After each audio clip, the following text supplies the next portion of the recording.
Quest Audiobooks presents an unabridged recording of A Devil's Share by T.G. Reid, narrated by Steve Worsley.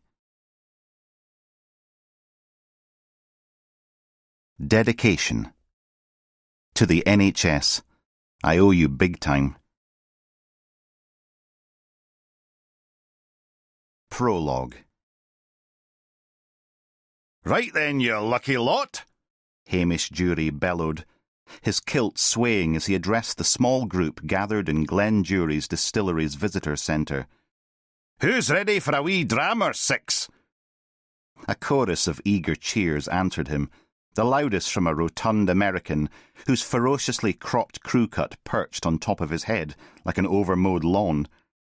Beside him, his wife clutched a guidebook, her eyes wide with excitement. It was their first trip to the old country, and they could barely contain themselves. A young couple, obviously honeymooners by their constant hand-holding and shy glances, giggled in anticipation. At the back of the group, two middle-aged women whispered to each other, occasionally consulting their phones. Standing apart from the others was a solitary man, his face set in a stern expression. He nodded curtly at Hamish's words, but didn't join in the enthusiasm, his eyes constantly scanning the room as if searching for something. Hamish led the group out into the cobblestone courtyard, where the full majesty of the ancient site revealed itself. The late afternoon sun cast long shadows across the yard, glinting off the weathered stone buildings. In the distance, the distinctive pagoda roofs of the malt kiln towers rose against the backdrop of the Campsie Fells. Breathe deep. Hamish filled his lungs demonstratively. That, my friends, is the smell of liquid heaven in the making. The air was heavy with a complex bouquet of aromas. The saccharine, earthy scent of malted barley, mingled with the sharp tang of fermenting mash and the heavy, peaty smoke that curled from the kiln chimneys. Cliff Bradshaw closed his eyes, inhaling deeply. Well, I'll be, he drawled, if that ain't the prettiest smell I've ever had the pleasure of sniffing. Hamish grinned. Aye, and we haven't even started the tasting yet. Just wait till you get a noseful of our 18-year-old single malt. They made their way towards the production area. Hamish began. I should probably introduce myself properly. I'm Hamish Donald Jury, the great-great-great-grandson of James Jury, who founded this distillery back in 1806. He chuckled. That's a mouthful, isn't it? Wouldn't want to say that after a few Swifties. Let's just say I'm a fifth-generation Jury, shall we? The group murmured appreciatively, clearly impressed by the family legacy. The Texan was less impressed. Well, if you're family, why are you doing the tour instead of running the whole shebang? Hamish's smile faltered for a moment, but he quickly recovered. Who says I'm not the CEO? He quipped, forcing a laugh. We're a very small family, you know. We tend to double up round here. As we speak, my wife is out the back lumping barrels into the back of a lorry. There was a ripple of laughter, but the group appeared to sense the tension beneath Hamish's jovial exterior. He was rattled by the comment, and for a moment his cheerful guide persona slipped, revealing a hint of something darker underneath. They entered the production area.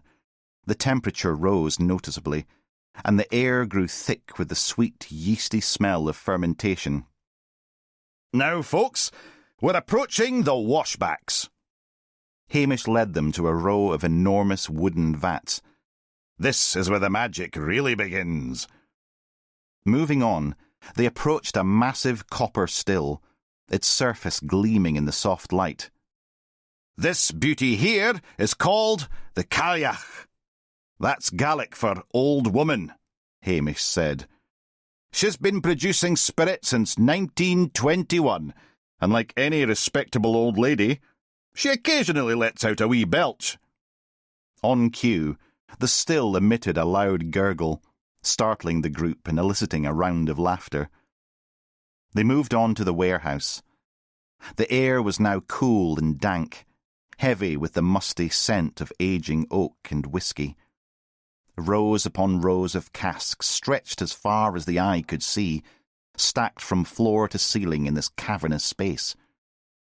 Hamish's voice echoed slightly. Welcome to what we like to call Whisky Heaven.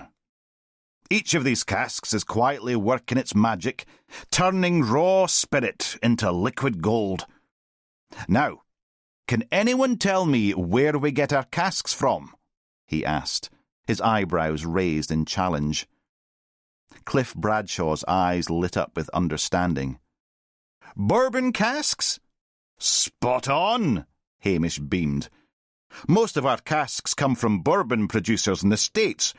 You see, by law, bourbon can only be aged in new oak barrels. Once they're done with them, we're more than happy to take them off their hands. He paused by a particularly old-looking cask, its wood dark with age and the metal hoops slightly rusted. This one here is something special. It's been maturing since 1972. Just imagine the stories it could tell if it could talk. The lone figure at the rear shifted back and forth.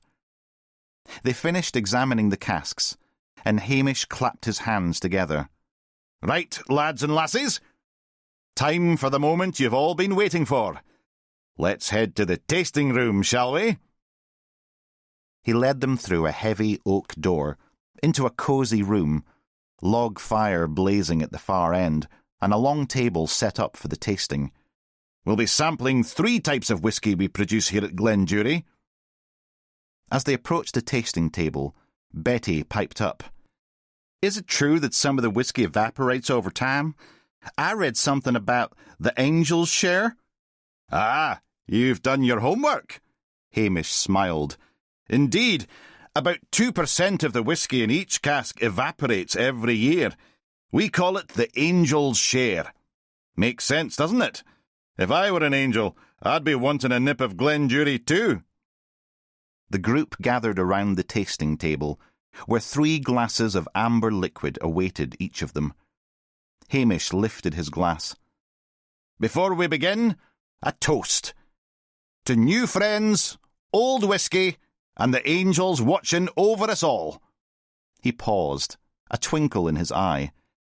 You know, this is my last tour of the day, and I like to end with a wee snifter of my favourite tipple. Hope you don't mind if I join you. The group laughed and encouraged him enthusiastically. For those of you who may find whisky a little on the, how shall I say, fiery side, we have also provided a glass of water and a pipette. Use your pipette and squeeze 2 or 3 drops into the whisky. That's all. No more.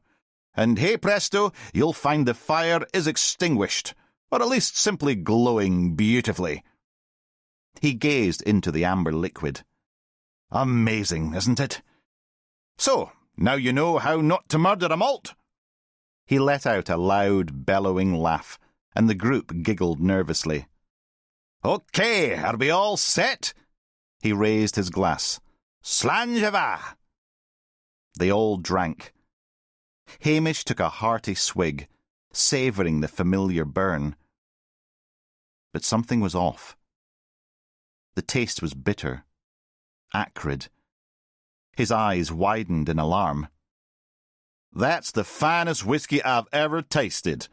Cliff smacked his lips appreciatively. Hamish tried to respond, but his throat was constricting. He opened his mouth, but only a strangled gasp emerged. Mr. Dury?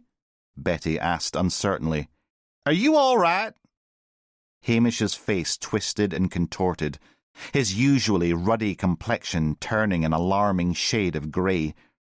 The glass slipped from his fingers, shattering on the stone floor. "Oh my God!" one of the newlyweds shrieked. "What's happening?" Hamish's legs folded under him. His large frame caught the corner of the table, sending the other whiskies flying in all directions. He tumbled sideways, hitting the floor with a sickening thud. Cliff Bradshaw, reacting on instinct, rushed to his side. Someone call an ambulance! Cliff barked, feeling for a pulse. It was there, but weak and erratic. The other visitors huddled together, shock and fear etched on their faces. One woman was on her phone, frantically giving their location to emergency services. Cliff tilted Hamish's head back, ready to begin CPR if needed. But as he did, he noticed something odd. A faint, bitter almond smell on Hamish's breath. His blood ran cold. In his years as a Texas Ranger, he'd encountered this before. "Cyanide," he whispered in horror. Hamish's body convulsed, foam bubbling from his lips. Cliff tried to turn him on his side, but the big man's muscles were rigid, locked in some terrible rictus. "What's happening to him?" Betty wailed. "Cliff, do something!" But there was nothing to be done. The distant wail of sirens pierced the air, and Hamish Jury, fifth-generation distiller of Glenjury, gave one final shuddering gasp and lay still. Silence fell over the warehouse, broken only by shocked sobs and the steady drip of whisky from the overturned and smashed glasses. The visitors stood frozen, their drinks clutched, forgotten in trembling hands. Cliff rose slowly, his mind reeling. He looked at the shattered remains of Hamish's glass, at the puddle of spilled whisky. He spun round. "Betty, you okay? Everyone else okay?" But his wife and the group remained dumbstruck, staring at Hamish Jury's contorted corpse sprawled out on the floor. Chapter 1. D.S. Mark Mullins grimaced in his attempt to twist his hulking frame into what the yoga instructor cheerfully called the downward-facing dog. Across the road from Glenjury Distillery, in the musty confines of Kincraig Village Community Centre, he found himself surrounded by a sea of lithe, lycra-clad women, all effortlessly bending and stretching like human curly-whirlies. He shot a baleful glance at his wife, Sandra, who had dragged him to this torture session. She returned his look with a saccharine smile that promised retribution if he dared complain.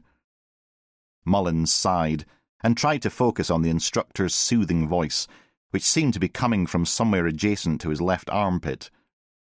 His attire was a sight to behold.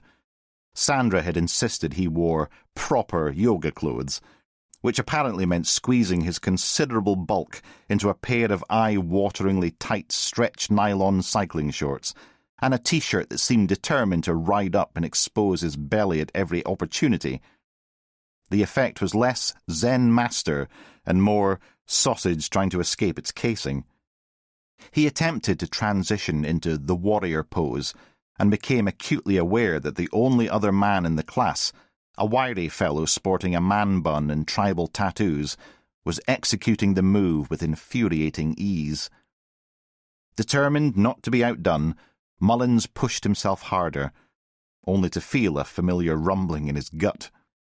Before he could stop it, a thunderous fart echoed through the hall. The class fell silent, save for a few poorly suppressed snorts and giggles. Just as he was contemplating faking another heart attack to escape the nightmare, the silence was shattered by the wail of multiple sirens. He lumbered to the window, ignoring the instructor's protests about disrupting the class's energy flow. Outside, a cavalcade of police vehicles and an ambulance raced into the distillery entrance. Officers were already setting up a cordon. Mullins seized this moment to end the torture. "Sorry, darling," he called to Sandra, who was glaring at him with a mixture of shame, exasperation, and resignation. "Duty calls." Mullins dashed out and jogged across the road, his lycra ensemble drawing more than a few startled glances from the gathering crowd. He approached the cordon, where a young officer was keeping rubberneckers at bay. "Detective Sergeant Mullins," he announced. "What's going on here?" The officer stared him up and down, clearly sceptical. "Right, and I'm Taylor Swift. Nice outfit, pal." Before Mullins could retort, a familiar voice called out, "Bloody hell, Mark! Are you auditioning for fame or what?" PC Dave Mackenzie, Mullins' drinking buddy from the Fells, barely contained his laughter. "He's legit," Mackenzie told the younger officer, "though I've never seen him this revealing before." "I'll reveal your broken jaw if you carry on," Mullins replied. "What's going on here?" Mackenzie's expression sobered. "One of the employees collapsed during a whiskey tour. It doesn't look good." Mullins ducked under the tape and made his way into the distillery.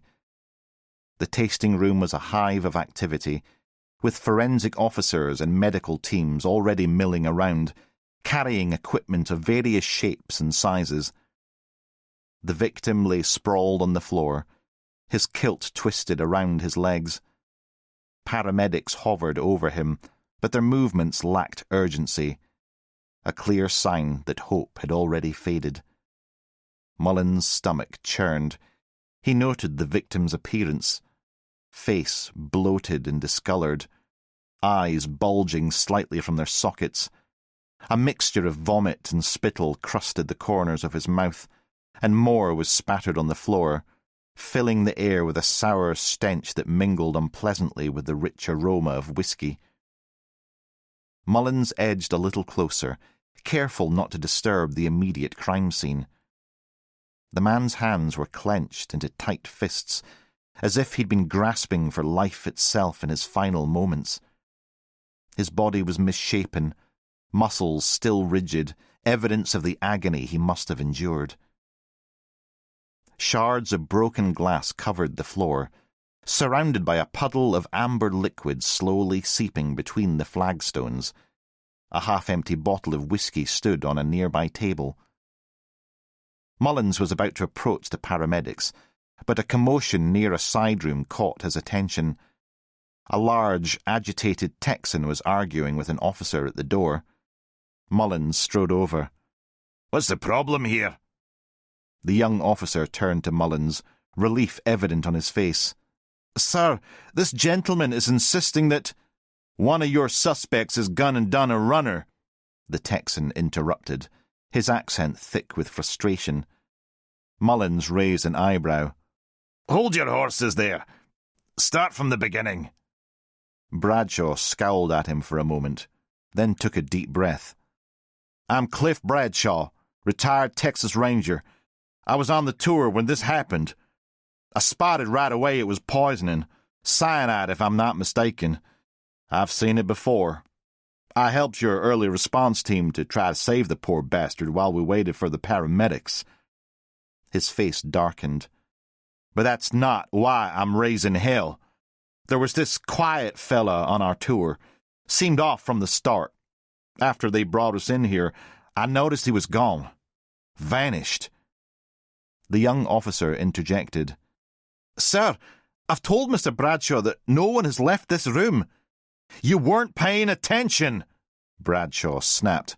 "I'm telling you, he's gone AWOL." Mullins held up a hand. "All right, calm yourself down, Mr. Bradshaw. Can you give me a description of this man?" As Bradshaw rattled off details, a chill ran down Mullins' spine. If the Texan was right, they had a potential suspect on the loose. Without hesitation, Mullins sprinted to the nearest group of response officers. "Possible suspect on the run," he barked, relaying the description. "Search the site in neighbouring streets. He can't have gone far." Mullins ran out across the yard, officers in tow, emerging onto the street. He scanned the area, but there was no sign of anyone matching the description. "Blowholes," he muttered. "Keep searching," he ordered the officers. "Check every street, alleyway and back lane." The search party dispersed. Mullins turned to one of the remaining officers. "I need to borrow your radio." "Who do you want to call?" the officer asked. "Ghostbusters. Who do you think?" Mullins scowled. My boss, DCI Bone. Chapter 2. DCI Bone and D.I. Walker arrived at Glenjury Distillery to find the scene transformed into something out of a sci-fi movie. Toxicology investigators, clad in full protective gear and breathing masks, moved about with an eerie, otherworldly precision. The tasting room had been sealed off, every surface covered in clear plastic tarpaulin that crinkled and shifted with each movement. Several officers combed the nearby streets. Bone frowned. "What's going on out there?" Mullins, still in his eye-watering lycra ensemble, greeted them with a grimace. "Murders on my day off. Bloody typical." He quickly filled them in on the situation. "We've got a potential suspect on the loose. A quiet bloke from the tour group. A retired Texas Ranger. I know, you couldn't make it up. Noticed he'd vanished right after the incident. I've got officers searching the area, but so far nothing." "How many victims?" "Just the one, the tour guide named Hamish Jury. He collapsed during a tasting. He was dead when I arrived. Puke everywhere, face swollen up like an inflated frog. Looked like he died in agony." "What about the others on the tour?" "I believe paramedics have checked them over, and they are all unharmed." "And who was in charge of the tasting room and organising the samples?" "Haven't got to that yet," Mullins said, instantly realising he'd landed himself in it. "Come on, Mark," Bone complained. "In my defence, I've only been here about 20 minutes, and paramedics were all over staff and visitors in proximity to the incident." Mullins grumbled. "Hold on, so the guide was a Jury?" Walker interrupted. "Aye, that's right. No clue why you would be doing that. Might be a tight-arse family. People who are loaded often are," Mullins said. D.C. Harper arrived, his face covered in scratches. "Good God, Will!" Bone exclaimed. "What happened to you?" Harper winced. "When Baxter called, I was about 8 kilometres out on my run. Tried to take a shortcut through some bushes. The brambles won." Mullins snorted. "Bloody hell! Those Marvel baddies must be shitting themselves with Bramble Man Harper on the case. That'll teach you to try and keep fit." "Says the man in terrifyingly tight lycra shorts," Harper retorted, eyeing Mullins' yoga attire. Bone shook his head, bringing the focus back to the case. "Right, Mark, get your lycra-covered arse in gear and find out who set up the tasting room. Round up a couple of officers to help you gather statements from that Texas Ranger and the other visitors.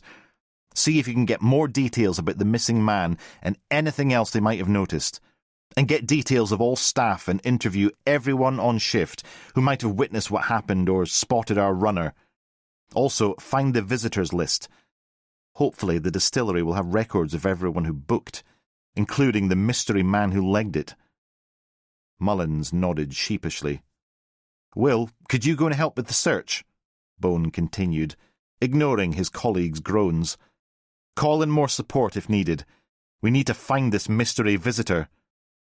"Sorry, I'm a bit behind here," Harper apologised. "One of the tour visitors did a runner, a mid-30s white male," Bone said. "Are you sure you don't want me to do that, sir?" Mullins tried again. "No." Bone shut him down. "OK, on it." Harper nodded and shot Mullins a wry smile. "Rona, you're with me," Bone said. As the team dispersed, they were interrupted by a flustered and angry man in a sharp suit, storming towards them, the heels of his polished brogues clacking across the courtyard. "What in God's name is going on here?" he demanded, his face flushed.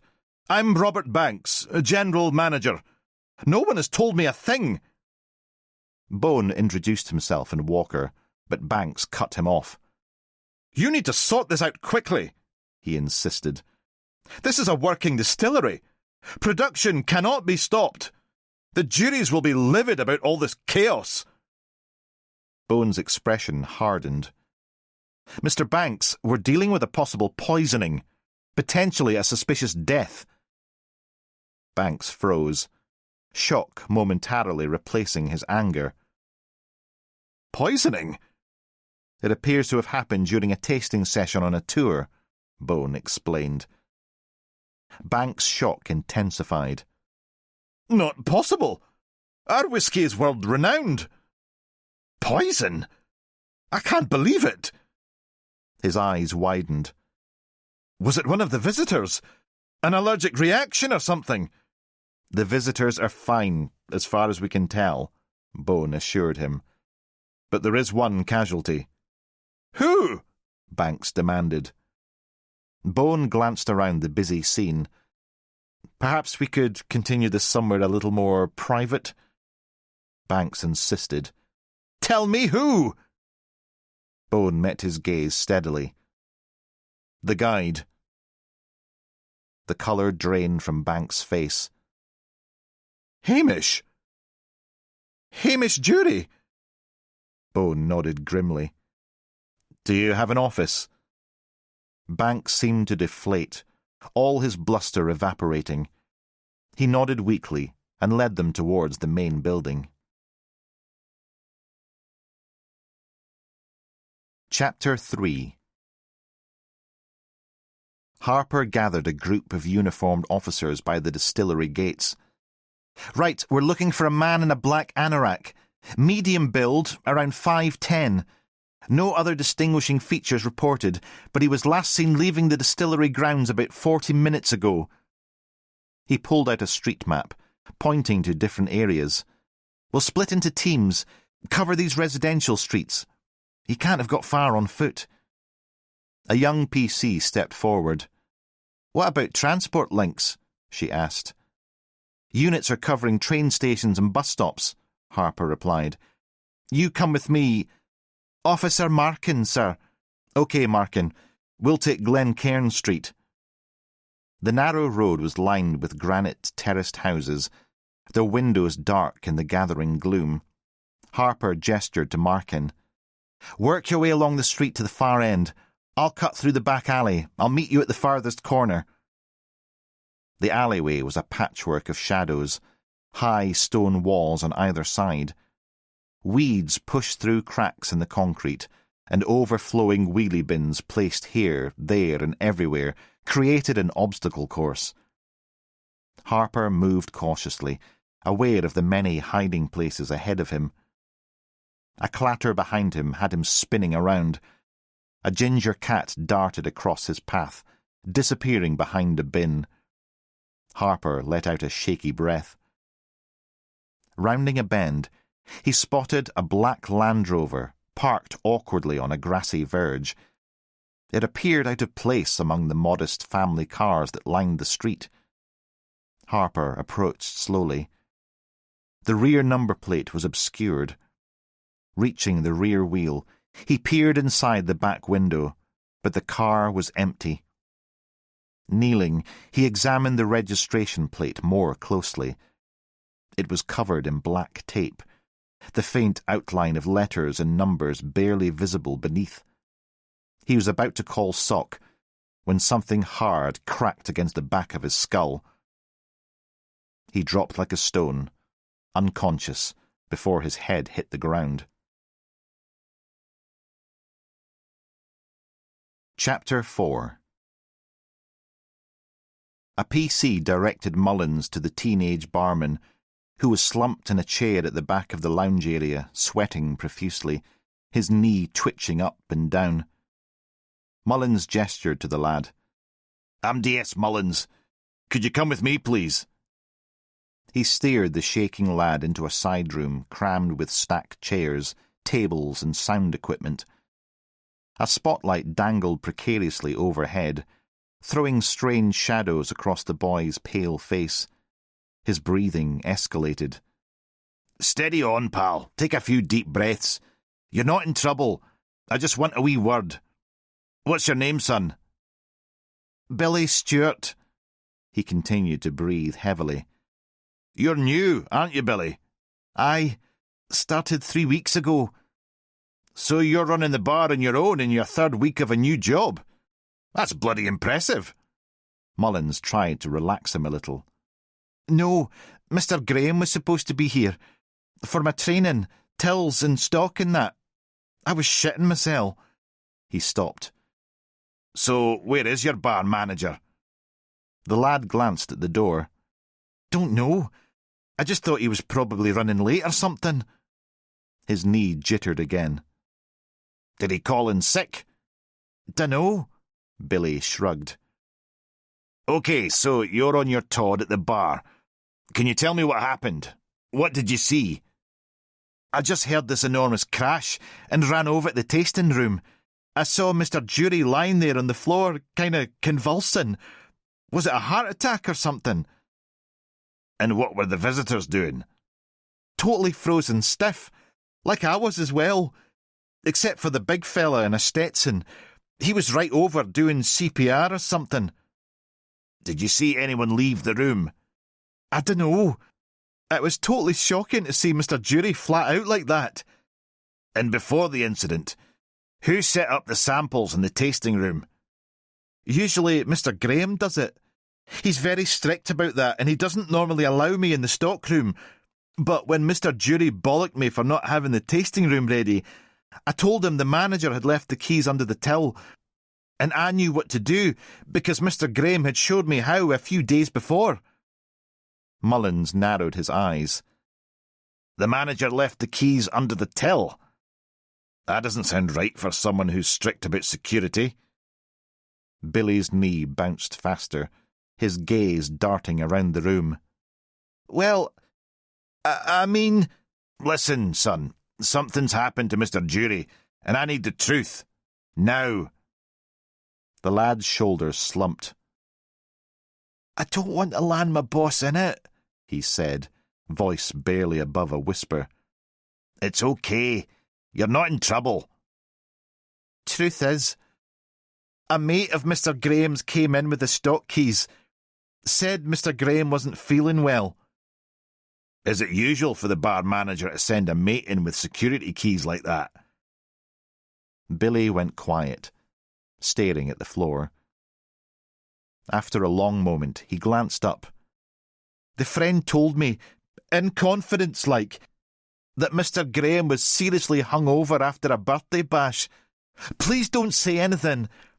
I didn't want to get him in trouble. I've only just started and I like this job. He swallowed hard. Or I did, until this happened. Who is this friend? Mullins pressed. Billy shrugged. Dunno. Never seen him before. How does he know Mr. Graham? No clue. He just said he was at the party too, and that Mr. Graham sent him. He joked about it, said, "Don't shoot the messenger," when he handed over the keys. What did he look like, this friend? Dark clothes, deep-set eyes. A bit scary looking, if I'm honest. Billy's voice dropped. Not who I would have down as a mate of Mr. Graham. What time was this? About 9:30. Did you see Mr. Jury before the incident? Aye, and he was fine. Just a bit flustered like he always is before the tour starts.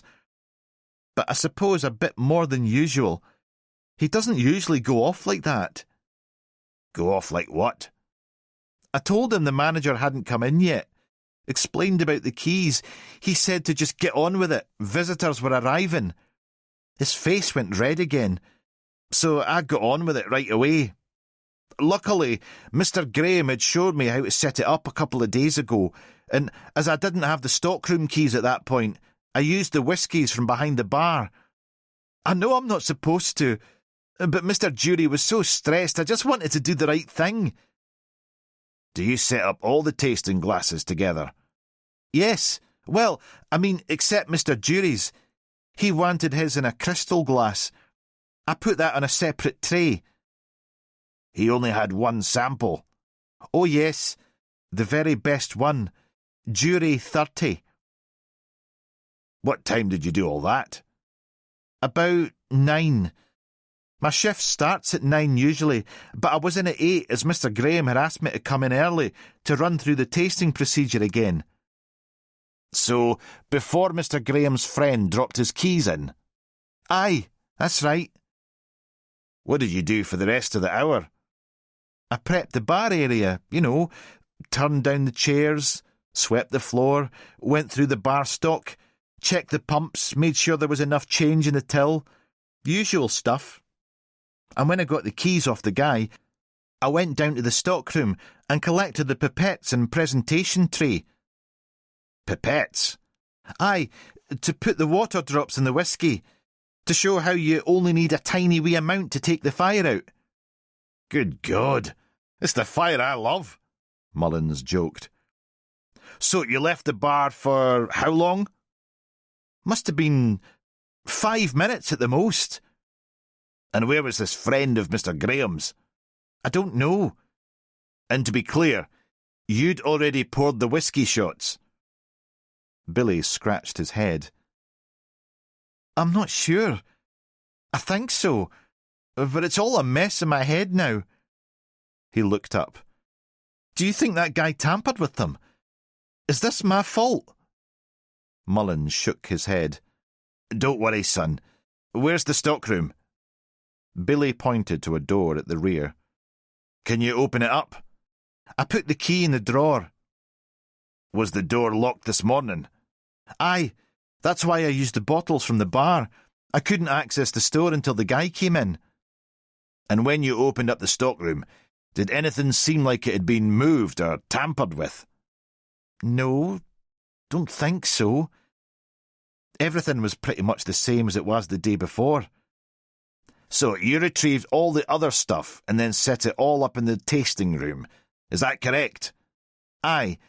The box of pipettes, water jugs, and the sample bottles. Did this guy say anything else to you before you left him? No, that was... Billy stopped. Now I'm thinking about it. He did say that he had a raging hangover and could do with a hair of the dog.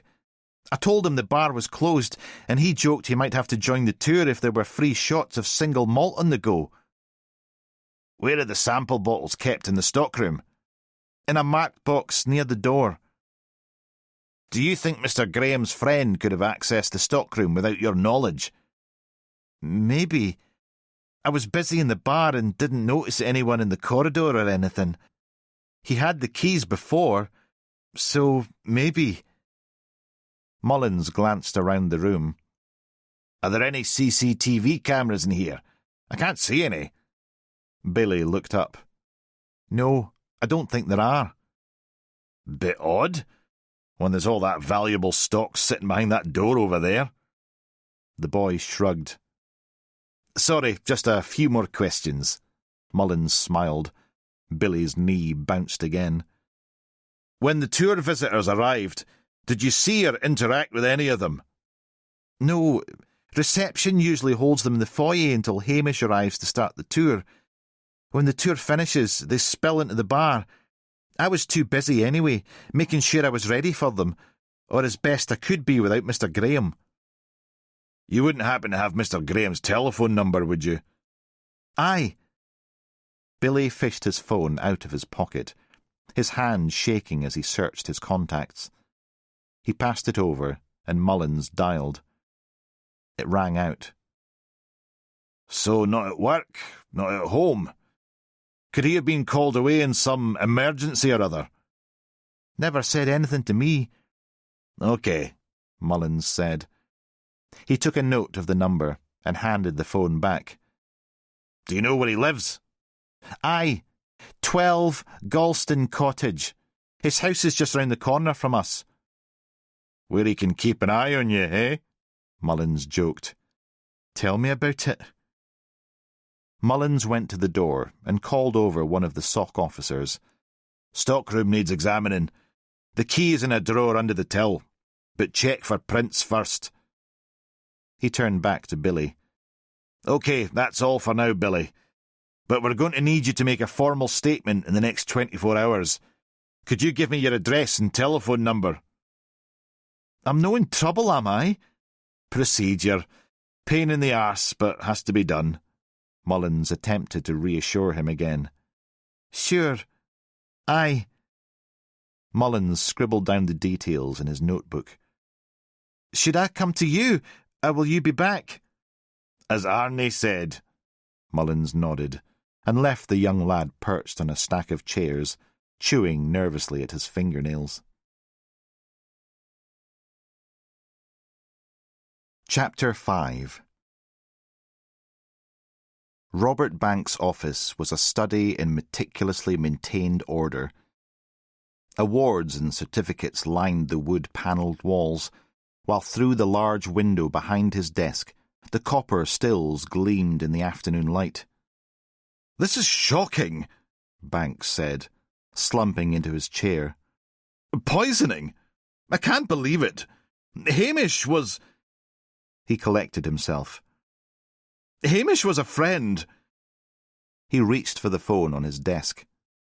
"What are you doing?" Bone asked. "I have to tell Miss Jury what's happened." "My colleague is on her way there now. It would be better if she dealt with that face-to-face." Banks held the receiver for a moment, then replaced it. "They will be devastated." His face twisted, as though he fought back tears. "Did you see what happened this morning?" Bone asked. "No, I was in late this morning. Delayed by a frail elderly mother, unfortunately. I only knew something was wrong when I saw all the police vehicles at the entrance." "You mentioned you were friends with Hamish," Bone prompted, and settled into a chair opposite. "Professional colleagues more than personal friends. But he was a kind-hearted man, very likeable, so perhaps it felt like the two sometimes merged." "How long have you worked here?" "Oh, must be getting on for over 10 years now." "What do you do?" "I oversee all administrative and hospitality staff and ensure day-to-day operations run smoothly." "Do you think one of the visitors did this?" "Early days, Mr. Banks. Do you oversee visitor bookings?" "No, that duty is delegated to reception." "You don't have booking forms or visitor details here?" "No, those records are filed in the main administrative area. Would you like me to take you over?" "Perhaps later." Bone nodded. "What was Mr. Jury like, then? What sort of things did he confide in you about?" "He was a larger-than-life character and most definitely the black sheep. A bit of a lovable rogue, but—" Banks ran a hand across his face. "Go on. It's okay," Bone urged. "He had his demons. He battled with alcoholism for years." He stopped and took another deep breath. "I'm stunned he would drink during a tour. So stupid. What was he thinking? He's an alcoholic, for God's sake. Not to mention, it was strictly against protocol."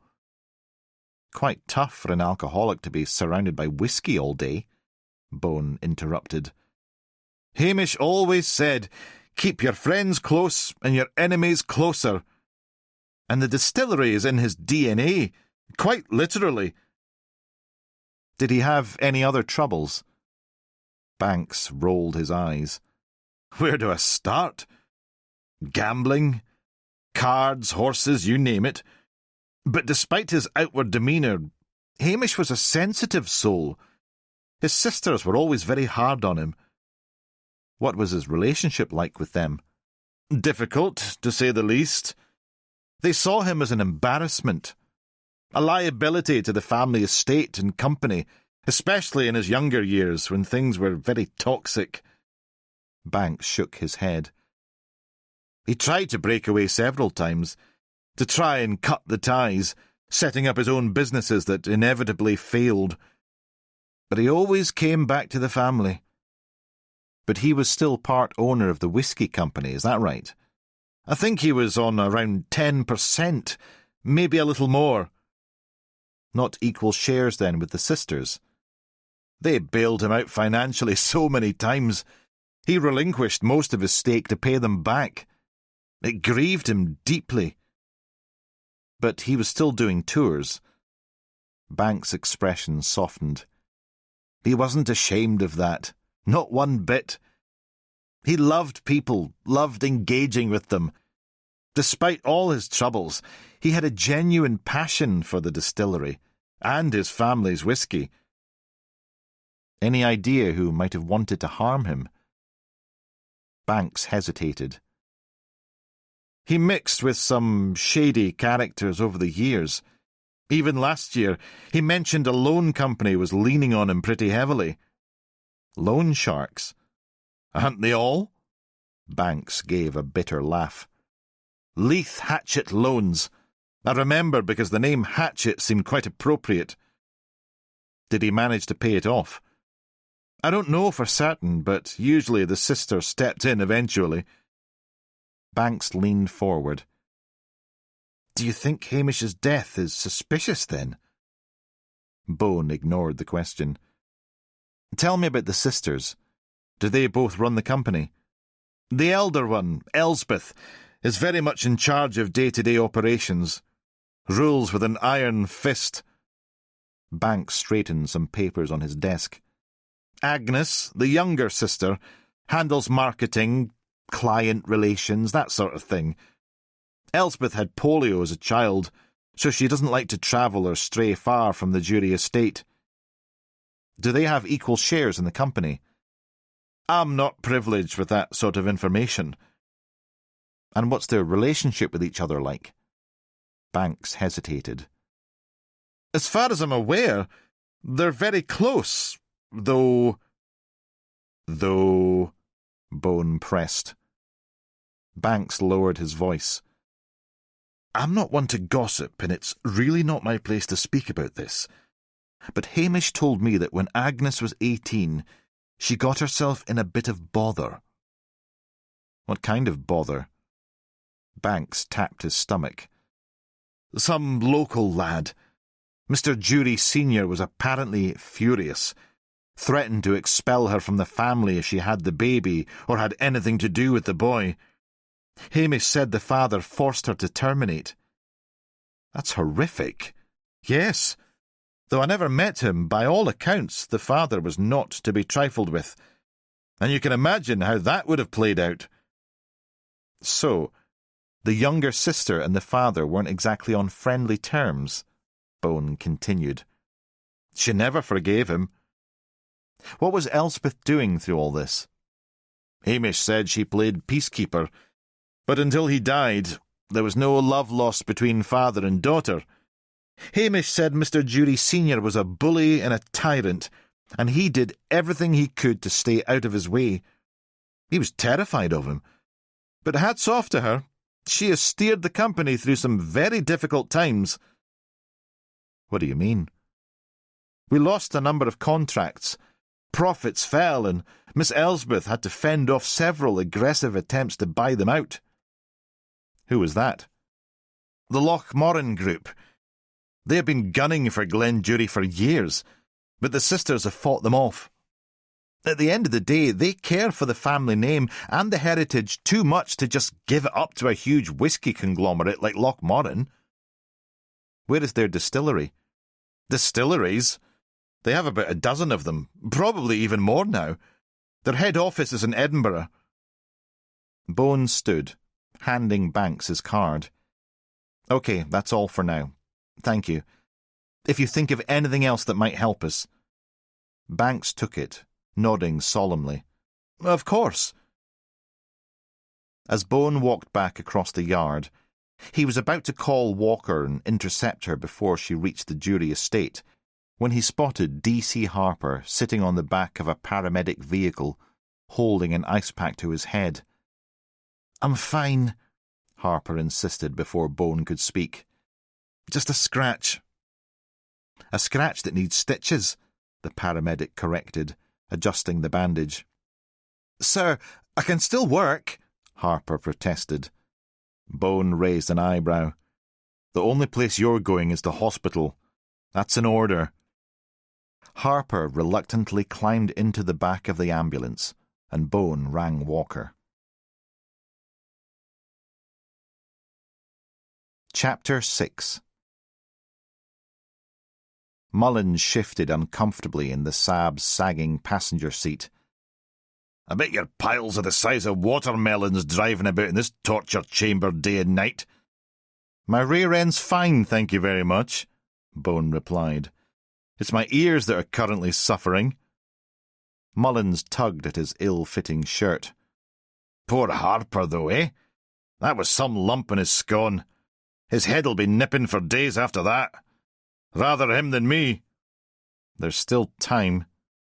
Bone slowed at a junction. What's the address again? Reception said it was Galston Cottage, an end of terrace on the road directly behind the post office. Mullins glanced over, eyebrows raised. Surely you're not lost, sir. The whole place must have a population of about 12. Just keep your eyes peeled and your mouth shut, please. You sound more and more like my wife every day, sir. Mullins spun around. Oh, there it is. He tapped his window. End of the row. The one with the blue door. And the squad car outside, aye. Bone rolled his eyes. He parked up. 2 officers were already positioned outside the door. Mullins gestured. See? Even a bloody Fiesta beat us here. Style over substance, Bone said, the irony lost on his colleague. Bone jumped out and, from the boot, removed 4 sets of seam gloves. They approached. Bone distributed the gloves and dispatched one of the officers around the back of the property to secure the exit, before Mullins knocked on the front door. Catching the remaining PC eyeing his outfit, Mullins shot him a dirty look. Not one word, he said, the young officer doing his best to wipe the smile from his face. Mullins went to knock again, but Bone stopped him. Try the knob, he said. A stack of posts stuck out of the letterbox. The door swung open. Mullins glanced back at Bone, and the PC shrugged, unsurprised. Folk round here don't see much in the way of burglary. Only distillery poisonings, then, Bone quipped. Mullins pushed the door open farther, announcing himself as police, and found the front corridor in complete disarray. The hall table stood with its drawers yanked out and upturned, the contents dumped across the floor. Bills, keys, and paperwork were scattered everywhere. A mirror had been smashed off the wall, and a coat rack lay toppled with jackets trampled underfoot. He glanced at Bone again. Bone nodded, and the 3 of them cautiously entered. The devastation continued through the rest of the cottage. In the living room, the sofa cushions had been sliced open, stuffing spilling out like snow. Books had been pulled from shelves and tossed aside, their spines broken. A television lay face down on the carpet, its screen shattered. "Have a nose upstairs," Bone ordered the PC. The young officer set off up the creaky wooden steps to the 2nd floor. Bone and Mullins negotiated around the mess to the kitchen. Mullins tutted. Good God! Looks like a bomb's gone off in here as well. Check this out. Bone knelt by an upturned chair. He pointed to a spatter of red, streaked across the linoleum floor.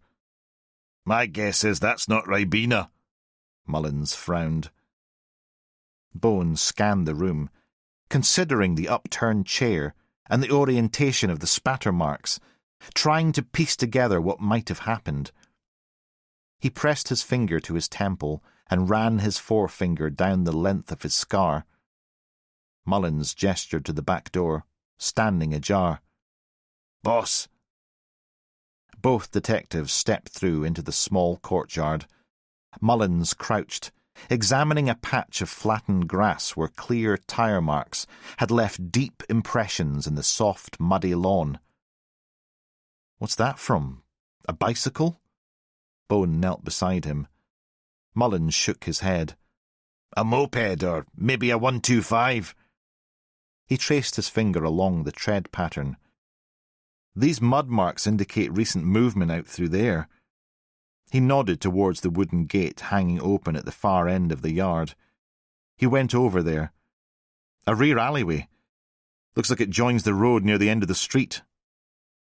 "Inspector," the PC called from upstairs. "You're going to want to see this." They found the officer standing in the main bedroom, the space in an even worse state than the other rooms.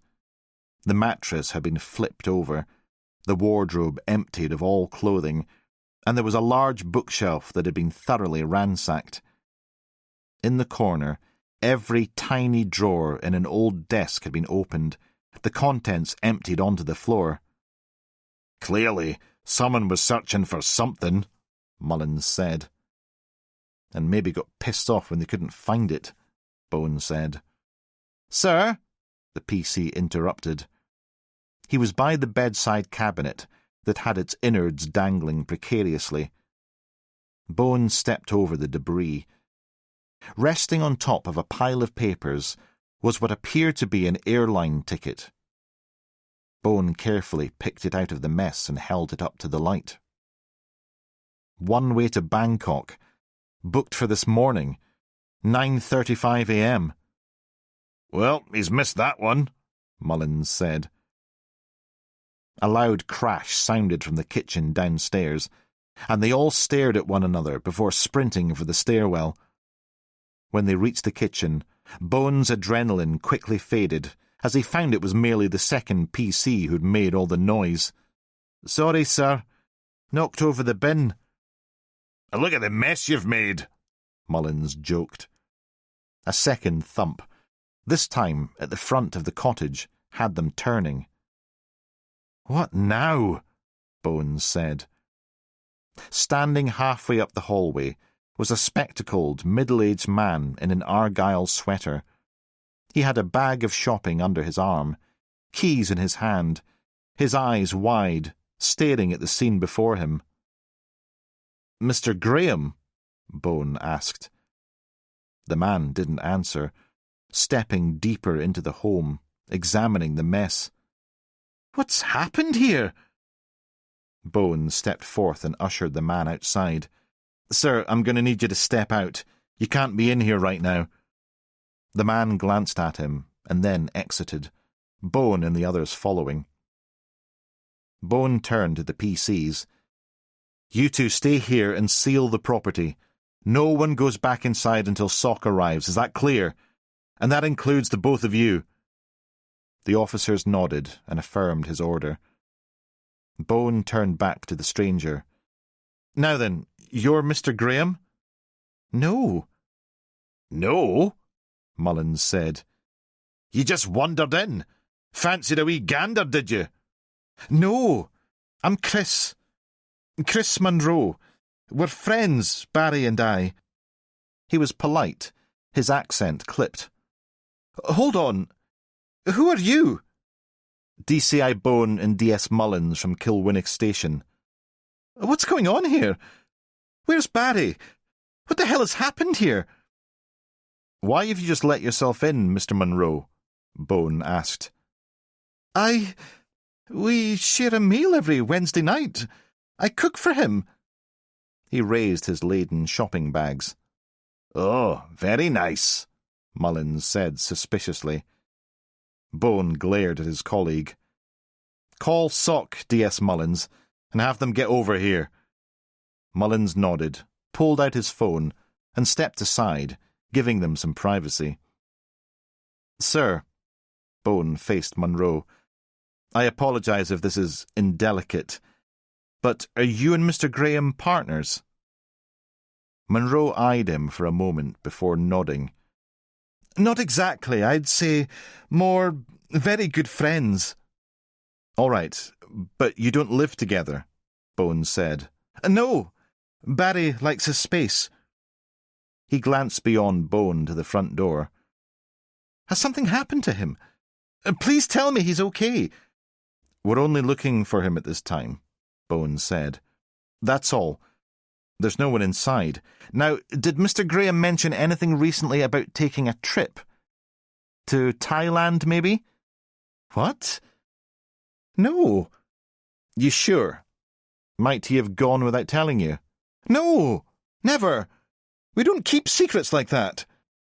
As the words left his mouth, Munro seemed troubled by them, as if they'd stirred in him some sentiment, and he twisted his head away to fight back his emotions.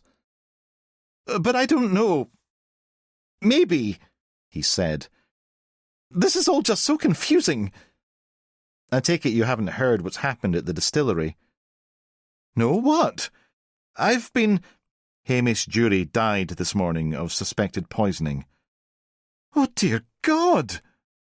Munro seemed to waver as though his legs were about to give out. Bone caught his arm. Whoa there, Mr. Munro. Bone took his shopping, helped him inside, and lowered him down onto an armchair. This is all just too much, Munro said. He glanced around at the chaos. What's gone on here? Has something happened to Barry? We are trying to locate him. He's missing. Munro was silent, but his chest heaved up and down. Would you like a drink of water? What's happened to him? That we don't know. When's the last time you saw him? Munro, distraught, clearly didn't hear him. Mr. Munro? Munro looked up, his eyes glazed. About 4 days ago. How was he? He was fine. Perhaps a little quieter than usual. Would you say preoccupied? Yes, possibly. And he didn't tell you if anything was going on? What like? About Hamish Jury? No, for once we didn't talk about him. Were you friends with Mr. Jury? I didn't know him that well, but Barry and Hamish were good friends. They went back before I met Barry. Were they close friends then? Yes. An unlikely friendship, folks called it. Why was that? Hamish was all over the place, in constant trouble with something or other, while Barry is a meticulously organised, ordered person. Hates anything out of place. Not that you'd think that looking at what's happened here. Would Hamish confide in Barry? All the time. Barry was like his counsellor, helped him deal with so many problems. Such as? Oh, I wouldn't like to say. That's Hamish's private business. Even the tiniest pieces of information can help us find who did this to Mr. Jury, Bone pressed. He had constant financial problems. Gambling, alcohol, lifestyle-related. Did Barry help him out financially? No, of course not. Barry is on a modest salary. Hamish's debts were beyond most folks. Did you? I wouldn't be so daft. Hamish had addiction problems, and just paying off his debts would be like a temporary sticking plaster. Barry knew that too. Would Mr. Jury confide in Barry if he was being threatened or someone was after him? Barry wouldn't talk to me that much about Hamish's woes, but I'm sure he probably did. I used to tell Barry not to get over-involved. Hamish's life was too complicated. But Barry is so kind, he'd try and help anyone. And to be fair, Hamish was a lovely, lovely man too. He had issues, but he had a very kind soul. Barry always wanted to try and save Hamish from himself. Were you jealous of Hamish and Barry's relationship? Of course not, Munro retorted. Their relationship was totally platonic. They were more like brothers, but with absolutely nothing in common, except they were both caring people. He looked up. What's happened to Barry, Inspector? We don't know, but if he gets in touch with you, can you please call me or Kilwinnock Station immediately? Do you think Hamish told him something and now he's in danger? I'm sorry. We're doing everything we can to track down Mr. Graham. We have teams out searching, so please, try not to worry. Bone nodded. OK, I'm going to ask a uniformed officer to take down your details, and here is my card with my number. Call me at any time, or if you think of anything that might help us locate Mr. Graham. Munro took the card, and Bone went to find Mullins. Outside, the first sock van arrived and parked in front of the cottage, the team stepping out and collecting their materials before being apprised of the situation by Mullins. When he'd finished, one of the officers glanced him up and down, a smirk curling at the sides of his mouth, his face lighting up. "Nice outfit, Mark," the officer giggled. "Do not start with me, Vernon." Mullins pointed a warning finger at him. "Takes me back to those Jane Fonda's workout vids I used to watch as a teenager." The team erupted in howls of laughter. Mullins stepped forward into the sock's face, but before a row could break out, Bone approached and ushered Mullins towards the car. When he reached the door, Bone turned and glanced along the terrace, at the telephone poles, the lamp posts. No chance of CCTV cameras then. "There's a pub down the road," Mullins said. "Maybe Graham had a skinful last night, came home legless and smashed the place up himself." Somehow I don't get the feeling he's like that. He and Mullins climbed back into Bone's Saab. "No, not you," Bone cut in before Mullins could belt up. "Call Baxter and tell her we might have a missing person involved here. If not, something worse. Then help officers with door-to-door. See if anyone saw or heard anything." "How will I get back?" Mullins feigned a pet lip. "Use your intelligence." "Oh, wait." Bone shook his head. "Where are you going?" "Hamish Jury's place in Bear's Den. See what I can find." Mullins climbed out and groaned loudly. Bone wound down his window. "And when you're done here, get your lycra arse over to the kit room and get out of that ridiculous clown suit." "Aw, sir, it was just starting to grow on me." "Aye, like herpes simplex." Chapter 7. Once Walker reached the foothills of the Ochils, the landscape opened up before her, sweeping green hills dotted with grazing sheep, patches of purple heather, and the occasional glint of a distant loch. The road wound its way through this picturesque scenery, each turn revealing a new vista more breathtaking than the last. At the entrance to a long, winding driveway, she was stopped by two security guards in black uniforms. "Police business." Walker held up her warrant card. One guard examined it carefully while the other made a phone call. A terse conversation ensued. Then they waved her through, their expressions remaining stern and watchful. After what seemed like an eternity of narrow, twisting lanes, she reached the Jury sisters' residence. "Christ," Walker muttered. "That's not a house, that's a bloody fortress."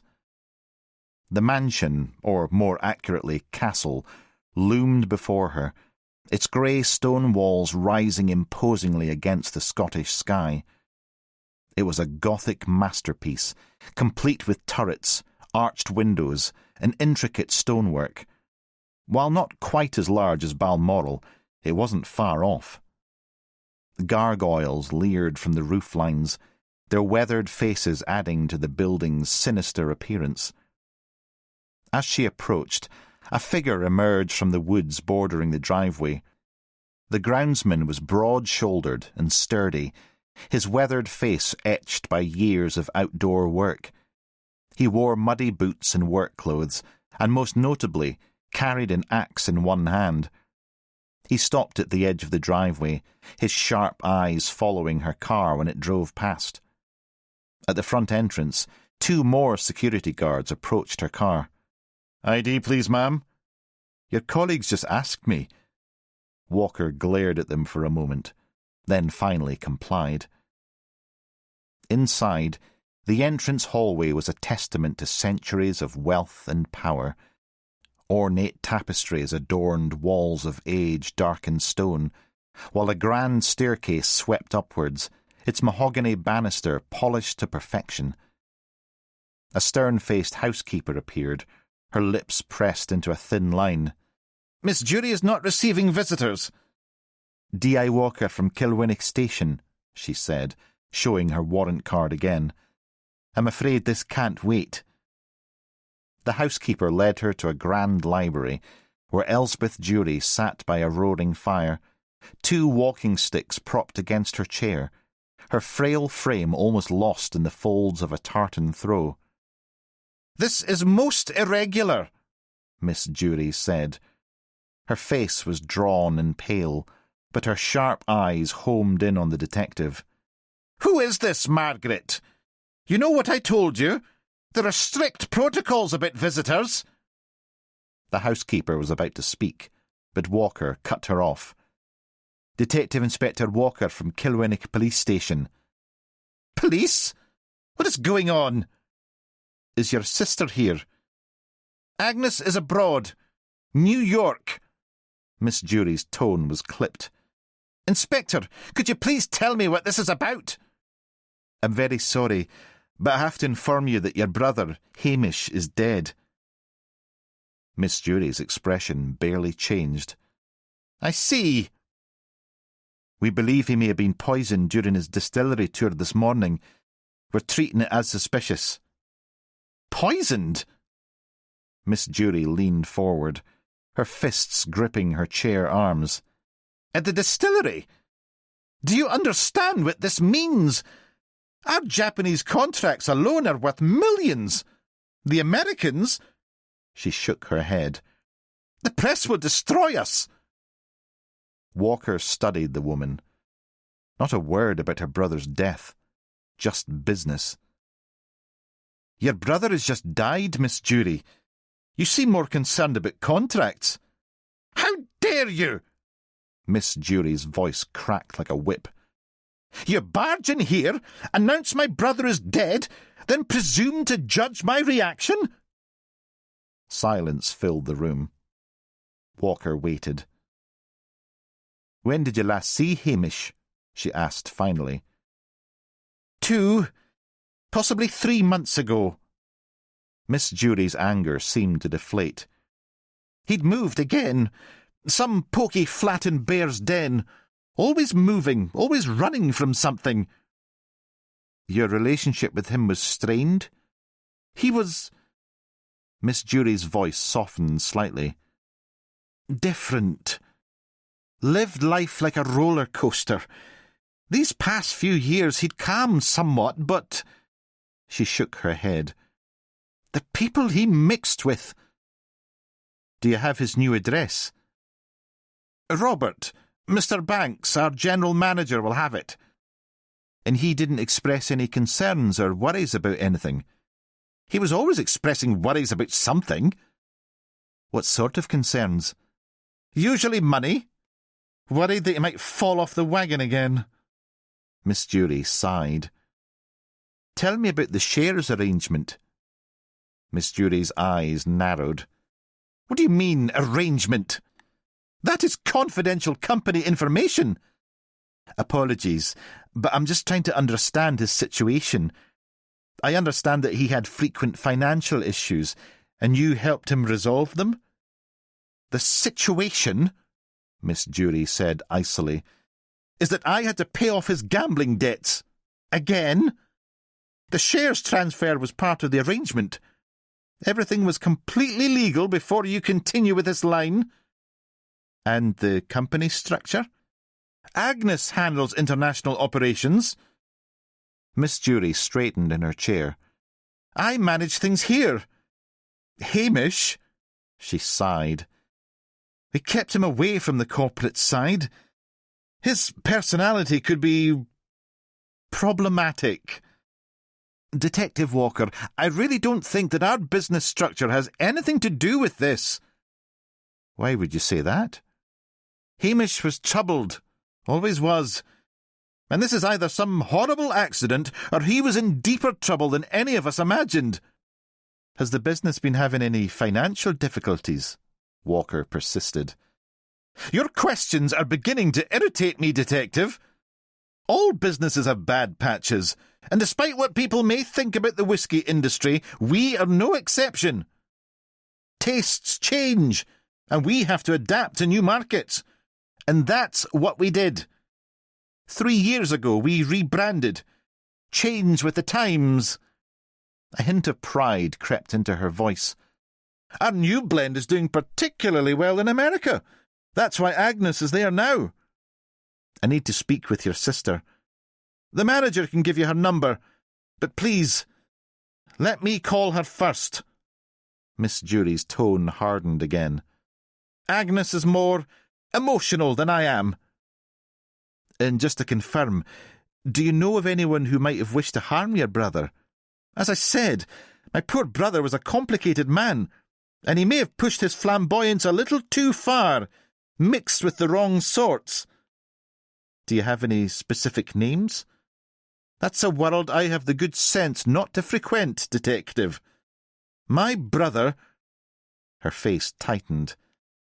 Self-discipline and moral strength were characteristics my brother did not possess. One more thing, Walker said. The incident with your sister's pregnancy. Miss Jury's head snapped up. Who told you about that? I'm so sorry to have to mention it, but as I said, things that may seem irrelevant may prove otherwise. Well, I can tell you right now that is most definitely completely irrelevant, Detective. You were talking about something that happened over 40 years ago. Miss Jury's hands trembled slightly. And quite frankly, it is disgusting that you should mention it right now. That's Agnes's private business. I won't discuss it. Walker stood to leave. So sorry for your loss, Miss Jury. I'm afraid it is likely that we will have to interview you again. My brother's body, where is it? Miss Jury interrupted. Once the forensic team are satisfied, he'll be moved to the mortuary where an autopsy will be conducted. I want him back here, where he belongs. I will ensure that the body is released as soon as possible. And production? What about it? Whisky making is an extremely delicate process. We cannot afford to pause production. Even following the potential murder of your brother? Walker could barely contain her disbelief at Miss Jury's glacial emotional state. That would be the last thing my poor brother would want, Detective. Walking to her car, watched by the ever-present security guards, Rona couldn't shake the feeling that despite Elspeth Jury's best efforts to maintain her cold composure, beneath the front, something darker and more complex stirred. Chapter 8. Bowen pulled up outside a row of shops on Bearsden High Street. As he killed the engine, he spotted Walker's car arriving at the same moment. She parked behind his Saab and climbed out. I got your message. She walked over. Perfect timing. You know me, sir. Drives like Lewis Hamilton. I was going to say reliable, but I'll take that. Bowen leaned against his car, studying the unassuming building. This isn't what I expected from a member of Whisky royalty. He pointed to Hamish Jury's flat above the newsagent's opposite. Far from it. Walker followed his gaze. How'd it go with the Jury sisters? He asked. Walker sighed. Bizarre, to say the least. I interviewed Elspeth Jury, the elder of the two sisters. That woman's reaction to her brother's death wasn't right. Her first concern was how it would impact their contracts. Then, when production could restart. Who speaks about whisky schedules when their brother has just been found dead?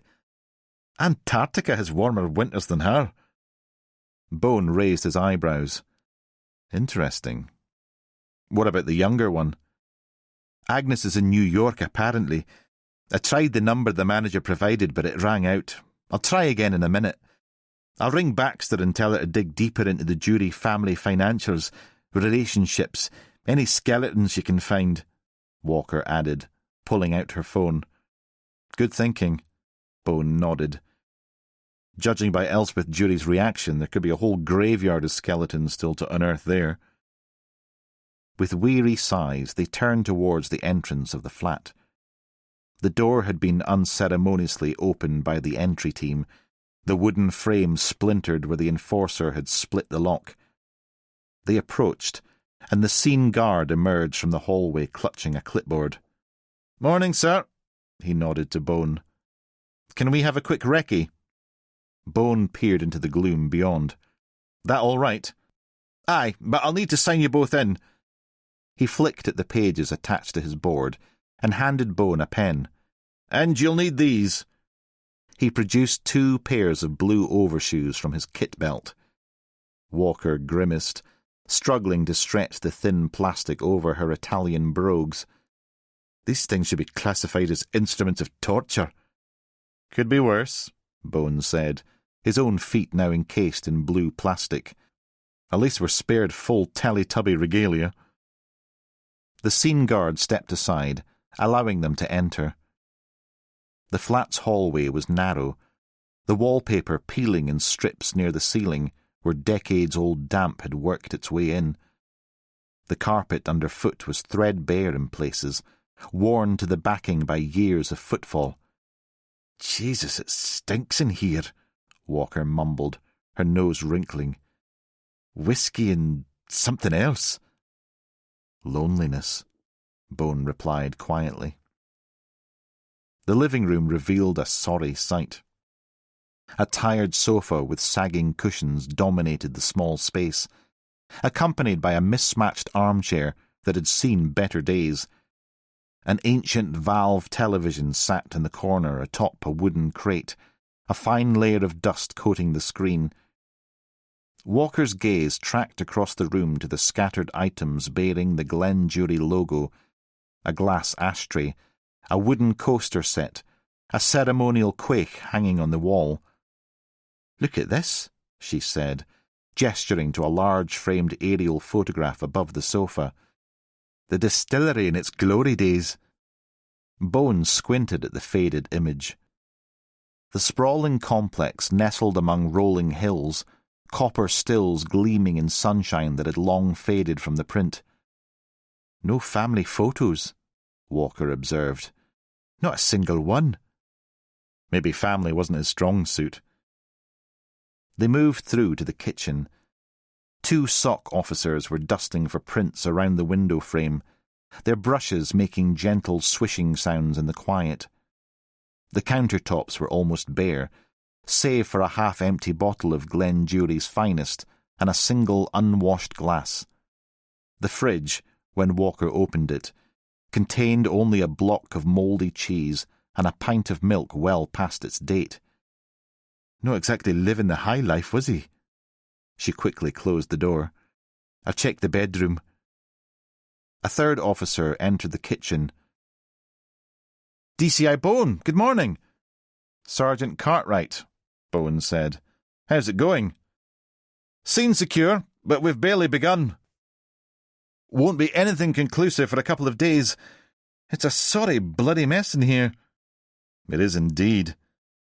Bone's attention was drawn to a pile of red-bordered envelopes, stacked haphazardly on the small kitchen table. He carefully lifted the corner of the topmost one with his pen. Final demands. Electricity, council tax, credit card. Man was drowning in debt.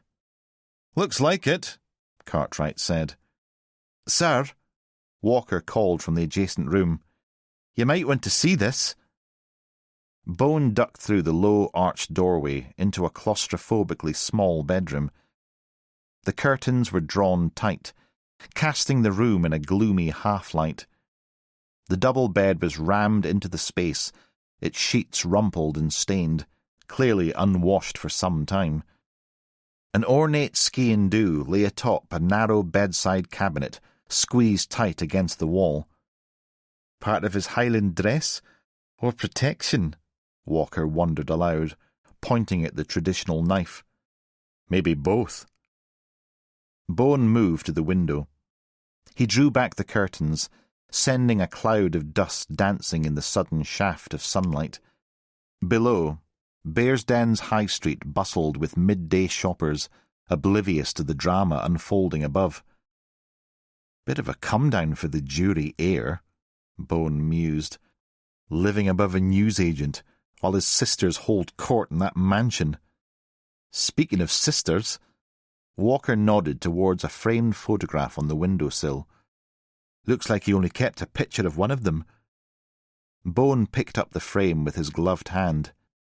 This is the younger one? Must be. Agnes Jury smiled from behind the glass, her arm around a much younger Hamish. Their resemblance was unmistakable. Walker pulled open the bedside drawer, revealing a jumble of train tickets, receipts, and loose change. Man was a bit of a hoarder. Or hiding evidence of his movements, Bone countered. They made a cursory inspection of the wardrobe, a kilt hanging beside a few shirts, and a suitcase tucked in at the back. Doesn't seem like he was planning to do a runner, he remarked. Walker nodded towards the ceiling. What's that up there? Bone reached up and hauled down a dusty rucksack. Let's see what... A jumble of bags toppled down onto him. He staggered backwards onto the bed behind. God's sake! Untangling the bags, he noticed something sticking out from under him. Help me with this. He grasped one edge of the mattress. Together they heaved it up, revealing an envelope taped to the base of the bed frame. Bone carefully peeled it free. What have we here? He murmured, opening the sealed packet. Inside lay a bundle of £50 notes and a small black Nokia phone. Wow, Walker whispered. There must be 8 or 10 grand there. And a burner phone? Bone turned the mobile over in his hand. Walker prized off the back cover. No SIM card. Convenient, Bone frowned. Let's get digital onto this. And the money. Gambling stash? Walker suggested. Maybe. Or payment for services rendered. Question is, what services? And why hide it under the mattress instead of using a bank? When you don't want a paper trail, Bone said grimly.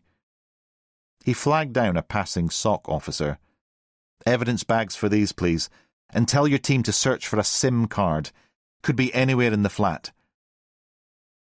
As they made their way out, Bone paused in the hallway, his hand unconsciously touching the scar on his temple. What is it? Walker asked. This doesn't feel right, he said. The Jury sisters make out he was a waste of space, a drunk. But there's something else here. Look at this place. It's not the home of someone living the high life on family money. More like someone barely scraping by, Walker agreed. And a chip on their shoulder as a result? Bone mused. Come on, let's allow the SOC team to do their job. Let's see what forensics can tell us. Chapter 9. When Bone and Walker finally returned to the station, Desk Sergeant Brodie stopped Bone at the security barrier. I'd turn around if I were you, he said. Don't tell me. Mark's still wandering around in his Technicolor birthday suit, Bone said. It's the boss. He wants to see you. And he's got a new friend with him today who could freeze the nuts off the wheels of a Massey Ferguson. Who is it? No clue. Good luck, Brodie said, then smirked. I'll retreat to the incident room, Walker said, and sloped off before she could get dragged in. At Gallagher's door, Bone listened for a second to try and work out who this mysterious nightmare was, but before he could knock, the door flew open. Ah, there you are. Gallagher stood before him. I was just about to send out a search party. Bone followed him in. Sitting by the desk was a 40-something woman in a sharp trouser suit and an A4 size folder in her lap. DCI Bone, may I introduce Detective Superintendent Vanessa Laverty, my replacement and soon-to-be DSU of the Rural Crimes Unit. Bone turned sharply to Gallagher. Replacement, sir? Detective Superintendent Laverty will be taken over after my retirement next month. Detective Chief Inspector Bone, it's a pleasure to meet you. Laverty interrupted, her hand extended.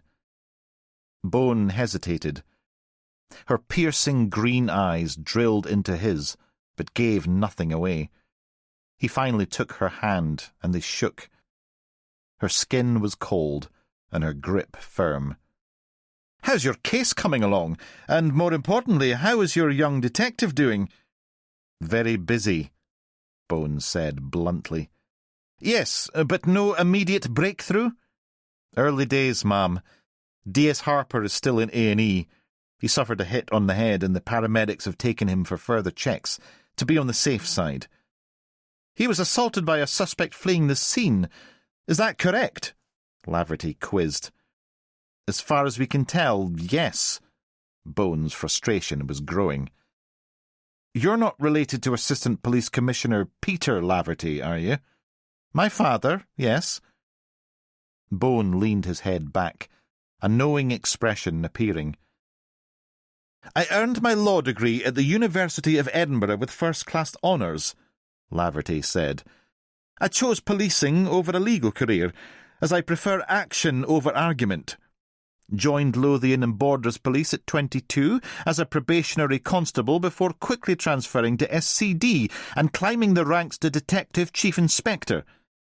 I've worked major cases all over the country, including organised crime and human trafficking operations, along with overseeing the team that just last year brought down the M9 serial killer. I've earned my stripes. Along the way, I've also unfortunately become all too familiar with the inability of men, particularly men of your age, to accept that said stripes were earned through merit and not nepotism. Men my age, Bone said. Men older than me, Laverty said with a smile. Now tell me, this DC of yours who was injured? Harper, Gallagher said. Harper, yes. Why was he unaccompanied during his investigation? It could have turned out much worse for him had he not been so lucky. Well, if our unit had more officers on the ground, Bones said, DC Harper would never have been put in harm's way. But you can take that up with the police commissioner's office. Ma'am. Laverty's stare intensified. DCI Bone, DSU Laverty has requested to sit in on all upcoming team meetings. Gallagher cut in before things escalated further. Shall accompany you on any interviews, review your case notes. You understand. I need to familiarise myself with the day-to-day operations here, Laverty said. Office culture, general methodology, as well as your personal tactics.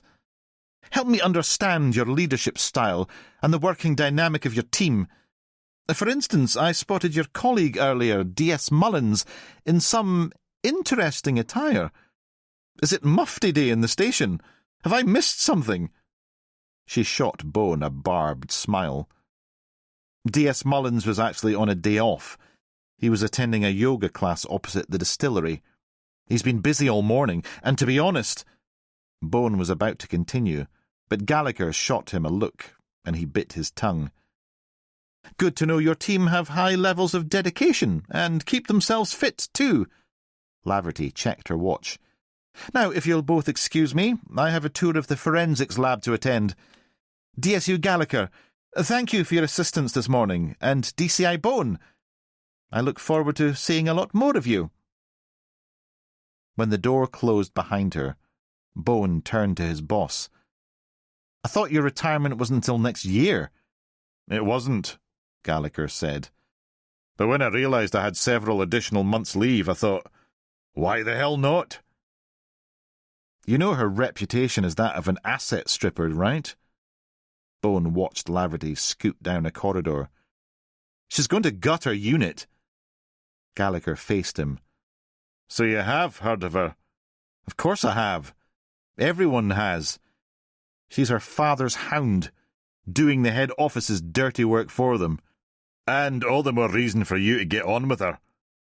Bone chortled. I'd say there's a snowball's chance in hell of that happening. With all due respect, sir, the knives are clearly out. She's already passing judgment on my decisions. Well, make it happen. For once in your life, just play the game. Show her what you and the team are capable of. And for God's sake, make sure you keep Mullins on a tight lead. She'll have him up on disciplinary the second he opens that big gob of his. Clearly, she's already got the measure of him. Passive-aggressive bullshit, Bone muttered. He looked up. Apologies, sir. Play the game, Duncan. If not for you, then do it for the unit and your colleagues. I should have listened to Brodie, Bone said. Should have just turned around and left when I had the chance. Chapter 10. When Bone entered the incident room, he found Mullins at the table, seated by an impressively large Victoria sponge cake. Walker was beside him, laptop open, scrolling through what looked like financial records. Baxter was by the coffee machine, changing the filter. Glad to see you've ditched the idea of auditioning for Fame Academy, Mark, Bone said. Mullins had returned to his usual scruffy, undersized suit. Aye, I went home to change, Mullins said, tugging at his too-tight jacket. Wasn't going to take my chances with the dead man's rags to keep in the supply room. What's with the cake? Did you make that, Sheila? Bone called over to Baxter, who was still wrestling with the coffee machine. You kidding? Baxter said. You want a second poisoning today? Dawson's Bakery special. I like how you assume I didn't make it, said Mullins, his eyes as wide as saucers, ogling the thick cream oozing out of the sides. If you made it, do you honestly think it would make it all the way from your house to the station?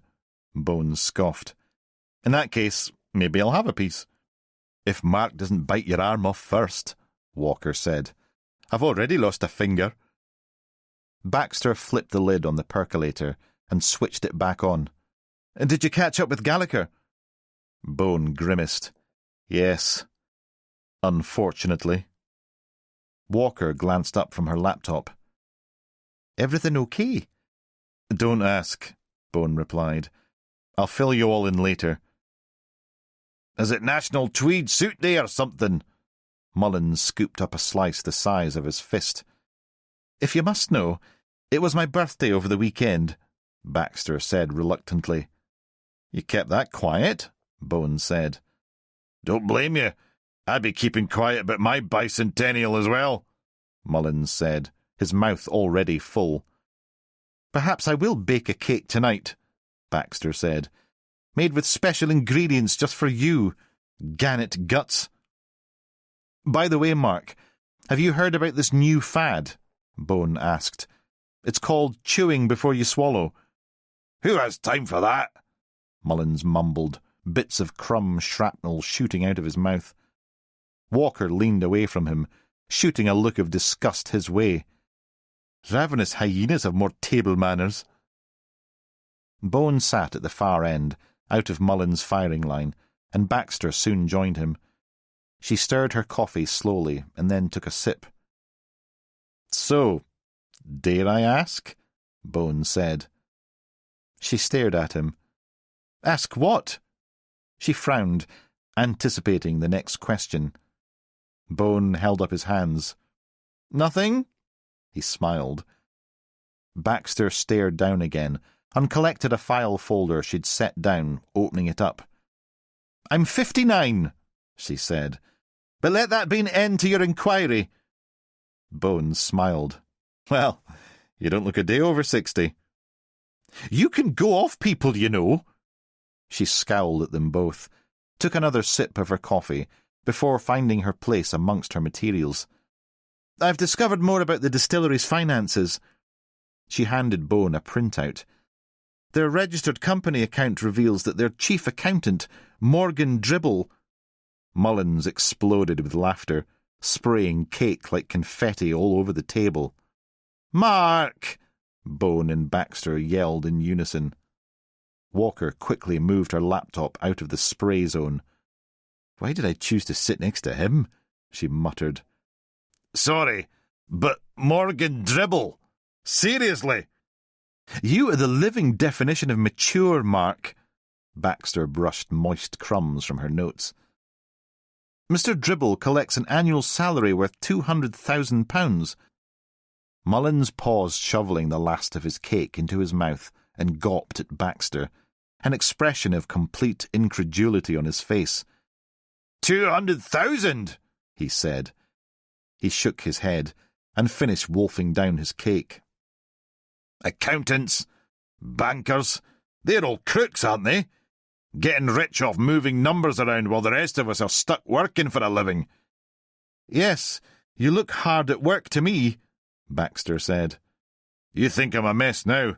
Wait until you see me with low blood sugar. You may well be right, though, Mark, Bones said, reading over the printout. Says here that Dribble received 3 times that amount as a year-end bonus. That lines up with what I'm seeing in these bank transfers. Walker turned her laptop to show Bone. Massive outflows to offshore accounts around the same time each year. Mullins began choking, coughing, spluttering, his eyes gone wide. Bone slapped him on the back. Mullins held his hand up, gesturing that he'd be all right. He then coughed a few times more and took a drink of coffee, soon regaining his composure. 600 grand, he finally barked out. Apparently so, Bone said. That's perverse. If nothing else, it's an indication that this Dribble is someone we'll need to sit down with. I already checked with the distillery, Baxter said. He's on compassionate leave at the moment. His wife is quite ill. Compassionate leave, Bones said. That's what I was told. Convenient timing, Walker remarked, raising an eyebrow. Wife gets sick just as we start investigating financial irregularities. Bone rose and walked slowly to the coffee machine, thinking everything over. He poured himself a cup and then turned back to the room. All of this is rotten, he said. Jury's poisoning, a missing bar manager, now Dribble getting what looks to be some kind of overinflated payout. He thought a moment more. Baxter, see what you can find out about this Leith Hatchet Loans Company Hamish Jury got mixed up with, he said. And let's start adding faces to the incident board. I'll poke into their lending practices, Walker offered. See if there's a pattern with other businesses they're involved with. Already ahead of you both. Baxter removed a set of documents from her file folder and walked to the board to start pinning them up. Photographs, spreadsheets, index cards featuring the details of all the relevant players, the relevant organisations. Bones smiled, admiring her handiwork.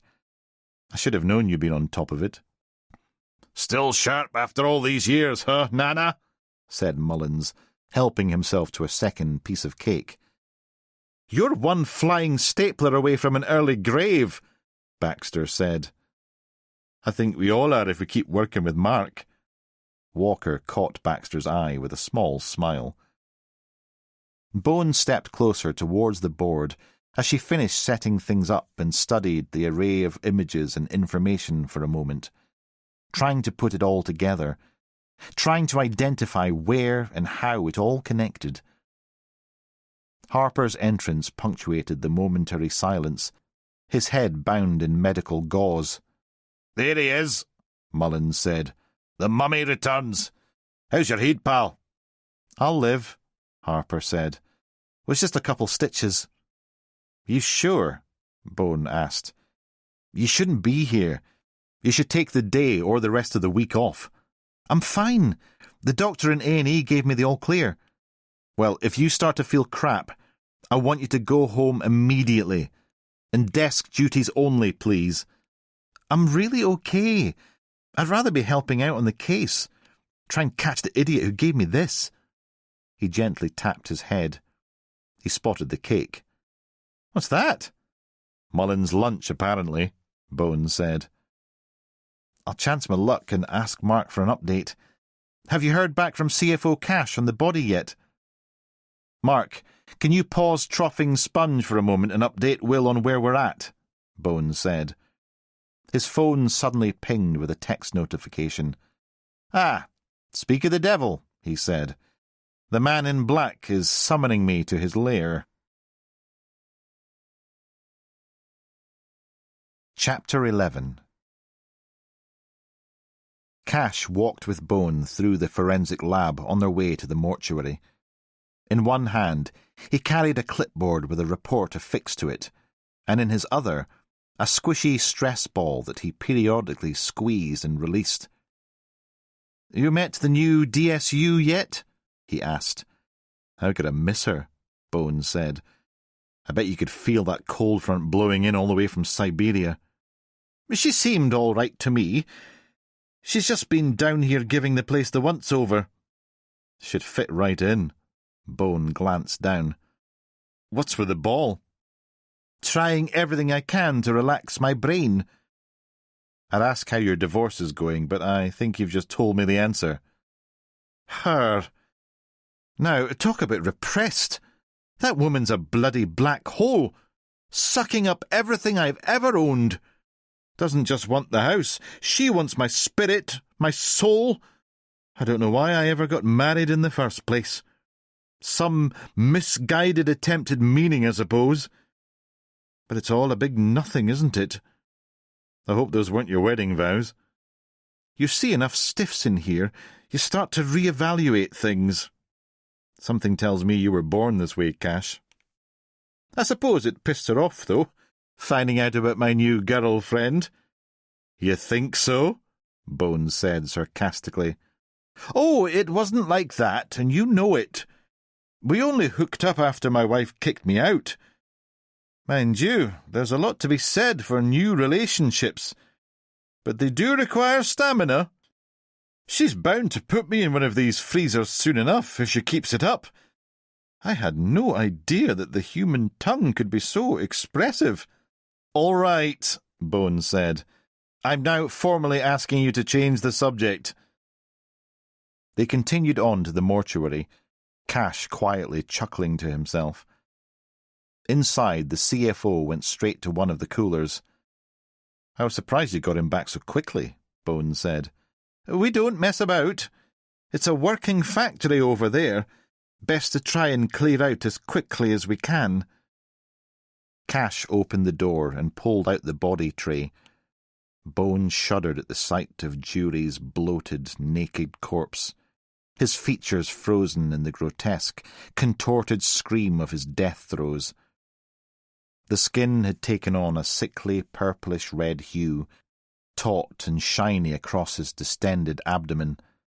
A yellowish foam had crusted around his mouth and nostrils, and his eyes bulged from their sockets like overripe plums ready to burst. The stench of chemical death mingled with the sweet, sour odour of decaying flesh. "Yes, potassium cyanide, and the human body make for nasty bedfellows," Cash said. "You've confirmed this?" "Yup. The toxicology report verified." Where the hell did the killer get their hands on such a lethal substance? "Infamously lethal," Cash qualified. "Poisons are us on the dark web. You can buy anything on there now, and I mean anything." Bones shook his head in dismay. "His whiskey was rammed with the stuff," Cash continued. "You see how flushed he is around the face, neck, and chest. Cyanide prevents the body from using oxygen, making the skin appear a much deeper red.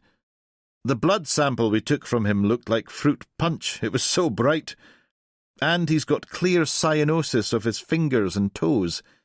Even his pupils are still dilated." "Poor bastard," Bones said. "There was something else, too," Cash said. "We pulled another individual's DNA from the glass Jury was drinking from. Found small traces of sodium, urea, and lactate, which suggests it came from particles of sweat. Whose DNA was it? Cash shrugged. No idea. Still running it through the system. Bone turned back to Hamish Jury, the man's protruding, lifeless eyeballs staring back at him as though pleading for help even beyond death. Strange, isn't it? Cash said, his voice suddenly hollow as he gazed at the corpse. 1 minute you're drinking whiskey, laughing, joking, making plans, dreaming about tomorrow, and the next you're just lifeless meat on a slab. All your hopes, fears, memories, everything that makes you you, gone. Just like that. He snapped his fingers, the sound sharp in the sterile room. Makes you wonder, doesn't it, what any of this nonsense is for? What's it all about? Sex, death, and pointless struggle in between. He ran a gloved finger along the edge of the tray. I spend all day with the dead. You have mentioned that before, once or twice, Bone interrupted, rolling his eyes. Sometimes I think they're trying to tell me something. That maybe this, Cash gestured at the grotesque remains, is the only truth. They were just walking corpses in waiting. Everything else is just distraction. Bone recognized the familiar glaze in Cash's eyes, that 1,000-yard stare that appeared whenever he started slipping into one of his existential spirals. Goodbye, Cash, said Bone abruptly, turning on his heel and bailing before the full-scale spiral began. The CFO's philosophical descent into the void was a rabbit hole he didn't have the time nor the emotional energy to navigate today. Call me when you have updates on the DNA. Cash nodded, but Bailey heard him. It's true, though, isn't it? I mean, don't get me wrong. Romance and endless sex are great fun. But it is all in the end just pointless amino acid, isn't it? Bone threw up his hand and swiftly headed for the exit, Cash's murmured existential musings fading as the door swung shut behind him. Chapter 12. Bone returned to the incident room to find DSU Laverty standing centre stage, addressing the team. That may well be what you've been used to in the past, she said, her smile not quite reaching her eyes. But I've always believed that things can be improved upon. Camaraderie amongst a team is wonderful, truly, but comfort can so easily slip into complacency, can't it? I'm sure you all agree. Bone glanced around the table. He thought his colleagues all looked shell-shocked, dumbfounded, completely caught off guard by Laverty's veneer of friendliness that barely concealed her critical assessment. They appeared as if they had no idea who she even was. Everybody, Bone said, this is the new DSU. She'll be taking over for... Oh, we've already had the pleasure of introducing ourselves, Laverty interjected, her smile bright. Change can be challenging for those who've grown accustomed to a certain way of doing things, wouldn't you say? Bone caught Walker's eye, and she raised a hand to conceal a smile. I'm only trying to help, of course, Laverty added, her voice laced with backhanded concern. Some might call it tough love, but I prefer to think of it as professional guidance. Bone couldn't stand it any longer. With all due respect, ma'am, this team is the finest group of officers I've ever had the pleasure of working with. We work fast and efficiently, and we get results. They may find it uncomfortable to have someone new evaluating their work without fully understanding the context. Of course, DCI Bone, Laverty replied. We're all on the same side here. I'd never suggest otherwise, though sometimes it's the leadership who struggles most with constructive feedback, isn't it?" She turned back to the team, her expression brightening artificially. "Now I'm going to schedule some one-on-one chats with each of you. Nothing formal, just getting to know you better. Perhaps you might consider preparing a little overview of your responsibilities and contributions. It would be so helpful for me." Mullins seemed particularly disturbed by this, Bone watching his eyes go wide, his face clenched tight, and yet just as he seemed prepared to voice his opinion, Bone loudly cleared his throat to cut him off. Mullins glanced at him, and Bone subtly shook his head, signalling him to knock it off. "I want to be perfectly clear," Laverty said, her smile fixed in place. "I'm really just here as an observer right now, learning how this exemplary unit operates. Think of me as a fact-finder for the time being, still shaping what exactly my role will be." "But your role has already been assigned, Detective Chief Inspector," Bone said dryly, using her current title deliberately. "Your role will be that of a detective superintendent, an overseer who does not interfere with the day-to-day operations of the unit." "Oh, DCI Bone," Laverty replied with a small laugh.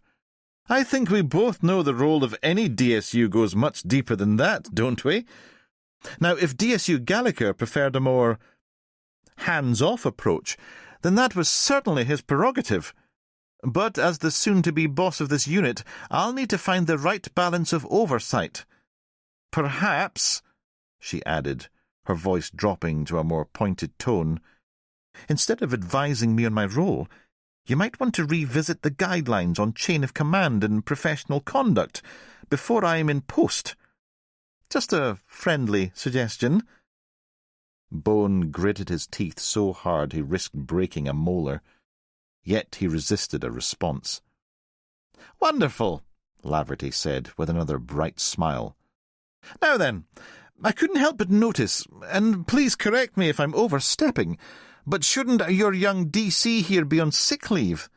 That injury appears rather serious." Bone looked to DC Harper, his bandage now sitting a little crooked around his head. He said he was given the all-clear from A&E. "I was. That's a fact," Harper confirmed, a wry smile directed at Bone. "Oh, I'm sure you did. Such dedication is admirable. But is that really the best decision for your well-being? His well-being, DCI Bone?" "You're right. It was mine." "DC Harper, is it?" Laverty asked, her tone softening. "Yes, ma'am. And your first name, if you don't mind my asking?" "It's Will, ma'am. Will Harper." "Yes, of course, Will Harper. You came through the fast-track detective program, didn't you?" "That's correct." "How impressive. Though I suppose that explains a certain eagerness to return to work before one is fully recovered." "Hold on a minute," Mullins blurted. He frowned. "I know he might look a bit glaikit in a Lego version of Luke Skywalker in Star Wars, but that's how Will always is. The lad is a grafter, and much as I hate to admit it, he's unfortunately a bloody brilliant copper. That's the thing about the RCU, ma'am. We work bloody hard day in, day out. But we are all in the shit of it together, and as DCI Bone said, we get results. Our way. It might not win any Miss World competitions or fit in a nice wee box, a bow on top to please head office. But when you get to the absolute dog's gonads of it, we're the ones clearing scumbags stinking turd dumps off the streets when, to be honest, any lesser idiot would run a mile." Baxter let out a stifled laugh before turning her head away from Laverty. Mullins realised almost immediately that he'd stumbled straight into his own metaphor and stared at Laverty, his expression full of remorse. I apologise, ma'am," he said. "That was unprofessional. It's just—" A silence quickly filled the room, all waiting to see how Laverty would respond. "Oh, I can see why everyone values you so much, Detective Sergeant Mullins," Laverty said. "You mean my big gob?" Mullins said. "It takes a special kind of conviction to speak so candidly to a senior officer. One might even call it brave. I admire your passion and your loyalty to your colleagues and the force, Detective Sergeant Mullins, though perhaps less so your use of language to explain it." Mullins lowered his head. "I have an unstoppable gob on me sometimes, ma'am." "Sometimes?" Harper cut in. Laverty laughed. "It's been insightful, to say the least." She took a final glance around the room and then turned to Bone. "Well then," she said, "if you'll excuse me, I have a scheduled call with my father. You remember him, don't you? The Assistant Police Commissioner. I'm sure he'll be fascinated to hear about the unique dynamics of the RCU. I think you'll find he has already well-formed opinions on that front." Bone nodded slightly as Laverty marched by and exited the room. He watched her go for a moment, and then turned back to the team. All of them seemed to breathe a sigh of relief. "I thought she was going to bite Mark's head off," Harper said. "Like one of them praying mantises." "Aye. Reminds me of a girlfriend I had back in my police college days. I called her the Rotivator." "All right," said Bone, taking a seat. "Now that Mother Superior's gone, let's get down to it. Will, you're desk-bound in digital for the next while, at least until that Tom and Jerry cartoon lump goes down." "Come on, boss, I'm fine." "So sweet that Laverty's already mothering you. And now the boss too," Mullins said. "No one's mothering anybody," Bone said. "I don't want you making yourself a liability out in the field. Stay sitting down, Will. You got it? Besides, we need to go through the CCTV footage the distillery sent over, so you'll have plenty to do." "Aye, sir." "Mark, I want you to go visit this loan company, Leith Hatchett. Sheila already tracked down an address." Mullins turned to Baxter as she slid a note to him with the information written on it. "Of course she did," he said. "In the meantime, Rona and I will speak with this accountant, Dribble, about his year-end bonus." "Greedy bastard," Mullins said. "You're only jealous, Mark," Sheila remarked. "All right, everyone, let's stay on top of it out there. As we all now know, God is watching." Bone and Walker made their way to the car park and ran into Laverty again, the DSU just finishing up her call. Bone grimaced and muttered an expletive as she spotted them and approached. "DCI Bone," she said, her smile pleasant. "Headed out?" "Following up on a lead." "Oh, perfect timing. I'd love to join you. See how the famous DCI Bone works his magic." "That's really not... Unless, of course, you're concerned about having me along." Bone stood there for a moment, tongue-tied. Laverty stared back, eyebrow raised, her smile never faltering. "Shall we go?" she said. "I really want to help assist in your orientation here," Bone said finally. "How very kind of you. But D.I. Walker and I need to do this alone. It's tough enough getting people to open up to the police under normal circumstances. But we'll be visiting our lead at his home, where he's tending to his seriously ill wife. I don't want him to think we're coming at him with all guns blazing and give him another excuse to slam the door in our face." Laverty considered this for a moment. "Ma'am, just give me a chance. Give all of us a fair shake," Bone said.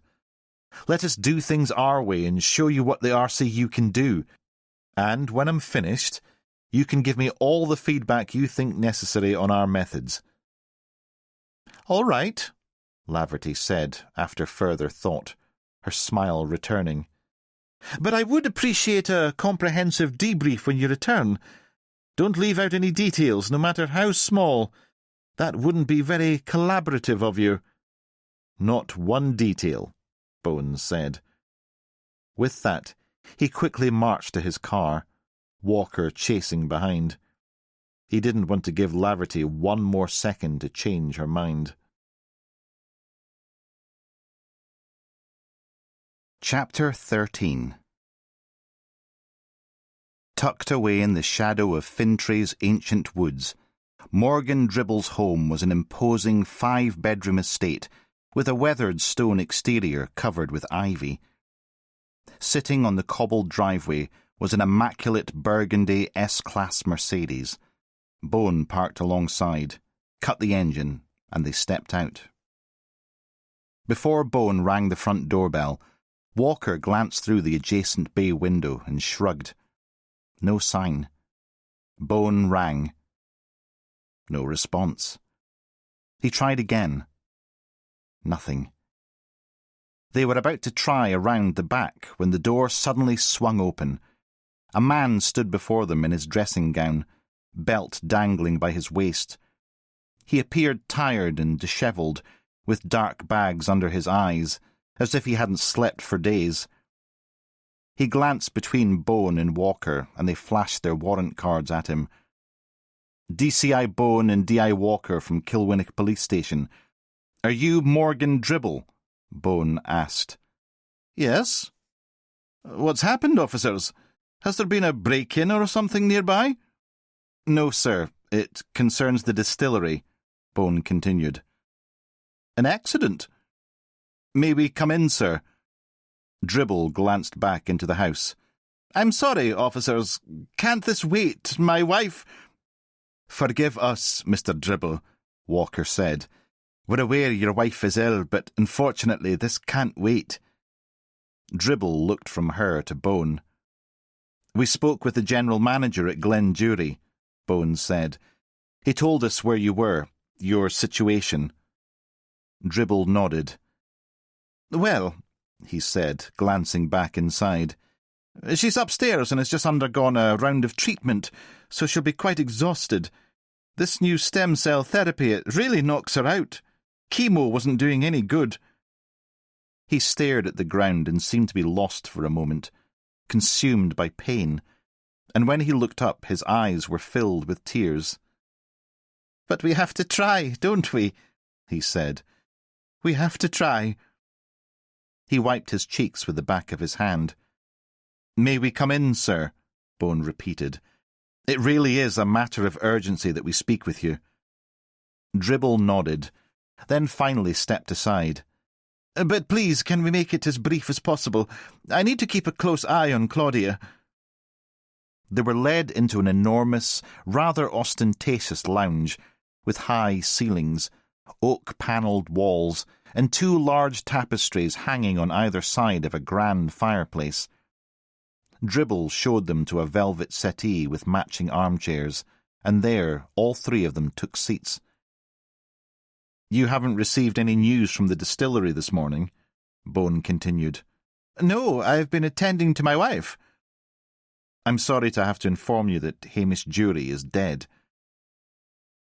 A silence rose between them, Dribble staring from Bone to Walker and back again. Dead? Dribble said. What happened? It would appear that someone poisoned his whisky at this morning's tasting. What? I don't believe it. Who would do such a thing? That's what we're trying to establish, sir. Dribble took a long, deep breath and exhaled loudly. God, can things get any worse? Sorry, detectives, this is very upsetting news. What can you tell us about Hamish? Walker asked. Hamish was a good man. Loved life, perhaps a little too much, but he was a good egg. Would you say Mr. Jury had a troubled life? Bone pressed. Well, I don't know too much about that. I wasn't friends with him. We had a professional relationship. I know he had his problems with gambling, with drink, but in the last few years he had matured, cleaned himself up a lot. Dribble shook his head. I just can't. Money issues? Walker said. I think so, yes. When did you last see him? Bone asked. I can't remember. I've been off work for a couple of months, so it's probably more than 3 or 4. Did he have any enemies that you know of? In the past, perhaps, yes, but as I said, I thought he'd changed his life. His work at the distillery, holding down his role as a tour guide, that's a testament to how far he'd come. How's your relationship with the sisters? Bones said. The Jury sisters. A positive, productive working relationship. I've been employed with the distillery for over 20 years now, so I must be doing something right in their eyes. And Hamish's relationship with them? Dribble hesitated. Family can be tough, but they bailed him out time and time again. His sisters did.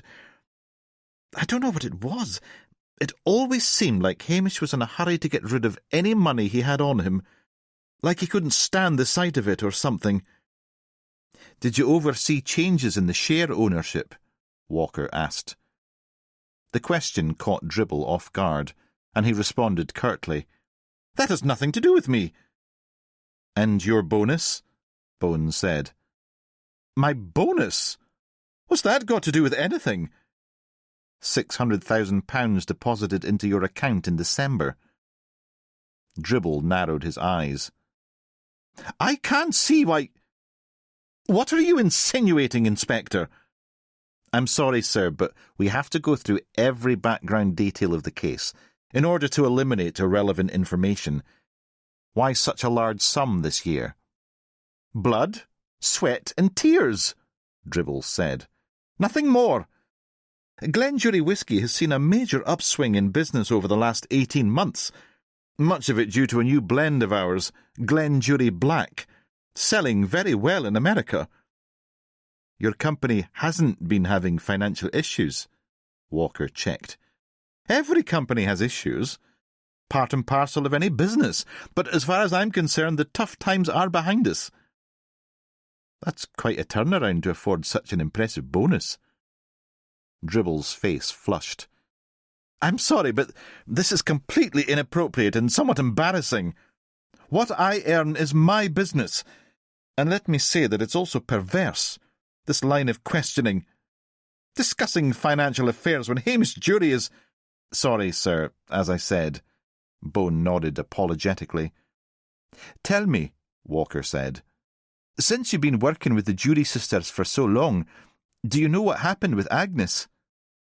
I don't understand. When what happened? Said Dribble. A pregnancy her father couldn't permit, Walker said bluntly. Dribble's face darkened again. I'm afraid I don't know what you're talking about, Detective Inspector, he said. And if I did, I might tell you that matter's private, and you discussing it like this is yet another example of overstepping your reach. Now, I believe I've said as much as can be helpful on the matter. Don't you want to help us find out what happened to Hamish? Bone asked. Find out who killed him? Dribble's tone hardened further. Perhaps I have misled you, DCI Bone, and you think that Mr. Jury and I were closer than we actually were.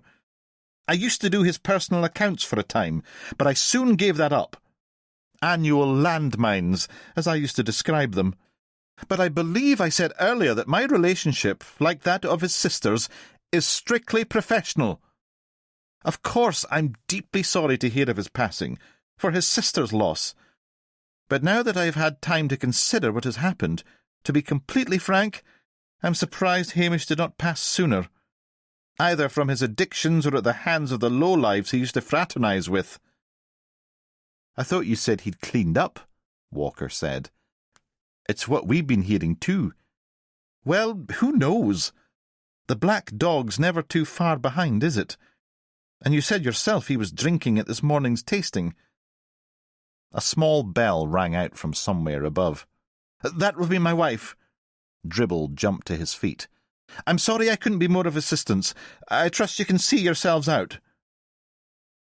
As they exited Dribble's house, Bone glanced over at Walker, eyebrow raised. Interesting shift in tone, he said. Walker chortled. Maybe he spotted our new DSU loitering with intent in his garden. They laughed. Something's definitely gnawing at his arse, that's for sure. And I don't think it's just the awful situation with his wife, Bones said. At the car, Walker stopped. You up for that caffeine hit and further dissection? Dawson's Cafe? Excellent choice, sir. Walker licked her lips in anticipation. Chapter 14. On the deserted outskirts of Kilwinnock, Mullins drove into Garrel Industrial Park, a business enterprise that went horribly wrong in the 80s and never recovered. A collection of half a dozen near-derelict buildings, some of them blackened by fires, others with shutters and doors heavily graffitied. Mullins rechecked the address Baxter had given him, and after some searching and a few expletives, he found the correct unit and parked up. He sat in his vehicle, staring at the unit, checking the sat-nav one more time. This is no bloody loan office, he muttered to himself. A camper van appeared at the site entrance and pulled up in front of the building. A plush new Volkswagen EV in bright yellow that, even in the late afternoon gloom, gleamed like some garish neon lemon. A man in a hoodie jumped out and approached the entrance door, tapping his passcode into the keypad before slipping inside. Mullins got out, went to the door, and peered through the dirty window. The man stood inside a grubby foyer in front of a wall of 12 separate P.O. boxes. He opened one, collected the mail inside, and sifted through it, turning to face Mullins' direction. Mullins then smiled to himself, recognizing the man immediately. He tried the door but found it locked, and instead tapped on the glass. "Brendan Hounsell," he said loudly. "Long time no see." He grinned. D.S. Mullins, Hounsell said, taken aback, like a boy caught with his hand in the biscuit tin. "What are you doing here?" "Why don't you open the door and find out?"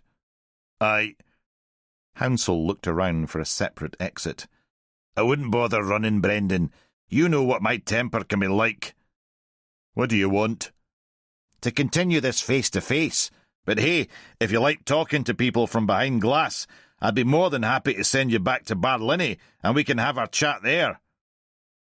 Hounsell hesitated. "Now come on, I'm not in the mood." After a moment, Hounsell stepped forward and let Mullins in, the door winding shut behind him as he entered. Mullins glanced around the foyer for a moment. Water stained the cracked ceiling. "I didn't do nothing wrong," Hounsell protested. "Then this should be very easy for you," Mullins said. He shoved Hounsell back against the wall, pinning him there with his forearm. "And yet somehow I don't believe you, Brendan," he said. "A convicted loan shark caught collecting mail from a P.O. box in the middle of nowhere. Nah, you're up to your old tricks again, aren't you?" "You can't treat me this way. I'm only doing my job." "Job? You?" Mullins scoffed.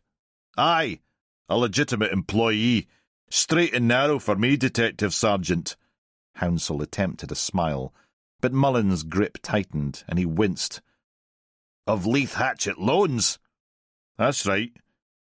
"You see, you think that makes you look clean, but it only makes them look like someone's just shit in their food mixer. And I still don't believe you." "It's the truth." "Who's your boss?" "I don't know exactly." "Not good enough, Brendan." "The company's owned by 2 hedge fund managers in the States. At least that's what I've heard." "Tell me about Hamish Jury's business with the company." Hounsell glanced away, clearly uncomfortable with the question. "Come on, Mullins. D.S. Mullins to you, slug dick. Or I can confiscate your post and send it off to the taxman in the fraud squad, and we'll see just how legitimate this position of yours is." "Oh, right, yeah. Hamish Jury. Works for Glen Jury Whisky, right?" Hounsell attempted ignorance. "You're not clever enough to play this stupid," Mullins said. "Now, How much did Hamish borrow? Loan transactions are confidential. Mullins pounded his fist against the wall of mailboxes beside Hounsell's head. The unit rattled loudly. I'm low on the pecking order, Hounsell said quickly. I only pick up the mail for the company and help out when debt collectors need more men on a job. I just heard from others that Mr. Jury paid off his loan in full plus interest last year. He's no longer on the Leith Hatchett's books. I swear that's all I know. Give me a number, Brendan. How much? I don't know. Mullins pounded the mailboxes harder, the bang reverberating through the empty unit beyond. Last payment was 80-odd thousand, Hounsell said. That's what I heard. But he paid that off, I'm telling you, and we closed his account, honest. You pulling my love knot? No, I swear. There's actually a paper trail. You expect me to believe this diarrhea? Bloody hell. When you were dropped at birth, it must have been from the Empire fucking State Building. I'm telling you, the company's legitimate. You said last payment? Aye, he borrowed more, but I swear to God I don't know any more. What did Jury need the money for? We don't ask those kinds of questions. We issue loans and collect repayments. Cut and dry. Nothing's ever cut and dry with you, Hounsell. You're as slippery as skitters come. My guess is Hatchett's hired you to break legs and push people out windows if they can't repay. That's no me anymore. I'm rehabilitated. Let me just give you my mobile number, and you can call me any time you want, just to show you I'm on the level. You're mobile? Mullins grabbed him with both hands now, and rammed him harder against the wall. Do you think I was born yesterday? He said. I take down your mobile, and you disappear to Marbella, is that it? Not today. Mullins marched him out of the building and towards Hounsell's camper van. I want the ownership document for this monstrosity, and then empty your pockets. You can't do this, Hounsell said. Mullins turned him around and threw him up against his camper van and began going through his pockets. This isn't a game, Brendan, he said. Oh, what's this now? He pulled out a small bag of hashish and held it up in front of Hounsell's face. It's for my nerves, Hounsell said. It's a one-way ticket back to prison, is what it is. Now, no more arguments. He straightened Hounsell up, and his captive handed over his mail, the few items in his pocket, finally reaching into his camper van for his registration. You're the registered owner? Correct. So, low on the pecking order, but still able to pay for this fruit machine. What can I say? Crime doesn't pay. Don't get smart-arse on me, Mullins growled, and flipped quickly through the mail. Still at 15 Chapel Way, Brendan? No, since moved. 18 Chapel Way. What? Did you burn down 15 then when you were cooking up the meth? Girlfriend's place. You have a girlfriend? Is she Tommy? What? Deaf, dumb and blind, Mullins sighed. Never mind. OK, then that's where I'll come and find you if you don't hand-deliver the paperwork you promised to Kilwinnock Station within 48 hours. Is that understood? Yes. And give me your phone. What? I want your phone. No. Brendan. Fuck's sake. That can't be legal. You just told me you'd be happy to provide it, fudface. My number, I said. No, my entire fucking phone. Oh, sorry. That's not how I remember it. You were very cooperative. That'll be my report. Fuck me. He fished it out of his pocket and turned to climb in the van. Mullins pulled him back. What now? Hounsell complained. Access code? Fuck's sake. Hounsell mumbled again. Show me the money, all lowercase. Now get out of my sight, cockbreath. He handed Hounsell his mail back. his registration, his keys, and Hounsell climbed into his vehicle and started the engine. Jesus, Mullins said, wincing at the garish colour of the campervan up close. Hepatitis on wheels. Chapter 15. Back in Kilwinnock, Bone and Walker caught up at Dawson's Café. The bell above the door jangled as they entered, and Mrs. Dawson turned, smiling warmly at them from behind the counter, her thick specs magnifying her kindly blue-grey eyes. The smell of fresh coffee, pies and pastries filled the air, the glass display beside the counter fair heaving with homemade scones, lemon drizzle, millionaire shortbread, and fresh bridies cooling at the end of the aisle. "Duncan!" Mrs. Dawson exclaimed. "And Detective Walker, too! What an honour!" "How are you, Mrs. Dawson?" Bone asked. The three exchanged pleasantries for a moment, before Mrs. Dawson told them to grab a seat. "You two fancy a piping hot bridie? Fresh out the oven not 5 minutes ago?" "Just 2 black coffees, please," Bone said, taking a corner table with Walker. "Rona, love, how about a nice sausage roll?" "I'm more than fine, thank you, Mrs. Dawson." "I see you brought your usual ravenous appetites with you again," Mrs. Dawson joked. "I'll bring your drinks over in 2 shakes." Bone glanced over at the entrance. Speaking of ravenous appetites, Mullins marched in and went straight up to the counter, unaware they were in the corner. "Hello again, Mrs. Dawson," Mullins said. Mrs. Dawson glanced up from behind the coffee machine and smiled warmly. "Hello again to you too, Mark. Usual?" "Aye, bridie and a coffee to take away." "Coming up." Walker shot Bone a mischievous smile, and then turned back to the counter. She looked to Mrs. Dawson and held a finger to her mouth, telling her to keep quiet, and Mrs. Dawson nodded with a cheeky grin. Walker then silently slipped out of her seat and sidled up behind Mullins. "You're nicked!" she shouted. Mullins spun round, one hand clutching his chest. "Jesus, ma'am," he said. "You trying to give me another heart attack?" "Seems like you're taking care of that yourself." Walker stared past him to the row of bridies in the display case. Mullins glanced at them, and then back to Walker, a sheepish expression on his face. "Let the man be," Mrs. Dawson said. "1 pie won't kill him."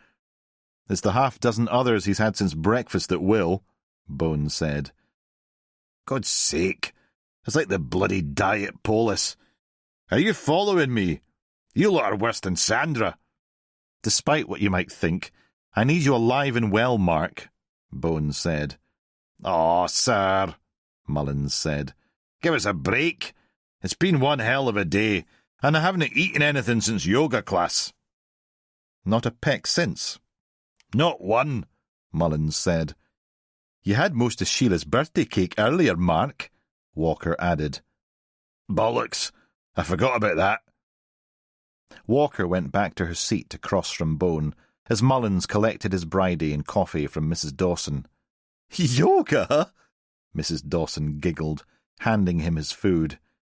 "Don't you start as well." He paid her, and then went to Bone and Walker's table. "I'll start healthy tomorrow," he said. "Honest." "Good God, look at that!" Walker pointed out of the window. "What?" Mullins ducked to see. "A low-flying pig eating a bridie." "Funny, ha-ha," Mullins grimaced. "How did it go at the Leith Hatchett Loans office?" Bone asked. "There was no office, sir," Mullins said. "Just a bunch of P.O. boxes, and the ever-slippery Brendan Hounsell." "Hounsell?" Walker said. "The serial petty criminal idiot." "The very same. He said that he works for the loan company, and he's gone legit. Promised to send over proof that Hamish Jury had squared his debt." "When was this?" "He wasn't sure, but it was last year." "Well, This just keeps getting murkier and murkier, Bones said. All right. You head on back to the station and see how Harper's doing. You might want to finish that thing before you get there. Walker gestured to the bag that was dripping warm fat onto the floor. You kidding? Mullins flashed a smile. It'll be gone before I cross the car park. He exited the cafe, and Mrs. Dawson arrived with the coffees. There you go, and here's a wee homemade scone to share on the house. You're wasting away, you two. Bone thanked her and took a sip of his drink. God, that's bloody good. I'm surprised Leith Hatchett even has paperwork to hand over, Walker said. Indeed. But we can talk about the case later, Bones said. I thought we'd take a wee break to just have a coffee and a blether. We haven't done that in a while. No, we haven't. Walker stirred her coffee. So, how are you? How's Erin and Maddie? I'm fine. We're all okay. Rattling along. Oh, but some news about Erin. Has she joined the force? Over my dead body. She stopped. Sorry, we shouldn't say things like that. They laughed. No, our lovely 3-year-old daughter has a boyfriend, actually, if you can believe it. Bones smiled. Is that right? Quick off the mark, then. She's besotted with this cute little toddler at our playgroup. It's rather sweet. They've been inseparable the last couple of weeks. I'm starting to worry she might be a proper handful by the time she hits her teens. The apple not falling far from the tree. Walker laughed before looking away, maybe picturing her little girl. She's just so adorable. Bone turned and glanced out of the window, a bittersweet vision of his son flashing in his mind. Well, he said, hold on to every second. And Maddie? She was offered a promotion, head of English, but she turned it down. She thinks that one of us working full-time is more than enough. Bone nodded, taking another sip of his coffee. Dare I ask about the book? Maddie's book. The very same. The one she's been at for, 5 years now? Walker shrugged. I tell her at least once a week to keep at it. But Erin's her world at the minute. Just at the minute, joked Bone. And what about you? Me? Well, I haven't had one hallucination in 4 months now, so that's a bonus. Don't want to jinx it or anything, but hopefully I'm finally rid of that part of my PTSD. I still get the occasional night sweats, but I reckon that's probably menopausal. He chuckled. That's great news. Yes. You don't sound convinced. No, I've just had this strange feeling lately, Bones said. Like I'm being followed. Really? I keep seeing this blue Astra everywhere. I first spotted it at Will's wedding. This guy with ginger hair was driving it.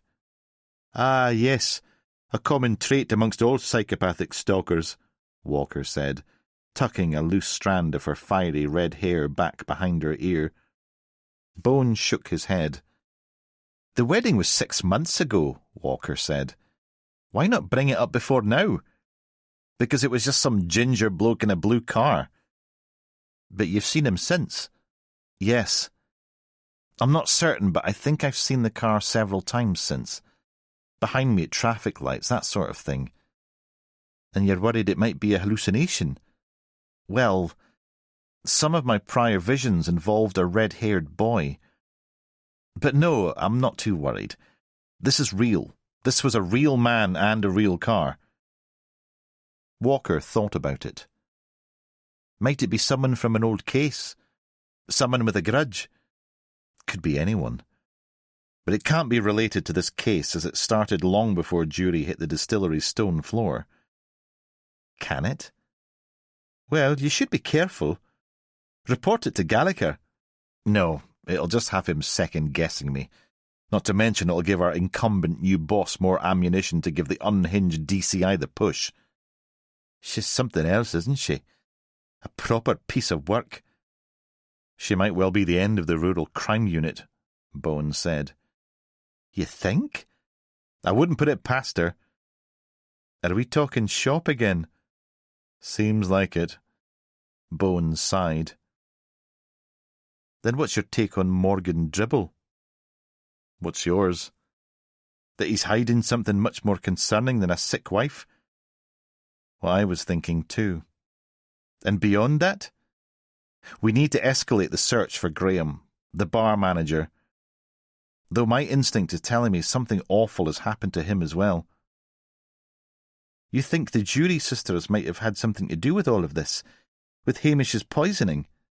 That older one, Elspeth, she was a cold fish. Maybe, but why?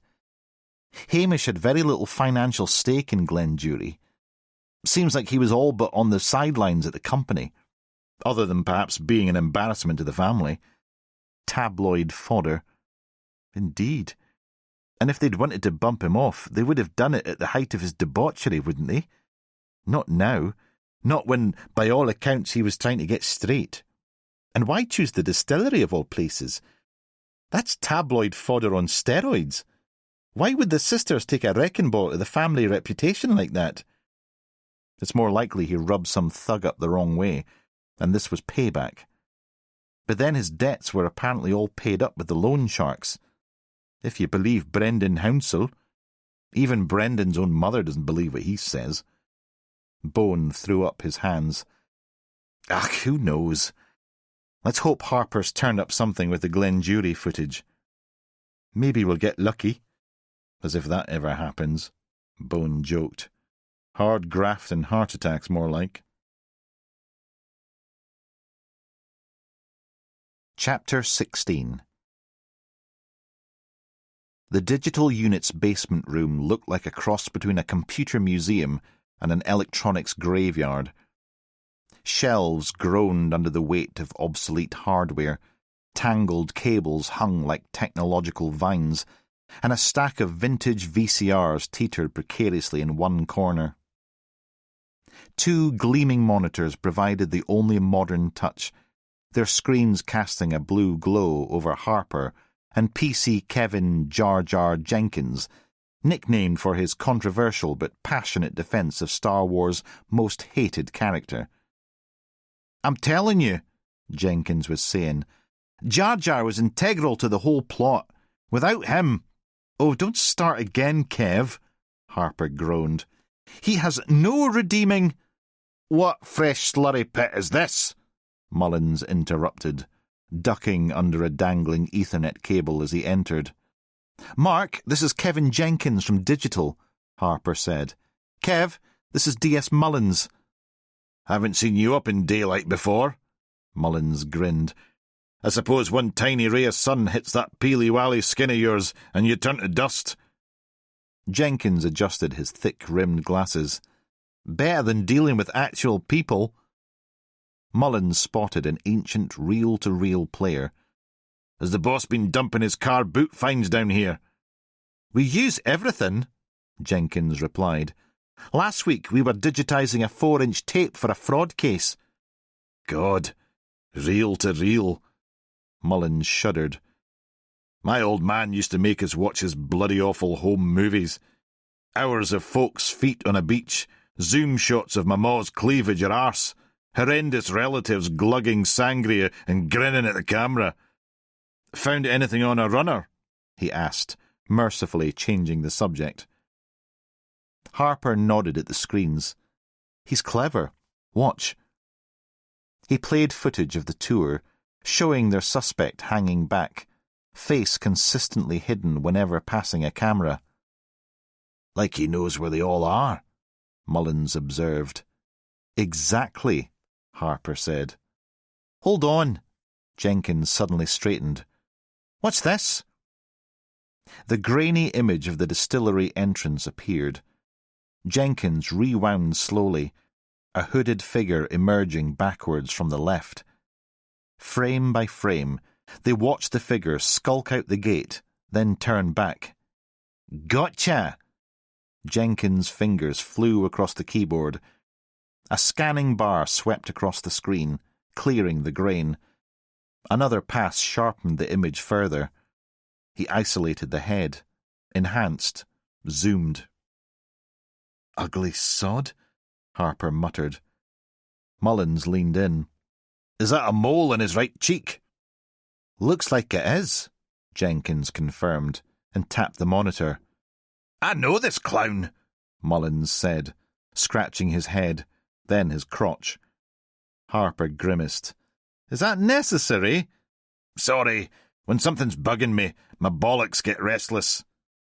"I must sincerely apologise for my colleague," Harper groaned. "Restless bollocks," Jenkins chuckled, clearly delighted by the phrase. "We should run this through our database." "Yes, let's do it quick, before Mark scratches one of his nuts off," Harper grinned. A few keystrokes later. "Done." Jenkins sat back in triumph. "Come on," Harper said to Mullins. "Let's see if we can identify our potential poisoner and put you and your testicles out of their misery." They left, and Jenkins' voice followed them. "May the force be with you, and Jar Jar forever!" "I worry about you lot," Mullins muttered as they climbed the stairs. "Says the man with dancing golf balls in his boxers." "Fair point." In the stairwell, Mullins suddenly stopped. "Only 2 floors? Are you really that unfit?" Harper joked. "Shut up," Mullins muttered, staring at the floor. "Charming." "I fucking knew it." "Knew what?" "Come on." Mullins turned for the stairs. "Come on where? Aren't we going to run this guy's ugly mug through our system?" "No need. I know who he is, and who he works or worked for." "But the boss said I'm grounded today." "Oh, come on, young Skywalker. A wee bit of fresh air won't hurt you. I won't tell him if you don't. Anyhow, I need you with me." "Really?" "Aye. It's so boring in the car without the butt of all my jokes there with me." Harper sighed and reluctantly followed. Mullins raced up to the ground floor and burst through the back exit into the car park, Harper struggling to keep up. He stopped by a pool car, an Audi. "Shite. Gonna run back to reception and ask Robinson Crusoe for the keys to this baby." "Who?" "Beardy Brody, numbnut. Come on." "Only if you tell me where the hell we're going." "Northlands Prison, for a tete-a-tete with our old mate Craig Snedden. Remember him?" "Raphorse Estates, Loan Shark Snedden. The guy we banged up for his involvement in the Isle of the Dead murders." "Humanitarian of the Year himself. You've got it in one. Our ugly runner used to work for him." "Oh, God, well, I'd better take this off then." Harper removed his bandage. Mullins had a quick look. "Ach, it's barely a scratch, you big girl's blouse." Harper winced. "You really can't say things like that anymore." He gently tapped the stitches on his scalp. "OK, how about, poor wee lamb, let your dada kiss it better." Mullins lunged at him in full pout. Harper shoved him away. "Yes, much more appropriate." While he made his escape and went back for the keys, Mullins pulled out his phone and dialed ahead to the prison, his agitated tackle forgotten in the thrill of the chase. Chapter 17. Craig Snedden was leaner than when Mullins had arrested him 2 years ago, prison weights clearly agreeing with him. His muscles bulged against his grey sweatshirt, though the effect was somewhat marred by a fresh scar running across his forehead, the stitch mark still visible. When he spotted Mullins beaming at him in the interview room doorway, he turned to leave, but the guard pushed him forward. "Long time no see," Mullins said, as Snedden slouched into the chair opposite. "Not fucking long enough," Snedden muttered. "You look well, Craig. Prison must agree with you. Are you the kingpin yet?" "Why would I even want to smell the same stink as the trotter who banged me up?" "You did that all on your own, brain of Britain," Mullins replied. How's business now you're on extended holiday, courtesy of our fucking taxes? I'd almost forgotten how annoying your foghorn snorting voice is. What's with the beauty scar? Mullins drew his finger across his own forehead. Caught myself shaving. Is there a fucking point to this? Oh, are we keeping you from slopping out or something? I was missing you and thought I'd just drop in. We both were, weren't we, DC Harper? Oh, that's who he is, Snedden sneered. I thought you were here to barter him or something. He'd fetch a pretty packet down in the sex offenders unit. Mullins nodded to Harper, who produced a printout and pushed it in front of Snedden. You know this guy, don't you? Snedden scoffed. Ha! Oh, aye. Did I tell you I'm a grass now? I'll love to live on the edge. Come on, simple question. Did he work for you when you were out? Never seen him before. Was he one of your hire-a-fists? Listen, mate, if I was in the business of hiring fists, you'd be the first to know about it. And it wouldn't be your face you'd need to worry about. He chuckled at his own joke. Mullins slammed his hand on the table. Name! Like I said, mate, never seen him. Not your fucking mate. Name! My. You're well pissed off, aren't you? Fancy giving me a wee smack, do you? I bet you fucking do. Right on the chops. Lay me out under that camera, and I get the last fucking laugh when you're kicked out of the pig pen on no pension, big fat disgraced lump of lard. Mullins stood, his chair crashing to the floor. The guard moved forward as Harper grabbed Mullins' arm. Then Mullins' face transformed from rage to a wry smile. Every time. I'll give you that. You're definitely still on my Christmas card list. Snedden sighed and glanced at the guard. Are we done? Get the fuck out of my sight. Snedden sauntered to the door, clearly feeling victorious. And mind how you go, Mullins called after him, still smiling. Jesus, Mark, Harper said when they were alone. I thought you were going to floor him there. Don't be daft. All part of our wonderful relationship. He plays games, and I play back. Really? Oh, aye. Just wanted to push him to the point where I definitely knew he was lying. How did you know? Did you see that thing he was doing with his thumb, pulling it in and out of his fist? No, I was too busy worrying that you were going to kill him. He was nervous, scared even. Something or someone is getting to him. Mullins uprighted the chair. Let's go speak to the governor, see if he knows what's going on.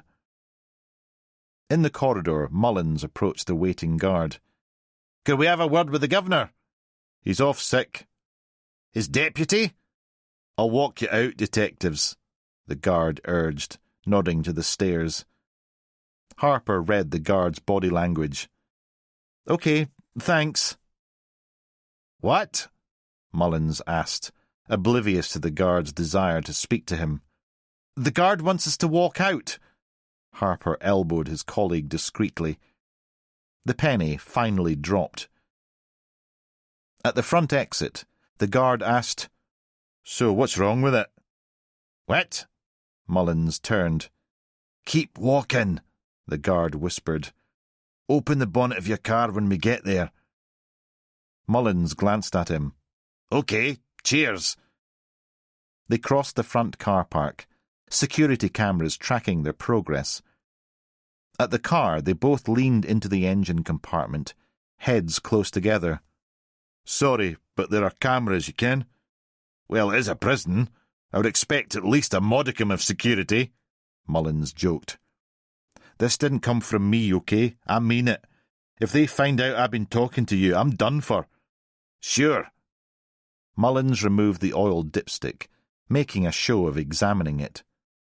Snedden's head of a smuggling ring within the prison, the guard said quietly. Heroin on an industrial scale. Addiction is rife. 3 overdoses already from contaminated batches. It's carnage in there.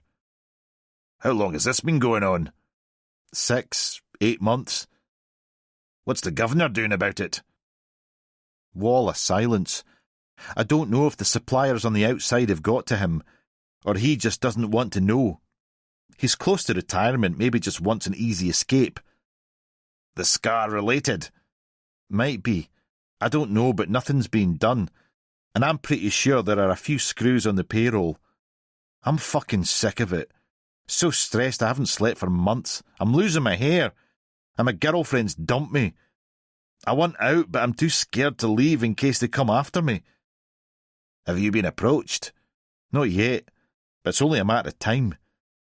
I think their plan is to have the whole fucking place on smack or on their payroll. Who's the supplier? Can't be sure, but I've heard talk of Frank Phelan's involvement. Phelan? That would make sense. That fucking monster's been responsible for the deaths of thousands of junkies across Scotland, Mullins growled. Selling poisonous muck. If the operation's as big as you say, it would take someone like him to run it. Any other prisons involved? I have a mate who's a guard at Peterhead. He says it's out of control there as well. Jesus. Mullins replaced the dipstick and slammed the bonnet angrily. He climbed in, started the engine, and leaned out to give the guard an obvious thumbs up. Then he got out again.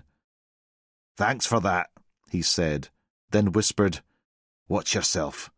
If you need support, call me direct, okay? They watched the guard walk back to the prison before climbing into the car. As they pulled away from the prison gates, Mullins rubbed his shoulder unconsciously. Something wrong? Harper asked. Nah, just remembering the last time I dealt with Phelan. 10 or so years ago when I was a DC, armed raid on his house. 2 of his knuckle-grazing scrot sacks got the better of me, beat the living shite out of me before the ARU could intervene. So, is it grudge match time? I don't hold grudges, Mullins said, attention fixed on the road. Fuds like him just get what's coming. That way is more satisfying. Sounds like this Phelan guy has widened his operations. Aye, back then he was more small-time, on the payroll to another evil bastard called Galbraith. But I remember Galbraith's severed head was delivered to the Procurator Fiscal's office. At the time, it wasn't clear who was taking over. Now we know. Mullins fished his phone from his pocket and handed it to Harper. Right, ring Bone and fill him in. Tell him it might be a good idea if he pays the governor a visit. Turn up the heat a bit more. Harper fiddled with the heating controls. What are you doing? I thought you were cold. Oh, I see. You just veered into cliché American cop show lingo there for a sec. Smart arse, Mullins growled. Just ring the boss before you feel the heat of my fist in your face. I can't ring him. I'm supposed to be desk-bound, remember? Mullins pulled over and snatched his phone back. God's sake. Whose idea was it to let you out of A&E? You're a bloody menace. Thanks, Doc, Harper replied. He gave him the finger. Chapter 18. Bone pulled up to his cabin, turned off the engine, and let out a long, weary sigh. The loch stretched out before him, dark and still in the fading light. Across the water, the familiar outline of the mountains stood solid in the darkening sky, their peaks sharp against the last glow of sunset. His mobile buzzed as he turned off the engine. Mullins. "Mark," he answered, suppressing a yawn. "Always a pleasure, never a chore." "Sir, I've just been up to Northlands prison. I recognise the runner from CCTV footage as a former employee of none other than Craig Snedden." "Is he now? How did it go? I'm assuming Mr. Snedden was thoroughly cooperative and a reformed man." "Aye, right. In your dreams," Mullins replied. "Apparently, Snedden's running some massive smuggling operation from inside. Industrial-scale heroin distribution. Bone listened to Mullins detailing his conversation with the prison guard, his brow furrowing deeper with each revelation. Feelings involved? That's what the guard says. Reckons the governor might be on the payroll and turning a blind eye too. Good work, Mark. Could you visit the governor tomorrow, then? If Frank Phelan's involved, then this is escalating, and I think I need to speak to organised crime. Sir, and thanks for the compliment. I'll have the T-shirts with your quote printed up for distribution to the team tomorrow. Don't push it, Bone chuckled, for once finding a Mullins joke borderline funny. Bone ended the call and entered the cabin, flicking on the lights. He went straight for the kitchen cupboard, reaching for the bottle of Macallan that wasn't there. Bugger, he muttered, remembering he'd finished it last weekend. He peered out of the side window and could just make out the glowing hotel sign through the trees. He locked up and headed up the path towards the road, but then changed his mind and took the scenic route via the loch side. The narrow pebble beach crunched beneath his shoes as he walked, the water lapping at the stones in a steady, gentle rhythm. He paused halfway, hands in pockets, taking in the view. The loch was a dark mirror in the night, reflecting the shimmering glow of cottages on the distant shore. Stars were appearing overhead, clear and bright in the Highlands sky, the kind of view that made even Bone take a sharp intake of breath. A twig snapped behind him. He spun around, peering into the gloom between the trees that bordered the beach. Nothing. Just shadows and silence. He scanned the tree line again, but saw no movement. Get a grip, he told himself, shaking off the feeling. Too many years as a detective had left him permanently suspicious. Bone turned back to the loch, its dark surface now rippling gently in a growing breeze. The familiar pull tugged at him, that same urge he'd embraced countless mornings since moving to the cabin. His regular dawn dips were now a ritual, as vital to him as breathing. He inched closer to the water's edge, imagining how it would feel. The initial biting cold that stole his breath, then the peculiar burning sensation across his skin before the numbness set in. After that came the clarity, the reset, the washing away of whatever case was currently lodged in his brain. There was nothing like this loch's healing water to scour a man clean, inside and out. Tempting, he murmured. But with another tired yawn, he concluded he needed a drink more than a swim. Macallan would have to be replaced with whatever Gordon was serving. Tomorrow morning, he promised the loch with a nod. He cut back to the road and up towards the hotel. The car park was full, and upon his approach came a hubbub of voices spilling from the public bar. Inside it was heaving. Bloody hell! Quiz night! Duncan! Gordon, the landlord, spotted him arriving from behind the bar. Just in time, pal. We're about to restart. Just a quick pint, Gordon. I'm not staying. No chance, came a shrill voice from a corner table. We need you, Inspector Morse. We're being absolutely massacred here. Bone spotted the source immediately. Junior, Loch Gillen's most notorious and beloved eccentric. The village legend sat at a table, holding court with two bewildered tourists. Dougie McCrae sat at the end of the table, looking about as pleased as a man facing the firing squad. As the village's grumpy postmaster, Dougie approached quiz night with the same grim determination he reserved for sorting the morning mail. "How's tricks, Dougie?" Bone asked. "Fine, until I drew the short straw and ended up with Zeppo the clown here."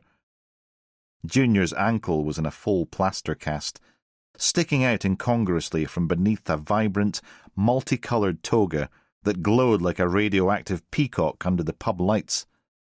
"What in God's name are you wearing, Junior?" "It's my Zen outfit," Junior replied with dignity, adjusting the fabric to cover his exposed bare leg. "I've taken up transcendental meditation. Changed my life, so it has. My new friends here think I look very regal." "Aye, embassy regal king size," Gordon shouted over from the bar. "Duncan here is an actual police officer, so if we don't win, he'll have everyone arrested for fraud, won't you, DCI Bone?" Junior said. "I'm off duty, Junior." "And the ankle?" Bone nodded at the plaster cast, which someone had covered in crude anatomical drawings. I got a wee bit carried away with the lotus position," Junior admitted. "Fell off my kitchen table." He beamed proudly, despite the admission. "The doctor said I broke it in 2 places. I told him that I was only in the kitchen." His tourist companions laughed. The postmaster's frown deepened. "Superfans, I see," Bones said. "How do you do?" The shy holidaymakers nodded enthusiastically. "I wouldn't sit too close to this one. He's not house-trained yet." Bone glanced back at Junior's regalia. "Is that a curtain?" He spotted a couple of plastic rings sticking out from under the hem. "Zen curtain, if you don't mind," Junior huffed. "Whose house did you nick that from, you thieving git?" Doogie said. "How so very dare you? This belonged to my mother." "You mean you were born the normal way, Junior?" Bone joked. The tourists laughed again. "Anyways, I'm a new man. Oh, and I've got into CBT as well," he added brightly, ignoring Bone's dig. "Cognitive behavioural therapy?" "No, weed," Junior grinned. Then his eyes widened. I mean the legal kind, of course," he added sheepishly. "CBD, the oil stuff, not Satan's lettuce. Though, between you and me—" He leaned forward conspiratorially, nearly knocking over 3 pint glasses with his curtain. "I think Mrs. Macpherson up the road from me is growing some suspicious plants in her greenhouse. Told me they were exotic herbs for her arthritis. Aye, right-o." The tourists exchanged alarmed glances. "Junior here thinks his Magnus Bloody Magnuson," Doogie interrupted. "So far, he's got his negative points. We actually had points deducted for his last answer." "How is that even possible?" Bone asked. "Wait, what am I thinking? It's Junior we're talking about here." Then he insisted iron brew was invented by Buddhist monks in Tibet and wouldn't back down, Doogie grumbled.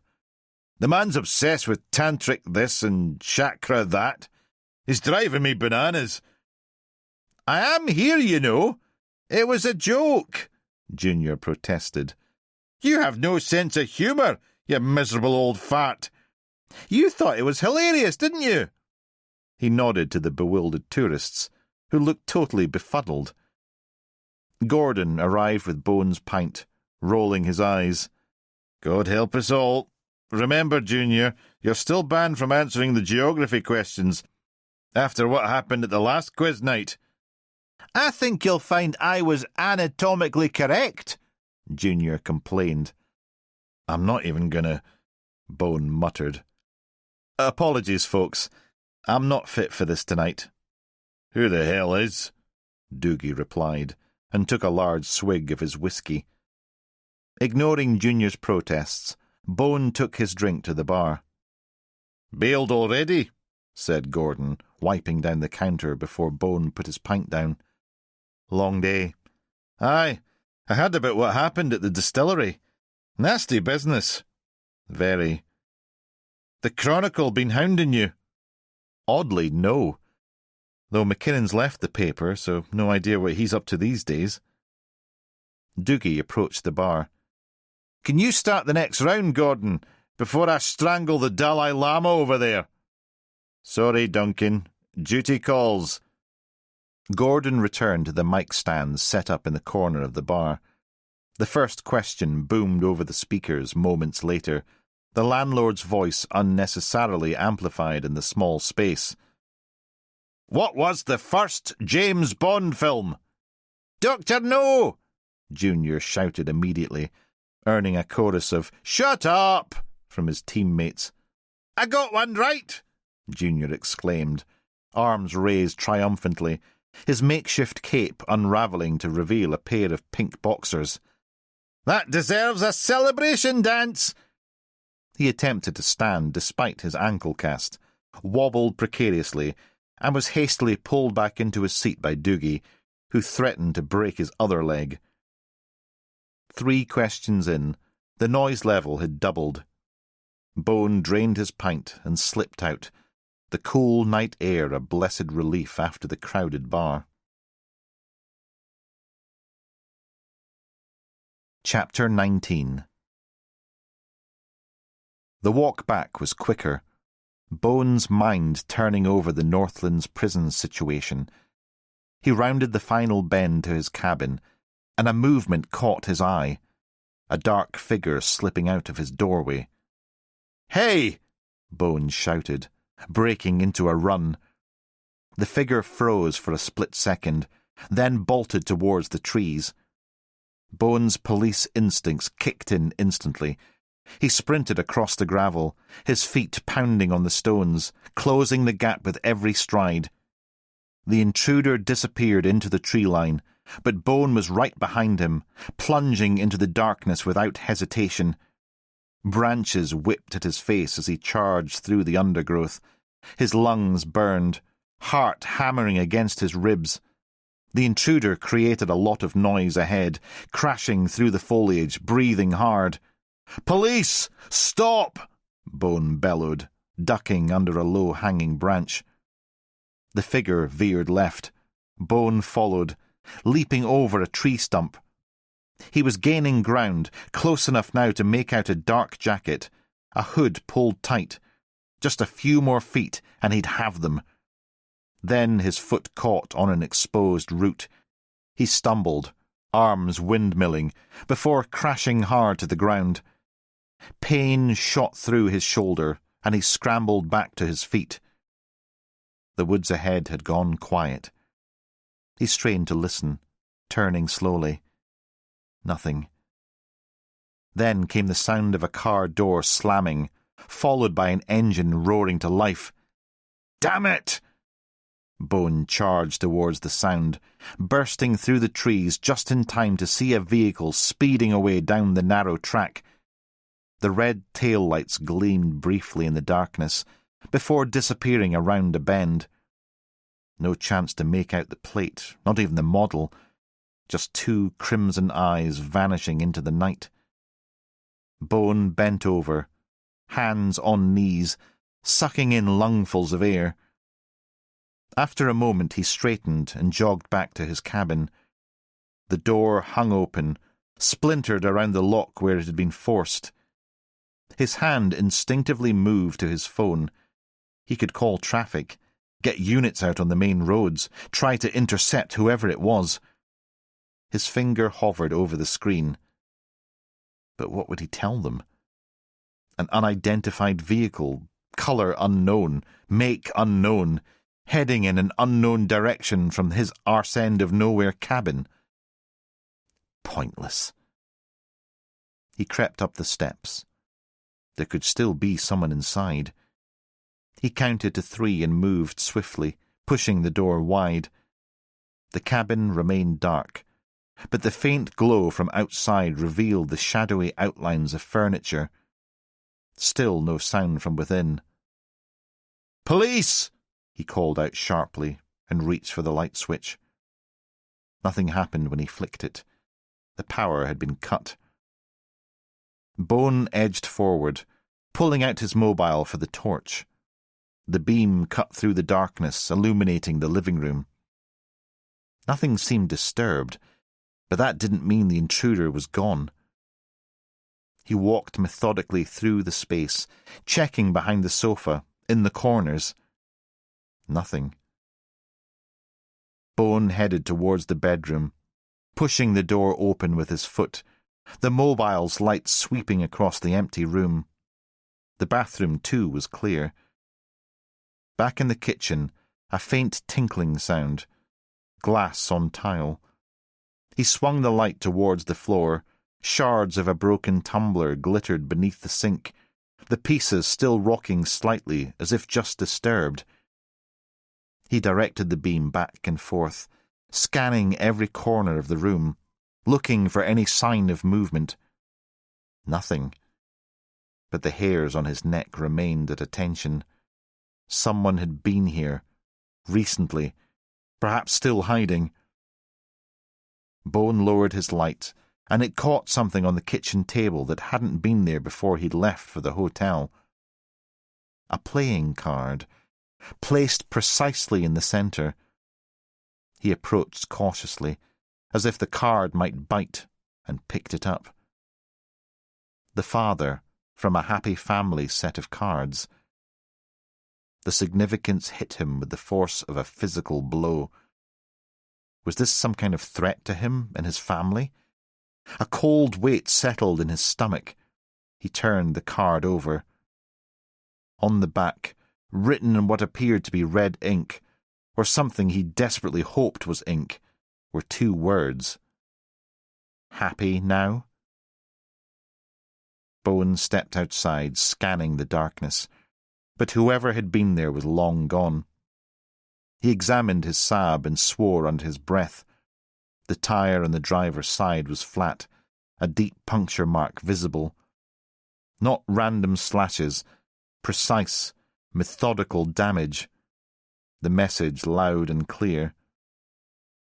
Back inside, he frantically dialed Alice's number, his hand shaking as he held the receiver. "Duncan? Everything all right?" She sounded tired. "Thank God. Are you okay?" "It's late, Duncan. Of course we're okay. What's the matter?" Bone took a breath. "Listen, I need you to take Michael to your sister's for a couple of days." A pause. "What? Why? I have work tomorrow and he has school." "It's just a precaution." "A precaution against what?" Her voice sharpened. "Duncan, explain, please. Are we in danger?" "I found something. It might be nothing, but until we know what we're dealing with. If it's only precautionary, is it strictly necessary? Do you know how disruptive—" "Alice," he cut in, his voice low and urgent. "I wouldn't ask if it wasn't important. There is a possible threat, and I need to know you're both safe." The silence stretched between them. "Fine," she said finally. "I'll request to work from home. Say Michael's poorly. But I'm not amused, Duncan." "Thank you," he said. "I'll call tomorrow." After hanging up, he dialed Walker's number. "Boss?" She sounded surprised. "Bit late for a chat, isn't it?" "Someone's broken into my cabin," he said without preamble. "Left a playing card. Happy families. The father, with a message." "What kind of message?" "Happy now." "Somebody trying to warn us off?" Whoever it was knew exactly what they were doing. Power cut. Tyres punctured. No fingerprints, I'd bet. "I'll pass the word to the team. You want me to come up there?" "No, stay where you are. Just watch your back. Take all necessary precautions." He ended the call and poured himself a glass of water, wishing he'd bought that bottle of Macallan after all. The playing card sat on the table before him. Its smiling cartoon father now seemed to mock him with a sinister grin. Bone checked every window and door, then settled into a chair facing the entrance, his back to the wall, and prepared for a long night. Chapter 20. The following morning, Bone called Gallagher and brought him up to speed on his eventful previous day. The break-in, the playing card, the Northlands heroin connection, all of it. "I'd like your permission to speak to organised crime," he said. Gallagher let out a low moan, clearly thinking things over. "This has taken a rather darker turn, hasn't it?" "Don't they all, sir?" Bone rolled his eyes. Aside from Hamish's dodgy connections with the underworld, his various habits, addictions, and out-of-control lifestyle that probably point to a revenge killing, we have no hard evidence. And I can't shake the feeling there's something else going on here. Such as? Something connecting either Hamish Jury or even the distillery itself to something much bigger and more dangerous. What exactly? Gallagher asked.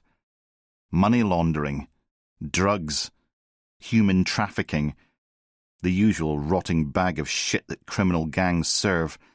But I just don't know yet. That's why I need to speak to organised crime. Gallagher sighed. Tread very carefully, Bone.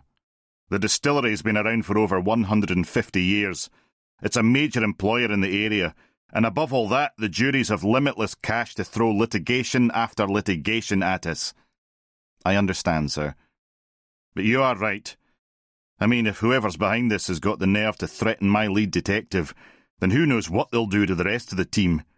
And it looks like they're spooked. My thoughts exactly. I wanted to see if we could get more support, more uniforms on the ground, put some PCs on security detail. It's all I can do, Bone. But you need to take extra care out there. I mean all of you. Aye, sir. Bone hung up and set off for the hotel. In reception, he asked one of the cleaners if he could speak with Gordon, and she quickly fetched him from the back room. "Bone," the landlord said. "What can I do for you?" "My car was vandalised last night in front of my cabin." "Seriously? Who the hell would do that?" "Have you seen anyone hanging around the village in the last couple of days? Any unusual vehicles, unusual faces?" "Aside from Junior's attire, no, I don't think so. I was behind the bar most of the night. We closed up early after quiz night, actually, as it got pretty dead. Junior drove everyone out. But I can ask around." "I'd appreciate it." "For sure. Anything I can do for you in the meantime?" "It's a big ask." "Go on, then." "Can I borrow your van?" The landlord reached into his pocket and tossed his keys at Bone. "Thanks, Gordon. I owe you one." "How bad did they do your sab?" "To be honest, the state it was in, they might have done it a favour." The landlord laughed. "I'll ask Junior to have a look later." "Good God. First it's the cover of Vogue, and now he's a mechanic. Is there nothing this man can't do?" "Pay his bar bill." Bone held up his keys. "Thanks again." "You going far?" "Glasgow." "Ah, the citadel of dreams," the landlord said. Organised Crime Division HQ, the Temple of Doom. Chapter 21. Mullins parked up outside the modest, semi-detached house on Beach Avenue. The leafy suburbs of Craiglinn were a far cry from the grim corridors of Northland's prison, where Governor Griffin usually spent his days.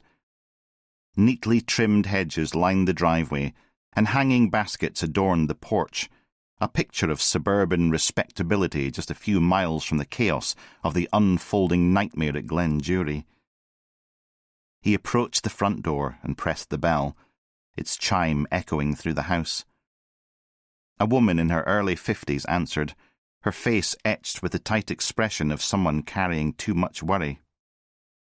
"Mrs. Griffin, I'm Detective Sergeant Mullins.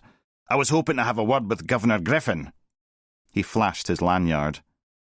Her eyes widened slightly. "Tony's off sick, I'm afraid. He's had a terrible accident." She began to close the door. "Perhaps you could call the Deputy Governor instead." Mullins placed his giant foot firmly against the door. "I understand, and I wouldn't disturb his recovery, but this is urgent. Police business. I'll only take a few minutes of his time." She hesitated, then reluctantly let him in. "He's in a terrible state, Sergeant." The interior was exactly as Mullins had expected. Cream-coloured walls adorned with watercolour landscapes, a collection of Royal Doulton figurines in a glass cabinet, and family photographs documenting holidays in the Mediterranean. The living room had that overly clean smell of a house permanently tidied for unexpected visitors. Governor Griffin was propped up in a high-backed armchair, surrounded by cushions. His neck was encased in a rigid brace, his jaw wired shut with metal fixtures visible at the corners of his mouth. One arm hung in a sling, and his face was a canvas of purple and yellow bruises in various stages of healing. The TV was tuned to a police procedural, the fictional officers dealing with what sounded like a far simpler case than the one Mullins was working on. Mrs. Griffin walked over and switched it off. "You have a visitor, Patrick. Detective Sergeant Mullins." The governor's eyes registered recognition, followed quickly by what Mullins thought might be alarm. "Jesus," Mullins blurted, taking in the full extent of the governor's injuries. "I bet all that lot makes your toilet visits an interesting experience, eh?" He attempted a chuckle before catching Mrs. Griffin's horrified expression. Sorry, completely inappropriate. I apologise, Governor." He sat opposite without waiting for an invitation. Griffin made a guttural sound that might have been anywhere between "get out" to "what do you want," saliva collecting at the corner of his mouth. His wife quickly reached for a tissue from a box that seemed permanently stationed on the side table, gently dabbing at his chin. "What happened?" Mullins watched the man's eyes carefully. The governor began a laboured explanation, slurring through the wires, a thin stream of drool escaping despite his best efforts. His wife quickly jumped in, wiping his mouth again with practised care.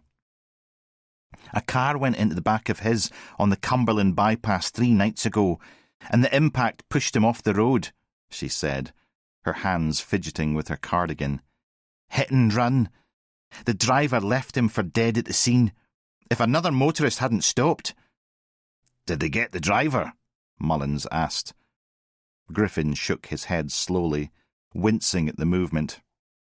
"No," his wife answered, her hand resting protectively on her husband's good shoulder. "Nothing on CCTV, apparently. It was late, and that stretch is poorly covered." She frowned. "Look, Detective Mullins, I really don't think this is the time. Patrick's still in shock from the accident. The doctor said he needs complete rest, minimal stress." Mullins nodded.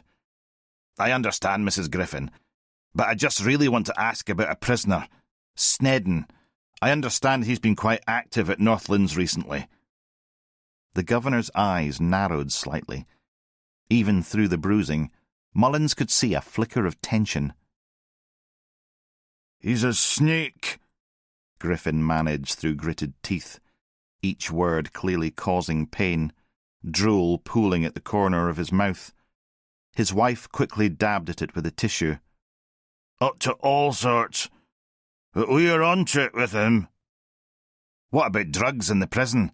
Is Snedden part of a supply chain?" Mrs. Griffin shifted uncomfortably. "Patrick, perhaps the sergeant could come back when you're better."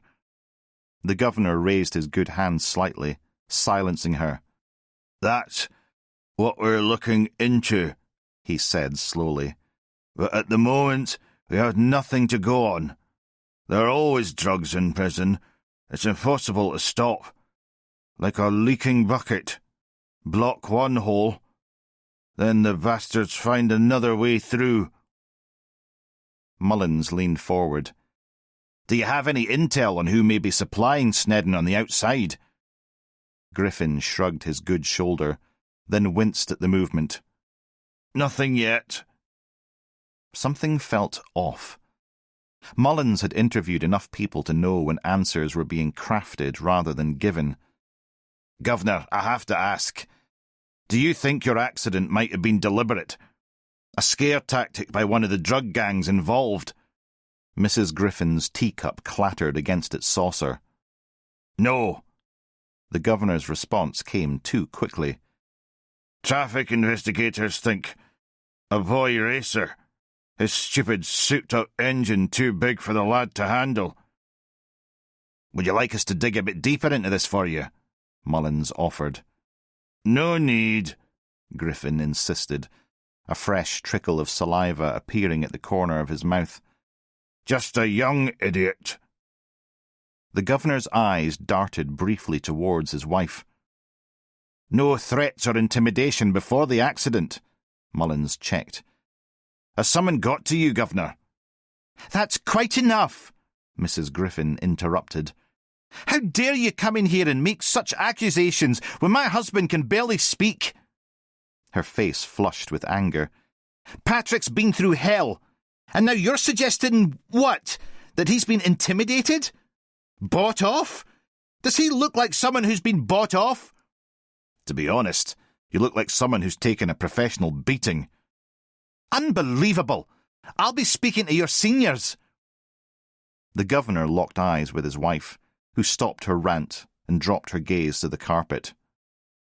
No, he said firmly, his voice straining through the wires. As soon as this heals, I'll be back to sort out Mr. Snedden. Don't you worry about him. Mullins stood, thanked them both and left before Mrs. Griffin started at him again. Back in his car, he called Baxter. Sheila, it's me. Can you get your famous shovel out and do some digging around prison Governor Griffin? What's happened? Baxter asked. I've just come out of an interview. Griffin's full of shit. That's what's happened. Somebody tried to flatten him with a motor on the Cumberland bypass, and he's terrified. Won't admit it, but it's all over his face. What's left of it, anyway. Car accident? Aye, so he says. Can you fish out the accident report, if there is one, and any CCTV footage on the Cumberland bypass in the last few days? On it. Shall I stick him on the wall of fame? Aye, but maybe use another name. He's threatening my dismissal, and as much as I'd love that to happen... He hung up and jerked angrily at his seatbelt. Speaking to your seniors. What arseholes. The car roared to life, and he took his frustration out on the accelerator. Chapter 22. The ancient Honda Jazz's suspension wailed like a wounded cat as Harper attempted to navigate his way into Edinburgh city centre. As he wrestled with the wheel, the pint-sized hatchback lurched left with malicious intent. Catriona grabbed her seatbelt, her expression one of well-practised resignation. A woman who'd survived this particular torture more times than she cared to remember. "Maybe it's time to think about a new car," she suggested, as they narrowly avoided a pothole large enough to swallow the Jazz hole. "Something that doesn't actively try to kill us every morning?" Harper patted the dashboard affectionately. "She's got character. Mum drove this for 15 years before me." "Sentiment won't get me to work in one piece," Catriona countered, absent-mindedly adjusting the waistband of her skirt. "And we might need to think about getting something... bigger?" She rolled her eyes meaningfully, but Harper was too focused on preventing the Jazz from mounting the curb to notice. "We'll need to wait for that promotion Bone promised to come through first," he replied, wrestling the car back into the lane. "In the meantime..." "We go to work in a twin tub," Catriona finished for him, and reached into her bag for a plain cracker. She nibbled at it delicately. "How's the identity case coming along, by the way? The one with the missing person?" "That's why I'm meeting McKenna." Catriona steadied herself when the Jazz hit a pothole. "I finished my analysis of the handwriting samples. 3 decades of separation, and the patterns are still distinctly compatible." She paused for a moment, swallowing hard before continuing. "I've got sufficient evidence now to present my conclusions about whether he's really who he claims to be." "Exciting," Harper said. His attention momentarily diverted. The car drifted towards the curb. He yanked the wheel, overcorrecting, and sending the Jazz lurching wildly across the lane. "Jesus, Will!" Catriona gasped, and braced herself against the dashboard. Or maybe I won't be alive to present my findings after all. Sorry, Harper muttered, face flushed. So what did you find? Is he the real deal or an imposter? It's confidential, Will, you know that. She tucked a strand of hair behind her ear. But let's just say one of the parties involved isn't going to be happy with my conclusions. Harper nodded, then asked, What do you reckon about another wee breakaway before it's too late? Catriona laughed, stifling a small yawn. We're not going to prison, you know. It's only been 4 months since the wedding, for God's sake. I know, but things change quickly. Work gets busy. Life gets complicated. You just want to head back to that comic convention and fawn over Mark Hamill again. And you don't? Catriona smiled, blinking tiredly. Wasn't he something? I wouldn't mind seeing you in that Princess Leia outfit one more time. Oh, you would you?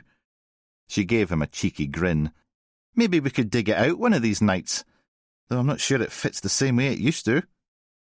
I am your father, Harper quoted, doing a terrible impression of Darth Vader. Creepy and inappropriate.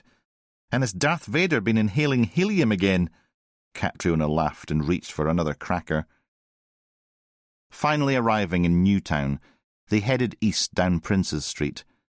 The crowded pavements rammed with wet tourists filing in and out of tartan-festooned souvenir shops, disgruntled locals weaving between them with practised impatience.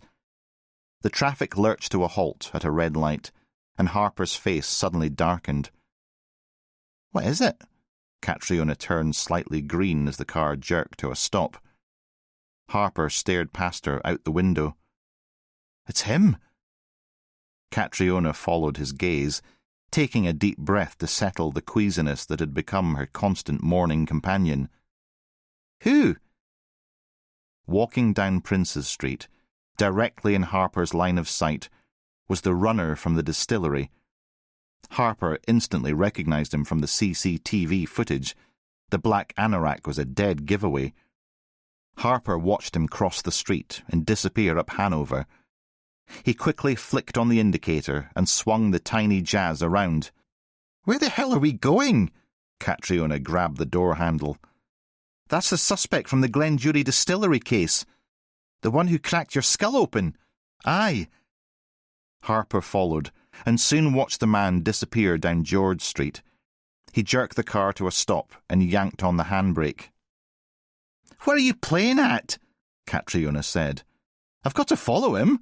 Will, for God's sake, no! She reached for his arm, concern etched across her features.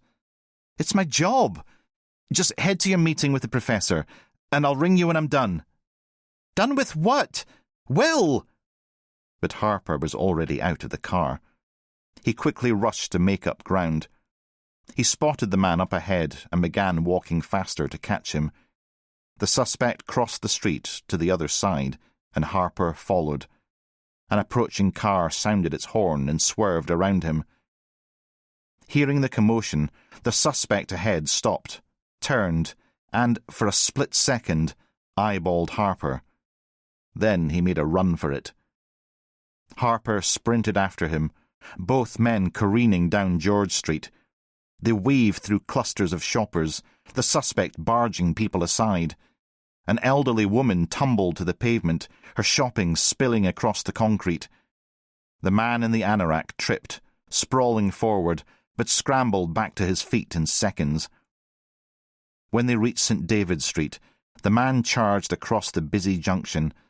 Vehicles veered and braked, a Mini slamming into the back of a delivery van in a sickening crunch of metal.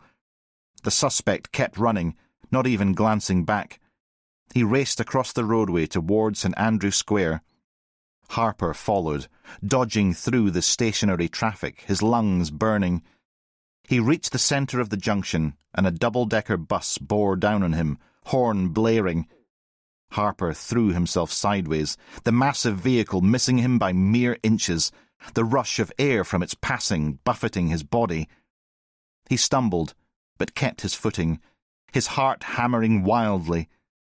The thudding of his pulse pounded in his skull, and he pushed on, the sight of his previous head injury throbbing. The suspect was disappearing across the square. The man had passed the Melville Monument, and several tourists were turning to gawp at the wild chase unfolding. To Harper's relief, the man in the anorak slipped on the waterlogged grass, his feet shooting out from under him. He landed with a heavy thud on the sodden lawn. Harper summoned a final burst of energy and threw himself at the suspect. They rolled over and over, trading blows, Harper's glasses flying off his face. Harper managed to get the upper hand, flipping the man onto his stomach and yanking his arms behind his back. He fumbled for his handcuffs, snapping one bracelet onto the man's wrist. But as he reached for the second wrist, a sudden wave of dizziness washed over him. Harper's vision blurred, the buildings around the square swaying as if in a high wind. He tried to focus, to finish cuffing the suspect, but searing pain shot across his skull. "Fuck," he muttered, the world tilting sideways. The suspect sensed his opportunity. Violently bucking his hips, he threw Harper off balance and scrambled free, one arm still cuffed. Harper lunged for him, but his coordination was shot. He toppled sideways, his face hitting the wet grass. The man in the anorak was on his feet in seconds. He took off across the square, glancing back once at Harper's crumpled form, before vanishing into the crowd. Harper tried to push himself up, but the effort was too much. Darkness crept in from the edges of his vision, and the last thing he saw before losing consciousness was a groundskeeper running towards him, mobile phone already pressed to his ear. Chapter 23.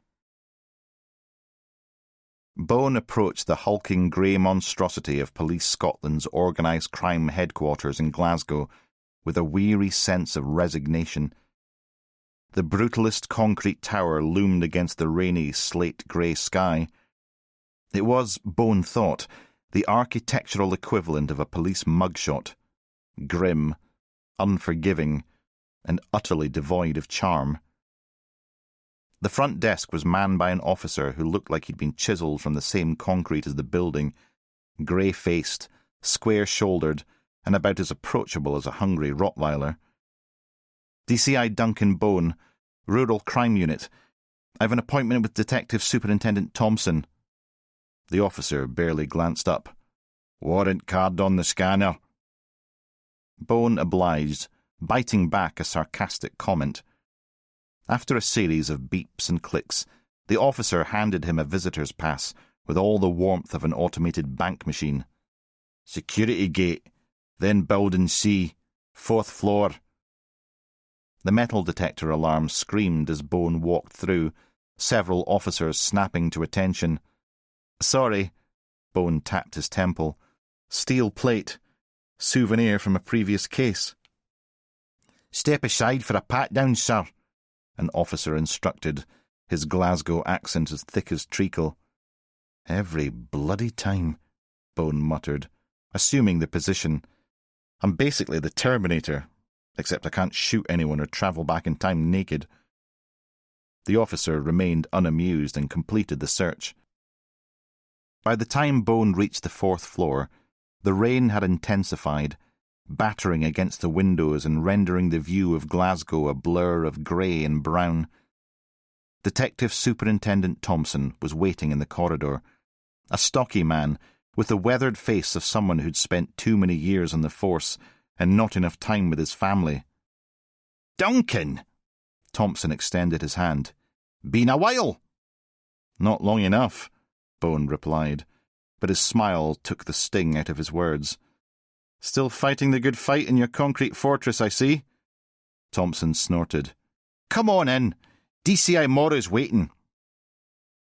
The office was austere to the point of monastic. Bare concrete walls, utilitarian furniture, and not a personal item in sight. The rain-streaked windows offered a blurred, miserable view of Glasgow that seemed entirely fitting for a division tasked with tracking the city's most dangerous criminals. They entered, and DCI Alec Morrow stood. He was younger than Bone had expected, early 40s perhaps, with dark hair cropped military short and eyes that carried a haunted look that Bone immediately recognised. DCI Morrow, Thompson said. This is DCI Bone from Kilwinnock Rural Crime Unit. Alec, please, Morrow said, offering his hand. His grip was firm. Heard a lot about you. All terrible, I hope, Bone replied with a smile. Otherwise I'm losing my touch. Morrow's face relaxed slightly. Ach, away with you. Your reputation precedes you. Take a seat. Bone sat, aware that despite the friendly welcome, he was still an outsider here. I appreciate you making time to see me. What can we do for you, Duncan? Thompson settled behind his desk. I believe your operation may have crossed paths with a murder investigation I'm running. OK, before we go any further... He opened a drawer and produced a ring binder. He flipped it open. I need you to sign this. He turned the folder and pushed it towards Bone. A confidentiality agreement, Bone quizzed. If you wish to proceed, then yes. We could be dealing with highly sensitive information, and that will mean you'll have to be indoctrinated into the operation. OK, Bone agreed, wondering what can of worms was about to be opened before him. Thompson handed him a pen and he signed. Right, formalities out of the way, Thompson continued. We are talking about the Glenjury poisonings, correct? Morrow leaned forward. Yes, that's right, Bone replied. One of our team members identified a suspect who fled the crime scene as an associate of Craig Snedden. When my colleague interviewed Snedden at Northlands Prison, Snedden was uncooperative, as you would expect. But afterwards, on his way back out, my colleague was then approached by one of the guards who told him Snedden was part of a large-scale heroin distribution operation involving a number of Scottish prisons, and the name Frank Phelan came up. Morrow exchanged a glance with Thompson. And then last night, my cabin up at Loch Gillen was broken into, and this was left. He pulled out his phone and found the photo of the playing card. They also vandalised my car. Some kind of attempt at intimidation or something to derail or distract us. Thompson studied the image, frowning. Bit cryptic for a threat. I'm not sure the scum we deal with have that level of sophistication. Well, I'm thinking we may have a direct link to our victim, Hamish Jury. We've discovered he was involved with a loan shark company, Leith Hatchet. Nothing concrete yet, but we are working on a theory that he might have got himself in a little too deep with the wrong people. What exactly are you asking for here, Duncan? Thompson asked, his tone carefully neutral. Information. I need to know what I'm dealing with. Morrow leaned back, studying Bone for a moment before sighing. Operation Highwater is potentially the biggest drug bust in Scotland since the 80s. We're talking hundreds of kilos of heroin being smuggled through the prison system. I'm not here to step on toes, Bone said quietly. Just trying to keep my team safe while solving a murder. Morrow nodded, and seeming to appreciate Bone's candour, cleared his throat. Show him the board, sir. Thompson hesitated, then nodded. Morrow moved to a wall covered by a pull-down blind. He tugged a cord, revealing a complex network of photographs, documents and connecting lines. We're looking at a multifaceted operation, Morrow explained, his voice taking on a more professional tone. At Northlands, we know Snedden is coordinating deliveries, but we can't touch him yet. No concrete proof. The operation involves at least 2 major gangs working together, Thompson continued. One's definitely Frankie Phelan's outfit. Phelan controls central and eastern Glasgow. Morrow tapped a photograph of a bald, bull-necked man. But he hasn't got the resources to bankroll this alone. Intelligence suggests he's partnered with the Gill brothers from Oban." "The fishermen?" Bone asked, surprised. "They're far more than that now," Thompson said grimly. "They've been moving up the food chain for years, literally and figuratively." "So, Phelan provides some funding and handles distribution through the prisons," Bone said, studying the board. "The Gills handle initial logistics, supply the transfer boats from the main vessel to the shore." "Correct." "And the loan shark operation could be part of the funding arm." "That's our work in theory," Morrow confirmed. "But there are two weak links in our understanding of their operation. We still don't know exactly where they intend to land the drugs. We had intelligence about a possible location near Ullapool, but we had to pull our inside man when his cover was compromised. And then how and where the consignment will be transported and stored before distribution." "Those are pretty big holes in your intel." "We're confident we'll get there," Morrow nodded. "What about the runner from Glenjury?" "Low level. Probably one of Phelan's higher heavies, but we don't have confirmation. We definitely have no intel connecting him to the jury poisoning." Bone rubbed his temple. "I need to speak to Phelan." He expected resistance, but Morrow shrugged. "Be my guest?" "Seriously?" "It might work in our favour," Morrow explained. "You're simply following up leads in your investigation. Phelan will probably expect you to uncover that Jury owed his company money. All normal procedure, while at the same time we shake the tree, see what falls out. Might make them nervous, cause a slip-up." "Our people on the ground will be watching," Thompson added. "Do I get to know who your undercover officers are?" Bone asked, "in case things go sideways." Morrow shook his head firmly. "Absolutely not. That information stays on a need-to-know basis, and that goes for this conversation too.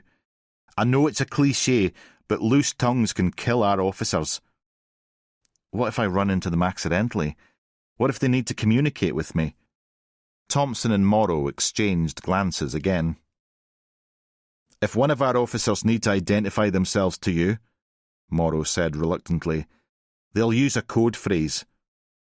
"Which is?" Morrow's lips twitched. "Porky Pig." Bone couldn't help but laugh. And here was me hoping we'd all be best friends. "Just be careful with Phelan," Morrow warned, suddenly serious. "He's not called the Butcher for nothing." "And how much of this can I share with my team?" Thompson reached into his folder. "I've prepped a briefing sheet. You'll need to stick to this script. We need to keep the circle of knowledge small." Bone glanced through the bullet points. "When you say brief..." "As I said, we are at a critical phase. The less information that is out there, the better." Bone sighed. "For you, maybe." He got to his feet. "And no heroics, okay?" Thompson said. "Too long in the tooth for that malarkey, sir," Bone replied. He glanced at them both. "And that's it all? You're not sitting on anything else?" "That's the sum of it." As Bone made his way out through the security labyrinth, the rain still hammering against the windows, he couldn't shake the feeling that OC might not be showing their full hand. But the questions were what and why. Back in the borrowed van, he sat for a moment, considering his next steps. His phone burst to life, interrupting his thoughts. It was Baxter. "Harper's collapsed. He's been transferred to Stirling for surgery." Chapter 24. Bone burst through the sliding doors of Stirling Infirmary's A&E department, his heart hammering against his ribcage. The reception area was chaotic. The distinctive antiseptic smell mingled with the metallic tang of blood and the sweat of anxious relatives. A tannoy crackled overhead, summoning a trauma team to resus 2. Bone shouldered his way to the front desk, flashing his warrant card. "DC William Harper, head injury, brought in about an hour ago." The receptionist's face softened slightly. "He's been taken straight to theatre. Neurosurgical unit, 4th floor, east wing. Follow the blue line on the floor. The lifts are over there, but they're slow. Stairs might be quicker." Bone took the stairs 2 at a time, his mind racing through possibilities, each worse than the last. He'd seen what head injuries could do, the plate in his own skull a constant reminder. The neurosurgical unit was eerily quiet compared to the mayhem downstairs, the hushed atmosphere punctuated only by the soft beeping of monitors and the squeak of nurses' shoes on the polished floor. A wall-mounted screen displayed the theatre status. Theatre 3, Harper, W. Emergency craniotomy. In progress. Catriona sat alone in the waiting room, hunched forward, her fingers locked together. The overhead fluorescent lights cast harsh shadows across her face. She looked up as Bone approached, her face blotchy and tear-stained, still wearing the blood-spattered blouse she must have been in when it happened. "Duncan!" Her voice cracked. "Thank God!" Bone crouched before her, taking her trembling hands in his. "What happened?" "He was chasing someone." Fresh tears spilled down her cheeks. "By the time I got to him, he was unconscious on the grass. There was blood everywhere, from his ear and nose." She made a helpless gesture to her right ear. "He started having some kind of seizure in the ambulance. The paramedic kept saying his pressure was rising. I don't know what that means." "Have they told you anything else?" She shook her head. "Just that he's in surgery. They took him for a CT scan as soon as we arrived, then rushed him straight to theatre. They made me wait out here." Her voice broke. "Someone brought me forms to sign for the operation. It's been nearly 2 hours." Bone straightened, scanning for a nurse or doctor. "I'll find someone." "Mrs. Harper?" They both turned. A woman in scrubs approached, her face carefully neutral in that way medical professionals have when delivering uncertain news. "I'm Dr. Malhotra. I've been assisting with your husband's surgery." "Please," Catriona whispered. "Just tell me." The doctor glanced at Bone questioningly. "It's okay," Catriona said quickly. "You can speak in front of him." "DCI Bone," he explained. "Will's boss." Dr. Malhotra nodded and consulted the clipboard in her hands. "Your husband has suffered an epidural hematoma, bleeding between the skull and the dura mater, the tough outer covering of the brain. His GCS score on arrival was 9, indicating moderate to severe trauma." "GCS?" Catriona asked, her voice trembling. "Glasgow Coma Scale," the doctor explained. "It's how we assess consciousness. The paramedics noted that he was already showing signs of increasing intracranial pressure. His left pupil was fixed and dilated, and he had bradycardia, an abnormally slow heart rate." The doctor was careful to use past tense, not present. Bone's stomach tightened. "The CT scan showed a blood clot over the left temporal region. Mr. Harper is currently undergoing an emergency craniotomy. The neurosurgeon will access and evacuate the blood clot. They'll also locate and seal the damaged blood vessel, which appears to be the middle meningeal artery." "But he'll be okay?" Catriona's voice was small, childlike. "The operation typically takes 2 to 3 hours. Dr. Malhotra's expression softened slightly. "The fact that he received medical attention quickly is extremely positive. With epidural hematomas, time is absolutely critical." "But people recover from this, right?" Catriona pressed. "Many do, yes, especially with prompt intervention. However," the doctor added, her tone measured, "we'll need to monitor for secondary complications, cerebral edema, seizures, or infection. The next 24 to 48 hours will be crucial." Her cautious phrasing wasn't lost on Bone. "We're doing everything we can. I'll come back as soon as he's in recovery." After the doctor left, Catriona seemed to fold in on herself.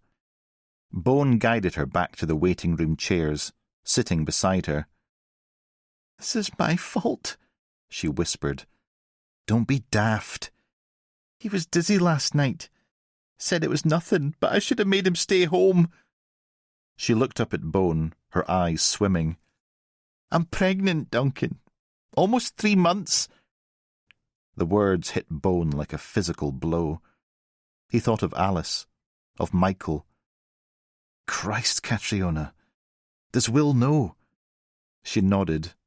"Told him last week. He was over the moon." Her face crumpled. "I should have locked him in the bloody house. But you know what he's like about work."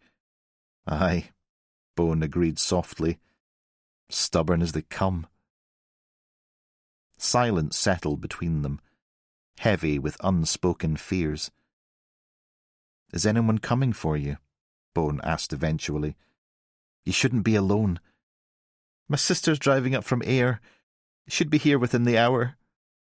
She wiped her eyes, then straightened, a sudden determination hardening her features. "You need to go." "I'm not leaving you." "Yes, you are."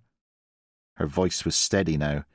"You need to find the bastard who did this to Will." "Did you see who he was chasing?" Bone asked. She shook her head. "Just some lowlife in a black anorak. Will just suddenly shouted, 'That's him!' and jumped out of the car before I could even stop him. He took off after this guy like he was possessed." Her voice caught. "By the time I got to him on the ground, the man was gone. People were gathering around Will.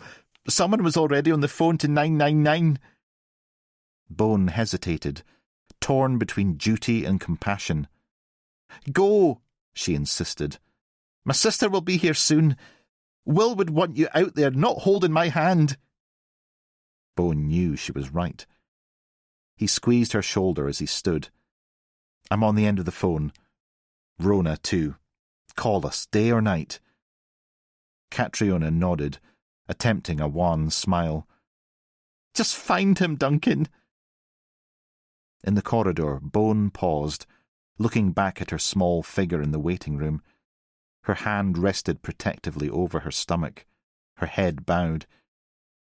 The future suddenly seemed so fragile, hanging by the finest of threads. Bone turned away, rage building in his chest. Whoever had done this to Harper would pay. That was a promise. Chapter 25. The incident room was unnaturally quiet when Bone entered, the usual banter and background chatter replaced by a sombre hush. Every face turned to him, their expressions a mixture of concern and barely contained anger. In the corner, Walker was pinning something to the board, her movements stiff and mechanical. Gallagher stood by the window, hands clasped behind his back, staring out at the rain-washed car park.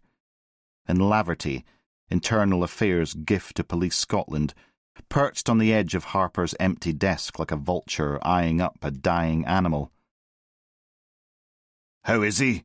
Mullins asked, breaking the silence. Bone dropped his sodden coat on a chair, aware of the puddle forming beneath it. Still in critical condition. They've completed the craniotomy, drained the hematoma, but he's not regained consciousness. He swallowed hard. Next 48 hours are crucial. "And Catriona?" Baxter asked quietly. Holding up. Her sister's with her now. Bone deliberately avoided mentioning the pregnancy. That was Will and Catriona's news to share, when he pulled through. Gallagher turned from the window. "Where are we with the investigation?" "We are pursuing various lines of inquiry," Bone replied. "That wasn't my question, Duncan," Gallagher interrupted. "What progress have you made in concrete terms? Because from where I'm standing, we've got a dead distiller, a colleague in intensive care, and not one single arrest." A flash of irritation flickered through Bone, quickly suppressed. Sir, the case is complex. We've got multiple lines of inquiry developing. The financial angle is showing promise, and we're exploring connections to an organised crime network that may be... Exploring? Laverty cut in, her voice like steel on glass. Isn't that a rather relaxed term, considering you sent DC Harper chasing after a suspect without backup? Said suspect escapes, and now he's fighting for his life. It is your call to take care of officers' well-being. The room temperature seemed to drop 10 degrees. Bone clenched his fists at his sides. DSU Laverty, he said, his voice dangerously quiet. DC Harper was off duty when he spotted a suspect. He made an operational decision as a trained detective. And if you think I don't take the welfare of my team seriously... That's enough, Gallagher said sharply. This isn't helping anyone, least of all DC Harper. Bone reeled it in. We need to be vigilant. The attack on my car and the Happy Families card suggest we're being watched. If organised crime is involved, as we suspect, we're dealing with dangerous people. As a precaution, I've sent Alice and Michael to her sisters. Walker's eyebrows shot up. Alice agreed to that. I didn't give her much choice. The memory of the phone call still stung. I'm not taking any chances. Whoever's behind this may just be trying to intimidate us, send us a message to back off. As if, Mullins snorted. As if indeed, Bone agreed, a ghost of a smile crossing his face. Gallagher cleared his throat. The press is circling. News of the poisoning is out, and rumours are flying. We need to issue a statement. McKinnon will be at his trough again, Mullins muttered. He's walked away from journalism, Bone replied. That's what he told me last time we spoke. I believe that when I see it, Walker said sceptically. Haven't you heard? The Kilwinnock Chronicle has been syndicated, Baxter cut in. It's now part of a larger group of half a dozen or so papers and media outlets. The paper seems to be just full of ads these days. That would explain the lacklustre scattering of journals outside, Walker said. Bone shrugged. I won't be grieving its loss. I'll make the public statement, Gallagher offered. You need to focus on the investigation. OK, Sheila. Where are we up to? Bone refocused. Baxter straightened up behind her desk. I did some digging around the Lochmorran distillery group. In the last 10 years, they have acquired 8 failing or failed distilleries. It seems to be their policy to take over smaller, family-run businesses than adapt and expand. Whisky Big Mac, Mullins said. Commercial crap. But why would they stop at nothing to bring down the jury empire? Walker added, adopting a mock-evil grin. Digital has also sent over the CCTV footage from the bar, Baxter continued, turning to her computer. The team gathered around as grainy black and white footage filled the screen. The familiar figure, their runner, approached the young barman. After a brief exchange, something small changed hands. Pause it there, Bone instructed. Enlarge that section. Baxter fiddled with her keyboard, and the image disappeared. Sorry, not quite as competent as Will at this. She tried again, and the image finally returned. She zoomed in, and despite the pixelation, the unmistakable shape of a set of keys, including a mortise, was visible. Well, that confirms what the lad told you, Bone said, looking at Mullins. Forensics also got back with the prints and DNA taken from sections of the broken glass. They picked up a thumbprint identified as belonging to Hamish Jury, but nothing from our suspect. Gloves, Mullins muttered. You're sharp as a precision tool, Mark, I'll give you that, Walker said. Hold on, Bone interrupted. Sheila, can you go back a few frames? Oh, now you're asking. She fiddled with the recording again, and it zipped back a little too far. Sorry. She restarted and skipped forward until she reached the encounter again. There, stop. Bone instructed. The screen froze moments before the runner emerged from the right. Bone approached the screen. Yup, that's what I thought. See? He tapped the corner of a tray and the edge of a shot glass just visible in the top corner of the screen. Looks like the lad had already prepped the whiskey for the tour. Aye, he couldn't remember if he had, but this is proof. The bastard must have slipped in the cyanide while the boy went to collect the other stuff in the stockroom. Do we have any other footage of the bar from a different angle? Bone asked Baxter. No, sorry. I've been through it all and that's it. Bugger. Bone sighed. What else do you have? He was aware of both Gallagher's and Laverty's judgmental eyes on him. The private stem cell therapy that the accountant's wife is undergoing costs upwards of $100,000, Baxter continued. And company records show he received a bonus of $600,000 last year, 3 times his salary. Lucky he got that bonus then, eh? Mullins said. And lucky he's in charge of company accounts too, Bone added. That's all.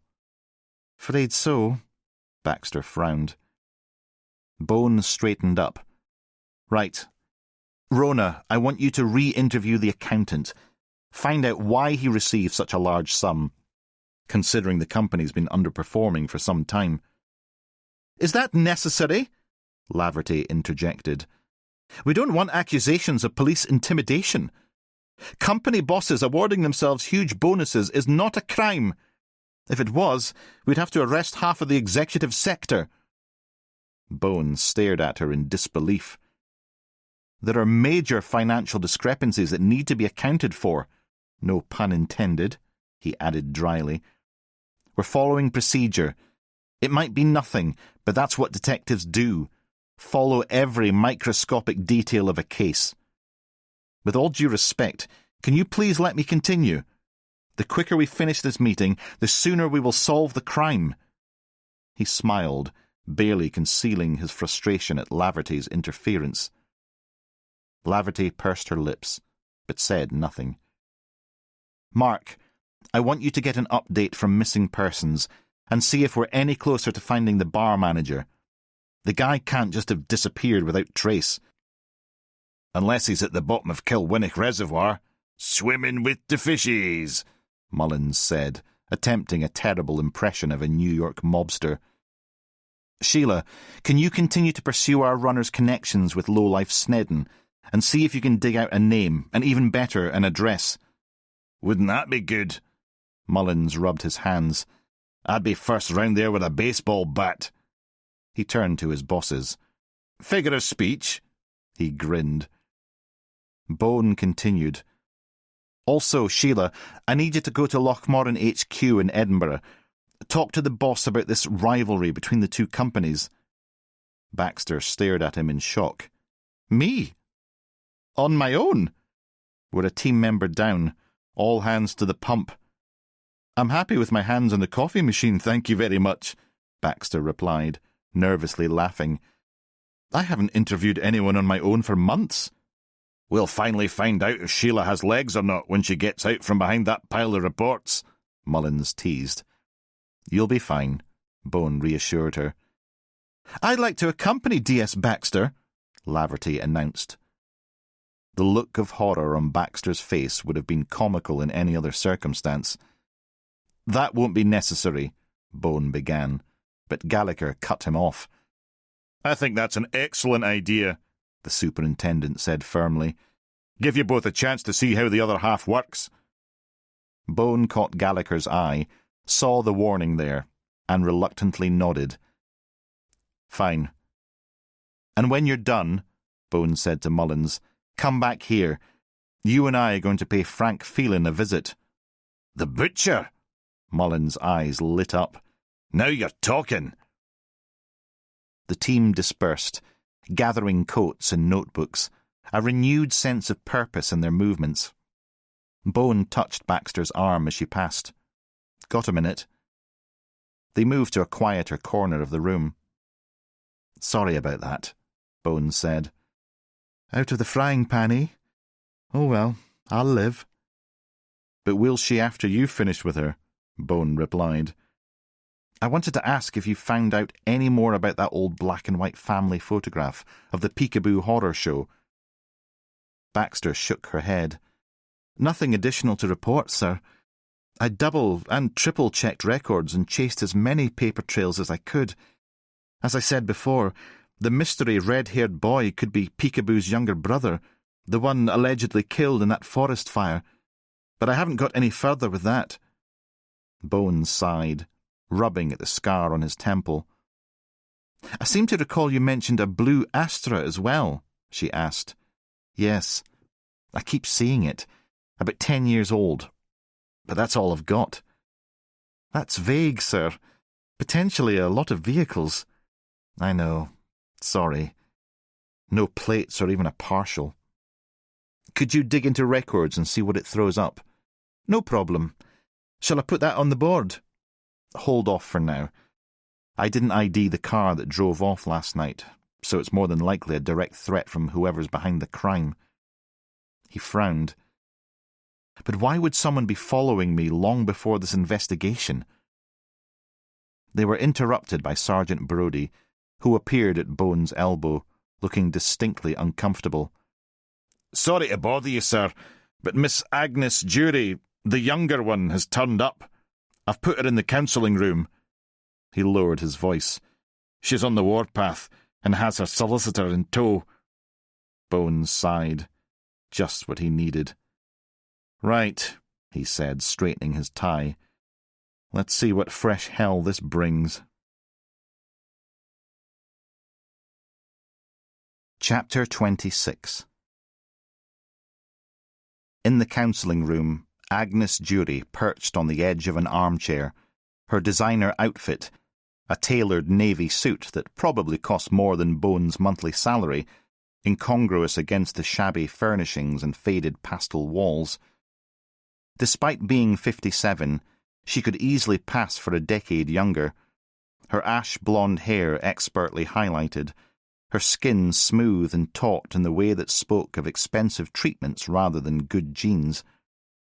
Beside her sat a woman of similar age, though with none of Agnes's glamour.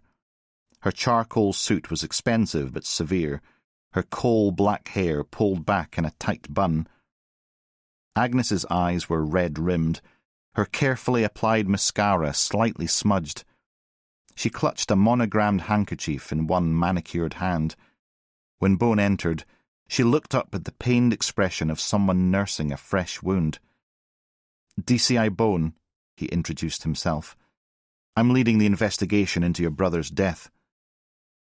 Agnes Jury, she replied, her voice steady despite her obvious distress. And this is Margaret Sinclair, our family solicitor. The solicitor didn't offer her hand. Miss Jury returned early from New York upon hearing the tragic news. We'd appreciate an update on your investigation. Her voice was curt and rang out with a privileged Bruntsfield twang. Bone settled into the sofa opposite. I understand you were at a whisky sales conference. Agnes nodded. I handle all international business for Glen Jury. I've spent the last 3 months between Europe and Asia, with New York as my final stop. That's quite a journey, Bone observed. The business doesn't run itself, Agnes said, a flash of something harder beneath her grief. Now, can you tell me what happened to my brother? Bone outlined the basics. The poisoning during the tasting, the cyanide in Hamish's whisky, the suspect who'd fled the scene. With each detail, Agnes's composure cracked a little more, but Bone couldn't help noticing how little of the information seemed to surprise her. And this man who ran, you haven't found him yet? Agnes asked, dabbing at her eyes. We're pursuing several leads. Several leads? Agnes repeated coldly. My brother is murdered, and all you have are several leads. I could hire private investigators to assist, if that would expedite matters. That won't be necessary, Miss Jury, Bone said firmly. When did you last see your brother? Before I left for Milan. I can't remember exactly. She twisted the handkerchief between her fingers. We had dinner. He seemed better than he had in years. Almost happy. Better in what way? Agnes sighed. Hamish had his demons, detective. Alcohol, drugs, gambling. He'd struggle, then recover, then fall again. It was a cycle we'd all grown accustomed to. But recently he seemed to have found some stability. I thought finally he might be on the right path. Her voice cracked. And now he's gone. I understand you and your brother were close. Closer than either of us was to Elspeth. Our older sister is... well, she's not a people person. Agnes's mouth twisted. While I was single-handedly rescuing the company from financial ruin, traipsing across the globe to secure contracts, Elspeth remained at home, counting pennies and criticising Hamish's lifestyle. Yet she helped him financially when he needed it, Bones said. Agnes sniffed. That's one interpretation. I prefer to think of it as controlling him through his weaknesses. Her expression softened. Hamish and I were only 3 years apart, you see. We were always allies against Elspeth's sternness and our father's tyranny. Your father was tyrannical. Our father, Agnes said with sudden venom, was a monster in a tailored suit. He ruled Glenjury like his personal fiefdom, and his family as his subjects. Hamish bore the brunt of it. Never good enough. Never worthy of the Jury name. She shook her head. Is it any wonder he sought escape wherever he could find it? And your sister continued this pattern? In her way. More subtle, perhaps, but no less damaging. Agnes gave a bitter laugh. Elspeth puts the business, the legacy, above all else. Hamish's scandals were an embarrassment she could hardly tolerate. But she needed him, the charming face of Glenjury Whisky, while she lurked in the shadows pulling strings. Bone leaned forward. I understand there was an incident in your youth. A pregnancy. That's quite enough, the solicitor interjected sharply. This line of questioning is completely irrelevant to your investigation and adds unnecessarily to my client's distress. I'm trying to build a complete picture of the family dynamics. Then focus on the present, not on events from years ago, Sinclair snapped. This is a murder investigation, not a therapy session. Bone changed tack. Your brother shares in the company. I understand there was some arrangement whereby they were substantially reduced. Agnes's face closed like a shuttered window. Another private family matter, detective. Irrelevant to Hamish's death. Is that so? Bone pressed. Financial motives are often central to murder investigations. The solicitor placed a warning hand on Agnes's arm. I must insist you focus on relevant matters, DCI Bone. My client's brother has been murdered, and you seem more interested in ancient history and company structure than in finding his killer. Bone met the solicitor's gaze steadily. Everything connects, Miss Sinclair. That's how police investigations function. Who do you think could have done this to Hamish? Agnes interrupted, her voice barely above a whisper. I was rather hoping you might have some insights on that, Bone replied. Agnes looked away. Hamish had connections from his former life. He ran up huge debts due to his addictions, his lifestyle. When credit cards and bank loans ran out, he'd go elsewhere. Where exactly? Finance companies, I suppose. She twisted her handkerchief again. Which may have led him to some very unsavoury characters. Did you or your sister ever restrict his access to money? Agnes didn't answer immediately. At points, his debts were spiralling out of control. I helped him once, but he blew the lot, so... lesson learned. She sighed. Addiction is a disease, Inspector. He couldn't help it. Could this be a payback killing, do you think? Bone asked quietly. Agnes's composure finally crumbled. I don't know, she sobbed. Anything is possible with Hamish. I loved him so much, but he was Hamish, you understand? Always in trouble, always in danger, always... She broke down completely. That's enough, the solicitor declared, and rose to her feet. Miss Jury is too upset to answer any more of your questions. Bones stood. Where can I reach you if I have further questions? I'm staying at the mansion, Agnes managed between sobs. But in the west wing, the separate entrance.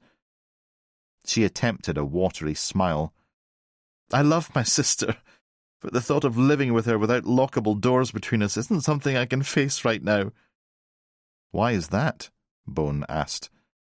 We're fine with each other in small doses. Agnes straightened, composing herself. As I said, we're very different people. As the solicitor ushered Agnes from the room, Bone remained standing, mulling over the interview. Why make the effort to come to the station with the press lurking outside? And why turn up with her high-powered lawyer in tow? Agnes Jury, Bone decided, was either genuinely devastated by her brother's death or putting on one hell of a performance. Chapter 27. As Walker pulled into Morgan Dribble's driveway, she found him by his Mercedes, loading cardboard boxes into the boot. She pulled up alongside and climbed out. Going somewhere, Mr. Dribble, she said, approaching. Dribble started, nearly dropping the box he was holding. Detective Walker! His voice was strained, higher than she remembered. This is, unexpected. Evidently. Walker gestured to the packed car. Through the passenger window, she spotted a passport sitting on the seat. Planning a trip? Dribble set the box down and straightened his back, grimacing. Not exactly. My wife has been taken to a private clinic. I'm on my way to check on her. And you need all those files for that? Walker circled the car slowly. More boxes filled the back seat, along with what looked like a hastily packed suitcase. It's the distilleries' annual audit, Dribble said, his tone defensive. And the passport is for ID purposes. Security at the clinic is quite strict. As you can see, I have my hands full, quite literally. Stem cell therapy, wasn't it? Walker asked. That's right.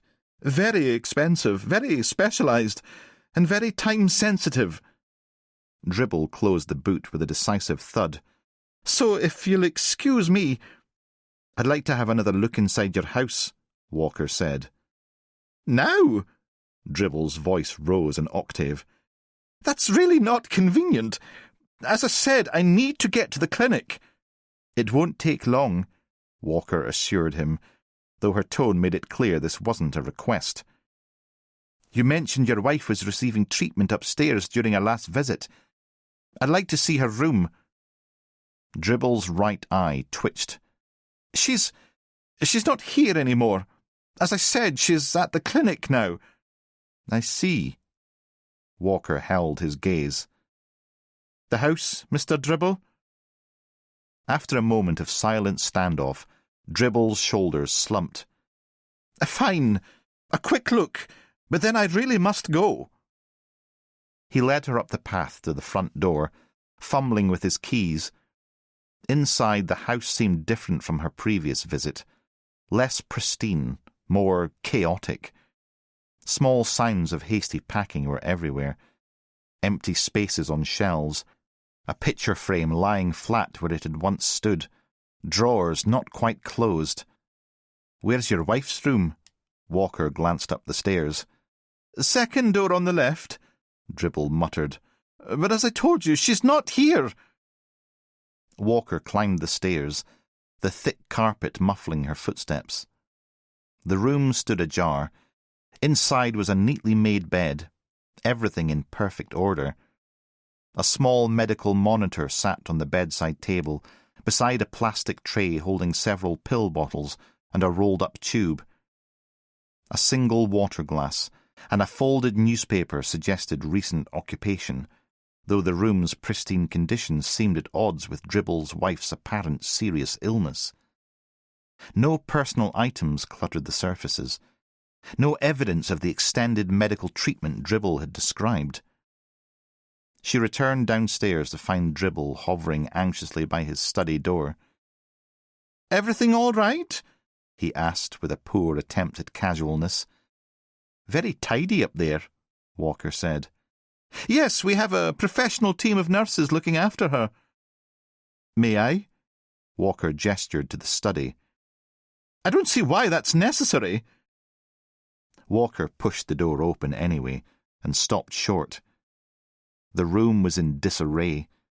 Desk drawers pulled out, papers scattered across every surface. A large bin bag bulging with shredded documents stood in the corner, overflowing onto the carpet. The shredder itself hummed softly, still warm to the touch. "Been doing a bit of spring cleaning?" Walker asked. Dribble pushed past her into the room. "I told you, I'm in the middle of the company's annual audit, on top of everything else." He let out a deep sigh and gathered up papers from the desk. "The company finances need to be in order. It's the last thing I need with my wife so desperately ill, but I have no choice. It's an essential part of my job." "But I thought you were on compassionate leave," Walker quizzed. Dribble gave a bitter laugh.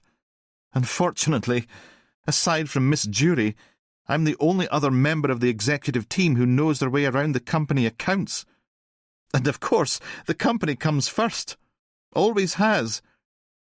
"I understand that, but this doesn't look like an audit," Walker replied coolly. "It looks like you're destroying evidence." "Evidence? Of what?" Dribble laughed, a brittle sound. "I'm an accountant, Detective Inspector. Paperwork is my life. Sometimes it needs rationalizing." "With a shredder?" "Confidential client information. We take privacy very seriously at Glenjury." Walker moved farther into the room. "Look, I've answered your questions twice now. I have explained. I've shown you around my home. But I need to get to the clinic, and if I delay any longer, my wife will be extremely distressed." "When did she go?" Dribble's face flushed dark red. "About an hour ago. And I need to be with her. Now, if you'll excuse me." He moved towards the door. Walker blocked his path. "I'm not done here, Mr. Dribble." "Well, I am." He attempted to step around her. "Get out of my way." "I need to see those papers you've loaded in your car," Walker insisted. "And I'd like you to accompany me to the station to answer some more questions." Something changed in Dribble's expression, a flicker of panic replaced by cold determination. "I don't think so," he said, and then he lunged, shoving Walker hard with both hands. The sudden violence caught her off guard. She stumbled backwards, her heel catching on the edge of a rug. Walker went down hard, her elbow cracking against the corner of a bookcase on the way. Scrambling back to her feet, she set off after the accountant, who was already halfway down the hallway, heading for the front door. "Stop!" she shouted, and gave chase. Walker reached him just as he yanked the front door open. She grabbed his jacket, spinning him around, and using his own momentum to slam him face first against the doorframe with a satisfying thud. "Morgan Dribble," Walker said, twisting his arm behind his back while he groaned in pain.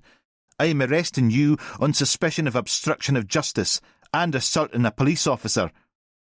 She recited the caution as she cuffed him, her voice steady despite the throb in her elbow.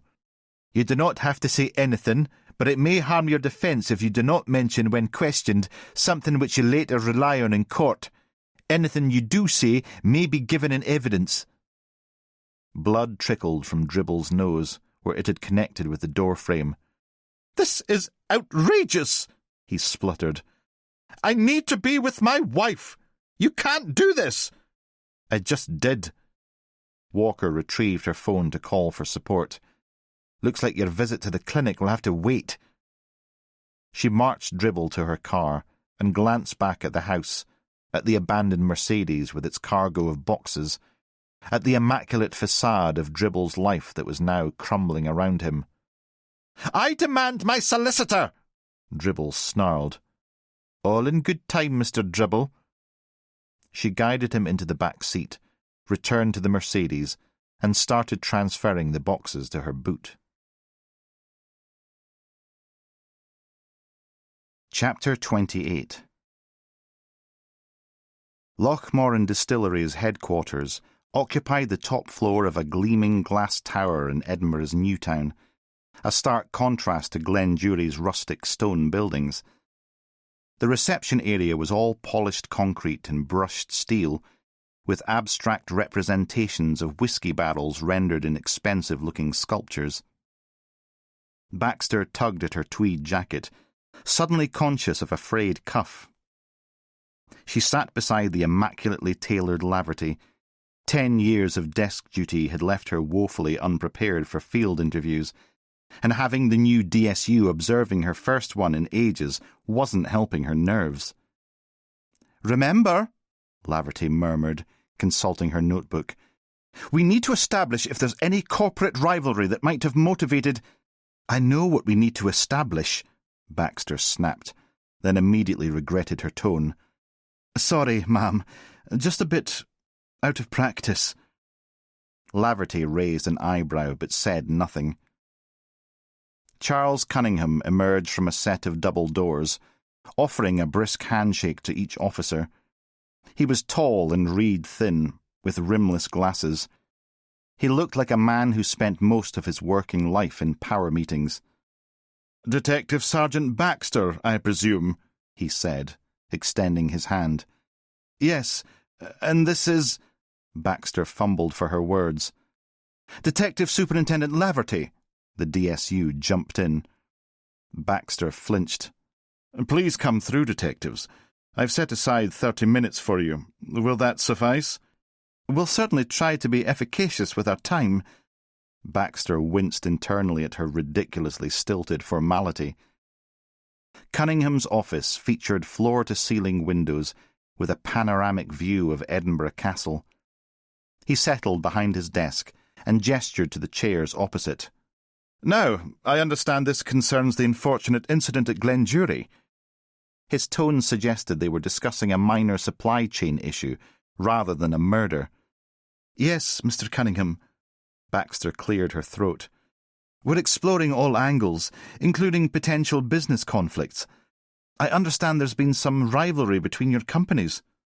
"Rivalry?" Cunningham made a dismissive gesture. "Hardly. We operate in completely different spheres. Lochmoran is a global brand with standardized production and international distribution channels. Glenjury is a family operation with limited reach." "Yet you both compete for market share," Laverty interjected. Baxter shot her a look. This was supposed to be her interview. "In the strictest technical sense, I suppose," Cunningham conceded. "But it would be like comparing a craft shop to Tesco." "No bad blood, then?" Baxter pressed. Cunningham's mouth twitched. "I didn't say that. The Jury sisters are formidable in their own way." "In what way?" Baxter asked, getting into the swing of it now. "They're ruthless. Elsbeth handles the numbers with a steel trap of a mind. Nothing escapes her notice. A misplaced penny would likely result in someone's dismissal. Agnes is the face, the charmer, but don't be fooled. Behind that smile is a shark." "And Hamish?" Baxter asked. "The black sheep." Cunningham shook his head. "Talented, mind you. Could sell sand in the Sahara, but unreliable. He once showed up drunk at an international trade fair and proceeded to insult Japanese distributors. Cost them a major contract.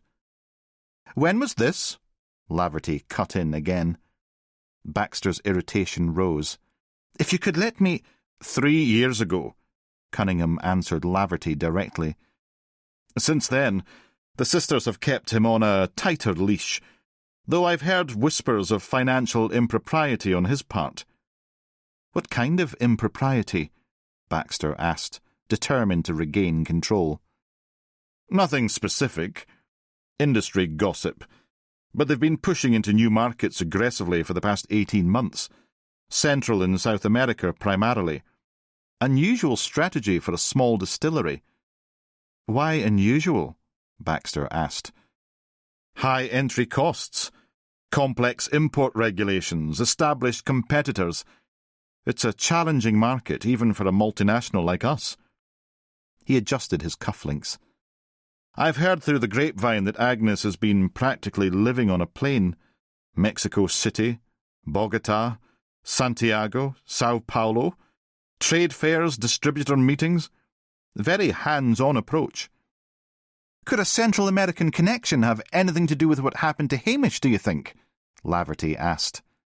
Baxter suppressed a sigh. So much for her interview. I doubt it, Cunningham replied. Though I did hear rumours that they had been cutting corners with the quality of some of their exported products following their financial problems. I see. Baxter made a note. Do you have anything that could substantiate that? This is all industry hearsay, things you pick up at conferences. But I did speak to a couple of suppliers who weren't happy with one of their new products. Thank you. And your relationship with the juries personally? Baxter continued. Cordial but distant. We offered to buy them out 3 years ago when their business first hit turbulence, but Elsbeth wouldn't even consider it. Agnes might have been more amenable, but her sister has the controlling interest. One final question, Baxter said. Where were you on the morning Hamish died? Cunningham looked startled, then amused. In London, at our board meeting. 20 witnesses, video conference recordings, and my corporate card shows breakfast at the Savoy. Feel free to verify. He smirked. We may be rival organisations, Detective, but even I do not take my work that seriously. He laughed, a strange, high-pitched yelp that was at odds with his appearance.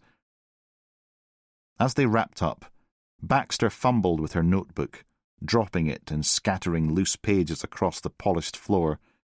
Oh, blethering hell! She knelt to gather them, mortified. To her surprise, Laverty crouched beside her, efficiently collecting the papers. I think we've got what we need, Mr. Cunningham, she said smoothly. Outside, in the lift descending to the ground floor, Baxter expected criticism. Instead, Laverty said quietly, Good line of questioning, and interesting to learn about Agnes Jury's trips to South and Central America. You handled that very well.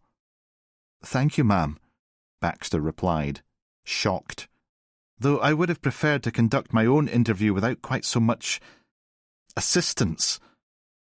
Laverty had the grace to look slightly abashed. Force of habit. I'll try to restrain myself next time. They reached the car. Baxter glanced over at her soon-to-be boss and wondered if perhaps the Ice Queen wasn't quite as glacial as they'd all assumed. Chapter 29. Frank Phelan's nightclub sat wedged between a bookmaker's and a pawn shop on a grimy stretch of Charing Cross, its neon sign dark in the afternoon gloom.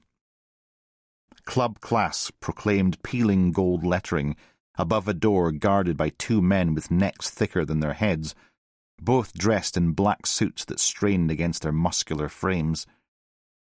Bone pulled up across the street in a pool car he'd exchanged the borrowed van for. Mullins was already halfway out of the car, his face set in fight mode. Mark, Bone said sharply. Cool the beans, all right? We need information, not a brawl. Mullins paused. The bastard's put Will in intensive care, for fuck's sake. We don't know that yet, Bone reminded him. And walking in there like the Incredible Hulk won't get us answers. Restraint, and that's an order.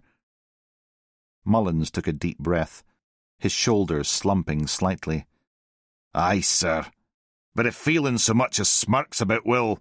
Then I'll hold your coat while you knock his teeth down his throat, Bone promised. Just not until we get what we need. They approached, and the heavies straightened, moving in perfect synchrony to block the entrance. Members only, the taller one said, his guttural Glasgow accent as thick as concrete. Bone flashed his warrant card. DCI Bone and DS Mullins, Rural Crime Unit. Mr. Phelan's expecting us. The guards exchanged glances. Wait here, the shorter one grunted, disappearing inside. He returned moments later, nodding reluctantly. Follow me.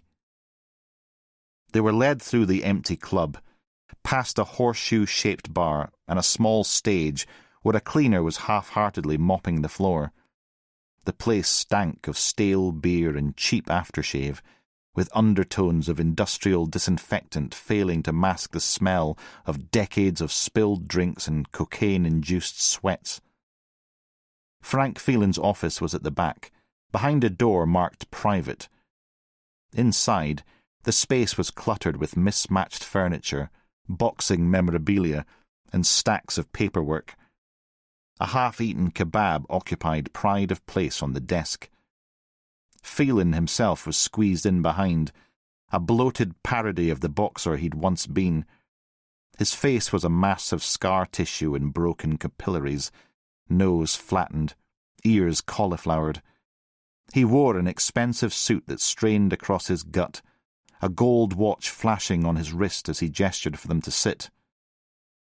"Gentlemen," he greeted them, his voice strangely soft. "To what do I owe the pleasure?" Bone remained standing. "Let's skip the pleasantries, Phelan. I want to know why you're threatening my officers."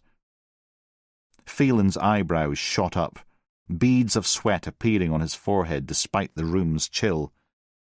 "Threatening police? Do I look like I want to stick a gun in my own mouth?" He laughed, a wet, phlegmy sound. "I'm a businessman, not a fucking lunatic." "I can arrange that for you if you like," Mullins said quietly. Phelan's eyes shifted to him, narrowing slightly. "Your fat friend is a charmer, isn't he?" His face suddenly lit with recognition. "Ah, but you're the guy who put that piece of shit Snedden away, aren't you? You're a hero in my eyes, Detective Sergeant. A guardian of the community. One less scumbag in our streets."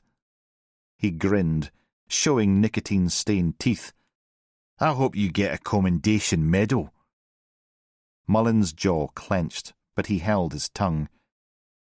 Bone produced a photograph of the distillery runner. "Know this man?" Phelan barely glanced at it. "Never seen him before." "Look again," Mullins growled. "Big mole on his right cheek, thick Cockney accent, may work as a freelance hire-a-heavy." "Doesn't ring a bell."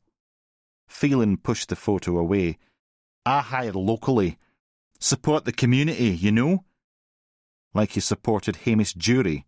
Bone asked. "With your loan company?" "Leith Hatchet Loans is a perfectly legitimate business, as are all my enterprises these days. Our US partners mean we can register abroad and avoid tax. Legally, I might add." He spread his hands wide. "I've no intention of going back to jail, gentlemen.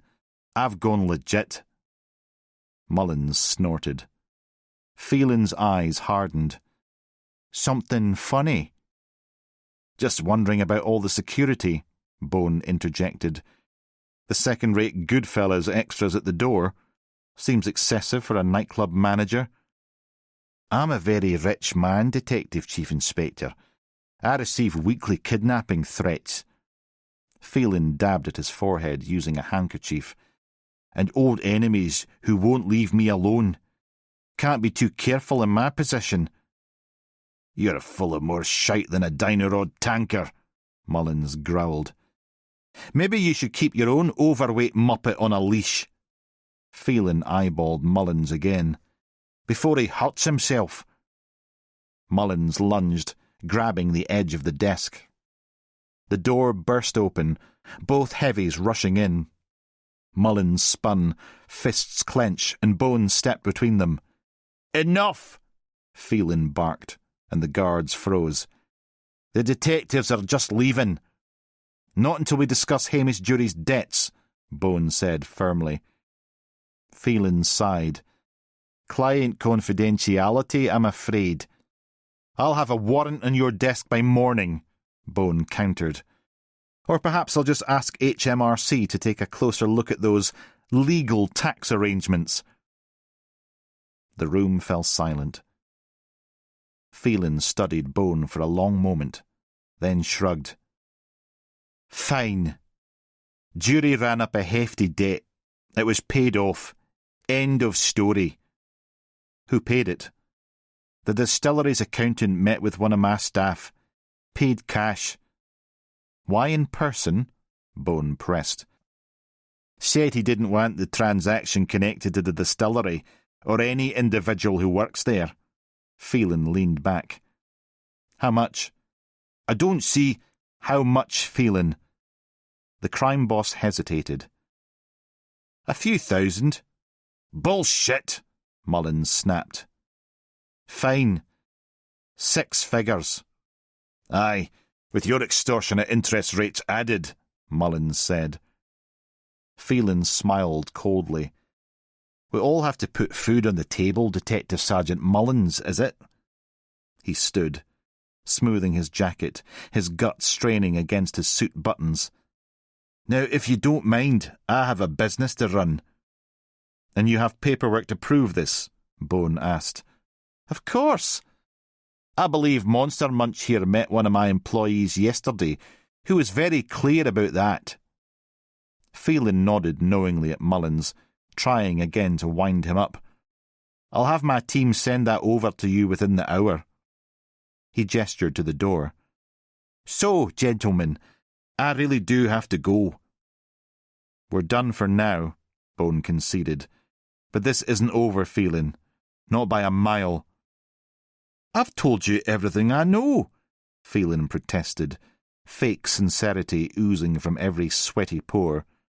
"I'm a changed man. Ask anyone." The heavies escorted them back through the club. They reached the door, and the shorter one bumped Mullins hard, muttering, "Watch yourself, porky pig." Mullins reacted instantly, grabbing the man by his lapels and shoving him around the corner into an alleyway, slamming him against the wall. "What the fuck did you say to me?" The second heavy approached, fists clenched. Bones stepped in. "Back off! Now!" In the alley, Mullins had the guard's face pressed against the brickwork. "Mark!" Bone grabbed his arm. "Stand down! Let me deal with this!" Mullins slowly released his grip, his face a mixture of confusion and disappointment. The undercover officer remained still while Bone took Mullins' place. "The man you described as working at a new container storage site at Muirhead, owned by Phelan," the UCO whispered quickly into the wall. "Heavy security up there. Everyone's twitchy." Bone twisted the UCO's arm behind his back. "You think you're funny?" he called out, loud enough for the second goon to hear. "Something big going down. Speak to my controller." Bone grabbed him by the collar and pushed him back out into the street. "Next time I won't be so gentle, arsehole." The man stumbled forward, spun round and gave the detectives the finger. "Fuck you!" Mullins started towards him, but Bone caught him again. "Enough! Let's go!" In the car, Mullins turned to Bone. "Was that guy a UCO?" "I can't explain, but he's on our side." "Fuck. Right. Good job you stopped me before he was wearing his teeth on the other side of his arsehole. He thought for a moment, trying to process what had just happened. So that fuckhead runner could be up at these storage units. Bones started the car. There's only one way to find out. Chapter 30. Walker sat across from Morgan Dribble, the accountant's face flushed with anger. The interview room felt smaller than usual, the air thick with tension. As I've already told you, Detective Inspector, I won't be answering any questions until my solicitor arrives, Dribble said, his arms firmly crossed. I understand your position, Mr. Dribble, Walker said calmly, and I'm sure your solicitor is on their way. But the sooner we clear this up, the sooner you can return to your wife. Surely that's what you want. Dribble stared at a point in the wall behind her, his silence deliberate. It shouldn't take long, Walker continued. Just a few simple explanations about those company files, the shredded documents. That's all I need and you can go. Nothing. How is your wife responding to the stem cell treatment? Walker asked, changing tack. A muscle twitched in Dribble's poker face, but he maintained his silence. I suppose that's what the 6-figure bonus was for, she remarked casually. Convenient timing. Dribble's eyes flashed, his composure cracking. Or perhaps it was to pay off Hamish Jury's debts, Walker pressed. Interesting that he was poisoned just after everything was supposedly settled. That's absurd, Dribble snapped, his resolve finally breaking. I had nothing to do with that. Walker leaned forward, her voice steady. But you were loading company files into your car, with a passport on your passenger seat. Your home office was ransacked, bags of shredded papers everywhere. That is not a good look following a murder at your place of work, Mr. Dribble. Dribble slammed his palm on the table. For the last time, I've explained this. It's the company's annual audit. My wife is fighting for her life at Stoneway Clinic, and I should be there for her right bloody now. Dribble's fingers drummed rapidly against the table, stopping only when he caught her looking. But surely a routine audit doesn't require ransacking an entire office and shredding hundreds of documents, she added. For God's sake, Dribble huffed. You have no idea. His eyes darted to the door. Where is my solicitor? He exhaled. The CEO wanted everything in order before the shareholders' meeting. With your passport ready. I bloody told you the passport is for ID, he snapped back. The private clinic where my wife is being treated has strict security protocols. They have VIPs there, politicians, celebrities. You need photo ID to get through security. So what's wrong with your driving licence? Walker asked. Dribble threw up his hands. I just grabbed it, all right? I'm not exactly operating at 100% considering my wife is at bloody death's door. And you insist on holding me here, wasting the precious time I have with her. His voice cracked with emotion. She will be worried sick in there on her own. She relies on me to be there. Walker raised an eyebrow. Private stem cell treatment? That must be costing you a fortune. What are we looking at? Hundreds of thousands? Dribble's face darkened. It's my wife we're talking about. Money is no concern. I'd do anything to save her. Anything? Walker leaned forward. Would that include breaking the law? What? Dribble jerked back as if slapped. What are you insinuating? That I'm stealing money from the distillery? Is that what this is about? His voice rose to a near shout. That's an outrageous accusation! He stopped and let out a cynical laugh. Oh, I see. You think I killed Hamish? I am so looking forward to the lawsuit after all of this garbage, Detective. He loosened his collar, revealing a reddening neck. He suddenly sighed, his shoulders dropping slightly. After a moment or two, he glanced up. I'm sorry for pushing back. It's just that I'm going out of my mind with worry for my wife. Walker nodded. Is someone putting pressure on you, Mr. Dribble? Like who? His eyes flickered with what seemed like recognition. You tell me. You met with a known Glasgow crime syndicate and paid them thousands of pounds. Dribble paled visibly. Miss Jury instructed me to go in person to settle Hamish Jury's debt. Why? Walker leaned forward. Hamish was always an embarrassment, but he was tabloid gold, Dribble said, voice lower now. They just wanted to keep things under the radar. I wasn't happy, but I agreed to do it. He shook his head. Something I'm beginning to regret now. Are you scared, Mr. Dribble? And I don't mean about this interview. Are you being threatened by someone?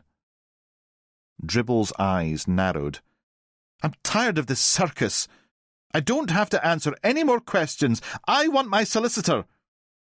That's your right, but... No buts! This is harassment! Do you have any idea what my wife is going through? What I'm going through? His voice cracked slightly at the edges. And now this! A sharp knock interrupted them. The door opened, and Detective Superintendent Laverty stood in the doorway, her expression unreadable. D.I. Walker, a word. It wasn't a request. In the corridor, Laverty leaned in. You need to let him go. Walker blinked. Sorry? Release Dribble. Now. Ma'am, with respect, I caught him practically fleeing the country with boxes of company files. His home office was ransacked, documents shredded. There are serious questions about his 6-figure bonus and the company accounts. On what grounds have you arrested him? Laverty's voice was clipped.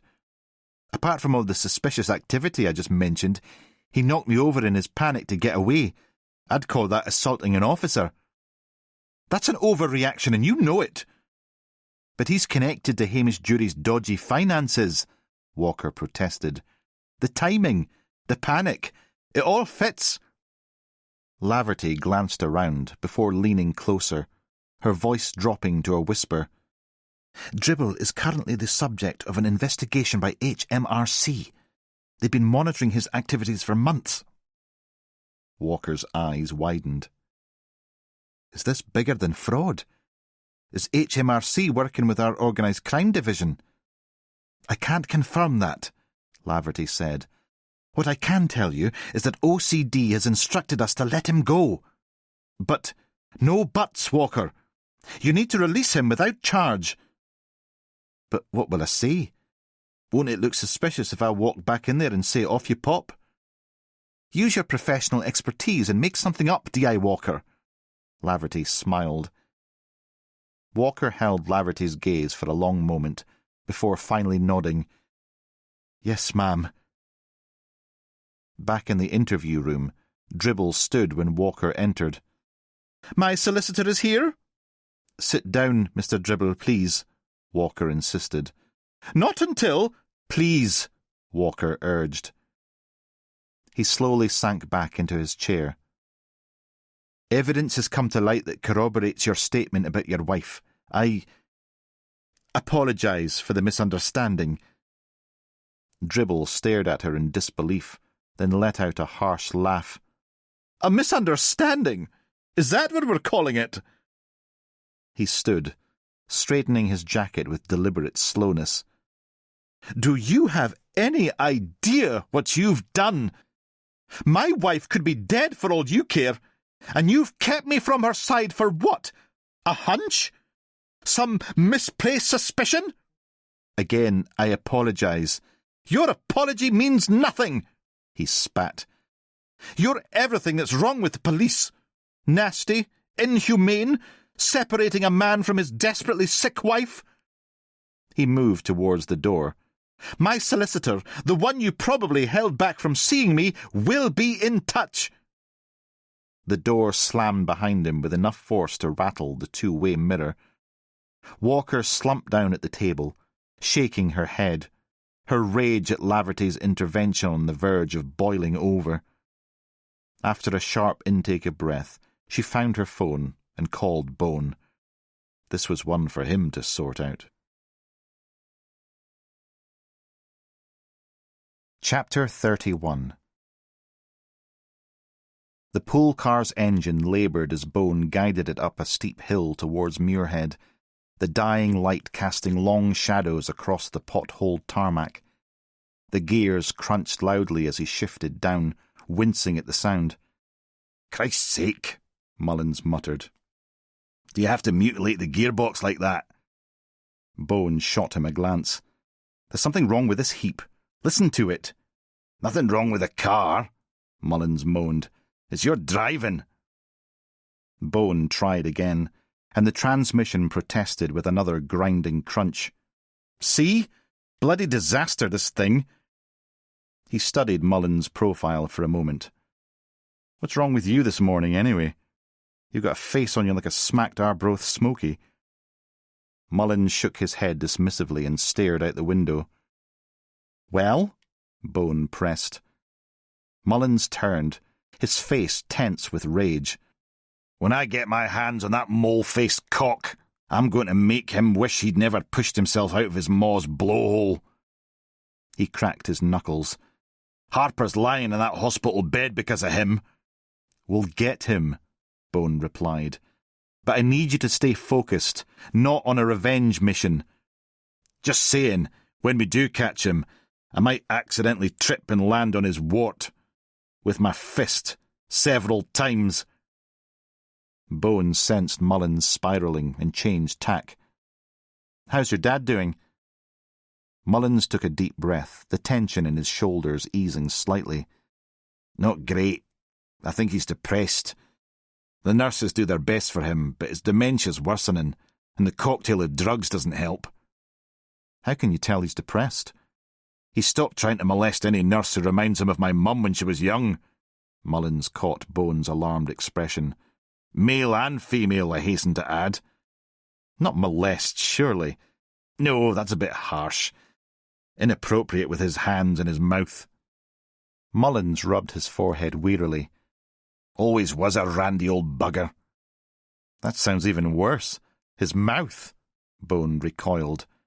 "Relentless attempts at snogging," Mullins clarified. "I mean, the X-rated filth he spouts. God, it's embarrassing. But that's stopped now, and even though it was horrendous, his silence is a worry." He stared out at the darkening landscape. "The old bastard is never quiet. His nickname was Foghorn Leghorn when he worked at the bus corporation." "Well, I'm relieved that gene seems to have skipped a generation," Bone said dryly. Mullins managed a genuine laugh, but it faded quickly. "It feels like he's on the last lap, boss." "He's immortal, your dad," Bone said. "He'll be partying with Keith Richards and the Cockroaches when we've all gone." Mullins shook his head. "I'm not so sure. And I'm running out of ways to keep him happy." "Maybe you just have to accept it's part of the condition," Bone said gently. "You can't do anything to stop it." The GPS announced their destination was approaching. Bone killed the headlights and pulled onto the verge, parking the car behind a copse of trees. "Looks like the middle of bloody nowhere," Mullins muttered, peering through the gloom at the high-security fence about 500 metres ahead. "How are container lorries supposed to get up here? And why put a storage facility so far from a port?" "Questions worth asking." Bone checked his phone. No signal. "Perfect." They approached on foot, keeping low in the lengthening shadows. 2 guards stood at the main gate smoking and chatting, both carrying sidearms or pepper sprays, clearly visible, belted around their waists. "Not exactly your average security detail," Bone whispered. "You circle left through those trees. I'll take the right. Stay in contact if you can, but don't take any risks." Mullins nodded and disappeared into the undergrowth. Bone made slow progress through the thick woodland, cursing softly as brambles snagged his trousers and mud sucked at his shoes. By the time he reached the fence, his suit was ruined and his patience was wearing thin. Kneeling in the undergrowth, he peered through the chain link. Rusting shipping containers were stacked in dense rows, creating a maze of metal corridors. Beyond them, the skeletal frame of a new warehouse rose against the darkening sky, flanked by a couple of site huts. He worked his way farther around the perimeter, careful to stay hidden.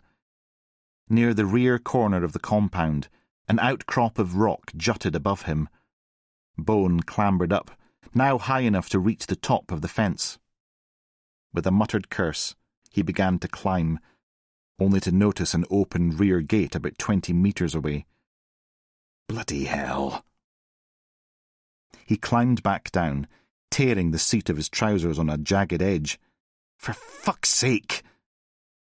Ducking low, he sprinted across open ground to the first row of containers. As he pressed himself against the cold metal, a group of men emerged from one of the site huts, 2 construction workers in hard hats and a third man in a black coat. Bone squeezed into a gap between containers. They passed. The man in the coat turned, and in the fading light Bone saw it, the distinctive mole on his right cheek. Heart pounding, Bone waited until they'd passed before emerging. "Police, stop!" he shouted, sprinting after them. The suspect's head whipped around, eyes widening in recognition. He bolted, darting between the container rows with Bone in pursuit. They weaved through the metal labyrinth, boots clanging on the gravel. The suspect broke from the containers, making a desperate dash for the exit. "Open the gate!" he bellowed. His thick London accent resonated off the nearby buildings. The guards, startled but compliant, swung the gate open. The suspect burst through, racing towards a parked car. Bone skidded to a halt at the gate, lanyard in hand. "Police! Do not interfere!" The guards hesitated, hands hovering close to their belts. "Do not do it!" Bone ordered again. The guards relented and raised their hands in surrender. Bone exhaled. The suspect dived into a blacked-out Range Rover and fired up the engine. The car lurched forward, executing a hasty 3-point turn to escape up the narrow lane. Suddenly, a broad figure stepped into the road. Mullins. He planted his feet, hands at his sides, directly in the vehicle's path. The car accelerated, headlights illuminating Mullins' unflinching form. For one terrible moment, Bone was certain he was about to witness his colleague's death. At the last possible second, the driver swerved, tires shrieking. The car careened off the road and plunged into a deep drainage ditch with a sickening crunch of metal. Before the airbag had even fully deflated, Mullins was there, wrenching open the door and dragging the dazed suspect up the muddy bank. "You suicidal maniac!" Bone shouted, arriving moments later. "He could have killed you!" Mullins grinned. "Aye, but he didn't." He shoved the suspect face first onto the hood of the car, cuffing him efficiently, despite the man's struggles. "And now we've got Mr. Moleman, haven't we, buddy?" Mullins elbowed his captive hard in the ribs. The suspect groaned and spat out a slurry of linguistic spaghetti. "I think he likes you," Bones said. "Sounds almost as rude as Glaswegian," Mullins replied, hauling the man upright. The security guards approached cautiously. One spoke into a radio. "Back off," Bone warned them, "unless you fancy joining your friend here." Mullins manhandled the still cursing suspect into the pool car. Slamming the door, Bone glanced back at the compound, now shrouded in darkness except for the harsh security lights illuminating the entrance. "What the hell is Phelan up to here?" he muttered. "Whatever it is," Mullins replied, eyes fixed on their prisoner, "it's no fucking Cub Scout camp." Chapter 32. The atmosphere in Gallagher's office was charged with tension as Bone burst through the door. Walker was already seated by the super's desk, and across from her sat a man Bone didn't recognise, lean, middle-aged, wearing an immaculately pressed suit that screamed head office. Standing by the window, arms folded across her chest, was Laverty, with the same conceited expression written all over her face. "Sit down, Duncan," Gallagher said, his tone leaving no room for argument. "With respect, sir, I prefer to—" "I said sit down," Gallagher repeated, his voice hardening. "And when you've done that, shut up and listen." Bone clenched his teeth and reluctantly lowered himself into the chair. He glanced over at Walker, who gave him the briefest shake of her head, a warning to tread carefully. "DCI Bone, I believe you know Detective Superintendent Thompson from Organised Crime," Gallagher said. "He has information pertinent to your investigation." Bone glanced over at Walker. "So, have they got you to sign away your soul as well?" Walker nodded discreetly. Thompson turned to Bone. "I think you've been chasing your tail long enough." "With all due respect, sir, while my team's been chasing its tail, a detective constable is lying in hospital with a bleed on the brain." "DCI Bone," Gallagher warned. "I have some more information to share with you," Thompson continued.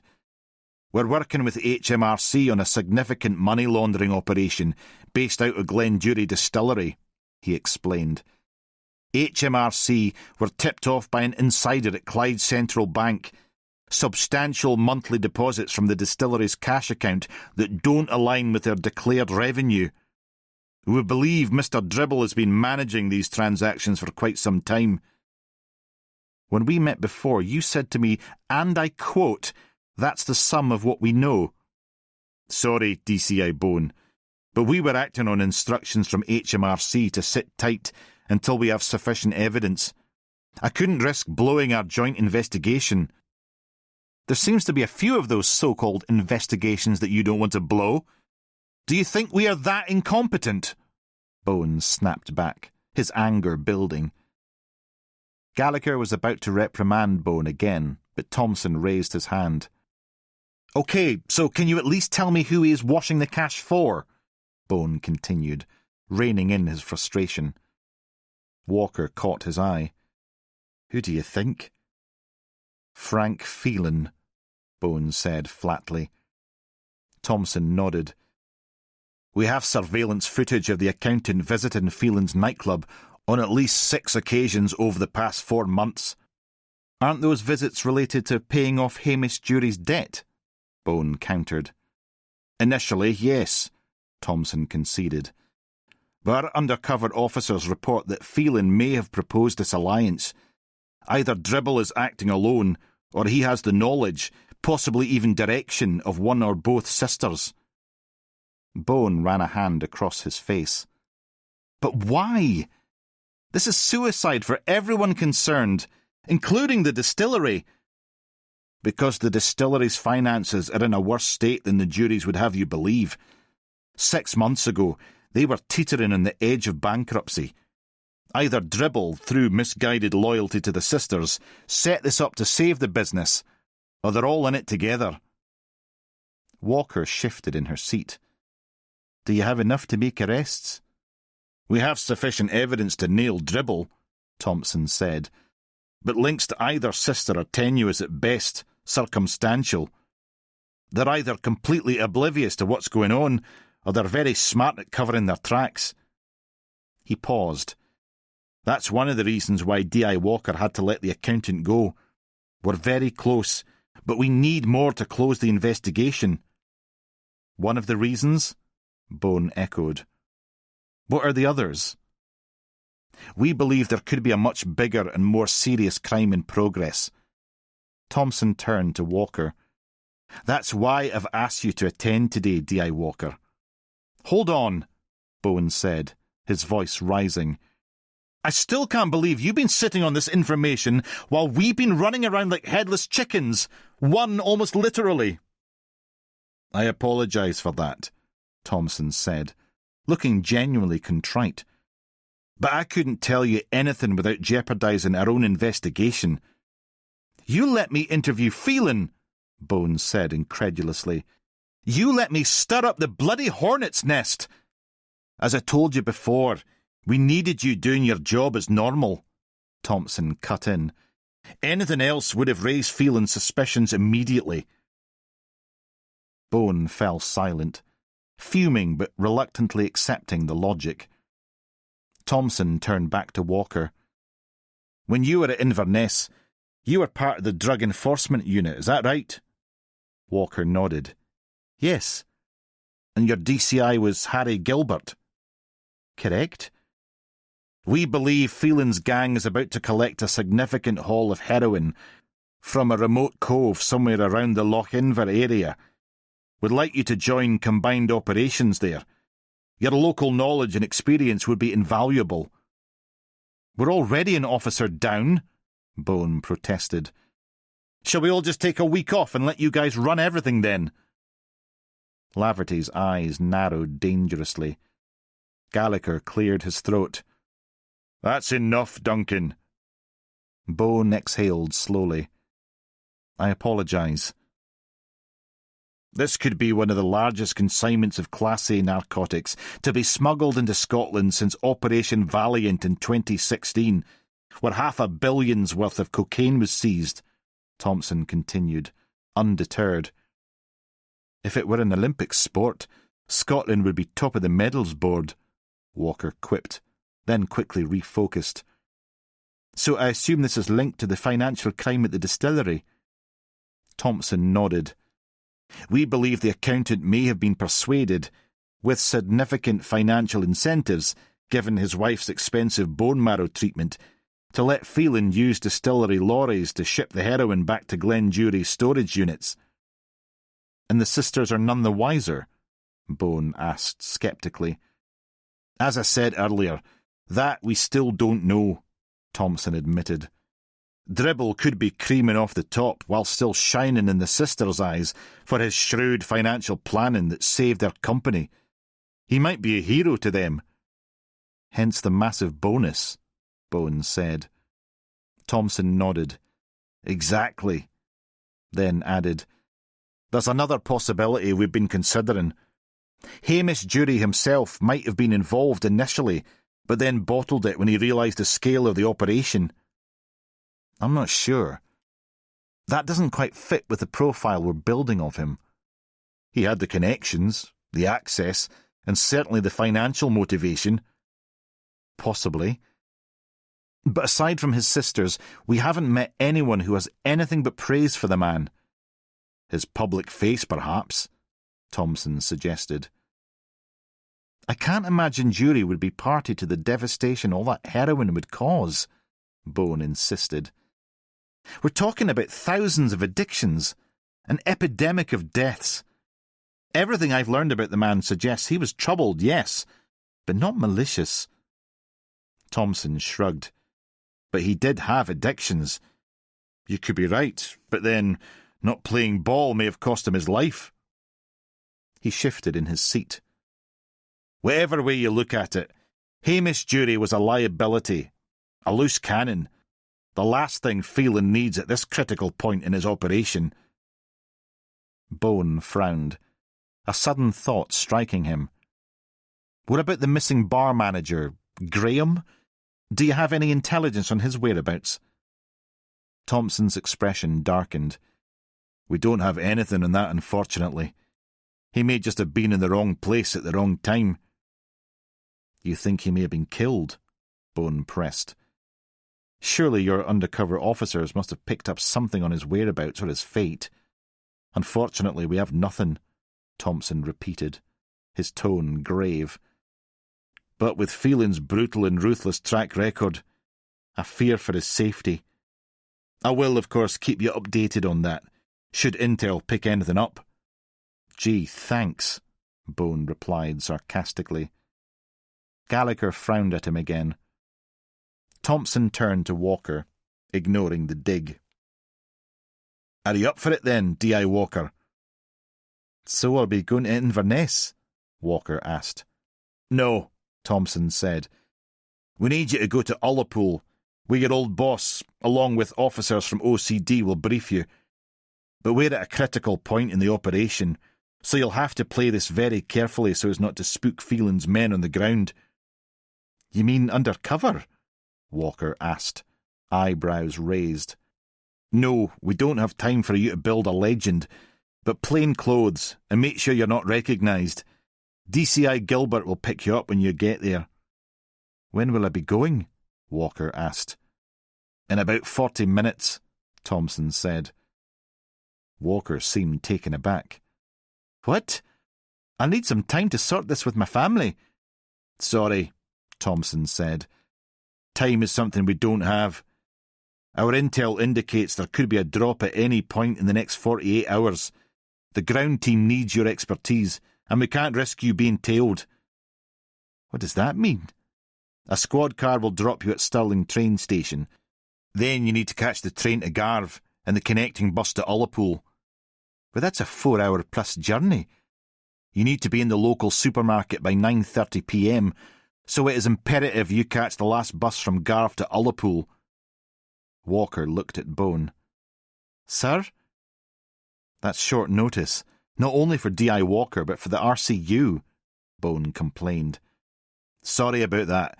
It's a rapidly developing situation," Thompson replied. Bone sighed. "What are we supposed to do in the meantime?" "Carry on with your investigation. You've just brought in the suspect who fled the poisoning, is that correct?" "News travels fast round here." "Yes, correct," Bone nodded. "If you think you have enough to charge him with poisoning Hamish Dury, then go ahead. We need to keep everything as normal as possible. He's clearly only a monkey, and we're after the grinder." "Or grinders," Walker added. Bone glanced over. "How do you feel about this, Rona?" "It's very sudden. My partner—" She took a breath. "If it means we stop a massive amount of heroin landing ashore, then of course I'll help all I can." After a long moment, Bone nodded. "All right. D.I. Walker can go. But I want daily updates, and if there's even a whiff of risk to your personal safety, you get yourself out of there. Understood?" "Yes, sir," Walker replied, the flicker of an anxious smile touching her lips. "We're done here, then," Gallagher said, rising from his chair. "Just one more thing we'd like you to do, DCI Bone," Thompson said. "Take early retirement?" Bone sneered. "The Dury sisters have set up a book of condolences in Kingcraig Village Church. Pay the church a visit. Show the local community we care. Keep things as normal as possible and play the game, okay?" "You're all heart, aren't you?" Bone said. "We're in the business of saving lives, DCI Bone. Tens of thousands of lives." "The sisters are quick off the mark there, aren't they, sir?" Walker said, trying to diffuse the tension. "I think the church minister urged them to set it up following quite a number of requests from upset parishioners. Apparently it's been well attended." Bone nodded. "Are we all set then?" Thompson asked. "Sir," the detectives replied together. As they filed out of the office, Bone pulled Walker aside in the corridor, waiting until the others were out of earshot. "Are you absolutely sure about this?" he asked quietly. "It's okay, honestly," Walker said. "It'll be good to see some of my old mates." She grinned. "I might even stay. I always preferred them." "No jokes, Rona," Bones said, his expression grim. "You need to be very careful. I'm still not sure our esteemed colleagues are giving us the full picture. I don't trust them or what's going on, especially Laverty. I'm sure she knows more than she's letting on. Can I be candid, sir? When are you not? I'm finding her supremely annoying, Walker said, and worrying that she's going to take over. Unbelievable that she pulled rank on you like that. But hey, that's a battle for another day, Bones said. Now you have the odious task of telling Maddie. Yes, I know. She's not going to like it. Where are they? Bone asked. At home. So you didn't tell them to find a safe house while their investigation continues? Walker frowned. A safe house? Have you been watching US crime dramas again, sir? We don't have a safe house. Now you're worrying me. Maybe I should refuse this. I'd set a condition, Bones said. You'll do it if the force provides round-the-clock protection for Maddie and your daughter. Well, an officer outside the house would be good, Walker agreed. Maddie will think it's OTT, but I would feel a lot happier about it. Okay, I'll make that happen, Bone promised. But you can back out of this at any time, and you will have my full support. That would be a first, Walker joked. What about our phantom runner? Do we have enough to charge him? We have the video evidence. He fled the scene, and when Harper wakes up, he may be able to ID him too. He checked his watch. I think we probably do, but let's hold him until tomorrow. You get off home. Wish me luck. Walker rolled her eyes. She headed for the rear door. Take care up there, okay? Bone called back to her. The NHS can't afford any more RCU casualties clogging up hospital beds. Walker attempted a smile, but it was obvious her mind was already on the daunting task ahead. Chapter 33. The interview room reeked of stale cigarettes and fear. Mullins dropped into the chair opposite the runner, his bulk making the plastic creak ominously.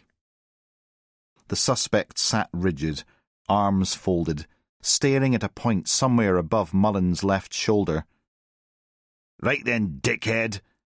Mullins slammed a thick manila folder onto the table with enough force to make the suspect flinch. Time for a wee heart-to-heart. Nothing. Not even a twitch. What's your name? Mullins cracked his knuckles, the sound as sharp as breaking bones in the silence. The runner remained poker-faced. Mullins sighed and opened the folder in front of him with theatrical slowness. That's fine by me. I've got fuck all else to do today except sit here and admire your pretty face. He withdrew a grainy CCTV still and flicked it across the table like a playing card. Feast your ugly face on that beauty. The man's gaze dropped for a fraction of a second before resuming its study of the ceiling tiles. That's you, cockwipe. 9:45 yesterday morning, Glenjury Distillery, looking like butter wouldn't melt. Mullins produced a second photograph. And here's the same handsome mug, bolting through the gates like the devil was chasing your arse with a red-hot poker. Interesting timing, wouldn't you say? The silence stretched between them like a taut wire. Man drops dead from cyanide poisoning, Mullins continued. And you decide it's time for a morning jog. Bit of a coincidence, that. Got bored. The words emerged in a flat London accent that had seen the inside of too many cells.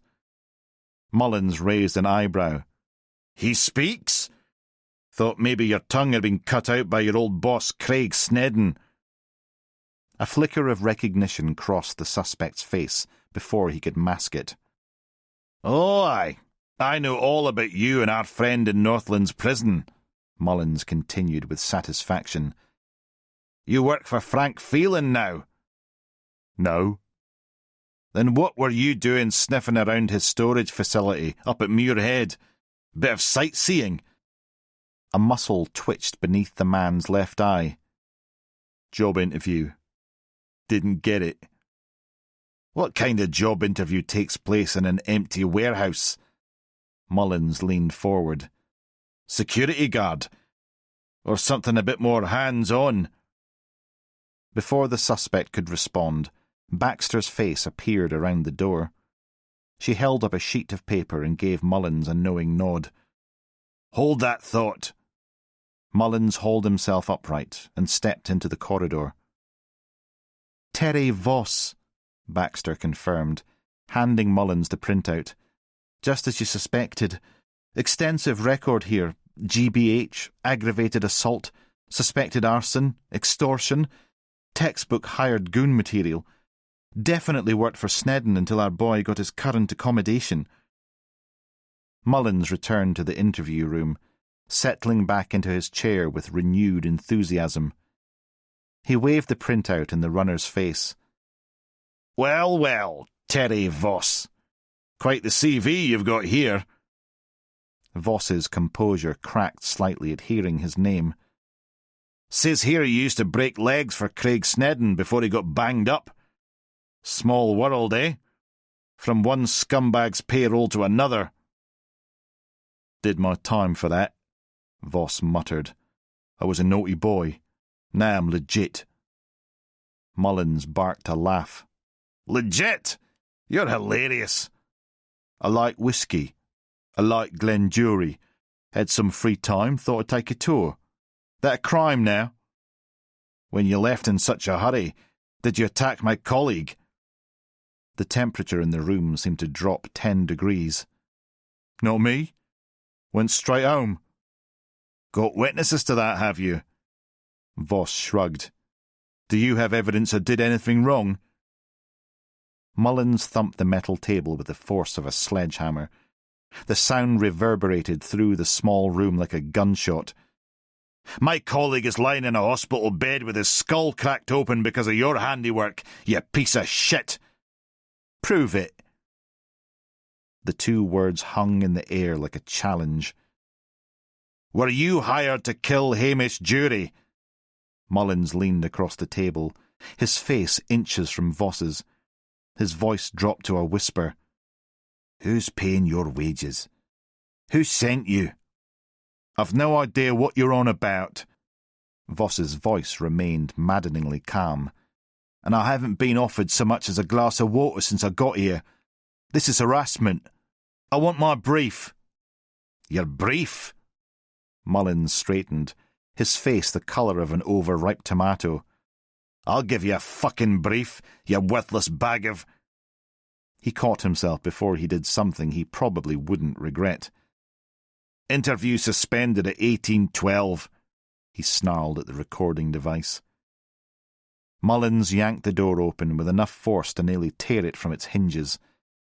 The uniformed officer in the corridor jumped back in alarm.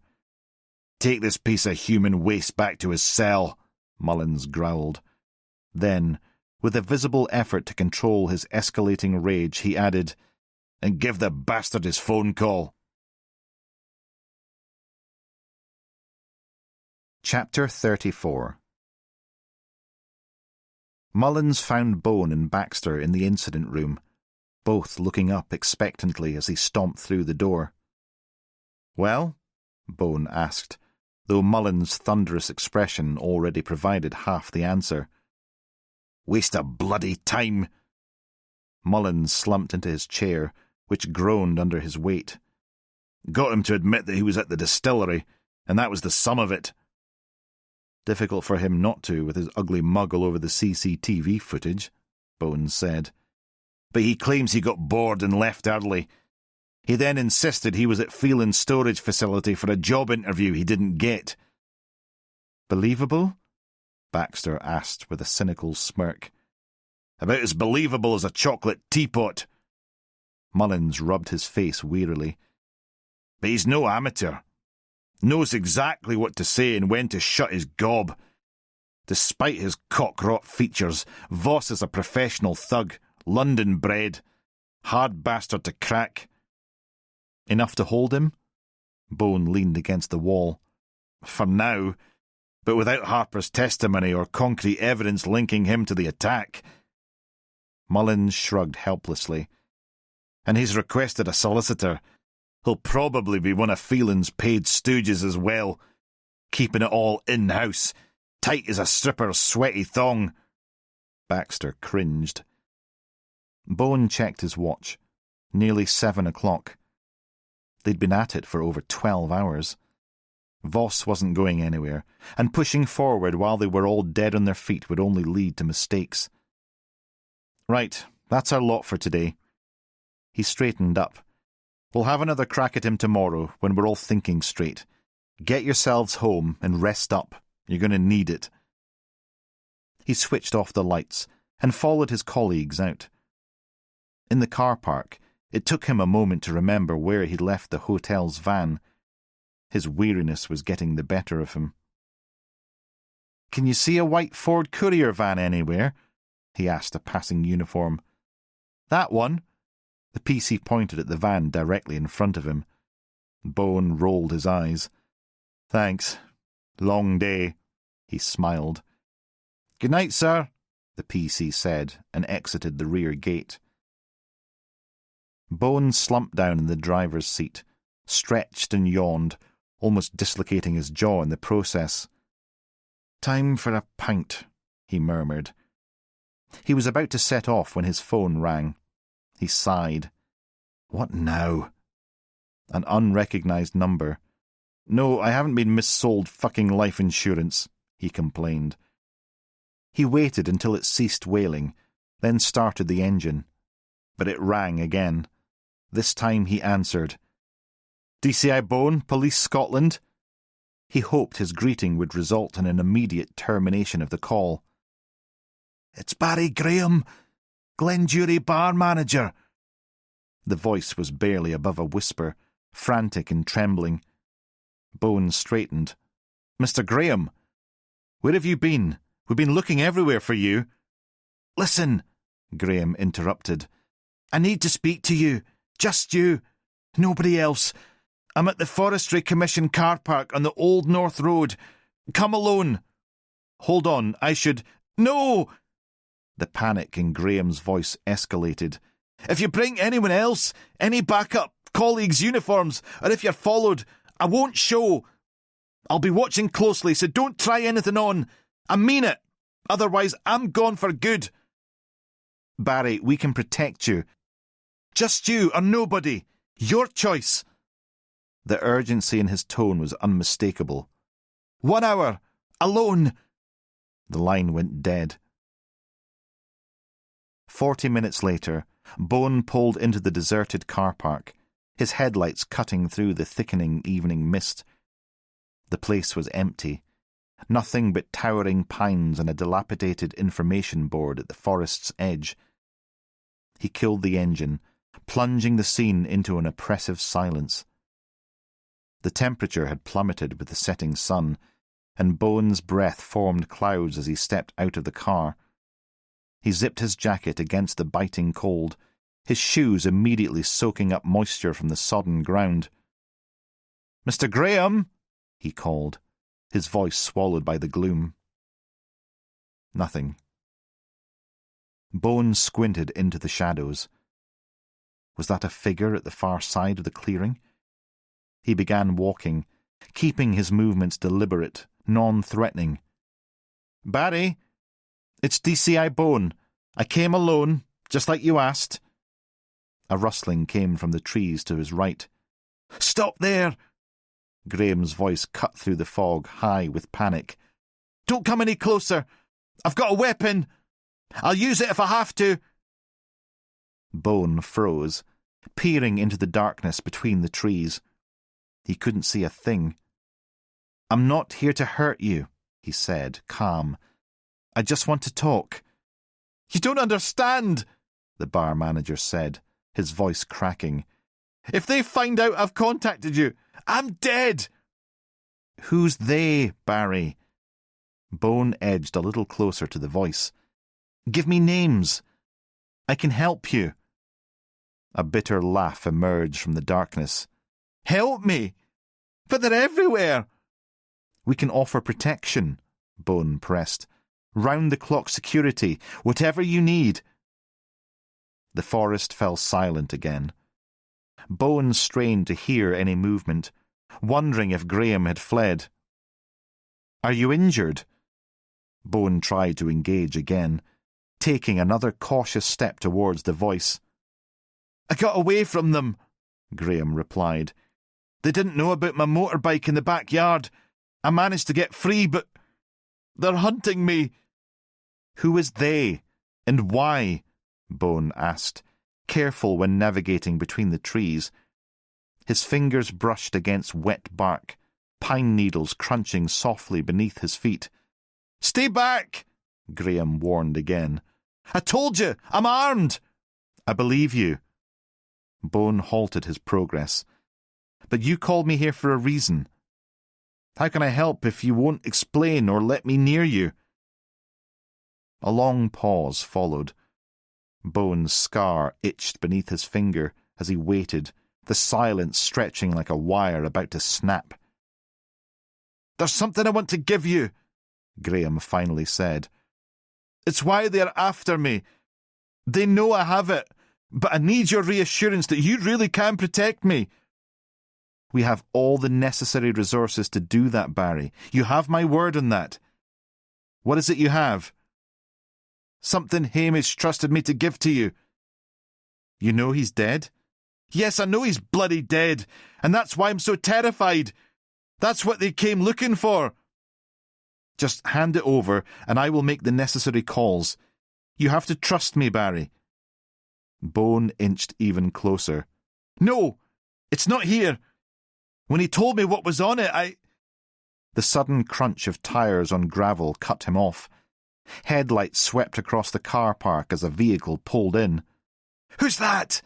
Graham hissed, panic rising in his voice. "You said you'd come alone!" Bowen spun around, squinting through the fog. "I did. I swear I don't know who that is." "You set me up! I knew I couldn't trust you!" "No," Bowen insisted. "Let me go check who it is. Stay here." Heart pounding, Bowen emerged from the trees and strode towards the idling car, its headlights blinding him. He approached, raising his hand to shield his eyes, and the engine revved viciously. The car lurched forward, accelerating directly at him. Bowen threw himself sideways, hitting the ground hard. The vehicle thundered past, missing him by inches. It skidded across the gravel, tyres spinning, then shot out of the car park and disappeared into the night. Bowen scrambled to his feet, adrenaline surging through his veins. "Barry!" he shouted, sprinting back to the trees. "Barry, are you okay?" Silence. Bowen plunged into the woods, pushing through undergrowth, brambles tearing at his clothes. A sudden mechanical roar split the darkness, and he changed direction, fighting his way towards the sound. Breaking into a small clearing with a dirt path, he arrived just in time to see the red taillight of a Honda 125 vanishing up the trail, engine whining as it accelerated away. "Bugger!" Bowen shouted, his voice echoing uselessly through the empty forest. He took out his phone and called it in. With luck and timing, this time traffic units might just intercept a motorbike or blacked-out Jeep or Land Rover in the vicinity. But he wasn't hopeful. Meticulously, Bowen searched the area where Graham's voice had come from, looking for anything the frightened manager might have dropped or left behind. He found nothing but mud, pine needles, and darkness. He returned to the hotel van, locked the doors, and waited for the response team to arrive. He speculated on what Barry had been about to give him, and who could scare him so badly that he'd rather run than accept police protection. "Phelan," Bowen growled. He scanned the entrance for signs of police headlights. Chapter 35. The fluorescent lights of Ullapool's late and local convenience store cast a harsh glow over the chipped linoleum floor. Walker weaved unsteadily between the shelves, dressed in old jeans and a plain sweatshirt, practical clothes that wouldn't draw attention, and topped with a woolen beanie pulled down low over her forehead, shadowing her features and keeping her anonymous in a place where being recognised could complicate everything. She examined bargain toothpaste with feigned interest, waiting for DCI Gilbert, her old boss, to make his pre-arranged appearance. The shop assistant couldn't have been more than 19, thin, anxious-looking, with a name badge that read Muriel pinned to her polyester uniform. Walker caught a glimpse of a tall man at the far end of the shop, examining light bulbs. Something about his posture seemed familiar, but he kept his back turned. Was that Gilbert? She couldn't be sure from this angle. Her speculation was interrupted when the shop door burst open with violent force. A man stumbled in, gaunt, hollow-eyed, with the telltale pallor and twitchy movements of a long-term addict. His clothes hung off his skeletal frame like rags on a scarecrow. The newcomer lurched toward the food aisle, movements erratic and predatory. Walker watched as he grabbed packets of sandwiches, stuffing them inside his torn jacket with shaking hands. "Excuse me," Muriel called from behind the counter, her voice quavering. "You need to pay for those." The man spun around, eyes wild and unfocused. "The fuck you say to me?" He advanced on the counter, and Walker saw Muriel shrink back in fear. Walker's police instincts kicked in despite her cover. She moved closer, ready to intervene. I saw you take some items," the girl stammered. "You need to pay or put them back." "You calling me a thief?" "I'll call the police," Muriel threatened, her hands searching under the counter for the panic button.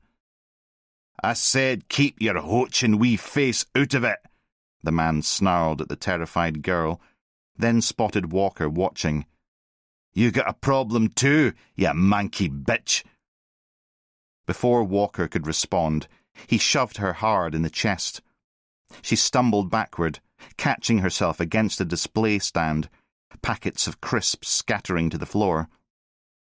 Her training kicked in automatically. She was already shifting her weight, preparing to take him down, when a commanding voice cut through the chaos. "Detective Sergeant Fraser, Ullapool Police! Stop right there!"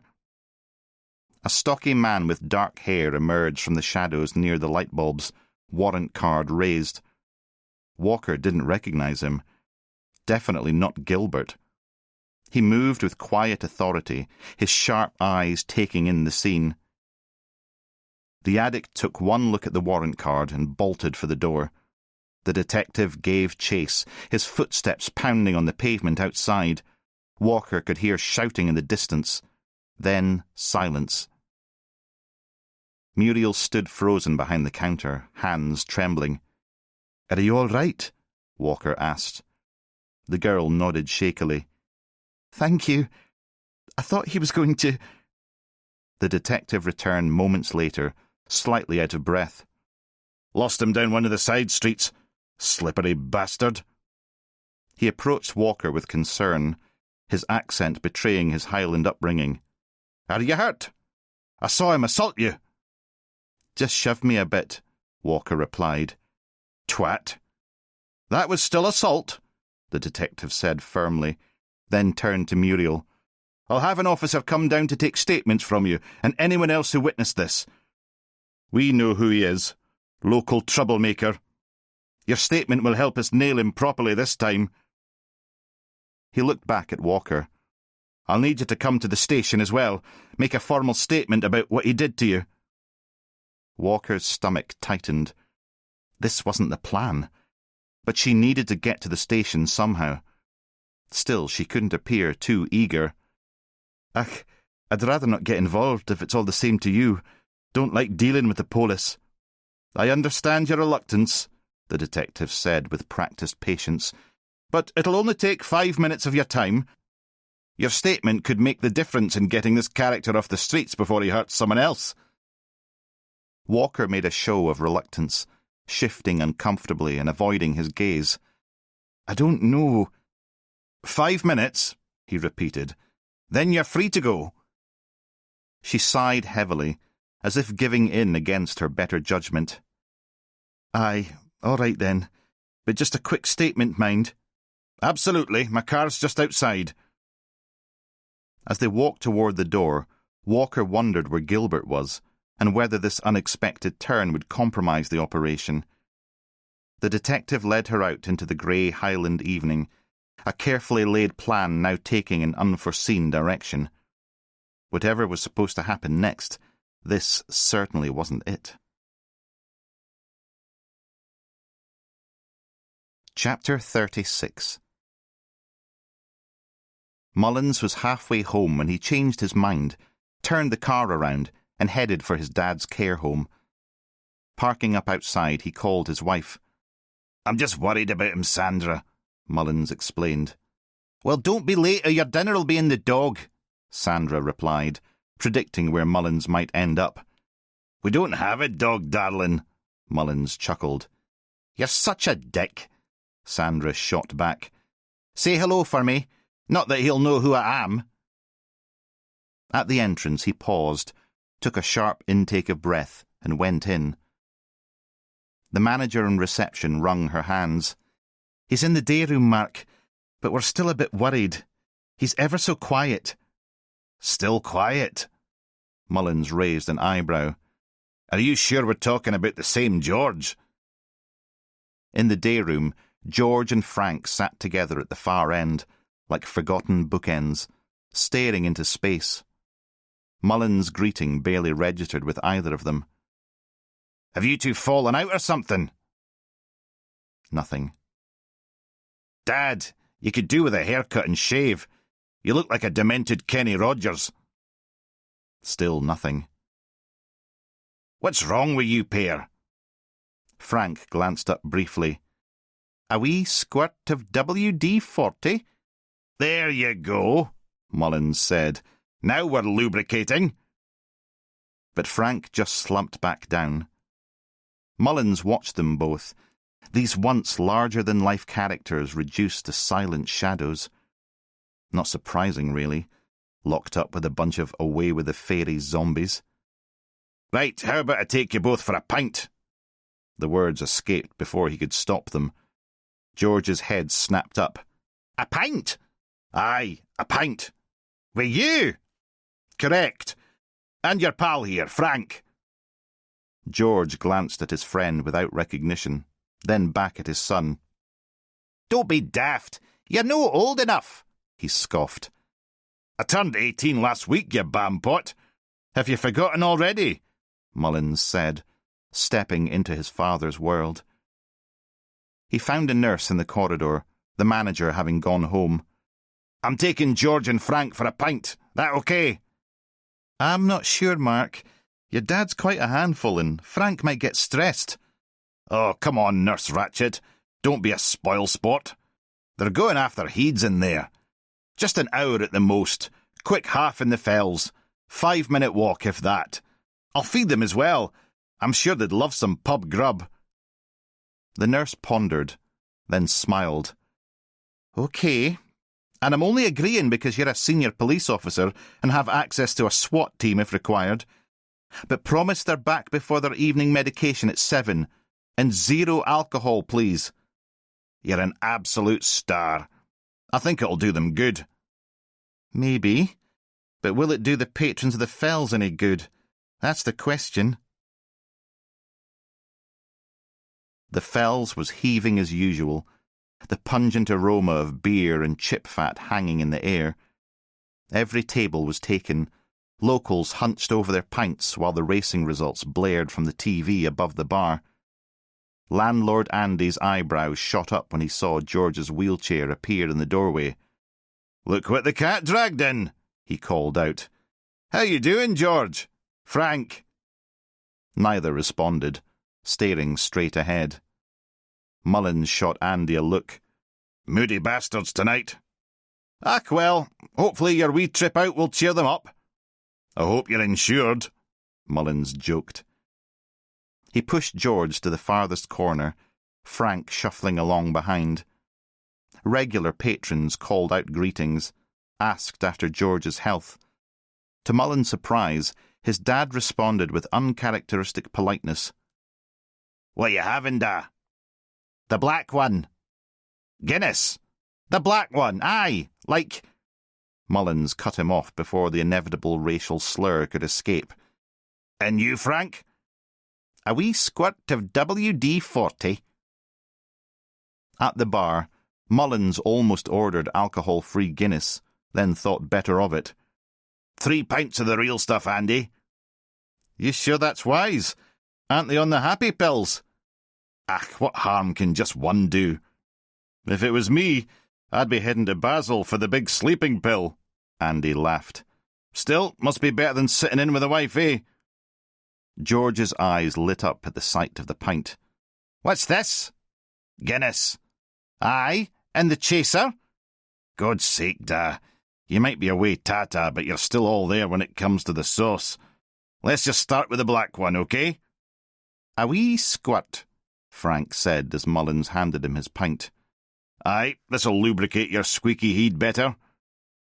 George downed his pint in 3 or 4 massive gulps. "Da! What did you do that for?"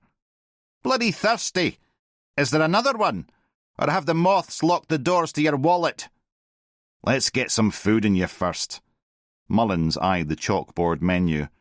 "Specials pie and mash." "Scallops," George announced suddenly. "What?" Mullins turned to his father. "I want scallops. And chips." "Da, you've never eaten a scallop in your life. You once called calamari deep-fried foreskins." "I want scallops," George insisted, in a familiar tone that meant an argument was futile. "Bloody hell," Mullins muttered. He returned to the bar, where Andy was polishing a glass. "Any chance of scallops for the demented one?" "Does he think this is the Ritz?" Andy chuckled, leaning over the bar. "Kitchen might have some from yesterday's seafood special." "He's never eaten a scallop in his life," Mullins grumbled. "It'll be wasted on him." "I'll charge you the special price, no worries," Andy said, and winked. "Might be worth it just to see his face when he tastes them." When the food arrived, George stared at his plate as if it contained evidence from a crime scene. He prodded a scallop with his fork, then lifted it to inspect it more closely. "Tastes like used Durex," he announced after one tentative bite, loud enough for the entire pub to hear. Mullins threw up his hands. "I told you!" "How would you know what that tastes like?" asked an elderly woman at the next table, who clutched her double whisky like it was a set of holy beads. 40 years on the buses, hen," George winked. "I've seen and tasted everything." Meanwhile, Frank was silently moulding his mashed potatoes into a distinctly phallic shape, his concentration absolute. When he finished, he looked up at George with childlike pride. George's laughter boomed across the pub. He picked up one of his scallops and balanced it precariously atop Frank's mashed masterpiece. "There we go," he cackled. "The full wedding tackle. No accidents tonight with that." Frank clapped his hands in delight, then reached for the gravy boat. Before Mullins could intercept, Frank was pouring gravy onto the table leg. "A wee squirt of WD-40. "Christ on a bike," Mullins groaned. "Come on, Frank, put that—" But George was already reaching for the ketchup, his face alight with mischief. "Needs transmission fluid, too." Andy appeared holding a cloth. "I should have known better than to serve you lot. I'm not sure their happy pills are working." "Oh, they seem happy enough to me," Andy giggled. "A wee squirt of WD-40, Frank shouted, now upending the gravy boat entirely. At that moment, Ronnie McElroy and Billy Houston appeared, swaying slightly in rumpled black suits and loosened ties. Mullins groaned. "Of all the days." Where have you two been? Mullins noted their unsteady gait. Wake, Ronnie said, then turned to George. Remember Jimmy Patterson, George? The bus driver. Snuffed it a couple of weeks ago. We're getting picked off one by one. Aye, and I'd be starting with you first, you horse's arse, George shot back. Da, Mullins protested, surprised at his father's sudden lucidity. I thought your dad was living in La La Land now, Billy laughed. Seems more like his old charming self to me. Do you know these two, Da? Mullins asked carefully. What? I have the misfortune to work with these clowns. Day after day, I have to put up with their shite. Hear that? Ronnie grinned. Still thinks he's at the depot, Billy. La La Land it is. Probably thinks he's 25 and still chasing that wimpy waitress for Kirky. Steady on, lads, Mullins warned, stepping forward. Or what? Billy squared up. He'll arrest us for insulting the village idiot. That's my father you're talking about, you drunken waste of space. Some father, Ronnie cut in. Can't even remember what year it is. Right, outside. Mullins grabbed Ronnie's collar. Hey, take it easy, the lot of you, Andy called over. Aye, listen to the barman, Billy sneered, before somebody gets hurt. George was trying to wheel himself into the fray. I'll show you hurt, you pair of useless bastards. Couldn't change a tyre without an instruction manual in a committee meeting. The whole pub was watching now, the air thick with tension. Suddenly, Frank stood, his voice cutting through the chaos, clear and pure. Oh, Danny boy, the pipes are calling. The pub fell silent. Even George's wheelchair stopped mid-ram. Frank's voice filled the room, rich and deep. Mullins had never heard anything like it. The old man's eyes were closed, his weathered face transformed as the ancient melody poured out of him. Even Andy stopped polishing glasses, transfixed. When Frank reached the final verse, "And if you come when all the flowers are dying," tears rolled down George's cheeks. And soon every punter was joining in, their collective chorus raising the rafters. And when the end approached, the pub quietened again to listen to Frank finish the song alone, his voice filling the lounge in a pitch-perfect climax. For a moment, no one moved or spoke. Then Frank opened his eyes, seemingly surprised to find himself the centre of attention. He looked down at his empty glass and whispered, "A wee squirt of WD-40. The spell broke. The pub erupted in applause and cheers. Even Ronnie and Billy were wiping their eyes. "Christ almighty, Frank," Andy said, his voice rough. "Where did that come from?" Frank seemed completely oblivious to his performance, but there was something in his face, a glimpse of the young man he must have been, singing in pubs like this long ago. Before George could return to his previous mission of vehicular assault, Mullins seized the moment to make their exit. They walked through Burn Green, the night air cool on their faces. Frank started humming. Soon he was singing again, softer now, and George joined in, his voice cracked but sincere. Mullins found himself adding his own voice to the harmony. 2 generations of trouble, walking through the darkness, singing like they didn't have a care in the world. For just a moment, Mullins thought, maybe they didn't. Chapter 37. Once the car was clear of the shop, Fraser glanced at Walker in the rear-view mirror. "D.S. Ian Fraser," he said, his Highland accent thick. "Sorry about the unorthodox pickup. We had to adapt when our original plan went sideways." "Yes, I know who you are," Walker replied dryly. You shouted it loud enough. Walker pulled off her grimy beanie and ran her fingers through her hair with obvious relief. Thank God for that. I picked this thing up from supplies, but I'm sure it's riddled with nits. Haven't stopped scratching since Stirling train station. Fraser chuckled. Oh, the glamour of our wonderful job.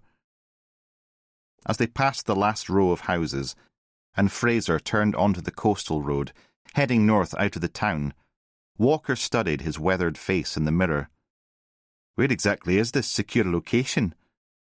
Fraser remained silent, checking his mirrors. Can you tell me anything about what's going on? Walker pressed. Again, Fraser said nothing, his eyes flicking between the road ahead and the mirror. Walker gave up and sat back, watching the landscape become increasingly remote through the window. The scattered houses gave way to rolling hills and moorland, the road winding through terrain she recognized from her past life. They'd been driving in silence for about 10 minutes when Fraser's eyes lingered longer in his mirror. What's up? Walker asked, resisting the urge to turn around. Car behind us. Been there since we left town. Fraser suddenly took a sharp left turn down a side road. The headlights followed. Shit, he muttered, making another turn deeper into the countryside. The car stayed with them. Fraser accelerated, pushing the unmarked police car harder than the rough terrain allowed. The following vehicle matched their pace, bouncing over potholes. Someone's definitely tailing us, Walker said, now glancing back through the rear window. Hold on! Fraser cut the wheel hard to the right onto a farm track and pulled up alongside a tall hedgerow. The pursuing car's headlights swung wide, then shot past the turning, continuing straight ahead. They both waited in silence. False alarm? Walker asked after a moment. Maybe. Fraser didn't sound convinced. Or they realised we spotted them. After another nervous check, he reversed back out to the main road, and they continued on. For the next 30 minutes, they drove north along increasingly remote roads, Fraser checking his mirrors obsessively every few seconds. His tension was palpable in the confined space. Walker found herself scanning the road ahead for potential choke points or ambush locations, old habits from her Highland days. Finally, seemingly satisfied they were clear, Fraser doubled back and turned onto an unmarked farm track. Moments later, they pulled up beside a weathered stone farmhouse. "Welcome to Operational HQ," Fraser said, as Walker climbed out. Inside, the quaint facade gave way to a hive of focused activity. The living room had been transformed into a makeshift incident room, dining table commandeered for maps and surveillance equipment, walls stripped of pastoral artwork to make space for tactical diagrams. "Well, well, well," a familiar voice drawled from across the room. "If it isn't the Ginger Ninja, D.S. Rona Walker. Sorry, D.I. Walker now." "I could have sworn you once had a hairline as well," Walker replied with a dry smile. Then her expression warmed. "DCI Gilbert. It's good to see you, sir." Gilbert smiled back. "You too, Rona. Glad you haven't lost that Gale Force Lewis wit. So, how's life down in Happy Valley?" "Beats chasing Highland drug dealers through blizzards, though we've had our share of excitement lately." Gilbert nodded. "So it would appear. And how's the legendary DCI Bone these days? Still as grumpy as they say?" "He's doing well now. Back to his old self. A way better boss than you ever were." "And again," Gilbert rolled his eyes. "When are you coming back, Rona? I miss your insults." He noticed her overly casual clothes. "Sorry about having to abandon the original rendezvous, by the way. We discovered Phelan may have people inside Ullapool Station, and there are eyes all over me there, so you can understand our jitters." Before Walker could reply, a movement in the corner caught her eye.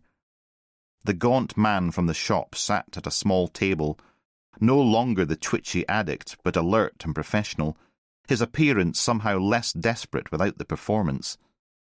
Gilbert noticed her stare. "I believe you've already met D.S. McNab." McNab stood, looking genuinely contrite. "Apologies for the abuse back there. Had to make it look convincing." Walker raised an eyebrow. "Well, you had me fooled. I was about to body drop and cuff you."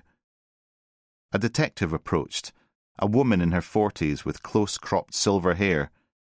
"Allow me to introduce D.I. Hazel MacLeod," Gilbert said, gesturing to the woman and then to Fraser. "Colleagues, this is D.I. Rona Walker from Kilwinnock. Rona and I go way back to her days at Inverness Nick. She spent 8 years stopping drug importation in the Highland region, and it's local knowledge we desperately need right now." "Good to meet you," D.I. MacLeod said, returning Walker's nod. "And that's the OC team leader over there in the corner," Gilbert said.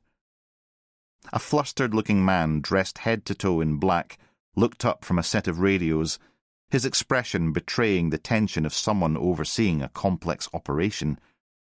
He stopped what he was doing and came over.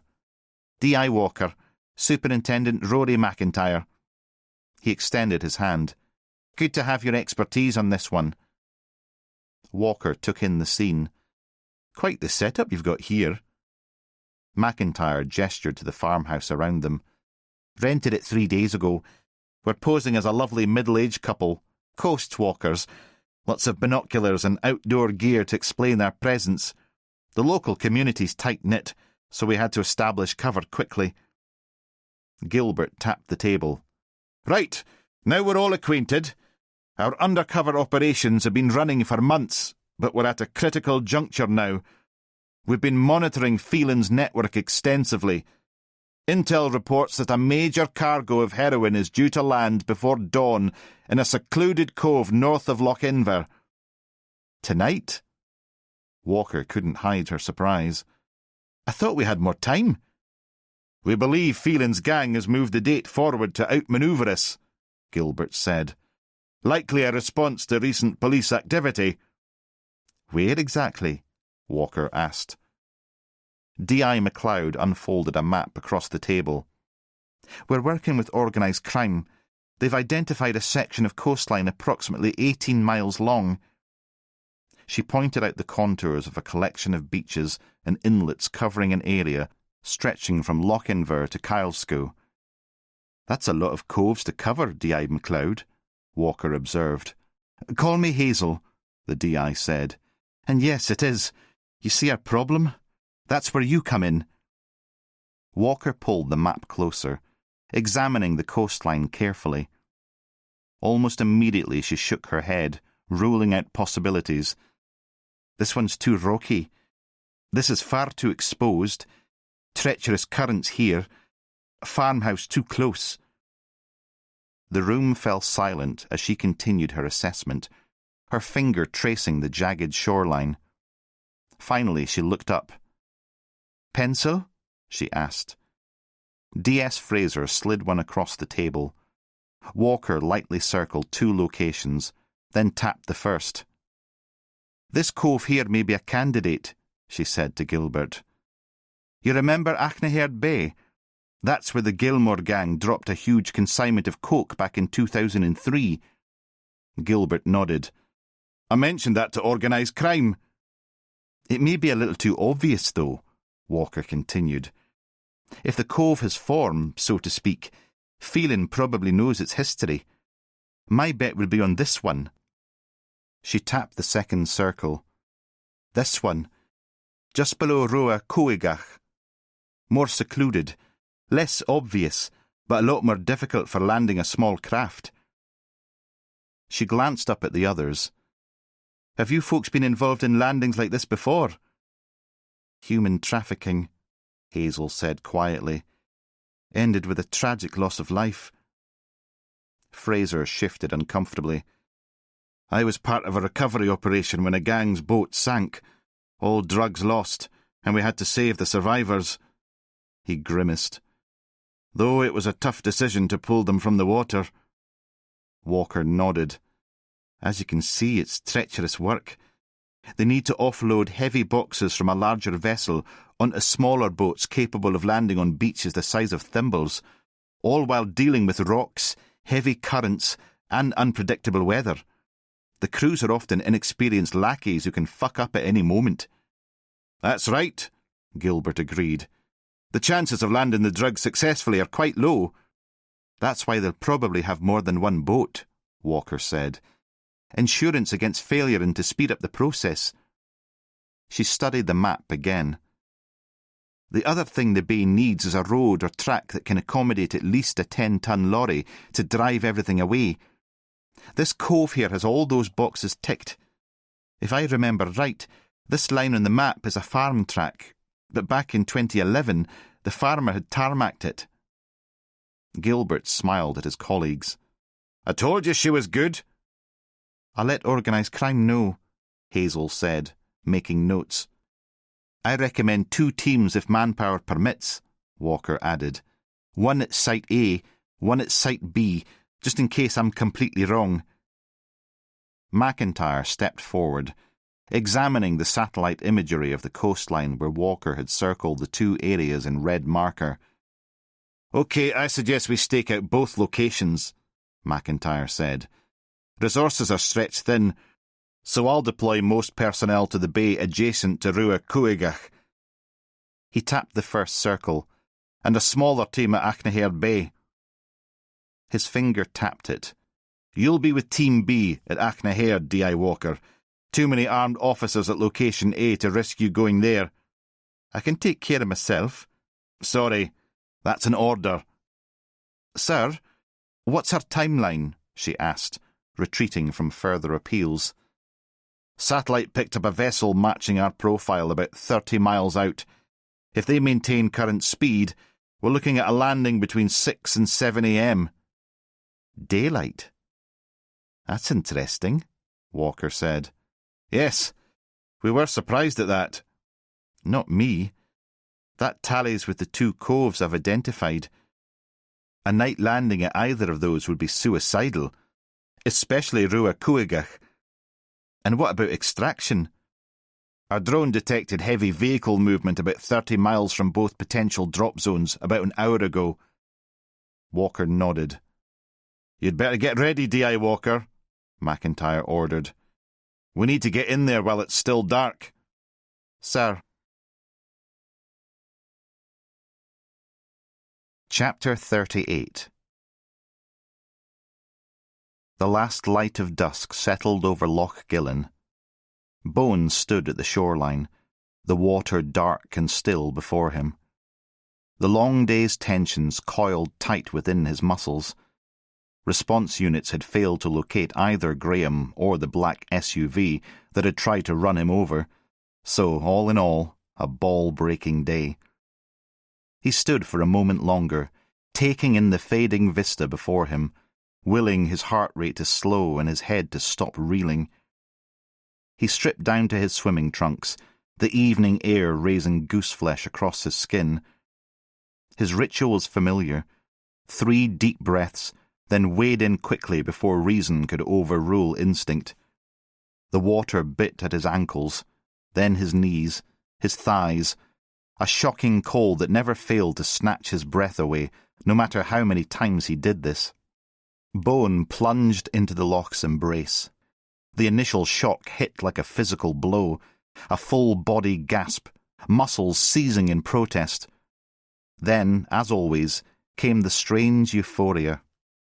Endorphins flooding his system, while his body fought to maintain core temperature.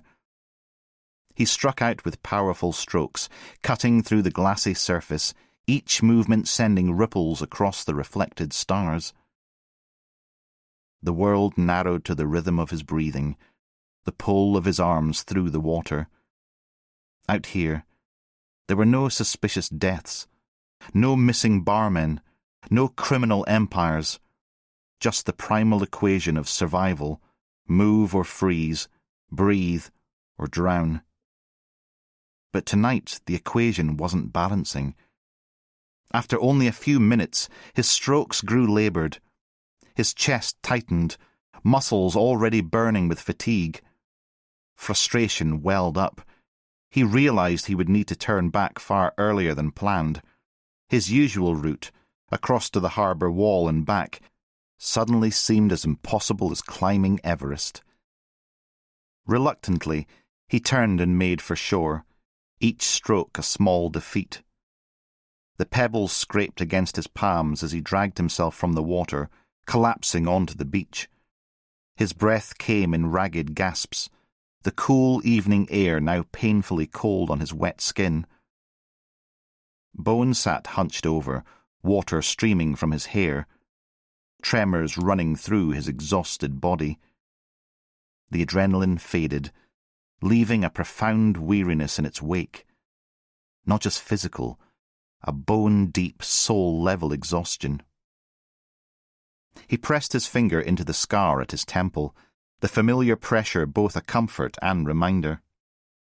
The case swirled in his mind like the dark water of the loch. Money laundering, heroin shipments, the jury sisters with their secrets, Harper lying in a hospital bed, a terrified barman on the run, and now Walker undercover and potentially in danger. All of it his responsibility. And beyond the case was the rest of it. The separation from Alice, the distance growing between him and Michael, the fear that he was failing them both. He was failing at everything. Bone put his head in his hands, digging his fingers into his scalp. He had become a man perpetually out of his depth, always struggling to keep his head above water. The irony wasn't lost on him. With a monumental effort, he gathered his strength to return to the empty cabin. Then he felt it, a hand on his shoulder, warm on his chilled skin. "You'll catch your death out here." Bone looked up momentarily, disbelieving. "Alice?" She stood there in the twilight, her familiar silhouette impossibly, wonderfully real. "Who else would find you half naked and hypothermic on a beach in the middle of nowhere?" "What are you doing here?" He struggled to his feet, suddenly acutely aware of his dripping, shivering state. "I was worried about you." She retrieved his towel from the rocks where he'd left it, holding it out to him. "You sounded not right on the phone." He wrapped the towel around his shoulders gratefully. "I was worried about you too." "I know. That's why I came." Her voice softened. "You were just watching out for us." "Where's Michael?" "At my sister's. Don't worry, he's fine. Enjoying Gail's carefree attitudes towards parenting." "Are you sure it's okay to leave him?" Bone pressed again. A ripple of worry accompanied his shivering. "Seriously, it's fine. They're in a secure flat in the poshest part of Glasgow, and Gail's partner is there with them too. He's home from the rigs." Bone nodded and dropped his shoulders, relief finally washing through him. "I'm sorry, Alice," he mumbled through chattering teeth. "For everything." "Don't start that again." She stared out over the water. "Why were you trying to drown yourself?" "Just trying to clear my head." He gestured vaguely towards the centre of the loch. "I usually swim out to the end of the pier and back, but tonight I couldn't make it. Had to turn around." "You're worn out, Duncan." "It's my job again," he said, the words heavy with resignation. "I'm worried about the safety of my team. It just all gets—" He sighed. "To be honest—" He didn't have the strength to finish the sentence. A gust of wind sent a violent shiver through him. Alice sighed, reaching out to take his arm. "Come on, you need to get yourself warmed up before you catch pneumonia." He let her guide him towards the cabin, her hand steadying him as they walked. The simple human contact anchored him, pulling him back from the edge of whatever dark place he'd been approaching. "Thanks for coming," he said quietly. "I'm grateful you're here." "Don't get used to it," she replied, but her voice had lost its edge. "We can talk about it later. After you've fed me. I'm starving." She glanced towards the cabin. "Is there anything edible in that fridge of yours? Or is it another chippy night at the hotel?" "The chippy or your cooking?" "Actually, don't answer that." Despite everything, a smile tugged at the corner of his mouth. "That sounds good." He leaned into her strength, a drowning man clinging to the only true lifeline he'd ever known. And for a brief moment, the case, the threats, his worries and anxieties lifted from his shivering shoulders. Chapter 39. In what had once been a cosy bedroom, Walker changed quickly, strapping on a stab vest and checking her equipment.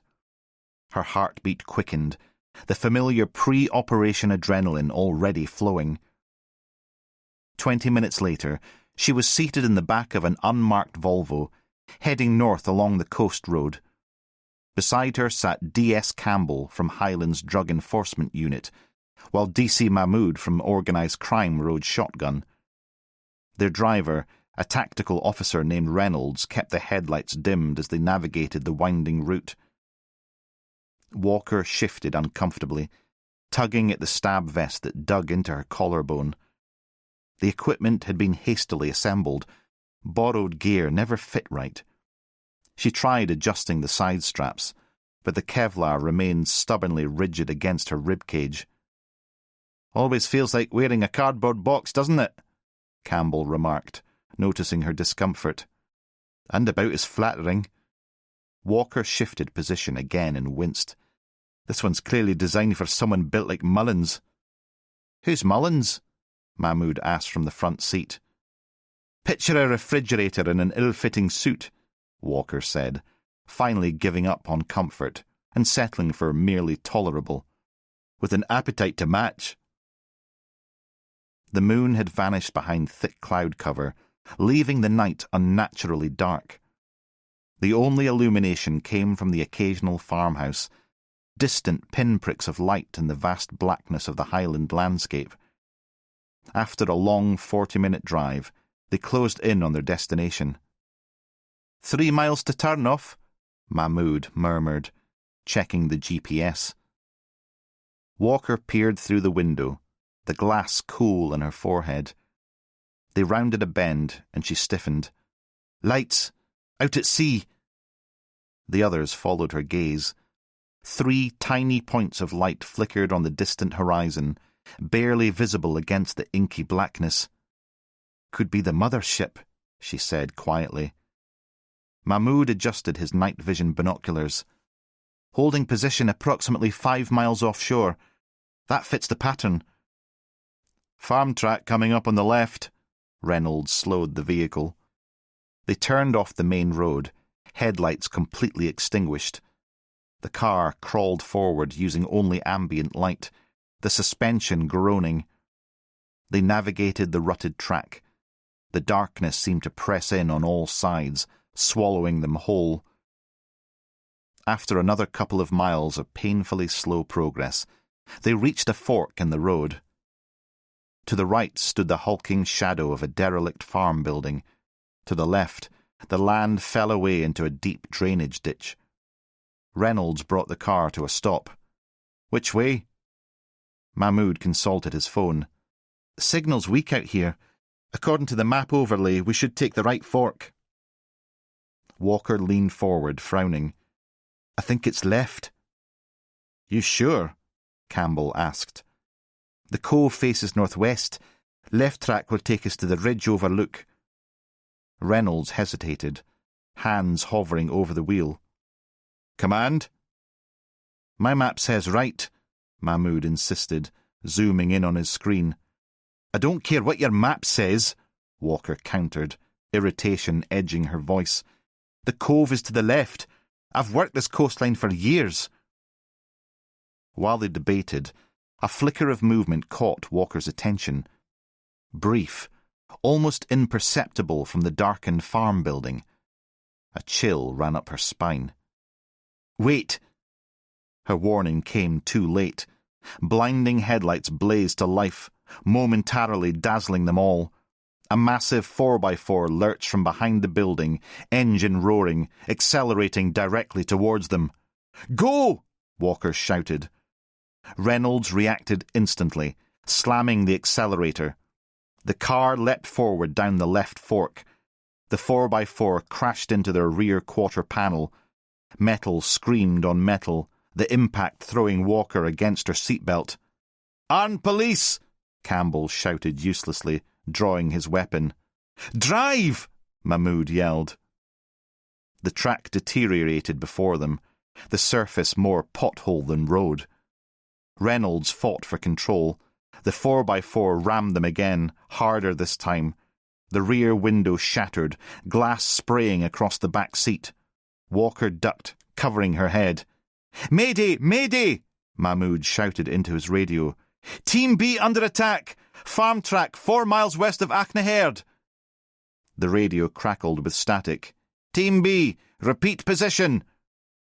Another vicious impact cut the transmission short. The 4x4 was relentless, its powerful engine and reinforced bull bars making each strike more devastating than the last. Reynolds pushed their vehicle to its limits, but on the uneven terrain, the saloon car was hopelessly outmatched. They bounced violently over a ridge, all 4 wheels briefly leaving the ground. Walker's head slammed into the roof, stars exploding behind her eyes. "Can't shake them!" Reynolds shouted. The 4x4 pulled alongside, attempting to force them towards the drainage ditch. Campbell fired through his shattered window, the gunshots deafening in the confined space. "Heading for the cove!" Reynolds yelled. "Back up!" The next impact was catastrophic. The 4x4 slammed into them with such force that the car left the track entirely, tires finding no purchase on the slick grass. For a sickening moment, they were airborne, the vehicle twisting sideways before gravity reclaimed it. They hit the drainage ditch with bone-breaking force. Walker felt herself hurled sideways, her head connecting with the door panel. Pain exploded through her skull, intense and immediate, before darkness rushed in from all sides. The last thing she heard was the 4x4's engine fading into the distance, consciousness slipping away. Chapter 40. The first rays of sunrise illuminated 4 bleary-eyed men seated along Kilwinnock Reservoir's pebbly shore. Their fishing rods extended over the still water like patient, outstretched arms, though patience was wearing decidedly thin. They'd been there since midnight on Doogie Macpherson's insistence that "the big ones come out at night," but 8 hours later, their catch tally remained a resolute 0. "Christ almighty!" Tam Gillespie muttered, slapping frantically at his neck and arms. Clouds of midges had descended with the dawn. "This was your bloody brilliant idea, wasn't it, Doogie? Night fishing, you said. All we've caught is pneumonia and hives." Doogie, the loudest of the group, swatted lazily at the air around his face. "How was I to know the only thing biting would be these flying teeth? Anyway, you're the one who forgot your spray, you daft numpty." "Someone give him some before he does himself an injury," old Willie wheezed, though making no move to help as Tam performed an increasingly frantic dance. "He looks like he's having some kind of fit." "Let him suffer a wee bit longer," Doogie grinned maliciously. "Serves him right for moaning all night about every bloody thing." Young Davy, barely 20 and the newest addition to their weekly fishing ritual, finally took pity and tossed his repellent to Tam. "Here, before they carry you off." "About bloody time," Tam grumbled, frantically spraying himself. "We bastards have eaten me alive." "Wouldn't that be good?" Doogie said. "Keep your voice down," old Willie piped up. "You'll frighten off every fish in the loch. If there are any left after your constant moaning scared them away." "Frighten what fish?" Tam shot back. He scratched furiously at his bites, There's nothing in this god-forsaken puddle but weed and rusty Scot-fresh shopping trolleys. I caught a £3 last week, Doogie insisted, and shifted uncomfortably on his folding stool. Pile's acting up again, Old Woolley cackled at his friend's discomfort. Told you to get them bloody rings seen to. Mind your own business, you decrepit old fart, Doogie snapped. At least when I pish, I don't need a magnifying glass to help locate my tackle. Speaking of tackle, Old Woolley turned to young Davy, who'd been unusually quiet all morning. You're no saying much. Touched a nerve, have we, son? Quietly cultivating knob-rot and too scared to tell us. Davy's face flushed crimson beneath his hood, exhaustion from the night making him less tolerant than usual. You old men are bloody obsessed with illness and dying. It's all piles this and prostate that. Can we no just fish in peace? Just you wait, son, Old Woolley wheezed, jabbing a gnarled finger at him. You think you're immortal now, but when you stop trusting your farts, then you know the old reaper is after your arse. Good God, Tam muttered, still scratching at his midge bites. Laugh a bloody minute, these fishing outings. Maybe we should invite Mr. Death to join us. Aye, Doogie nodded and yawned widely. I'm sure he'd catch more than us useless wankers. Might be better company as well, young Davy smirked. Well, hey, the boy's got a sense of humour after all, Doogie shouted enthusiastically. Ah, that's it. Old Woolley reached into his tackle box. Anyone fancy a wee dram? Been freezing my bollocks off since midnight for nothing. He produced a half bottle of amber liquid. Good God, man, you kept that bloody quiet, you miserable sod, Doogie said. Tam peered at the label through bloodshot eyes. Glenjury? Christ on a bike, Woolley. Trying to poison us, are you? It's 12 years old, Woolley replied. Cost me half my pension check. That's why Moira's been giving you the cold shoulder, Doogie hooted. She thinks you're spending it all on those internet pills to give your wrinkly old todger a lift. Even Viagra wouldn't cut it with your lost cause, Woolley snapped back. You'd need bloody scaffolding. The lad suppressed a giggle. We've got him at last, Woolley, Doogie declared. The group cheered, but before they could toast their success, the unmistakable sound of officialdom clearing its throat interrupted them. Gerald Webster, the angling club secretary, stood behind them, clipboard clutched to his chest and looking disgustingly fresh for the early hour. Gentlemen, Webster said, his voice as thin as his patience. Licence check? With much grumbling, the men produced their permits, all except Doogie, who made a show of patting his many pockets. Must have left it in my other jacket. He offered an innocent smile that didn't match his exhausted eyes. Webster's weasel-like face twitched with triumph. Then I'm afraid you'll have to pack up, Mr. Macpherson. Regulations are very clear. Oh, come on, Jerry, Doogie wheedled. 30 years I've been fishing this reservoir. The fish know me by name. Rules are rules, Webster insisted, unmoved. And I'll expect the rest of you gone in 30 minutes. The day shift anglers will be arriving soon. 30 minutes or what? Doogie challenged. You'll call the perch police? I'll issue fines, Webster said primly. 30 minutes, gentlemen. He strutted away. Doogie mimed Webster's pompous walk, summoning energy he didn't think he had after the sleepless night. But he's got a stick up his arse the size of a telegraph pole. He smuggles gerbils in his breeks, Tam added, sending the others into fits of laughter. Miserable wee shite, Woolley wheezed. The bottle made the round, each man taking a warming sip. Then they prepared to pack up their gear. Just as Tam began to reel in, his rod suddenly bent double. Holy shite! He exclaimed, nearly losing his grip. I've got something! The other three gathered around him, exhaustion momentarily forgotten, excitement crackling like static. "Easy now," Doogie coached. "Could be a big one. Don't reel yet." "No, reel now," Woolley cut in. For several minutes, Tam struggled with whatever was on his line, the rod bending perilously while he attempted to tire out his catch. The others continued offering contradictory advice, their voices rising in anticipation. "I see it!"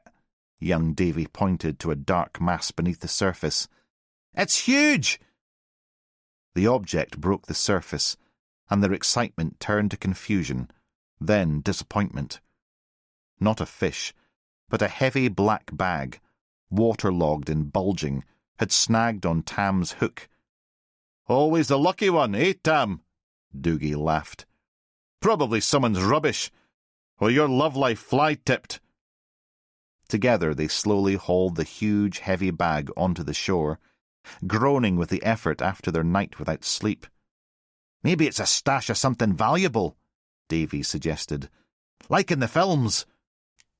"More likely Woolley's nappies," Tam grumbled, but curiosity got the better of them all. Doogie knelt, pulling at the plastic. It tore open, and water sluiced out along with something far more sinister.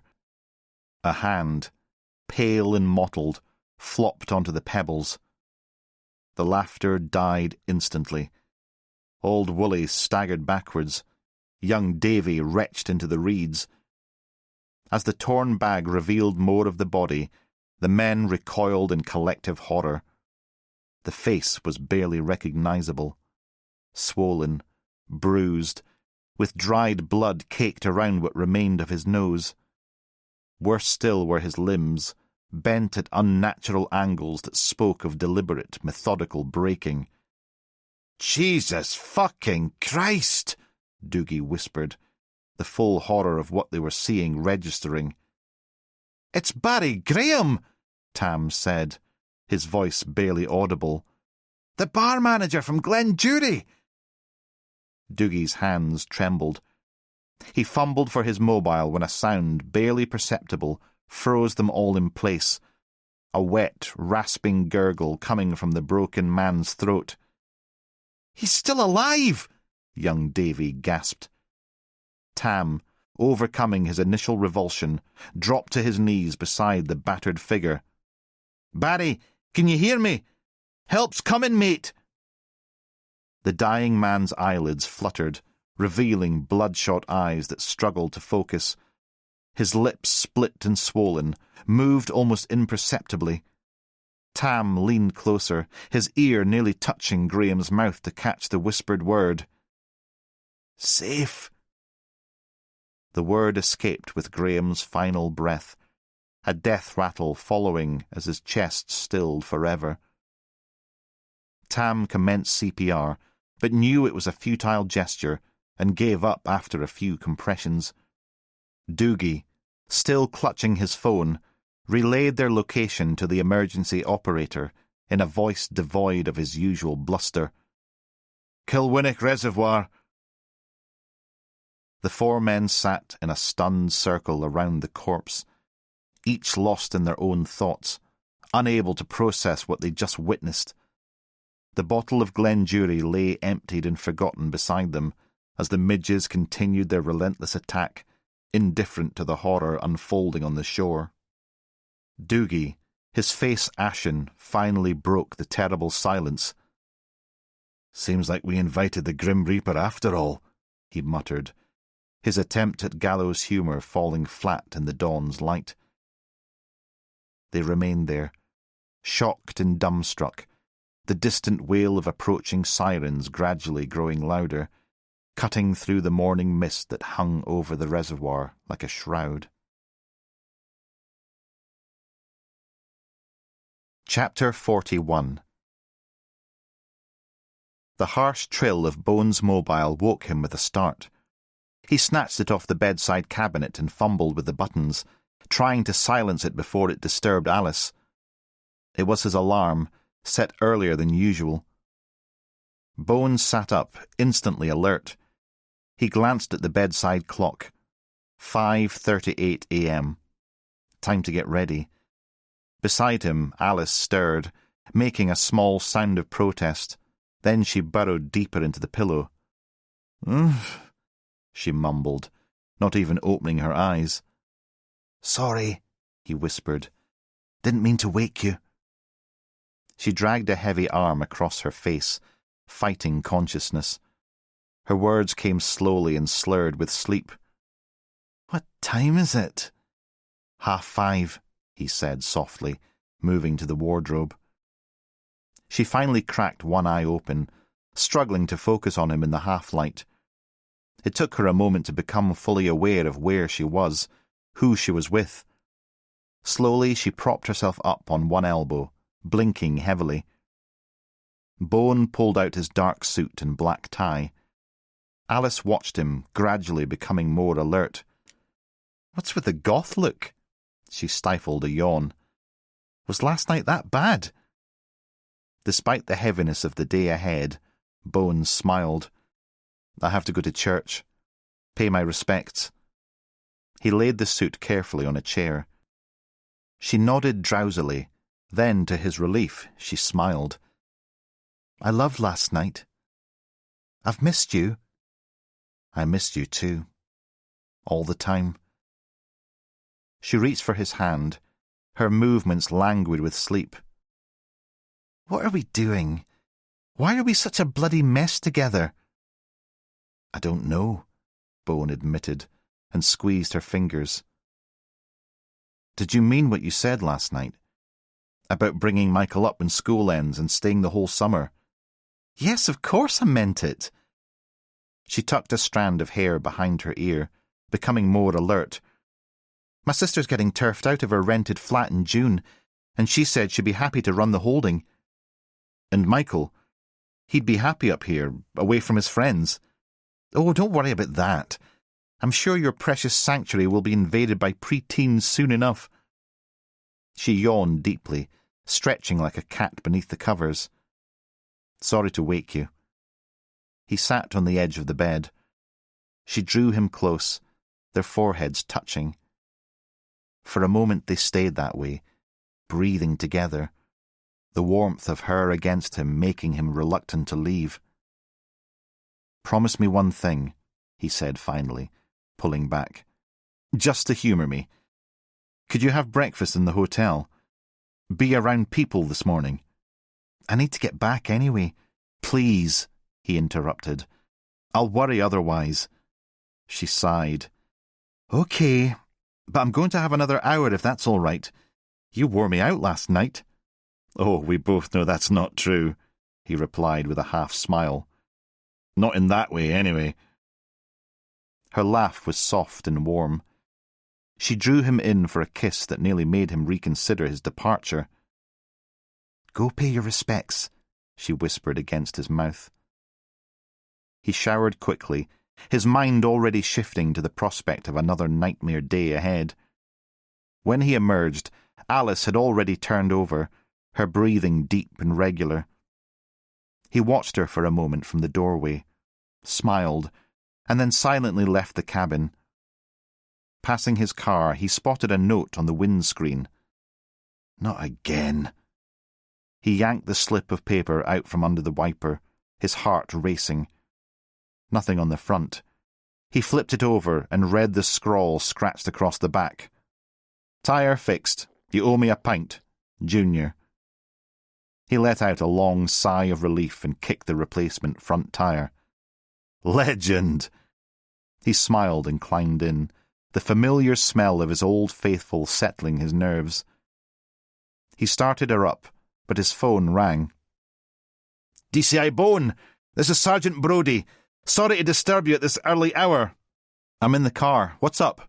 Is it Will or Rona? He asked anxiously. No, sir. There's been an incident at Kilwinnock Reservoir. A body's been found. The men who found it have identified it as the body of a Mr. Barry Graham. Bar manager. Shit. Okay, on my way.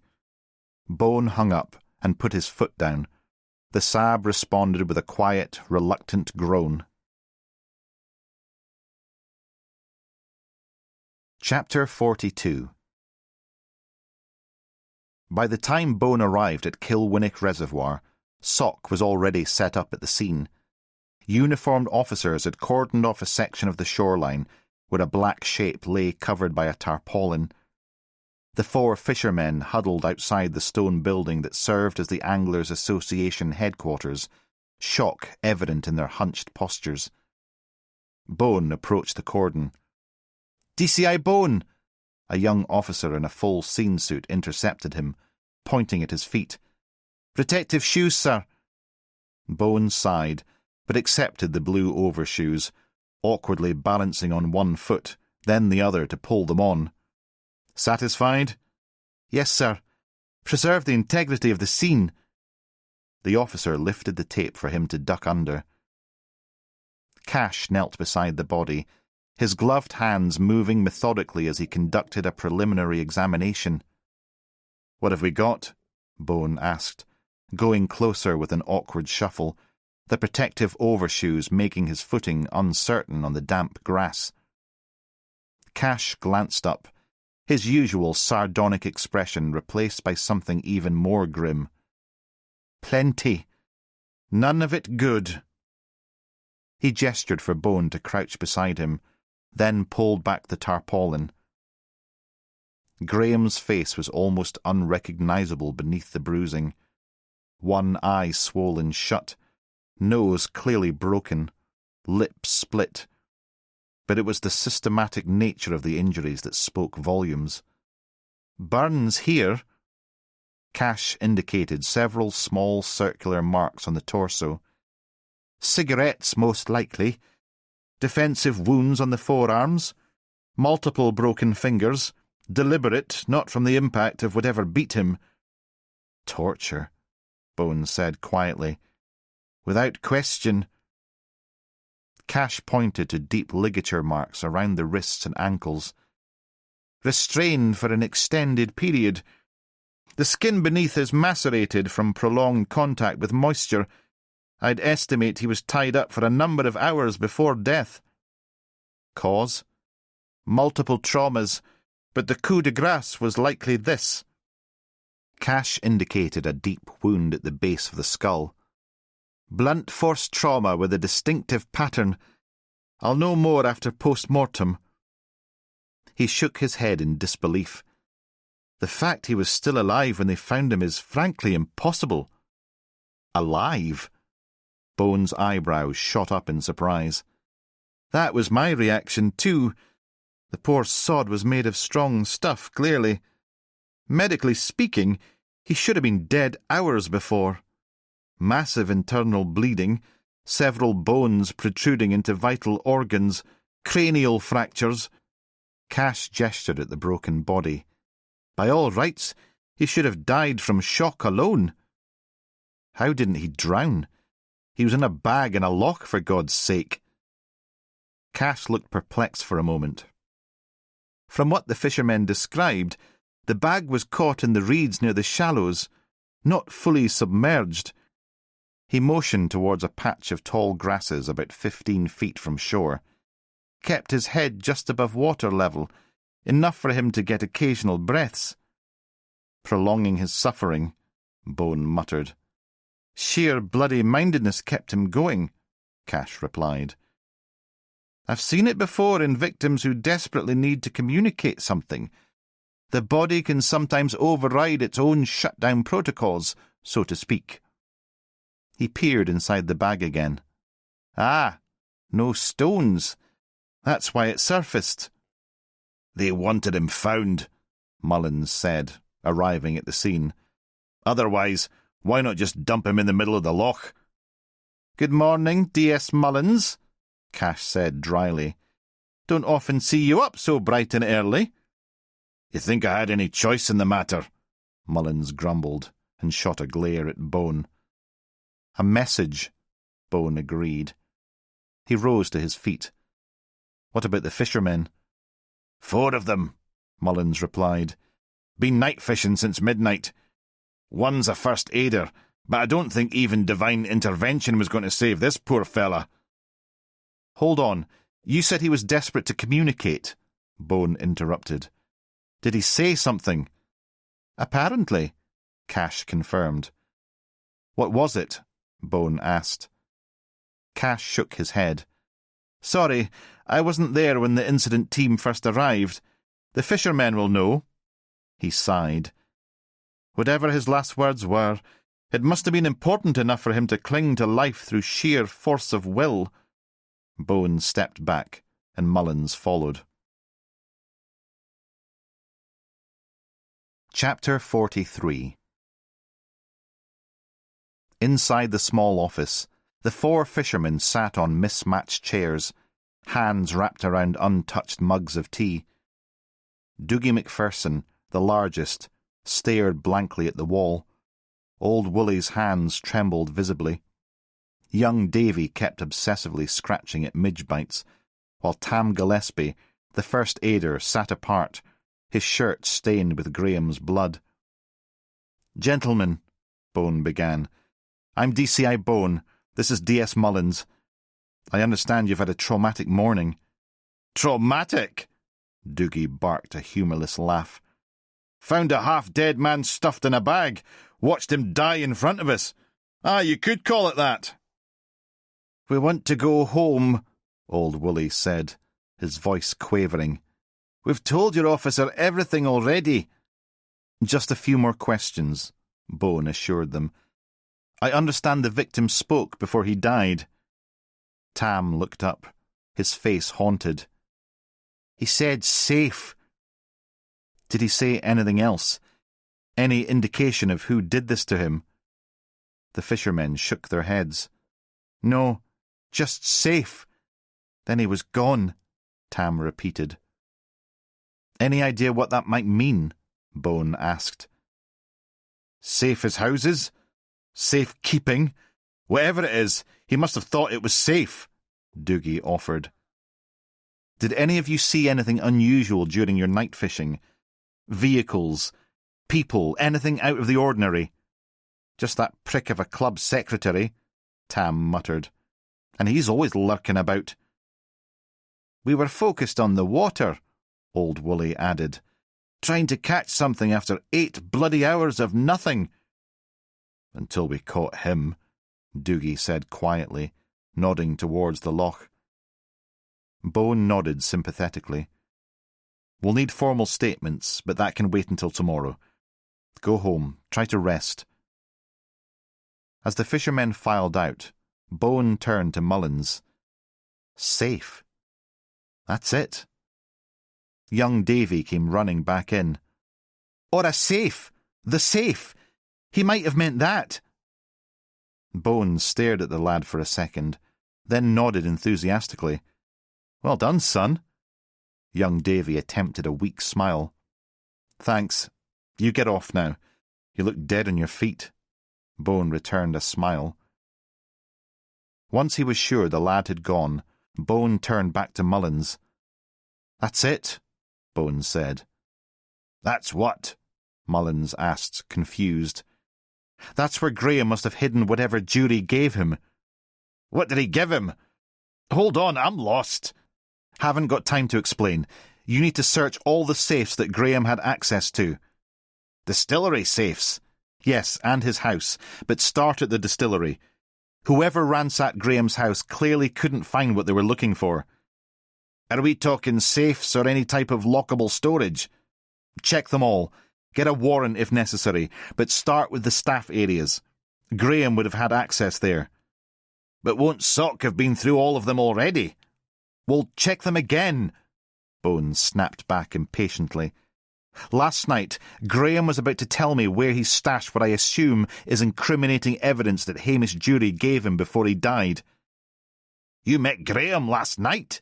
Mullins said, surprised. What happened? I almost saved him. Bones sighed, then glanced up.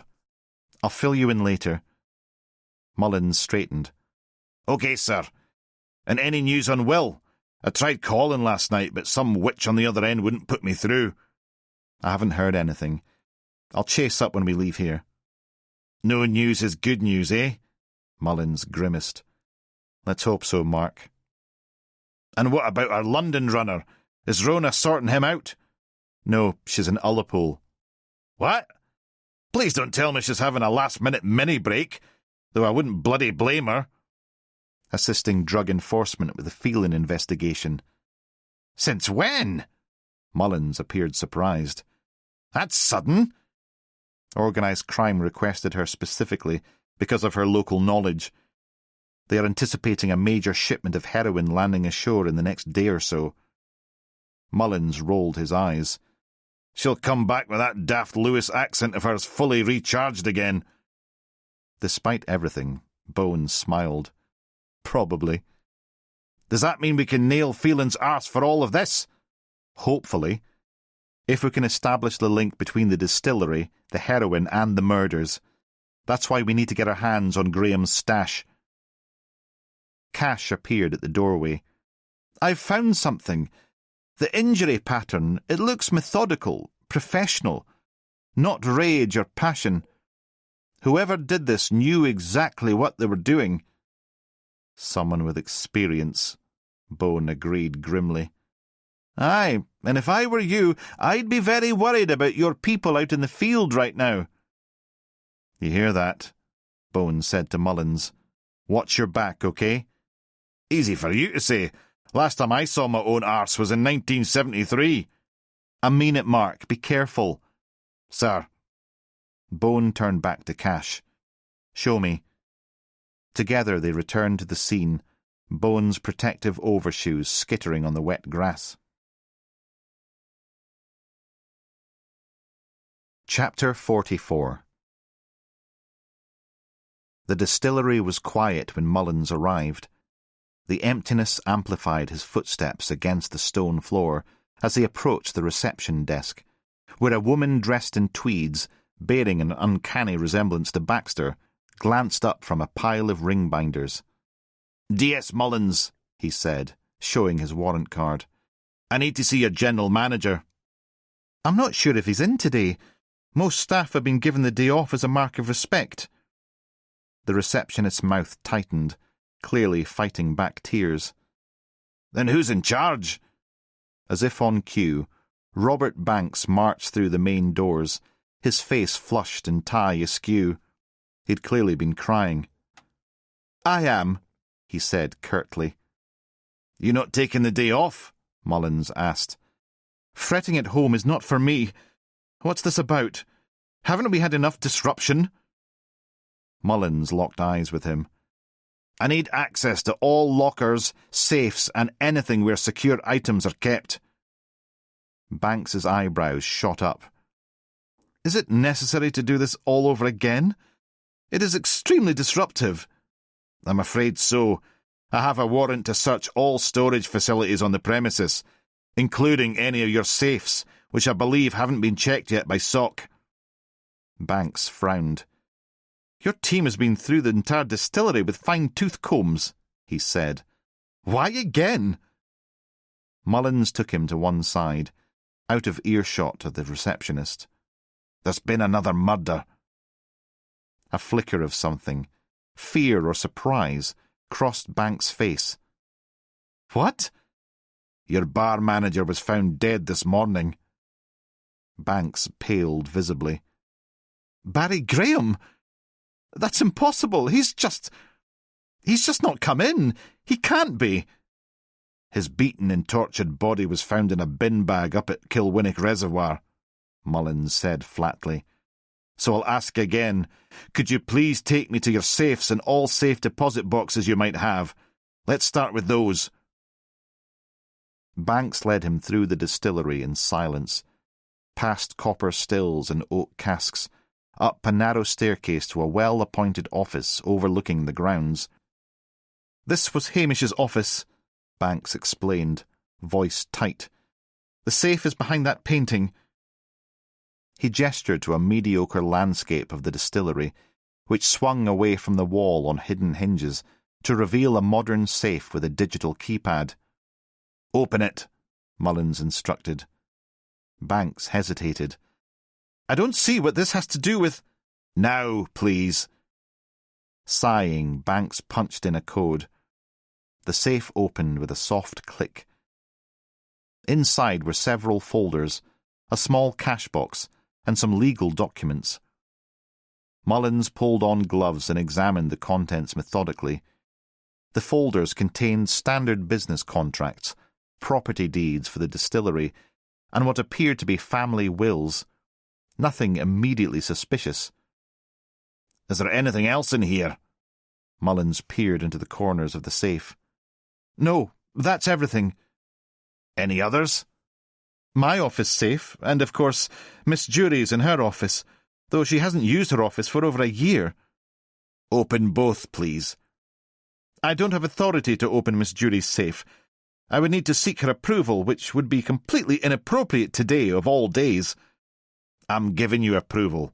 Open it," Mullins growled.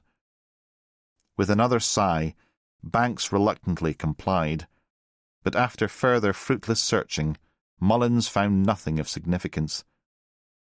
Back in reception, they stopped by the desk. "Is that it? No more safes?" "No, I don't think so." "Okay then, let's move on to the lockers." "Excuse me, Mr. Banks," the receptionist interrupted them. "I couldn't help overhearing. You know, there's a safe in the stockroom. It used to be used for keeping petty cash and takings from the bar secure overnight. It's hidden under the floor at the back of the room. Well, it might not be there any more, but when I worked in the bar a few years ago, it was still there." "Okay, let's go. Thank you." Mullins nodded. The receptionist smiled and returned to her stack of files. "I even remember the combination, if that helps," she called to them before they disappeared down the corridor. 5359. Happens to be my birthday, though it might have been changed since." "Lucky?" Mullins smiled. Banks led him down through the building, past the bar area, still cordoned off, then back into the room where Mullins first interviewed the young barman. At the rear, Banks unlocked the stockroom door. "She said right at the back," Mullins said. They negotiated around stacks of boxes and, reaching the wall, Mullins moved a heavy crate of beer to one side, revealing a faded rubber mat in the corner. "This?" He knelt and pulled the mat aside to reveal a circular metal door set into the concrete floor, complete with a combination dial. "Bingo!" Banks knelt beside him, squinting at the dial. "What number did Rachel say?" 5359. After a couple of failed attempts, there was a soft click. The metal door popped open slightly. Mullins drew it wide, revealing a small compartment containing a manila envelope. Mullins extracted it carefully. Inside was a handwritten note and a SIM card. The message, in elegant, old-fashioned script, read, "Dear Barry, if anything happens to me, please hand this over to the police immediately. Hamish." "That's definitely Hamish's handwriting," Banks confirmed, peering over Mullins' shoulder. "Very distinctive. He always wrote like that. Old school, proper penmanship." Mullins held up the SIM card. "Any idea what might be on this?" Banks shook his head. "None whatsoever." Then Mullins remembered. "The burner phone, you dancer! Pardon my French." "You didn't swear," Banks said, clearly a little unsettled by Mullins' fist punch of the air. But Mullins was already out the door, rushing to his car. He jumped in and called ahead to the digital team to warn them he was on his way back. Chapter 45. When Bone was done at the crime scene, he headed back to his car, parked up beyond the cordon. He rounded the bend and spotted his red-haired stalker lingering by his car. "Hey!" Bone shouted, breaking into a run. Redhead jerked up, eyes widening in alarm. Without hesitation, he bolted, sprinting away from the car and down a narrow side lane. Bone cursed under his breath and gave chase. His target was quick, lean and agile, darting through the narrow path with the practised ease of someone who knew exactly where he was going. "Stop! Police!" Bone called, but Redhead only accelerated. The lane opened onto a residential street with semi-detached houses lining both sides. Redhead vaulted a garden fence with surprising grace, cutting through a back garden. Bone followed, his coat flapping, and heaved himself over the wooden fence, landing heavily on soft earth. A startled woman dropped her watering can as Bone charged through her vegetable patch. "Police!" he gasped by way of explanation, narrowly avoiding a collision with a bird bath. His quarry was already scrambling over the opposite fence. Bone followed, tearing his trousers on a protruding nail, but barely registering the sting. They burst onto another street, weaving between parked cars. Redhead toppled a row of wheelie bins in his wake, sending them crashing across the pavement. Bone leapt over the first, dodged the second, but the third caught him on the hip, nearly sending him sprawling. He recovered his balance and pushed on, gaining ground. The suspect glanced nervously over his shoulder. They charged down an alleyway between houses, emerging onto the high street where early morning shoppers jumped aside. Redhead barreled through a display of newspapers outside the corner shop, sending them flying in a flurry of headlines and photographs. "Sorry," Bone called out to the furious shopkeeper when he raced past. The suspect darted left, heading towards a car park where Bone caught a glimpse of the blue Astra. Redhead was fumbling in his pocket for keys while he ran, clearly making for the vehicle. Bone dug deep, finding a reserve of energy. With a final burst of speed, he launched himself forward, tackling the stalker just as he reached for the car door. They hit the ground hard, Redhead grunting, the air knocked from his lungs. "Stay down," Bone commanded, breathing heavily. He wrestled Redhead's arms behind his back. "You're under arrest." The struggle was brief but fierce, Redhead bucking and twisting beneath him, but Bone maintained his grip, snapping handcuffs around Redhead's wrists with practised efficiency. "You've got nothing on me," Redhead whined. "I've done nothing wrong." Bone detected an East Coast accent. He rolled him over, getting his first proper look at the face that had been haunting the periphery of his investigation for days. Close up, Redhead was younger than he'd expected, mid to late 30s possibly, with freckled skin and cold, empty eyes. "Let's start with stalking a police officer and obstructing a murder investigation." Bone hauled Redhead to his feet. "And then we can discuss what you did to my home and car." Redhead's expression flickered, a momentary flash of fear quickly masked by defiance. Bone marched him back towards the reservoir, one hand firmly on his arm. When they reached his car, Bone spotted a card tucked under the wiper blade, another from the Happy Families set, Bertie Bunn, the baker's boy. Bone froze, a cold rage washing over him. He stared at the card. "Threatening my family," Bone growled, grabbing Redhead by his jacket and slamming him against the car. "You bastard!" The suspect's head knocked on the roof as Bone's control momentarily slipped, his face just inches from his captive. "Who sent you? Who are you working for?" Bone demanded. Redhead's lips curled into a smile, but he remained silent, which only fueled Bone's fury.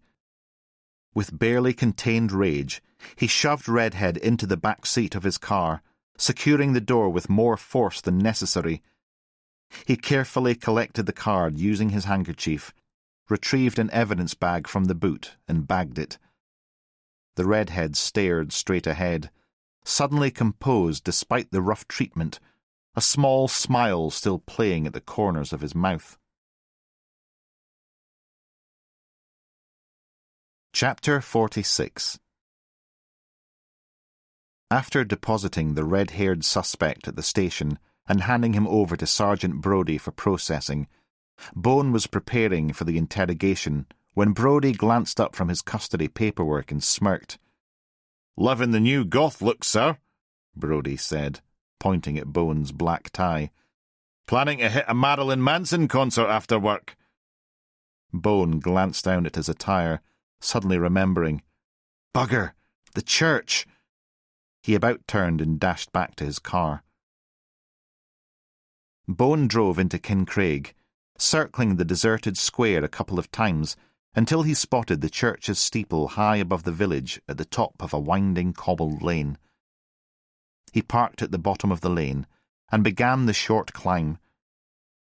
Halfway up, he noticed a gleaming silver BMW parked up adjacent to the church grounds. The luxury vehicle stood out against the ancient stonework in modest surroundings.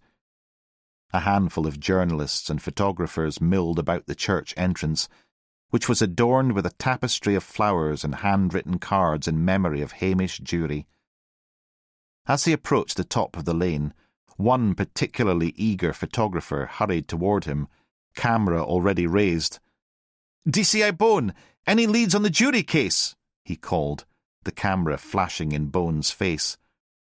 Bone felt heat rise to his cheeks.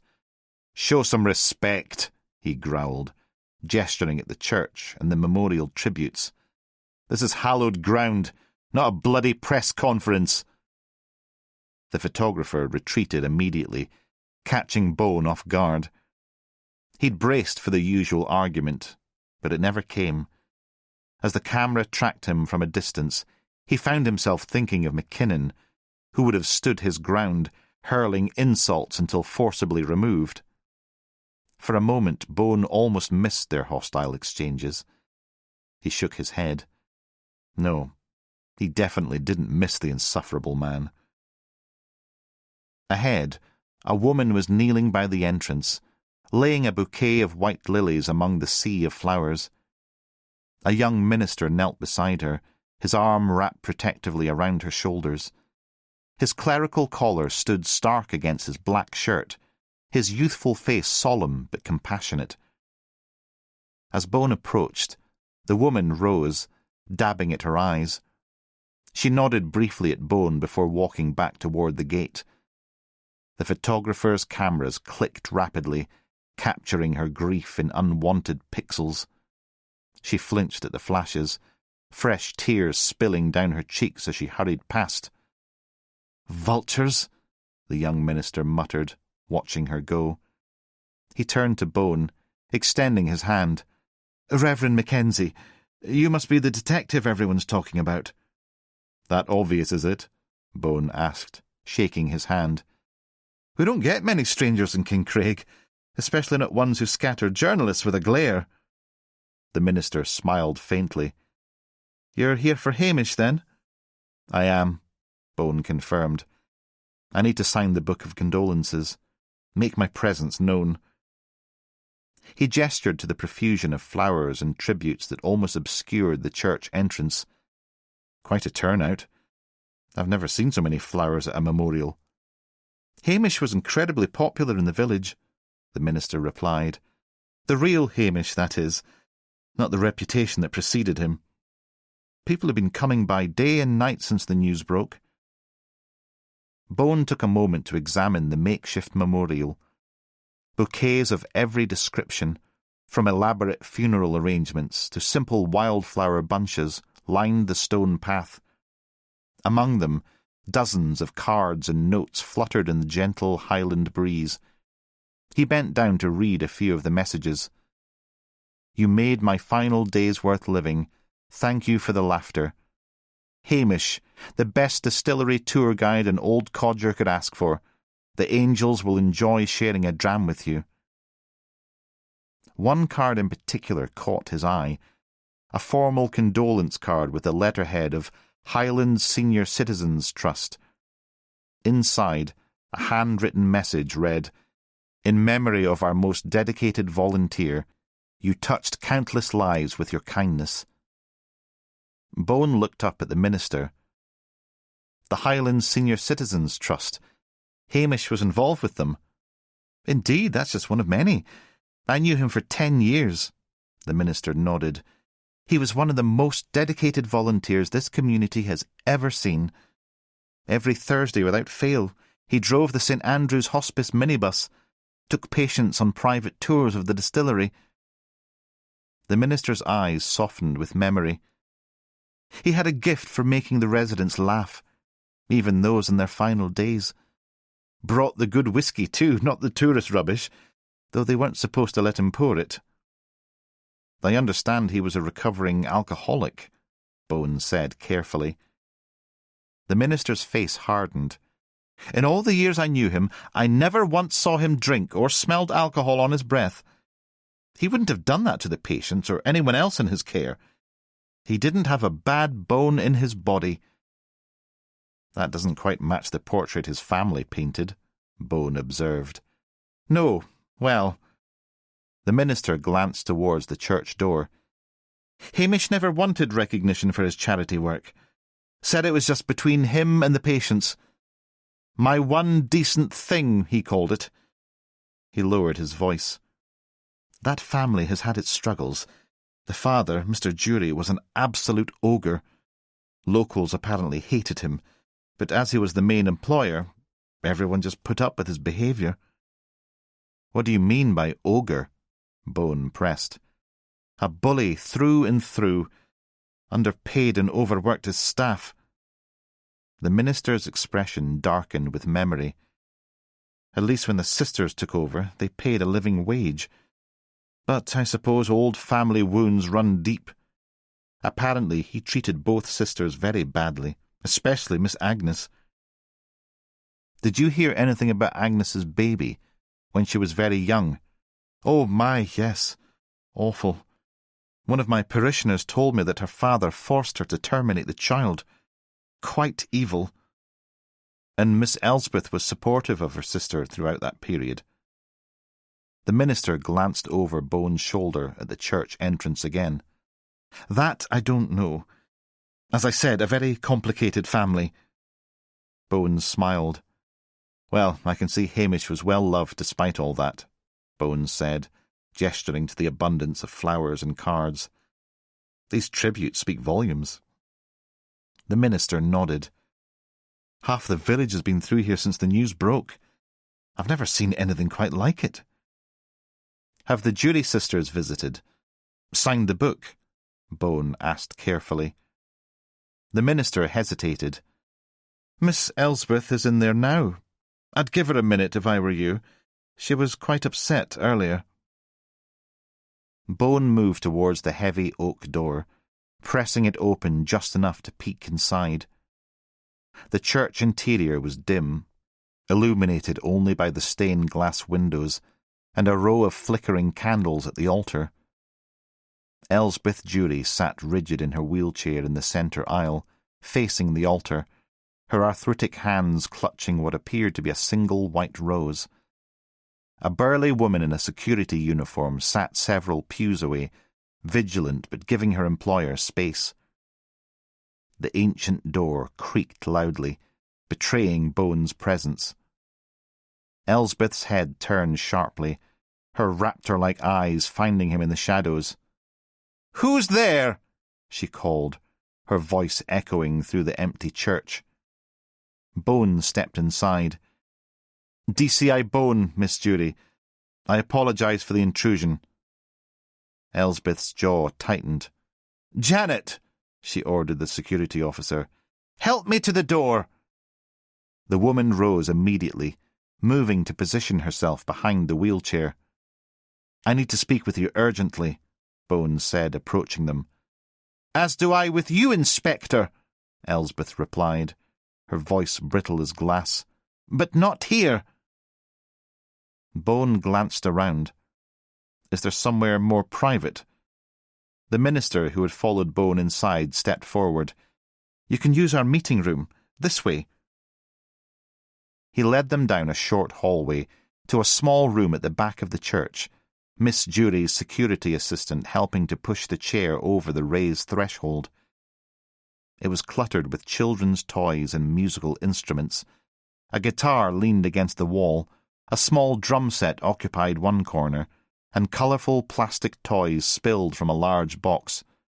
"Sorry about the mess," the minister said, clearing some building blocks from a table. "We run a playgroup twice a week." "This is perfect. Thank you," Bones said. The minister nodded and left, closing the door softly behind him. Elsbeth Jury fixed her piercing gaze on Bone. "Now, detective," she said, "I believe we have matters to discuss." Chapter 47. Miss Jury turned to the security officer, who had pushed her into the small room. "Janet, that will be all for now. Wait outside, please." "Miss Jury, I don't think—" the woman began. "That will be all," Elsbeth repeated sharply. The security officer hesitated, then nodded curtly and stepped outside, pulling the door close behind her. Bone glanced around, then pulled over a small wooden chair, first having to move a stack of building blocks and a plush giraffe from its seat. The chair was clearly meant for someone much smaller. His knees jutted upward awkwardly as he sat, bringing him almost eye level with Elsbeth in her wheelchair. Elsbeth turned her chair to face the window. "It's very stuffy in here," she complained, reaching over to push it open a crack. The gentle breeze rustled the children's artwork pinned to the walls. Bone noticed her eyes glistened. Perhaps she'd been crying, though it might have been the sudden burst of sunlight streaming through the window making her eyes water. "I'm not one for sentimentality," she said finally, "but I'm pleased the sun has come out for my brother." She attempted a smile, but her mouth failed to fully comply, creating a grimace instead. "Where is your sister?" Bone asked. "I'll need to speak with her as well." Elsbeth's expression tightened. "Agnes is at the family home. She became very upset and had to leave. It's all got too much for her, I'm afraid. A doctor is treating her for shock." With a grunt of effort, she swung her wheelchair around to face him fully. Bone moved to help, but she dismissed him with a sharp gesture of her hand. "Miss Jury, I need to inform you about a development this morning. I'm sorry to bring this news to you during your time of grief, but I believe it may be connected to your brother's death." Elsbeth stiffened. "What is it?" "Barry Graham, your bar manager, was found dead early this morning at Kilwinnock Reservoir. The evidence suggests he may have been tortured before being killed." Elsbeth's mouth fell open, and her eyes widened. For a moment, she appeared genuinely stricken, her carefully maintained composure cracking. Her lips moved, but no sound emerged. "Mr. Graham," she finally whispered. "Tortured?" Bone nodded solemnly. "I'm afraid so." "Oh, dear God." Her voice trembled. "Not Mr. Graham. He's been with us for years." She rocked back and forth in a small, agitated movement, as if physically trying to process the information. "This can't be happening. First Hamish, now Mr. Graham. What hell has befallen us?" Bone watched her carefully. Her reaction seemed genuine. The shock, the confusion giving way to fear, then anger. "This is deliberate," she said suddenly, her eyes flashing. "Someone is targeting the distillery, targeting my family." "We believe that may be the case," Bone agreed cautiously. "Miss Jury," Bone leaned forward slightly, "what can you tell me about Barry Graham's relationship with your brother?" Elsbeth's thin fingers tapped on the arm of her wheelchair. "They were friends. Not sure how close, but I know Mr. Graham supported Hamish through a few crises." Her mouth tightened. "Do you have any idea why someone would want to kill Mr. Graham?" She shook her head slowly. "I don't know, but I wonder if it's connected to the poisoning. Perhaps Mr. Graham somehow knew or found out who killed my brother. She continued to rock. Her breathing laboured. Then she stopped and looked up. Her eyes fixed on his as though searching for a response to a question she was yet to ask. "Inspector, I need to—" She exhaled. "It's okay. Take your time. It has come to my attention that my brother was involved in—" She paused again, clenching her jaw as though physically restraining the words. "He has been transferring funds from an unknown source into our corporate account and then sending them to an overseas bank." Chapter 48. "Money laundering," Bones said, feigning surprise. "It appears so." Her voice was brittle, like thin ice about to crack. "How much money exactly? And how did you find out?" "I've suspected for some time." She adjusted her position in the wheelchair. "I queried a number of financial irregularities with our cash account a few months ago, but my accountant, Mr. Dribble, reassured me that the transactions were related to my sister's travel and accommodation expenses abroad." A bitter laugh escaped her. "I should have pressed harder." "You didn't believe him?" "I kept a close eye, and the transfers continued." "Why did you do that?" "I've known Mr. Dribble for many years, and his behaviour had changed. It was sounding alarm bells." "Where was the money going?" "A bank in Miami, Florida." Her fingers drummed against the armrest of her chair. "My sister attends sales conferences there, so it wouldn't necessarily be flagged, but the payments didn't align with her trips." "How much are we talking about?" Bone pressed again. "It runs into tens of thousands." Bone frowned. "If you suspected this for months, why wait until now to report it? These are significant sums." Elsbeth's face tightened. "My sister has expensive taste, so I let it go initially. But as I said, the payments and trips didn't align. When I finally showed the transactions to Agnes, she said she knew nothing about them." "Are you implying that your accountant is involved?" "I have no evidence," she said. "And as you know, evidence is the critical part of any investigation, Inspector. But Mr. Dribble was directly involved in helping Hamish clear his debts." "Why did you pay those off?" Bone asked, watching her carefully. "Why do you think, Inspector? We're family, and I couldn't allow my brother to be on the street or beaten to a pulp." She stopped abruptly, as though she'd said too much. "But clearly he was up to a lot more than simply accumulating huge debts and being beholden to loan sharks." "I'll need to see your company account records." "I'll provide them." She nodded. "It breaks my heart that Hamish was so deep in trouble. To me, it sounds as though some criminal gang were blackmailing or threatening him, and in the end, he just said no." Bone leaned forward. "Miss Jury, one of my officers found Mr. Dribble leaving his home with boxes of files, with shredded documents in his office. Are you in the middle of an annual audit?" "No," she exclaimed. "The audit isn't until January. What is going on?" Her face fell. She took a deep breath and exhaled, distress flashing in her eyes. "Mr. Dribble has worked for the distillery for well over 20 years.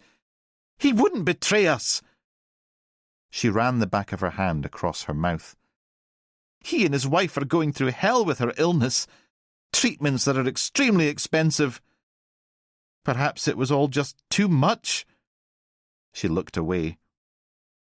"I have never known love, Inspector, but maybe this is what a loving husband would do to save his wife."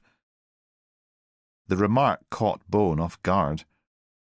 For a moment, the hard-faced businesswoman seemed almost human. "Do you think your sister is involved in this alleged laundering operation?" Elsbeth's head snapped back, eyes flashing. "What? Of course not! Why would she do that?" "To help your brother out of a hole he'd found himself in." "My brother was forever in holes, and she never helped him the way I did." Her voice rose. "To my knowledge, she's bailed him out of trouble once.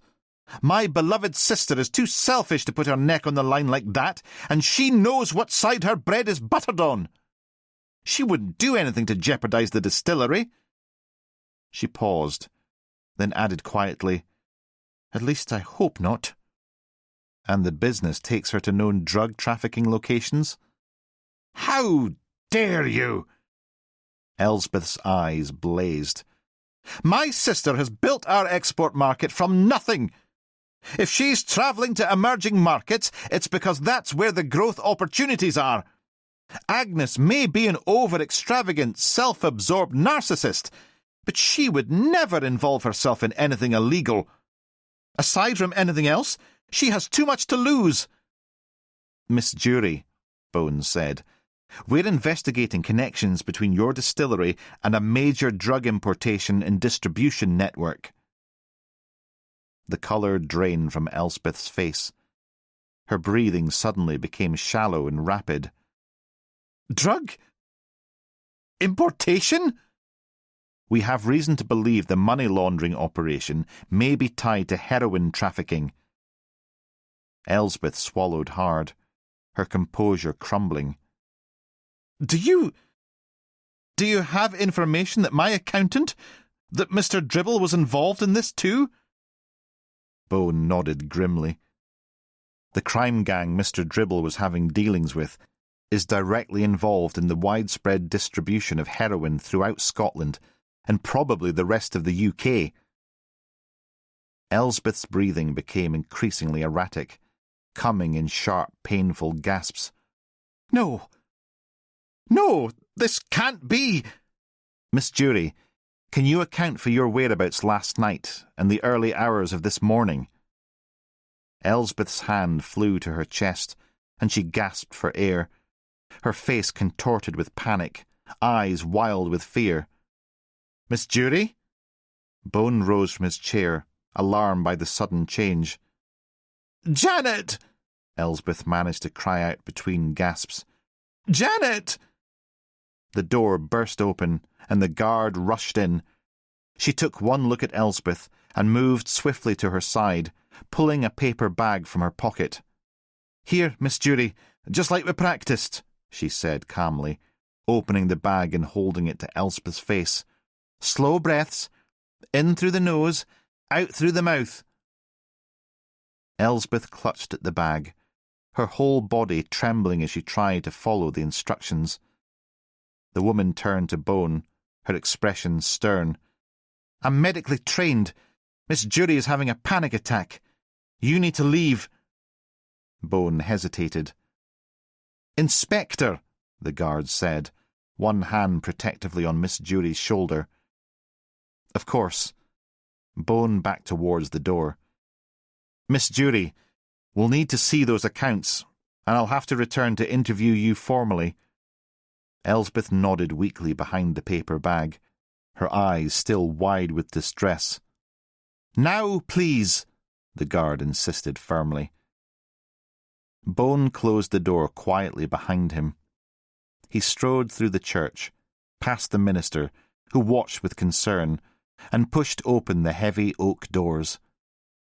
At the gate he pushed his way through the press pack, saying nothing, the clamour of voices and clicking cameras slowly fading behind him. At his car, his phone rang. Laverty. "DCI Bone?" "Detective Superintendent Laverty," Bone replied, barely concealing his sarcasm. "I've some bad news. D.I. Walker has gone missing." "What?" Bone exclaimed. "She was attending the landing site in the early hours of the morning, and it looks like the car she was in was rammed. The driver was killed, and 2 officers seriously injured, but D.I. Walker was not at the scene." "Good God! I knew this was too dangerous. What the hell was O.C. doing? sitting on their arses waiting for another of our officers to be injured or worse. I don't have any further details, but OC is updating regularly. As soon as I hear any more, I will, of course, let you know. That isn't good enough. I'm coming back. He hung up, jumped in the Saab, and slammed the driver's door with such force it almost flew off its rusty hinges. Chapter 49. Bones stormed into the station. Officers scrambled out of his path as he marched through the corridor. "Where's Laverty?" he barked at Sergeant Brodie. "Canteen, sir."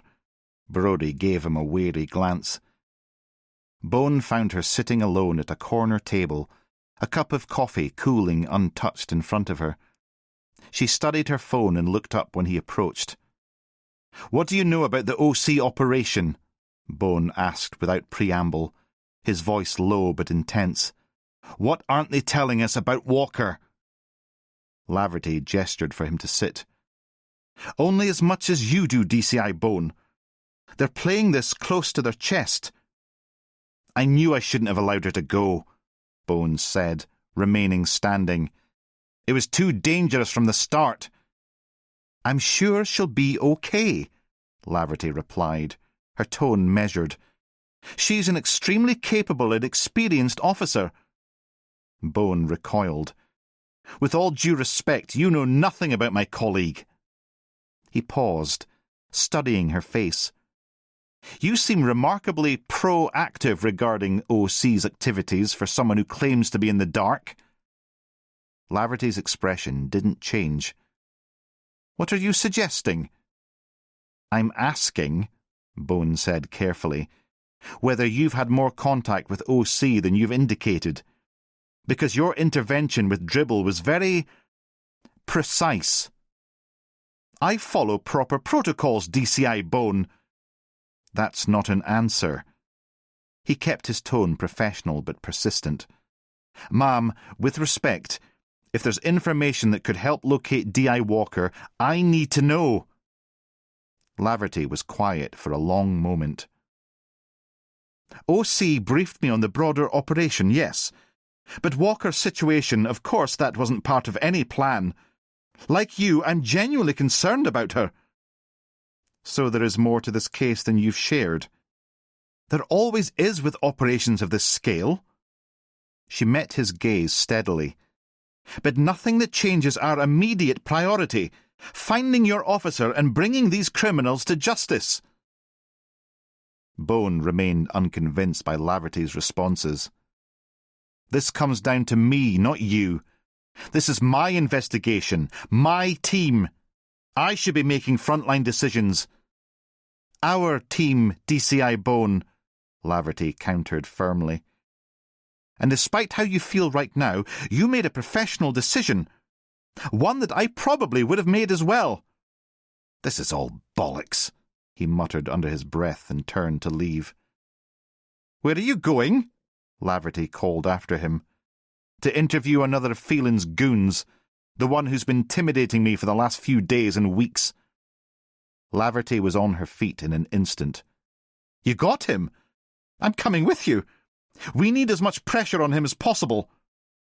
Bone abruptly marched toward the exit without responding. "DCI Bone!" Laverty's voice cut through the air behind him. "Where are you going?" Bone pushed through the canteen doors without looking back. Behind him, he heard Laverty's heels clicking rapidly on the stone floor as he pursued. "I said stop!" But Bone kept walking, his fists clenched at his sides. "DCI Bone, I'm ordering you!" He was heading for the custody suite when Laverty caught up, positioning herself between him and the corridor entrance. "Not down there," she said sharply, nodding toward a small office. "In here! Now!" The room was cramped, barely large enough for 2 chairs and a desk stacked with forgotten paperwork. Laverty closed the door behind them with deliberate force. "You need to reel it in! You're skating on very thin ice here." "Am I really?" Bone replied with heavy sarcasm. "How unfortunate for me. I hope you're not going to be a problem for me, DCI Bone. Her voice was dangerously quiet. I don't think I'm the problem, ma'am, Bone hissed through gritted teeth. What's that supposed to mean? Laverty snapped back. Interfering with my investigation, stopping my colleagues doing their job, generally throwing your weight about trying to impress. Is that what this is about? He glared at her, then added with a cynical smile, With respect, ma'am. Laverty studied his enraged expression for a long moment. I'm going to let that go, Detective Chief Inspector, she said finally, if you tell me what's really going on. Bone flinched. Are you having mental health issues again? Ah, here we go. Bone's voice rose. That's right. One word of criticism and I'm Looney Tunes again, is that it? What's really bugging you, Duncan? She used his first name for the first time, catching him off guard. He exhaled slowly, some of the fight leaving his shoulders. I'm just bloody angry. What about? All of this. All of what? You don't understand. Enlighten me. He took another deep breath, his hand unconsciously moving to the scar at his temple. Last night, the missing bar manager, Barry Graham, got in touch with me. He said he wanted to give me something, but insisted I go alone, so I met him. Laverty's eyes widened. You did what? I was on my way home when he called. I was literally minutes away from where he was. You should not have taken that risk. There was no time, Bone protested. I didn't want to scare him off. He was terrified, said if I brought backup he'd disappear forever. But then either he or I had been followed. A car came at us. He did a runner and I lost him. He ran his forefinger along the length of his scar, the familiar gesture betraying his distress. And the next day he turns up floating in a body bag in the middle of Kilwinnock Reservoir. He shook his head. It's my fault. If I'd organised backup before... Laverty's expression softened slightly. Yes, you should have. But you made the call in the heat of the moment, and there was no guarantee the outcome would have been different. You were acting on your gut. Look where that got me. Something about her steady gaze made him want to confess more than he'd intended. Despite his resistance to her authority, her manner invited honesty. Did you call backup at all? Yes, immediately after the goons showed up and spooked him. So, should we blame traffic officers for arriving too late, or failing to find him? Or perhaps some roadworks or the heavy fog last night? I'm sure you know better than anyone that guilt is the slippery slope to hell, and a pointless one at that. She looked him square in the eye. Graham is dead, not because of you, Duncan, Laverty said firmly. That's down to the thugs who tortured and killed him.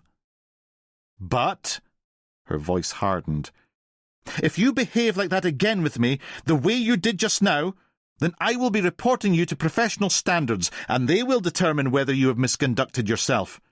Do you understand? Bone reluctantly conceded with a brief nod. She moved closer, her voice dropping but losing none of its steel. I want mutual respect at all times. With respect comes trust, and with trust comes loyalty. The three go together. We can't function as a team without them. She stepped back. Are we good? Ma'am, Bone acknowledged. And are you good? He nodded again, meeting her eyes properly for the first time. She glanced at the door. Right. Let's go interview your suspect. Bone said nothing, but his lack of objection to her presence was acceptance enough. Despite himself, he had to admit that Laverty had been more supportive and forgiving of his outburst than he'd expected. a combination of steel and understanding that confounded him completely. Laverty fell into step beside him as they headed to the custody suite, the tension between them now replaced by an uneasy truce. Chapter 50. A uniformed officer nodded as they neared the interview room. "He's been processed, sir. No ID or phone. Refused to give a name." "Hasn't said anything?" Bone asked, gathering himself together. "Not a word." "We'll see about that," Bone muttered, taking the file without breaking stride. Redhead glanced up when Bone and Laverty entered. The same maddening smirk still played at the corner of his mouth. The detective sat opposite. Now, in the harsh strip light of the interview room, Bone could study his features more closely. He was in his late 40s, his shock of copper-red hair beginning to thin at the temples. His face was lean, almost gaunt, with pronounced cheekbones and a strong, slightly crooked nose that had clearly been broken at least once. But it was his eyes that caught Bone's attention. Pale blue-grey, watchful, with a strange intensity that seemed oddly familiar.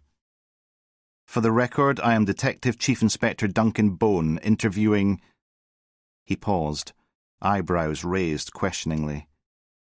Redhead simply stared back.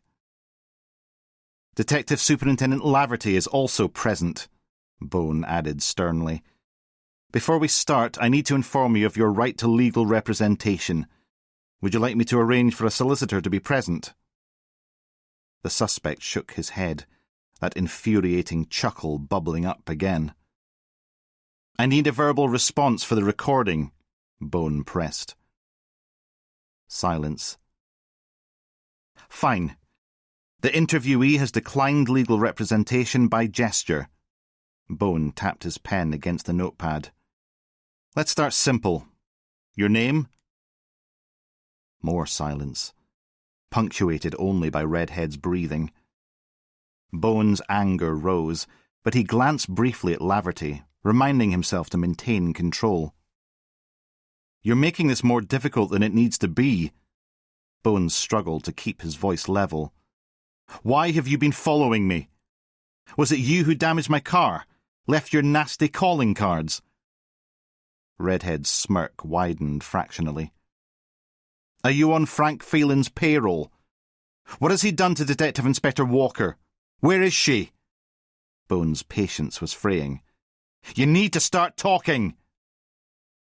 At this, Redhead's eyebrows twitched. "Who?" "So you can speak." Bone leaned forward, seizing the moment. "Frank Phelan, Glasgow crime lord.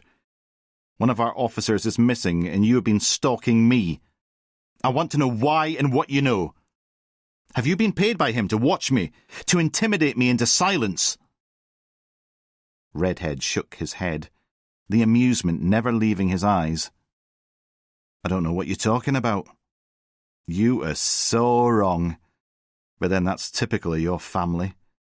Think you're so right. So perfect." Bone's fist clenched, an involuntary movement. "My family? What do you know about my family?" The mention sent a jolt of fear through him. "Let's stay focused," Laverty interjected smoothly. "What do you know about Detective Inspector Walker's disappearance?" Redhead simply stared back, then turned his attention back to Bone, ignoring the question. "What have you done with D.I. Walker?" Bone demanded, his voice rising. "Is Phelan holding her somewhere?" Silence again. Bone could feel Laverty's eyes on him, cautioning restraint, but his concern for Walker was overwhelming. Bone pushed in closer. "Where is she?" Redhead jerked back. "What do you know about the murders? About the drug operation?" Redhead shook his head dismissively. Bone's control finally snapped, He slammed his hand down on the metal table with a crash that echoed through the small room. "Start talking!" he shouted. Laverty placed a hand on Bones' arm. Redhead's smirk finally faltered. "I don't know these people you keep going on about," he said, his tone cold. "Who are you?" Bone demanded again. "Why don't you have any ID on you, or a phone?" Redhead leaned back, seeming to revel in Bones' mounting frustration. "You really have no idea, do you? Blissful ignorance. What's that supposed to mean?" "It means exactly what I said." Redhead's eyes hardened, though the smile remained frozen in place. Detective Chief Inspector Duncan Bone. So respected. So bloody righteous. The great solver of mysteries who can't see what's right under his nose. Redhead's face briefly contorted with contempt. A fleeting expression that triggered something in Bones' memory. A gesture. A mannerism he'd seen before, but the recognition slipped away before he could grasp it. "I'm beginning to see why he did it," Redhead continued. "Who?" Before Redhead could respond, there was a sharp knock at the door. Mullins stuck his head around. "A word, sir. Urgent." "Interview suspended at 11:58, Laverty stated for the recording, and followed Bone out. Chapter 51.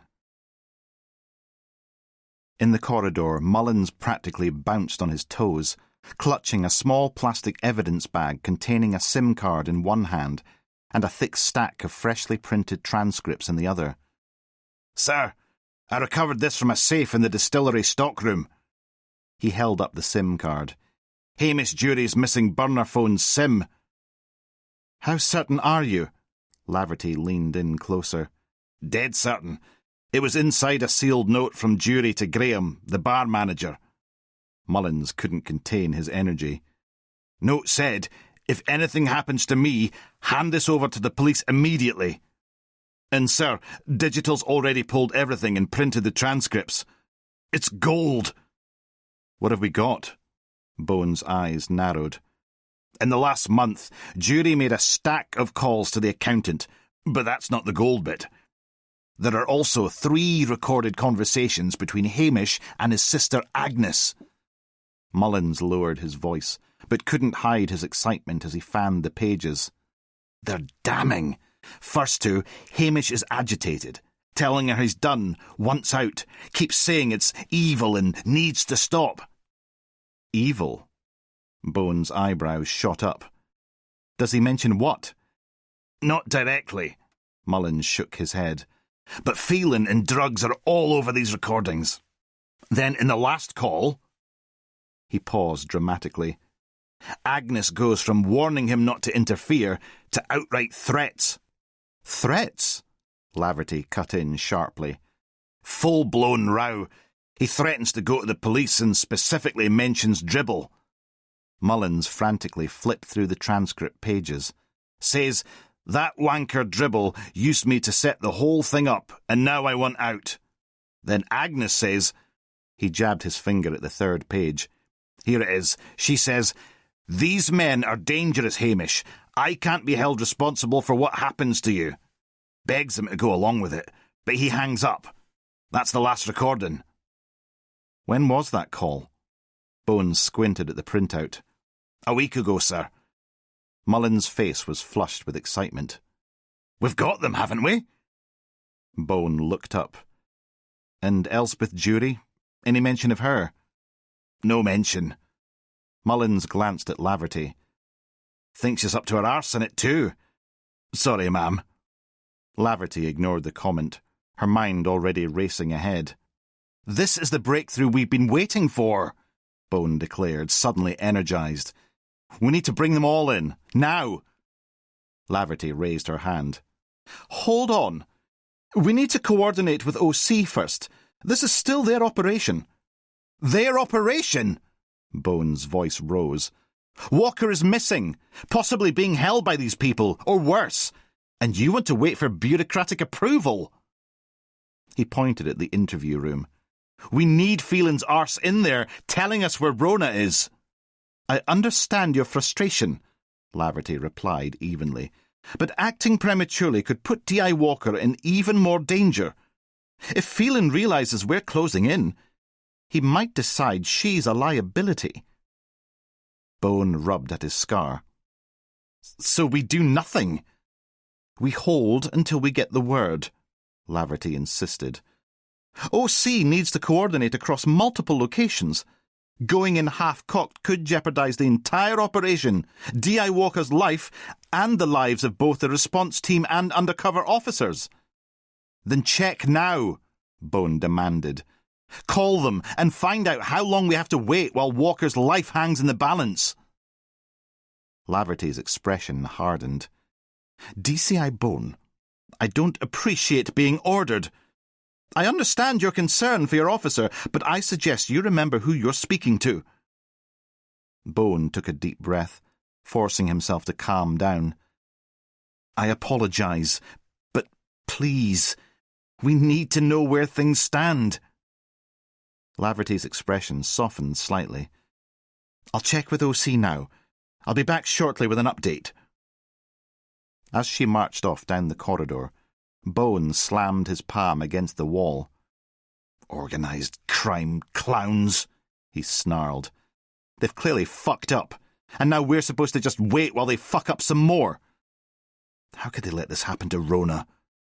I hate to say it, but Laverty could be right, though, sir, Mullins cautioned.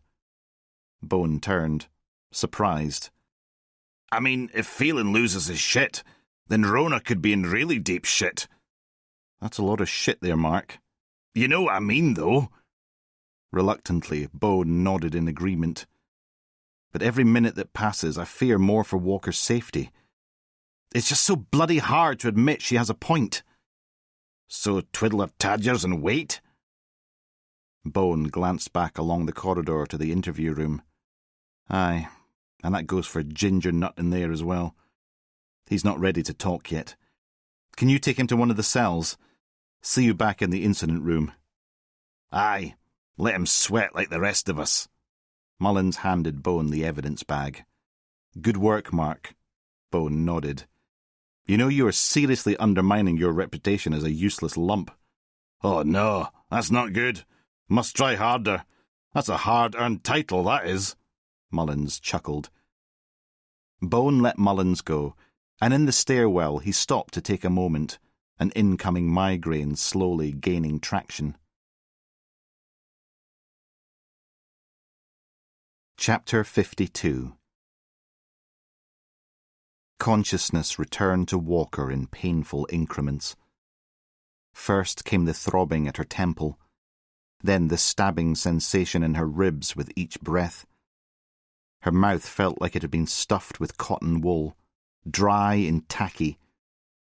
She tried to move and discovered her wrists were bound to the arms of a metal chair, her ankles secured to the legs. The fog in her brain was clearing gradually. Her training kicked in. She tested the bindings, finding them expertly tied, not too tight to cut off circulation, but just enough to prevent any hope of slipping free. The chair was heavy, too sturdy to break even if she could tip it over. Without her hands free to protect her head, throwing herself sideways was too risky. She scanned her surroundings. Industrial steel shelving lined two walls, stacked with cardboard boxes, cleaning supplies, and what looked like mechanical parts. A workbench sat against the far wall beneath a pegboard of tools, all just out of reach. Some kind of maintenance storeroom, perhaps for a compound's vehicles or equipment. A single bulb hung from a cracked ceiling.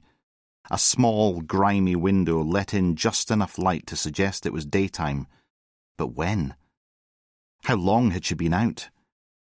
The door was solid metal with a heavy lock. Voices filtered in from outside. Guards, most likely. She tried shifting the chair towards the shelving unit, The metal legs scraped loudly against the concrete floor. She froze, listening. When no one came, she tried again, more carefully. Too slow. She'd never reach anything useful before they returned. The voices outside grew louder. Someone was coming. Walker ceased her struggles, settling back as if still groggy. Better they underestimate her. The door creaked open. 3 men entered, their shadows stretching across the concrete floor. The first was massive, at least 6'4", shoulders like a rugby propped forward, shaved head gleaming under the harsh light. He carried a toolbox, which he set down with deliberate care on a small table beside her chair. The second man was wiry, twitchy, with darting eyes that wouldn't meet hers. The third remained by the door, arms folded across his chest, face impassive, clearly the watchman. "Look what we have here, Keith," the big bull of a man said to his twitchy colleague, his Glasgow accent so thick it was almost unintelligible. "A copper all tied up. All she needs is a bow, and it's the gift that keeps giving." The men laughed, the sound bouncing hollowly off the bare walls. "Are you the pantomime baddies, then?" Walker said, her voice hoarse. "Watch out, there's someone behind you." They spun around instinctively, then turned back with darkening expressions when they realized she'd made fools of them. "Oh, dear God," Walker muttered, rolling her eyes. The bull stepped forward, leaning into her space until she could smell the cigarettes on his breath. "I'm going to ask one simple question, and if you provide the correct answer, then we not only spare your life, but we spare you an hour of the worst torment and pain you can imagine before you die." He leaned in farther. "And believe me, we are experts in the execution of pain." "Where's your boss?" Walker cut in. "I thought he'd want to share in the fun." The bull ignored her interruption. "One question." "Go on, then. It's not bloody Die Hard." "How much do you know?" he asked, his voice dangerously quiet. "About?" Walker raised an eyebrow. The bull repeated, slower this time. "How much do you and your pork-scratching mates know?" Walker tilted her head. "The weather? The stock market index? If you mean algebra, I'm afraid it's been a good wee while since—" The bull's control snapped. Without warning, his fist lashed out, connecting with the side of her head with sickening force. Stars exploded across Walker's vision as pain bloomed behind her right eye. "Don't fuck with me," he growled, his face inches from hers. "I'll give you 30 minutes to consider a better answer, and when I get back, you make me happy, or I open up my lovely box of delights." He tapped the lid of the toolbox. "All manner of wonderful implements in here." Walker's head lolled, the blow having rattled her more than she wanted to admit. Blood trickled from a cut on her cheekbone. "Think about it," the bull said, nodding to the twitchy man. "Keith, you're with me. Billy, watch her." The bull and Keith left, the heavy door clanging shut behind them. The watchman, Billy, remained standing impassively by the door, eyes fixed on Walker. She waited until the footsteps receded, then began to cough, a dry, rasping sound. The coughs grew more violent, her body jerking against the restraints. Then she made a choking noise, gasping for air, her eyes bulging. Billy straightened, watching her with uncertainty. Walker continued the performance, letting her body convulse, then gradually slump forward, her chin dropping to her chest. She went completely limp, as if unconscious. For several long moments, nothing happened. She could feel Billy's eyes on her, but forced herself to remain motionless, her breathing shallow and imperceptible. Finally, she heard hesitant footsteps approaching.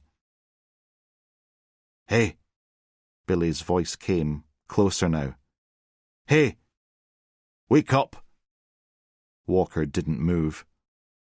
Another step closer. "Shit!" he muttered, and she heard him move to the door, opening it slightly to check the corridor before closing it again. His footsteps returned, stopping directly in front of her. She felt rough fingers press against her neck, checking for a pulse. "Still alive," he murmured, sounding relieved. Walker remained perfectly still as he leaned closer. She could feel his hot breath on her face, smell the cigarettes and something sour beneath. His breathing quickened as his hand moved to her hair, fingers running through it, then down to her face, tracing her jawline. "Pretty copper," he whispered, his voice taking on a different quality. Every instinct screamed at Walker to react, but she held her nerve, keeping her body slack, her breathing steady. His hand moved lower, to the collar of her shirt, fingers pulling at the fabric. Walker fought to control her rising panic and disgust. She needed him to untie her. Billy suddenly withdrew, moving back to the door. She heard it open, a pause, then close again. His footsteps returned, more confident this time. "No one's coming back for a while," he said, his voice shaking with excited anticipation. "Just you and me now." His hands were at her ankles, fumbling with the restraints. Walker remained limp, biding her time. After freeing her ankles, he started on her wrists, his breathing heavy in her ear. "Gonna have some fun," he muttered, the last binding coming loose. The moment her hands were free, Walker sprang into action. She drove her foot upward, connecting solidly between his legs. He doubled over with a strangled cry, his face contorted in pain. Walker seized the metal chair she'd been bound to and raised it high. "Not with me, you're not," she spat, bringing the chair down on his head with all her strength. The impact reverberated through her arms as it connected, knocking him sideways to the floor. She stepped forward, foot raised to deliver a final kick to his temple, then stopped. He was already out cold, blood pooling beneath his head. She took a deep breath, controlling the white-hot rage surging through her veins. Unconscious would do for now. She searched his pockets for a phone. Nothing. Creeping to the door, she pressed her ear against it before carefully easing it open. A dark corridor stretched before her, a sliver of light visible at the far end. She dashed towards it, staying low and moving quietly despite her aching ribs. Chapter 53. The corridor opened onto a yard surrounded by two big warehouses with corrugated metal roofs. The cold air hit her face, a welcome relief after the stuffy confines of the storeroom. She glanced up at the fading light. Dusk. How long was it out? She wondered. Crouching low, she assessed her surroundings. Security lights cast long shadows across the concrete, and she could make out a chain-link fence about 100 meters away. Freedom. But movement near the largest of the buildings caught her eye. The door was partially open, spilling yellow light onto the wet ground. Professional instinct won out over self-preservation. Keeping to the shadows, Walker waited for a guard to pass and slipped through the gap in the door. Inside, men at the far side worked around whiskey barrels, stamped with the Glenjury logo. Two placed small packages into open barrels, while another supervised. Walker darted between stacks of pallets until she reached a row of barrels near the entrance.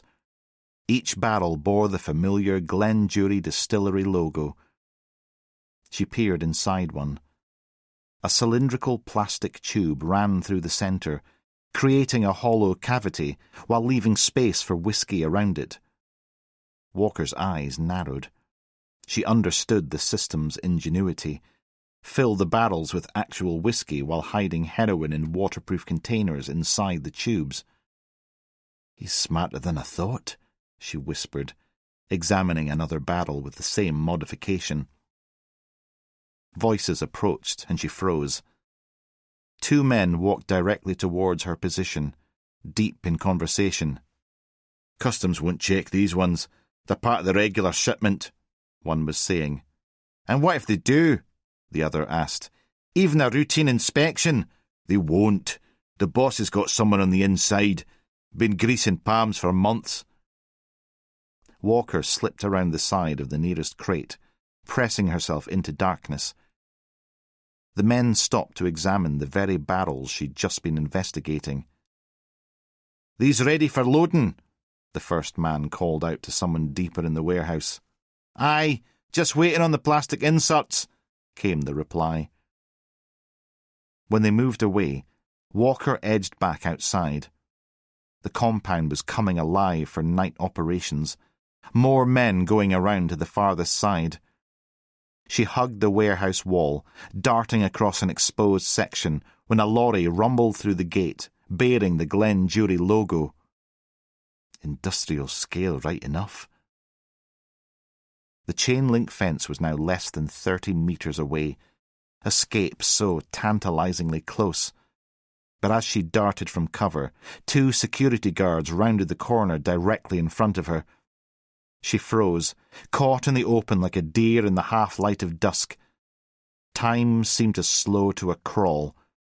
One guard seemed preoccupied with the zip of his anorak, while the other looked right in her direction. For one heart-stopping moment their eyes met across the misty morning air. Walker didn't breathe, didn't blink. She stood perfectly still, praying the murky dawn light and swirling fog would obscure her enough. The guard's brow furrowed. He raised his hand, pointing directly at her. "Hey! What's that over?" A seagull screeched loudly overhead, drawing both guards' attention skyward. "Bloody birds," the first guard muttered. "Been shat on 3 times this week by that flying vermin." "Aye, it's 'cause we're so close to the refuse tip." The second guard glanced around warily. "This is such a stinking fucking cesspit." Walker silently sank to the ground, flattening herself against the wall. The second guard squinted into the grey half-light. "What is it?" The first guard checked his watch as if counting down the minutes until shift change. "Thought I saw something." The second took a step in Walker's direction. "By the wall there." "Probably just shadows playing tricks," the first guard said dismissively. "Twilight is the worst time for it, and this bloody murk doesn't help." The second guard moved closer, radio in hand. He was less than 10 feet away. His hand moved to the small of his back, where his torch was holstered. "Better check," he said, "with everything going on." Just as he unclipped the torch, an alarm blared from one of the warehouses. "Bollocks!" the first guard yelled. Both men took off running towards the source of the alarm, the torch beam sweeping wildly across the yard, missing Walker by inches. She pressed herself into a shallow recess in the wall. She didn't waste a second.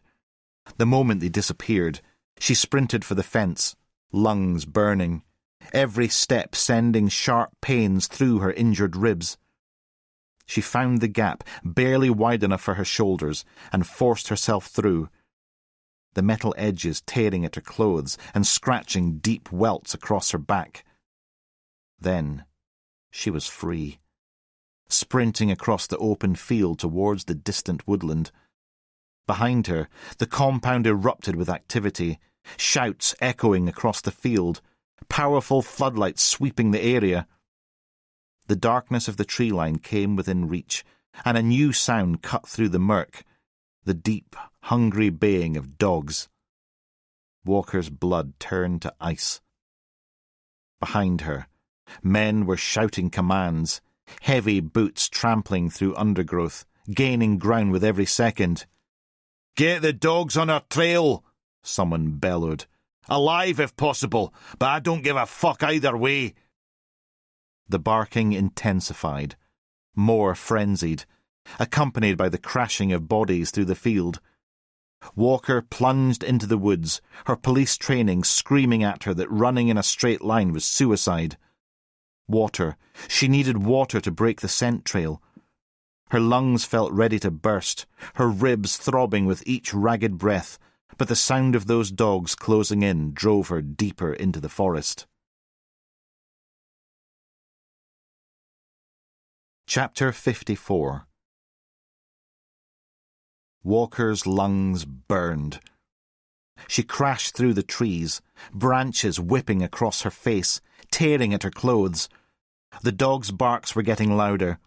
She veered left, following the sound of rushing water. A fast-flowing burn appeared suddenly. Without hesitation, Walker plunged in, gasping at the icy water biting into her skin. The current tugged at her legs, but she waded deeper, the water rising to her thighs, then her waist. Each step sent pain lancing through her injured ribs, but the dog's howls drove her forward. Upstream, she paused, listening. The barking continued, but seemed confused now. Dogs circling the bank, handlers shouting commands. The river had done its job. Walker pressed on to the opposite shore, each movement agony in the numbing cold. She hauled herself up the muddy bank, clothes sodden and heavy, and forced herself to keep moving. For what seemed like hours, she stumbled through the woods, guided only by the faint glow of a 3/4 moon filtering through the canopy. Just when her strength was failing, the lights of a building appeared.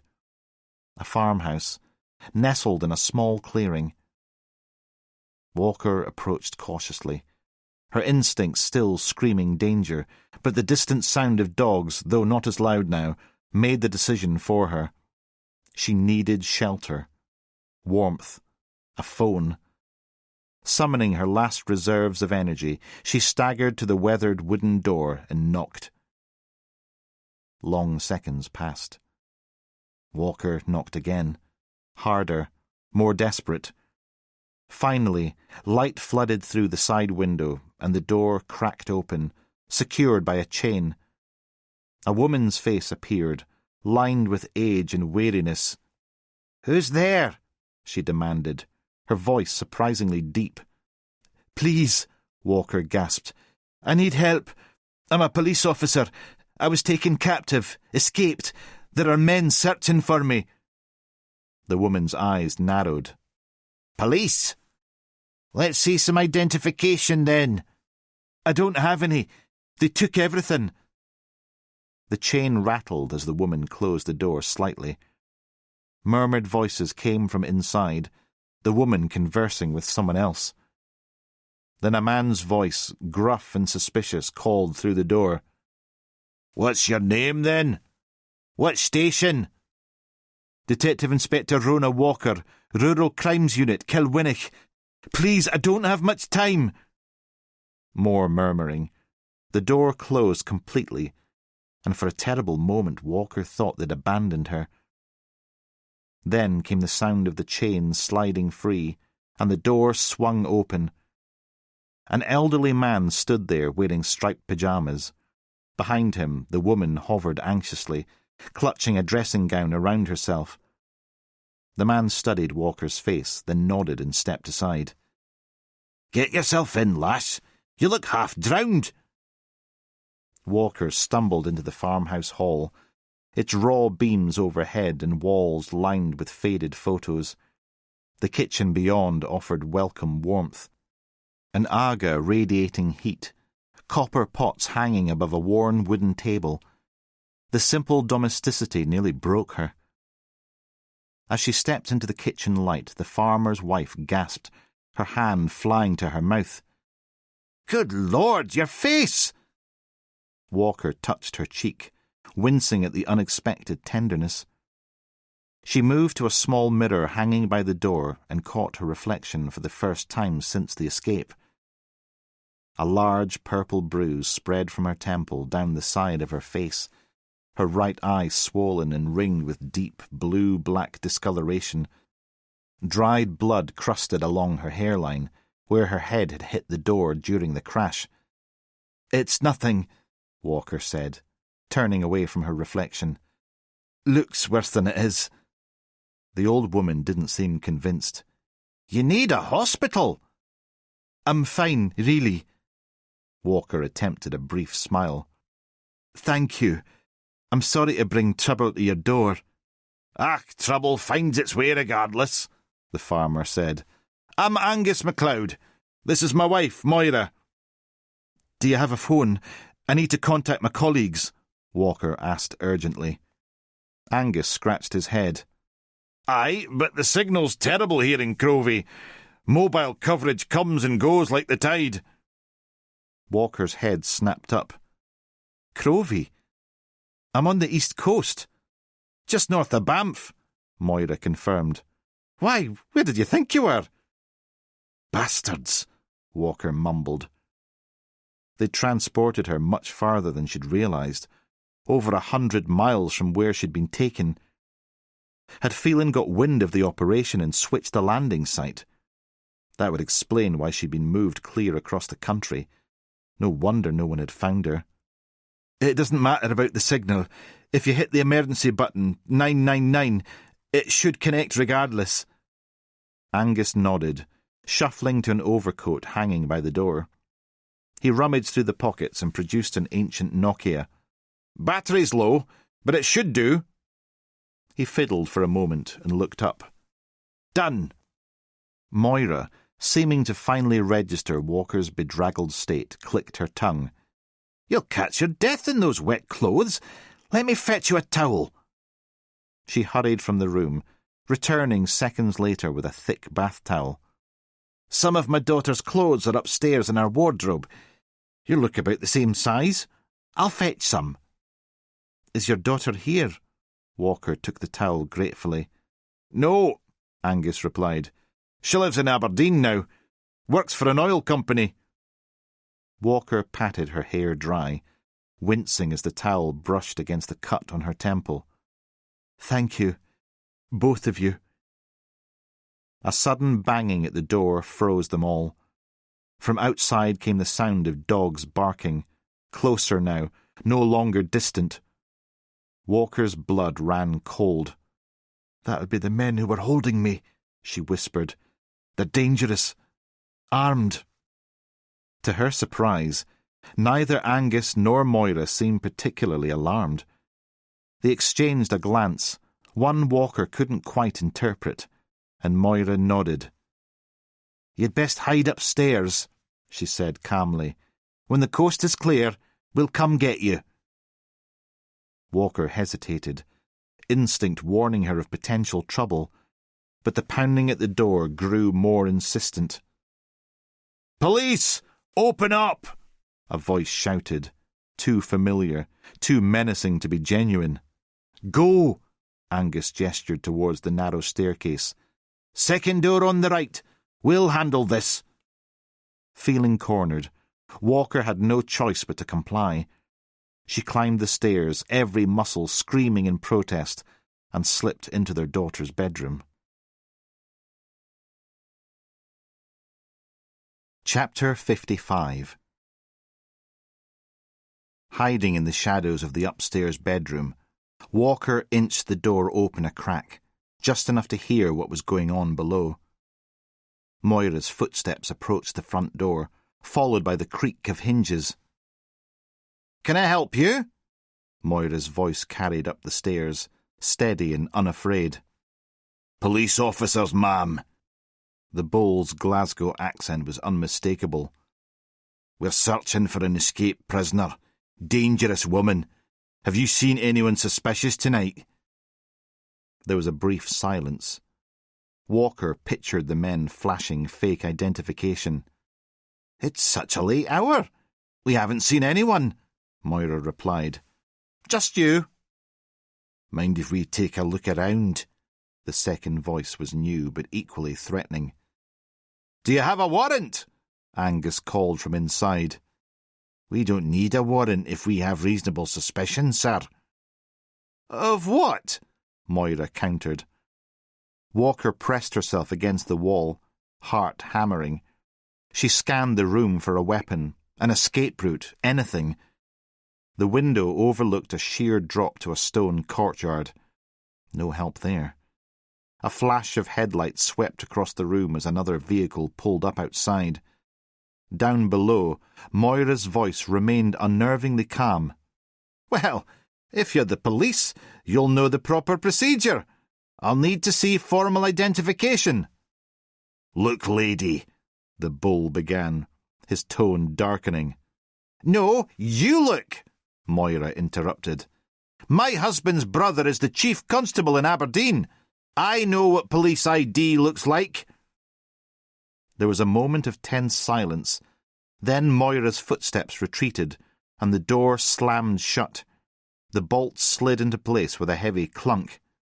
"Angus, call your brother," Moira called loudly. "Tell him we've got men impersonating police officers at our door." Outside, Walker heard harsh whispers, then the sound of retreating footsteps. Car doors slammed, engines growled to life. "They're gone," Moira called up. "For now, at least." Walker emerged cautiously from the bedroom, every nerve still on high alert. She descended the stairs to find the elderly couple standing in the hallway, exchanging worried glances. "How did you know what to say?" Walker asked, still clutching the towel around her shoulders. "About your brother being a chief constable?" Angus shrugged. "Just something that came to mind. I don't have a brother in the police, but they weren't to know." "Quick thinking," Walker acknowledged, but her instincts were still sending warning signals. "Can I use that phone now?"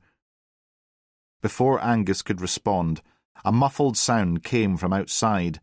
Boots on gravel, heading along the side of the house. "They're circling the building," Walker whispered, her blood turning cold. "They didn't believe you." Moira's hand flew to her mouth. "What do they want with you?" "I witnessed something I shouldn't have. A heroin shipment being moved through a whisky distillery. They were after information from me." "Looks like they hurt you." Walker stepped away from the windows. "They ran us off the road. I was knocked out, and when I came to, they had me tied up in some warehouse somewhere in the middle of nowhere." "Well, they sound like they need a lesson in manners," Angus said. Smirking, he crossed to a cabinet in the corner of the hall and unlocked it with a key from his pocket. From inside he took out a double-barrelled shotgun and a box of cartridges. "Been farming in these parts for nearly 50 years. You learn to be prepared." His grin widened. Walker's surprise was tempered with relief. The old man wasn't entirely defenceless after all. Quite the contrary. A sudden, violent pounding shook the front door. "Open up!" The bull's voice was harder now, any pretense at civility abandoned. "We know she's in there." "Stay back," Angus whispered to the women, loading the shotgun with practised efficiency. He walked to the door and called through it. "Who's there?" "You know bloody well who it is. Hand her over and we'll leave you be." Angus threw the bolt and yanked the door open, the shotgun raised to his shoulder in one fluid motion. The bull stood on the threshold, his massive frame blocking the porch light. His companion lurked behind him, hand hovering near his jacket. "There's no one here but me and my wife," Angus said, his voice steady as he aimed the shotgun directly at the bull's face. "And if you don't get off my land, I am within my rights to remove your face with this." The bull's eyes widened slightly, hands rising in a placating gesture. He took a step backwards. "And just so you know," Angus continued, "my brother has been alerted to a gang of farm thieves at my property. He's dispatched a response team that will be here any minute now. And they will have even bigger guns than this. So I suggest you get lost, unless you want your bollocks shredded as well as your face." The bull's face contorted with rage. "You're messing with the wrong people, old man. Hand her over." Angus swung the barrel upwards and pulled the trigger. The blast sent a spray of shot over the bull's head. Birds erupted from a nearby tree, their wings a frantic percussion against the sky. "Next one's for your teeth," Angus said calmly, lowering the barrel back to the bull's eyeline. The bull backed away, his expression contorted with snarling frustration. "This isn't over." "It is for tonight." Angus slammed the door shut and threw the bolt again. He turned to find Walker and Moira standing in the hallway, both pale but composed. "Where did you learn to handle a shotgun like that?" Walker asked. "Tough life is farming," Angus smiled. They retreated to the living room, where a large stone fireplace dominated the rear wall. Moira drew the heavy curtains, while Angus positioned himself near the door, shotgun at the ready. Walker took stock of potential weapons. A heavy iron poker by the fireplace, a collection of farming tools mounted decoratively on one wall. "I'm afraid that bald-headed thug is right. They're not going to give up that easily," Walker warned. "They work for a Glasgow gangster named Phelan. He's—" She stopped herself before she spooked them any further. A crash from the kitchen made them all jump. The sound of glass breaking was followed by the rattle of the back door handle. "They're trying to get in the rear entrance." Angus got up and swiftly went towards the kitchen. Walker grabbed the poker and followed. Through the kitchen window, shadowy figures moved in the darkness. A dog growled, low and threatening, somewhere close to the house. "Get away from the door or I will shoot!" Angus bellowed. He aimed the shotgun at the rattling handle. Laughter echoed from the other side. "You've only got 2 shots, old man. What then?" From the living room, Moira screamed. Walker rushed back to find soot cascading down the chimney, followed by the unmistakable sound of someone attempting to climb down. Angus appeared behind her, thrusting the shotgun barrel upwards into the flue. "Don't!" Walker grabbed his arm just before he pulled the trigger. "Listen!" In the distance, faint but growing stronger, came the wail of sirens. Multiple vehicles, by the sound of it, rapidly approaching. The noise outside the farmhouse ceased abruptly. The man in the chimney scrambled upwards, dislodging more soot in his haste. Through a sliver of a gap in the curtains, Walker caught glimpses of dark figures racing towards vehicles hidden in the trees. "Thank God for that!" Angus lowered the shotgun. "Though I'd have quite enjoyed blowing the arse off whoever was trying to lower himself into our inglenook." The sirens grew louder, then stopped. Car doors slammed, voices called orders. A sharp knock at the door followed then. "Police! Open up!" Moira, trembling now that the danger had passed, answered it. 2 officers stood on the threshold, scanning the scene within. "What's been going on here?" the older officer demanded. "I'm D.I. Walker, Rural Crime Unit, Kilwinnock." She stepped forward. "You're a long way from home, aren't you?" the officer said. "What the hell's happened here?" "You need to intercept all vehicles in the vicinity and detain the occupants." "Aye, they've just tried to kill this poor lass," Angus said. "And us with it," Moira added. The PC was about to alert his colleagues when Walker grabbed his arm. "Wait, are there any storage facilities nearby, close to a refuse site?" "Aye, there's a cluster of old livestock stores over at Cullen Bray," Angus cut in. She spun back to the officer, who was still trying to process what was going on.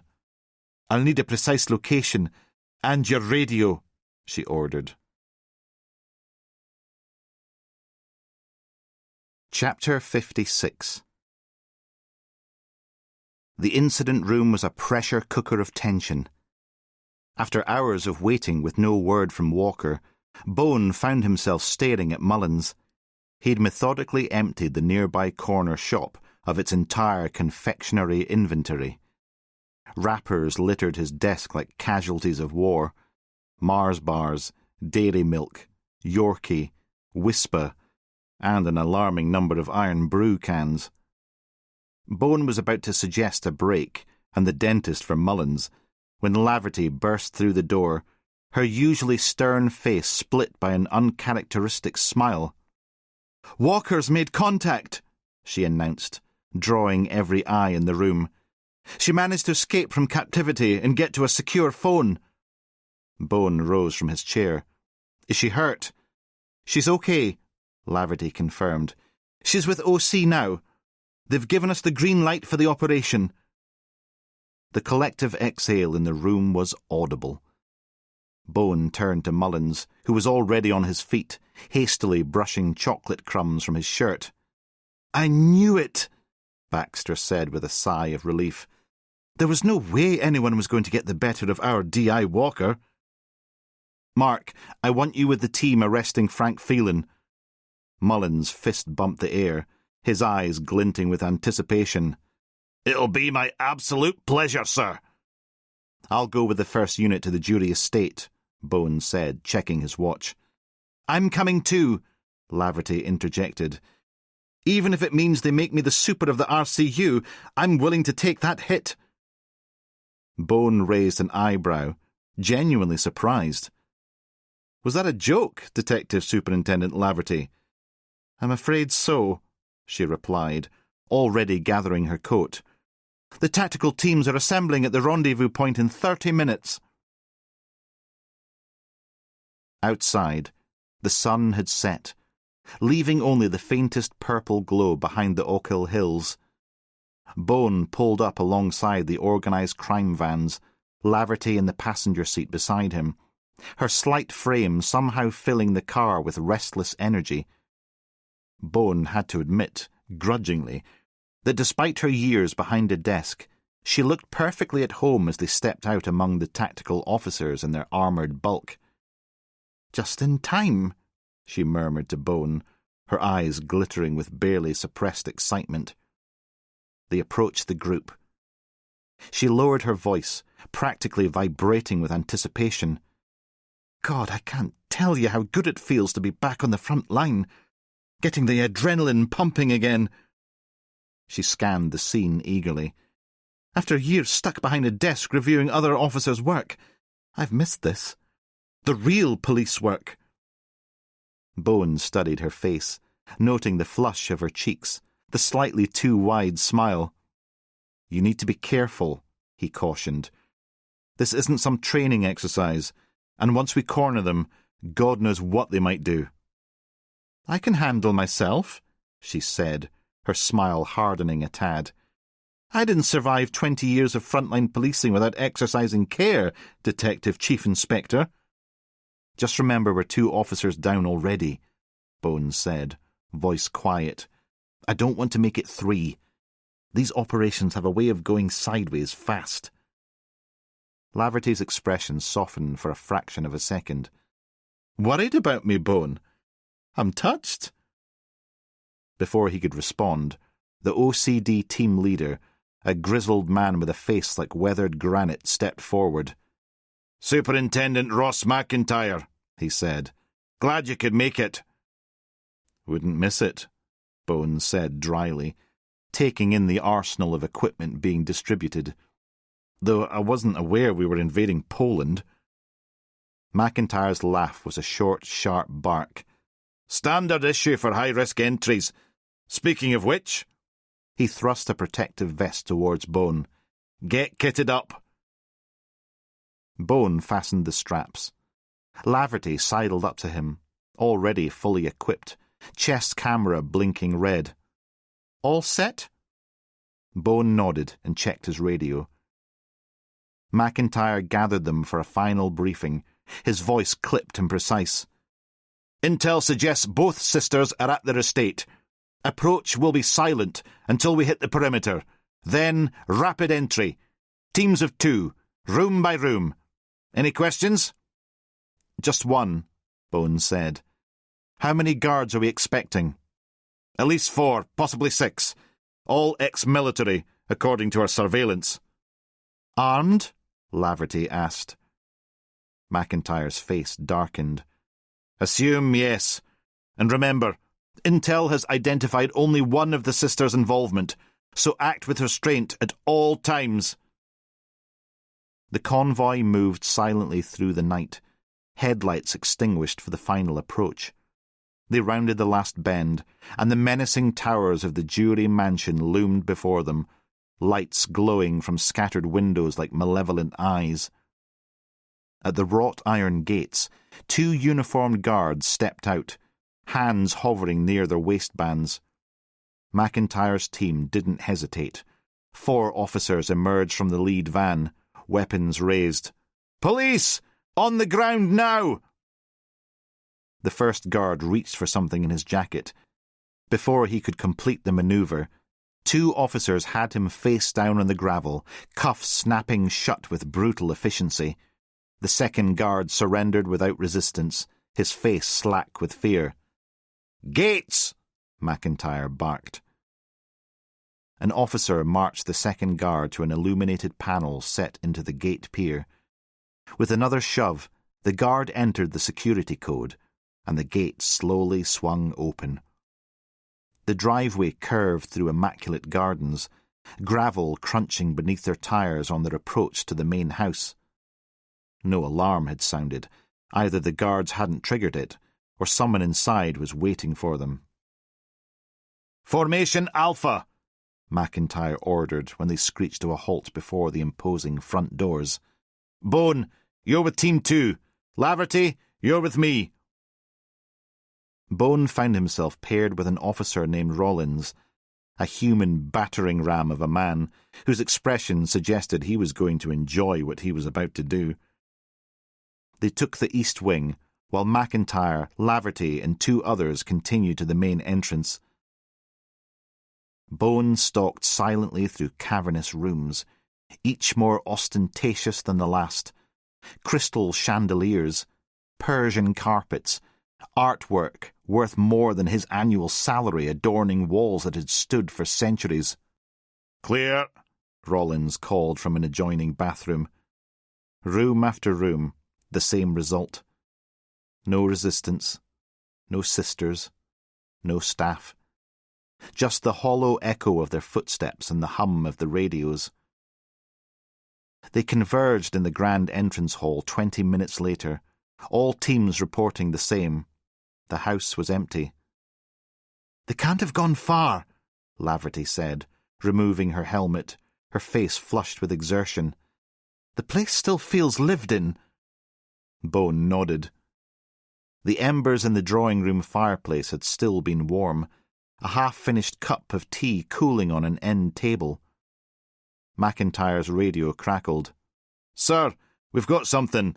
Air traffic control logged a private flight plan filed 30 minutes ago from Carbeath Airfield, destination Geneva.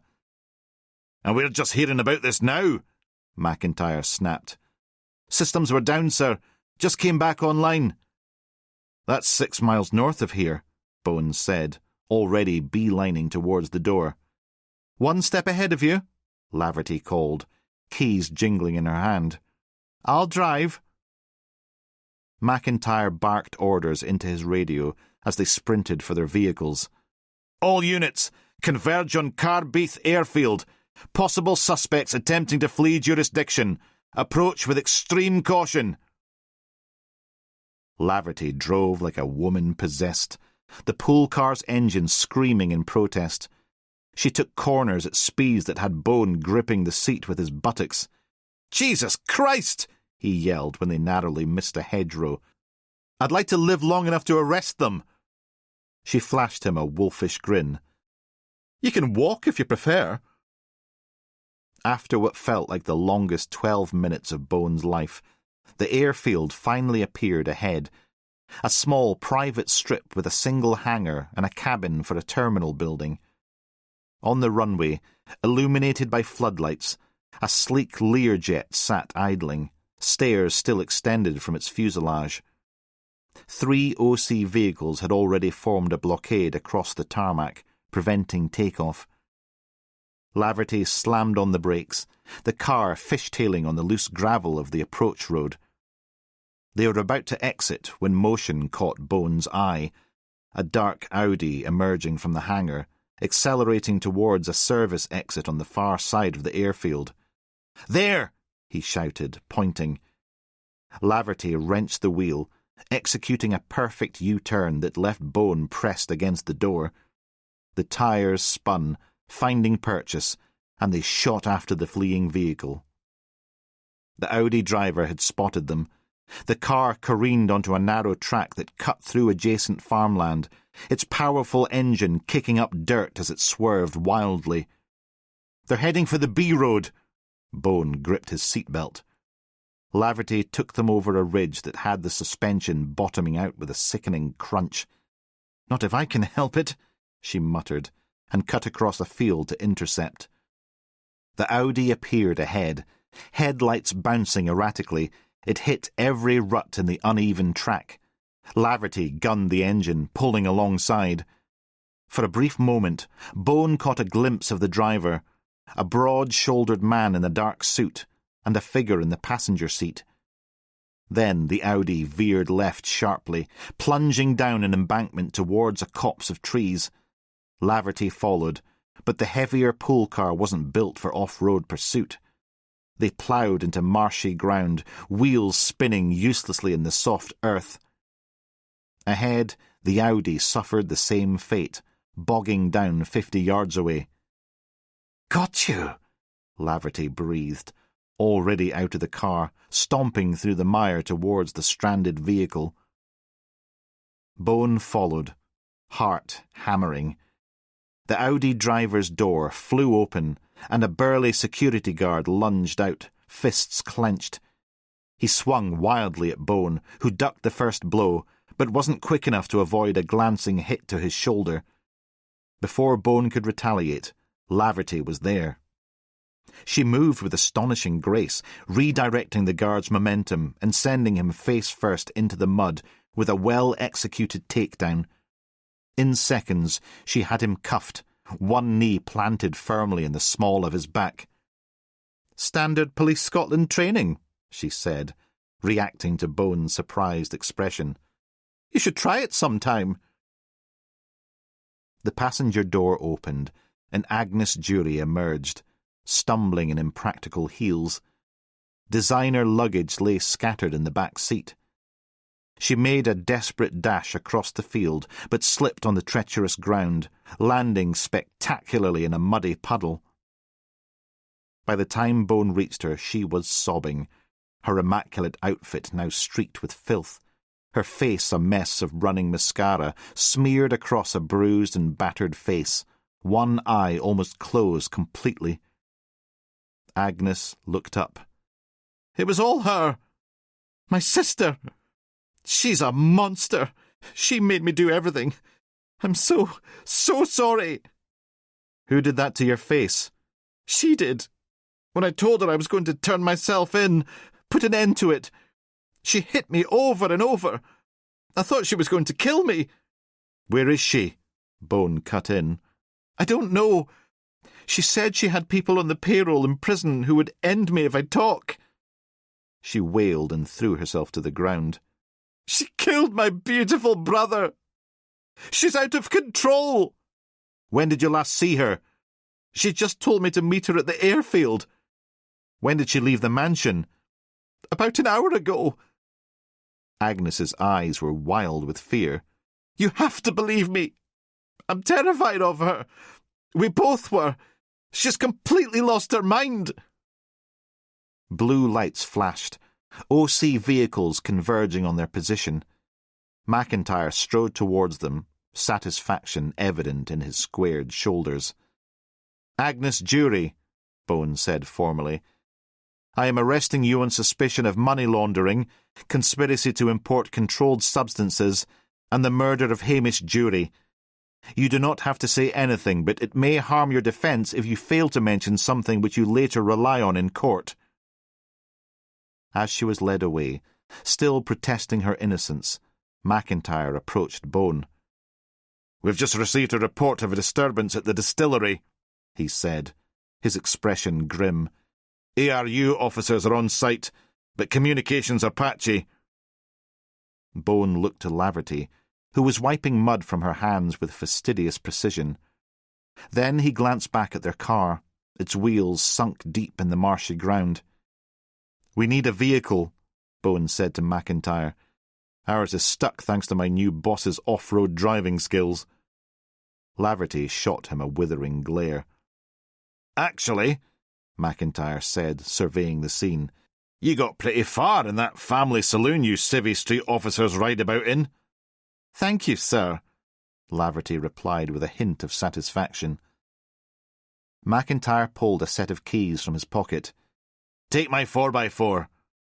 He nodded towards a black Range Rover parked on firmer ground. "We'll round everyone up here." Bone caught the keys as McIntyre tossed them. "Appreciate it." "Just try to bring it back in one piece," McIntyre added. "Paperwork's a nightmare otherwise." "I'll drive," Bone said, already striding towards the vehicle. "In your dreams!" Laverty increased her pace to catch up. "You drive like my grandmother, and she's been dead for 10 years. Bone raised an eyebrow but handed her the keys. "Fine. Just try to keep it on the road this time." "No promises," she smiled. She glanced over at him. "By the way, you've got mud on your face." "So have you," he replied, and her laugh surprised him.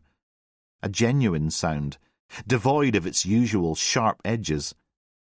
Behind them, the airfield receded into darkness. One sister captured, but another still at large. The night, Bone knew, was far from over. Chapter 57. Phelan's nightclub sign buzzed and flickered above the entrance, the faulty electrics making the pink and blue lights stutter across the wet pavement. The armed response team were gathered in the adjacent street, their tactical gear and MP5 carbines lending a deadly seriousness to the operation. Mullins stood between two OC officers, their equipment making his rumpled suit seem even more dishevelled. "Right, lads." Mullins adjusted his stab vest, which strained across his substantial girth. "Let's not stand on ceremony. Let's kick the evil bastard's fat arse." Chief Tactical Officer Morrison shot him a look. "Very poetic, D.S. Mullins." He turned to his armed team, his face grave. "Remember, there are civilians inside, partygoers who have nothing to do with this. No one gets trigger-happy. Weapons are for persuasive purposes only unless fired upon. But be very careful." The officers nodded their understanding. Morrison continued. "Remember the plan. We go in fast, secure the premises, then move on Phelan's office." "Aye, to arrest the cock-womble inside," Mullins muttered, yanking again at the vest now riding up his swollen gut. The team closed in with silent precision, two armed officers detaching themselves from the group and positioning themselves close to the entrance, while two more disappeared down the lane to cover the rear exits. At Morrison's signal, the rest, with Mullins, moved in. One of the club's bouncers, a mountain of a man with a neck wider than Mullins' thigh, barely had time to register surprise before he was efficiently restrained and cuffed. Inside, a party was in full swing. Flashing lights, pounding bass, and a crowd of sweaty revellers, pupils like dinner plates, oblivious to the raid in progress. "Police!" Morrison's voice boomed through a megaphone, momentarily drowning out the music. Chaos erupted. Patrons scattered, drinks dropped or abandoned, personal belongings forgotten in the rush for exits, blocked by tactical officers. Mullins advanced through the melee, eyes fixed on the stairway leading to Phelan's office. 2 security guards materialised at the foot of the stairs, both built like brick outhouses, hands reaching ominously inside their jackets. "Armed police! Hands in the air! Now!" shouted one of the tactical officers, his MP5 trained squarely on the larger guard's chest. Both guards raised their hands, but the bigger one, a bald behemoth with a scar bisecting one eyebrow, sneered and whipped out a telescopic baton from his sleeve. "Fuck this!" he snarled, the baton extending with a menacing click. The officers tensed, fingers tightening on triggers, but Mullins stepped forward with surprising speed, and before the deadly standoff escalated further, he delivered a single devastating punch to the guard's solar plexus. The giant folded like wet cardboard, gasping as he dropped to his knees, the baton clattering harmlessly to the floor. Another officer moved in swiftly, securing the man's wrists with plastic cuffs. The second guard immediately put his hands behind his head, staring at Mullins' fists in terror. "Impressive," Morrison remarked, eyebrows raised. Mullins flexed his fingers, grinning. "Pure bridey power." "Bridey man," one of the younger officers quipped. "I can see the next Marvel franchise." Morrison gestured towards the staircase. "Phelan's alone up there, but he could be armed. Let's go." The team prepared to ascend, and Mullins joined them. "No, you stay here," Morrison ordered. "Too dangerous." Mullins snorted. "Aye, righto. No chance." "That wasn't a suggestion, Detective Sergeant." "Look," Mullins said, lowering his voice. "Phelan and I go back a long way. I've been after this sack of rotten spunk for years. Surely you won't deny me the satisfaction of seeing him finally getting the shafting he deserves." Morrison hesitated, studying Mullins' face.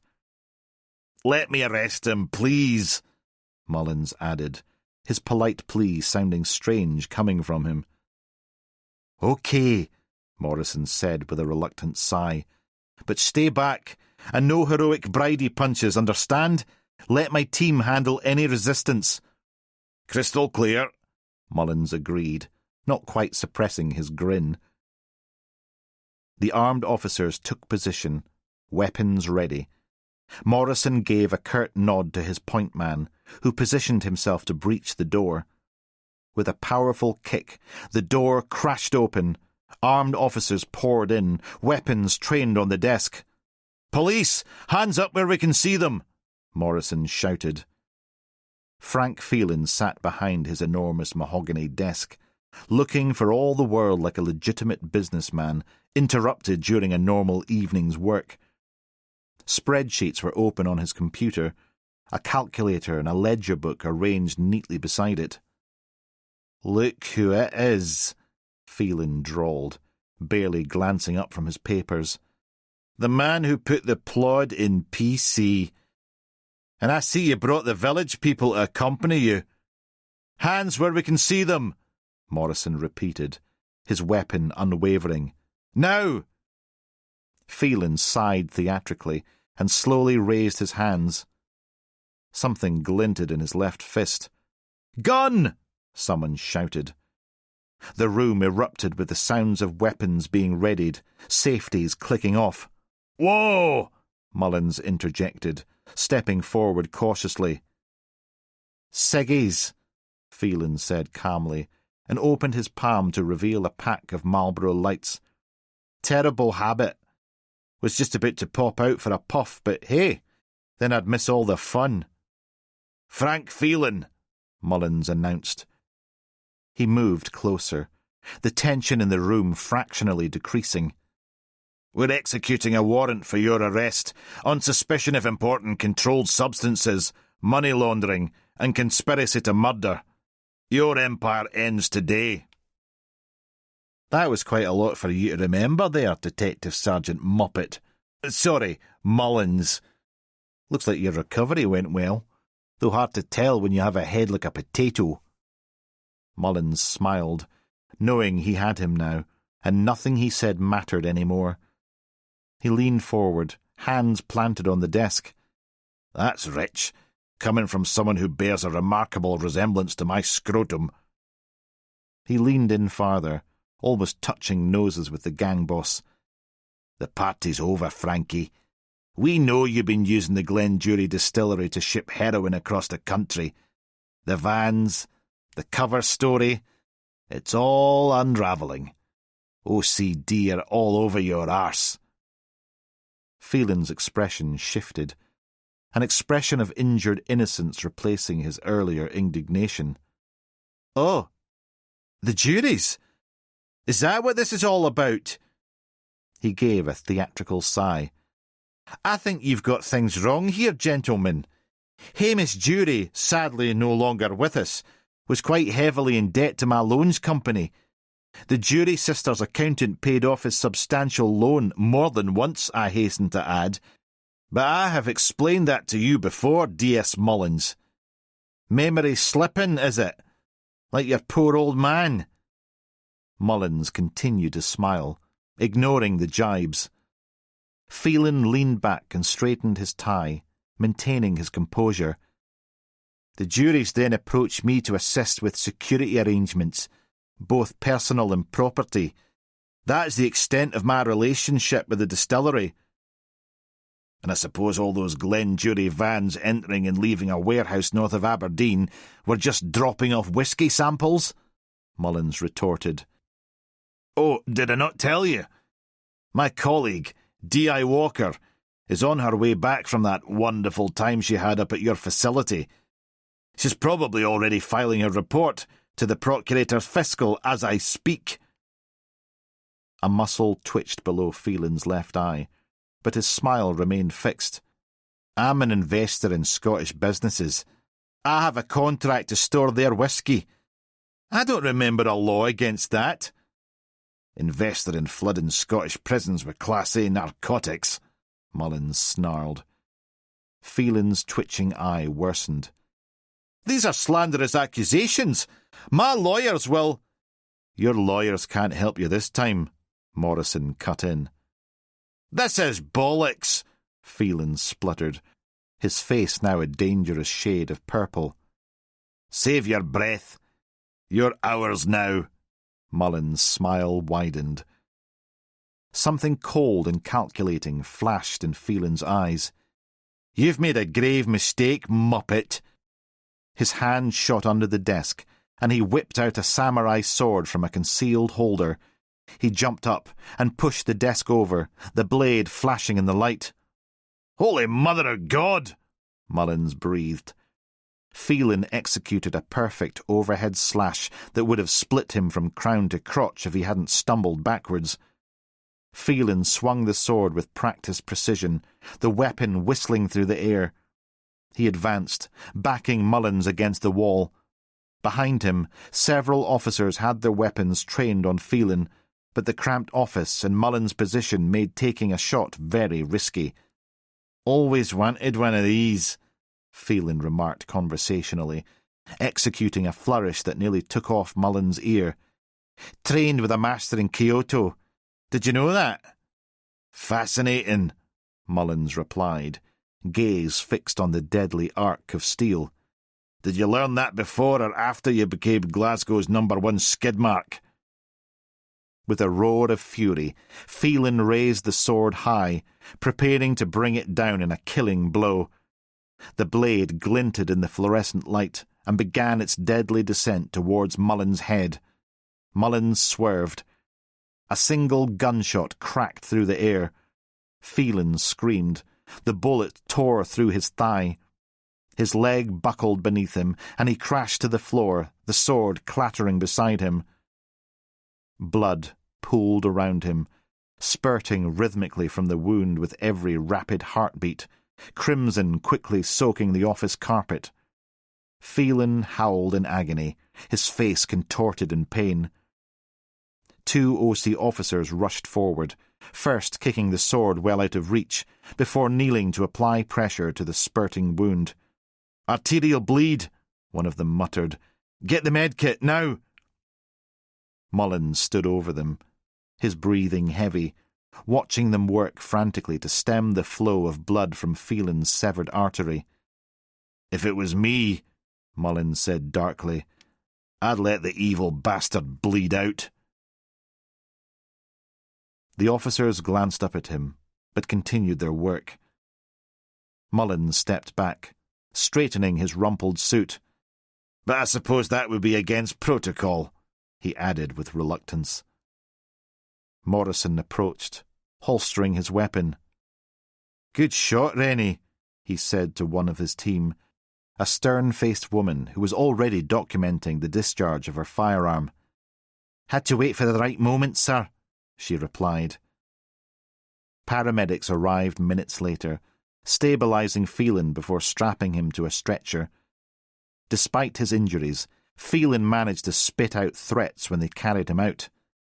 "I never forget a face," he hissed through pain-clenched teeth, his eyes narrowing with cold recognition at one of the undercover officers hanging back in the shadows. "That's another 5 years you've just added to your lengthy sentence," Mullins growled, walking alongside the stretcher. "Next time you leave prison, we'll be inside a box." Phelan was unceremoniously loaded into an ambulance, 2 armed officers climbing in to accompany him. The remainder of his security team was being loaded into a police van, their once intimidating presence now diminished by split lips, black eyes, and the universal expression of men calculating how many years they were facing. "I'm a legitimate businessman," Phelan shouted from the stretcher. "You're all going to pay!" Mullins leaned against the ambulance, arms crossed over his chest. "Don't you look sweet? Long time coming, eh, Frankie?"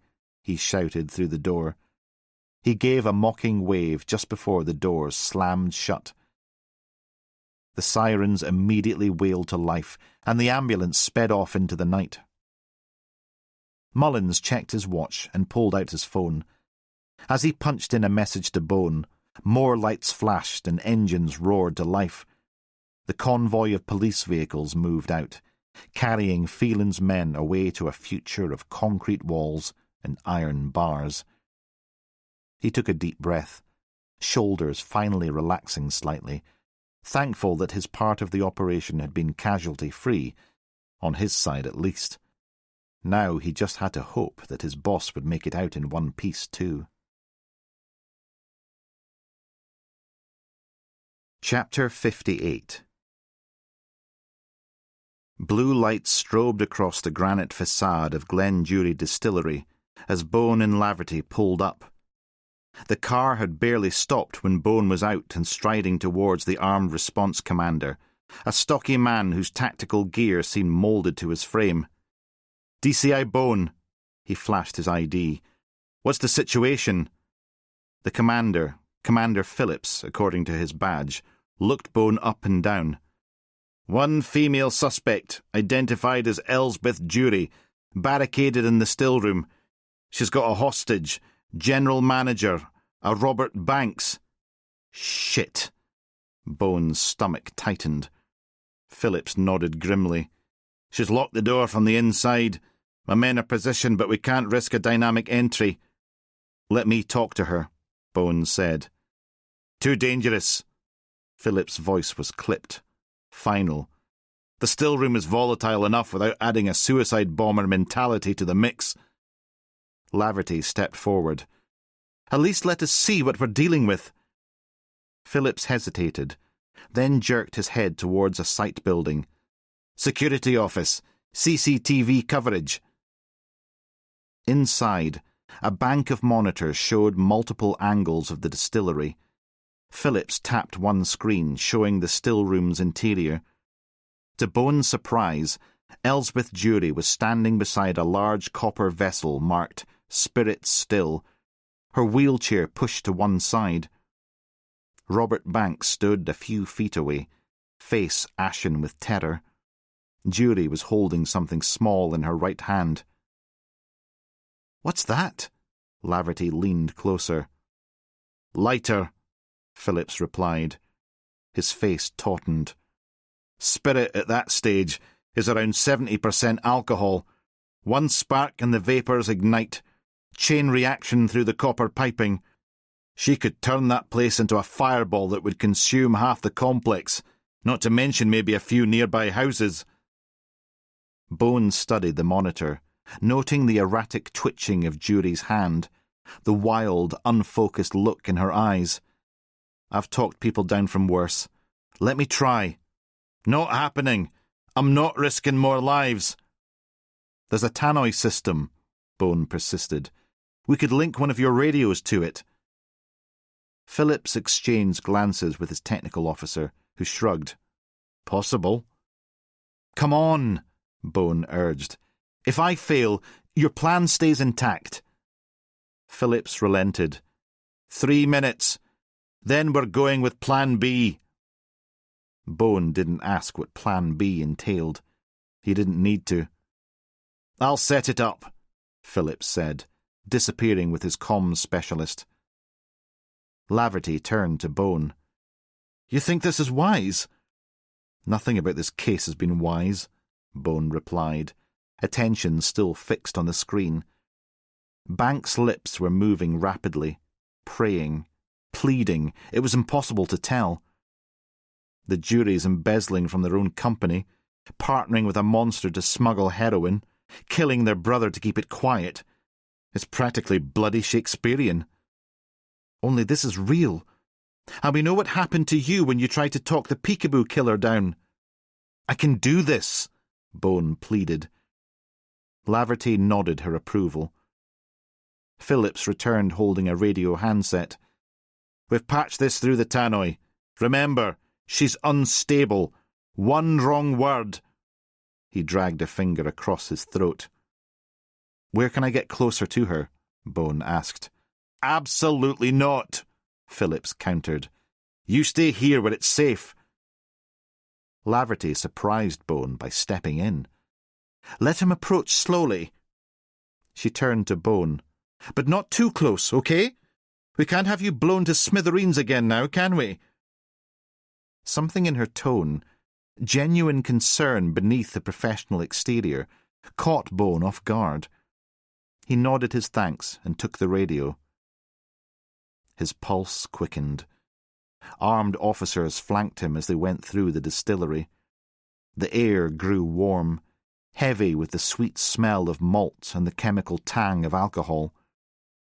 Through the reinforced glass window in the still-room door, he could see Jury partially obscured by a copper still. She was gesticulating wildly at Banks, her face contorted with spittle-flecked rage. Bone positioned himself carefully and pressed the transmit button. "Miss Jury, this is DCI..."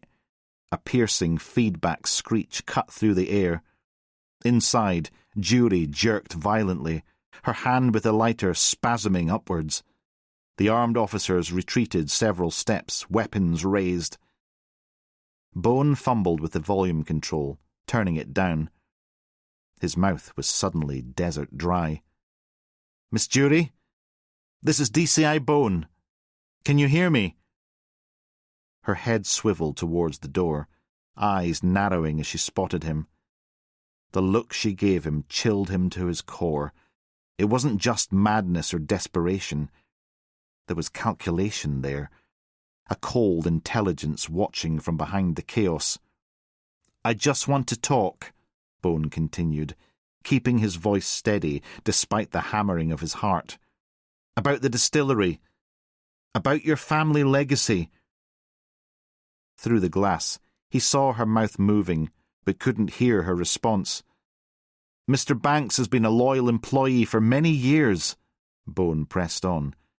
"He doesn't deserve to be harmed. He's innocent in all this." Jury's face twisted in contempt. She said something to Banks, who nodded frantically, sweat pouring down his ashen face. Then she moved closer to the door, her voice now audible through the intercom system. You want to talk about innocent? Her voice crackled through the speakers, distorted but venomous. There's no innocent in this world, detective. Only the strong and the weak. Mr. Banks is just doing his job, Bone replied calmly. Like you were trying to do yours. Protecting the distillery, preserving your family's legacy. That's what this was all about, wasn't it? What your forebears built, and your father entrusted to you. Don't you dare speak about my father, she shrieked. You know nothing! Bone could see her agitation increasing, the lighter trembling in her grip. He needed to stay calm, keep her talking. You're right. I don't know everything. But I know you love this place. I know you fought to keep it alive. Let Mr. Banks go, Elspeth. He's not part of this fight. There was a long pause. Through the glass, Bone watched as Jury seemed to consider his words. You want him free, she finally said, her voice suddenly eerily calm. Yes. Then you take his place. Philip stepped forward immediately. Absolutely not. No way. But Bone raised his hand, eyes fixed on Jury through the glass. What do you mean? You come in here, Inspector, just you. No armoury, no backup, no tricks. You want to talk about my family, my father, my legacy? Then you do it properly, to my face. DCI Bone, I forbid this, Philip said sharply. I need to get close enough to persuade her she can trust me, Bone said quietly, still watching Jury. She's a woman who's lost everything and doesn't know how to stop the bleeding. I don't care what she is. You're not going in there. Bone turned to face Phillips. I know how to read people, how to talk them down. Not in a room full of explosive vapour with a woman holding a lighter. Commander Phillips, Bone persisted, his voice taking on a more formal tone. I'm trained in crisis negotiation. This is exactly the kind of scenario I'm qualified to handle. I've been doing it for years. And if you're wrong? If she decides to flick that lighter the moment you walk in? Then you have your dynamic entry ready as backup. But right now, Mr. Banks is in there, terrified out of his mind. At least if it's me, I know the risks. I choose to take them. Phillips shook his head firmly. My responsibility is to minimise casualties, not add to them. The answer is no. Bone was about to argue further when Laverty stepped forward again, her voice cutting through the tension with quiet authority. DCI Bone is right. He's one of our most experienced negotiators. If there's a chance to resolve this without bloodshed, we should take it. With respect, ma'am, this isn't a standard negotiation scenario. The environmental hazards alone. That's exactly why we need someone inside who can read the situation properly, Laverty interrupted. Someone who can assess her mental state, her intentions, her triggers. DCI Bone has successfully resolved similar high-risk situations before. Phillips looked between them. If this goes wrong, it will be my responsibility, Laverty said firmly. I'm ordering you to facilitate the exchange. DCI Bone goes in, Mr. Banks comes out. Your men remain in position for immediate response if needed. Philip stared at her for a long moment, then nodded reluctantly. Your call, ma'am. But I wanted on record that I advised against this. Noted, Laverty said. She turned to Bone. You're sure about this? Bone nodded. I can reach her. I know I can. He turned back to the radio. Miss Jury, I accept your terms, but we do this properly. You let Mr. Banks walk out first, unharmed. Then I come in. Agreed? Through the glass, they watched as Jury considered this. She looked at Banks, then back at the door. Just you, she said finally. You have my word. Phillips was already coordinating with his team. "We'll position at the door. The moment Banks is clear, you go in. But Bone—" He grabbed Bone's arm. "If this goes south, we're coming in hard and fast. Don't be a hero." "Understood." Bone stripped off his protective gear, removing his radio, his phone, anything that could be seen as threatening. He felt strangely naked as he approached the still room door, every nerve ending alive with tension. "Ready?" Phillips asked. Bone nodded. Through the glass, he could see Jury positioning herself near the door, Banks trembling beside her. "Miss Jury, we're ready for the exchange." The lock clicked. The door opened just wide enough for one person. Banks appeared first, terror etched across his face. He stumbled out, and the tactical officers pulled him to safety. For a moment, the doorway was empty. Then Bone stepped forward. "Wait," Phillips said, grabbing his shoulder one last time. 3 minutes. That's all. Then we're coming in." Bone met his gaze steadily. 3 minutes. He went in. The door closed behind him with a solid, metallic thunk, the lock engaging with finality. Jury had retreated to her position by the still, lighter held high. Her wheelchair remained forgotten against the wall. The unmistakable smell of raw spirit permeated the air, making Bone's eyes water, his lungs burning with each breath.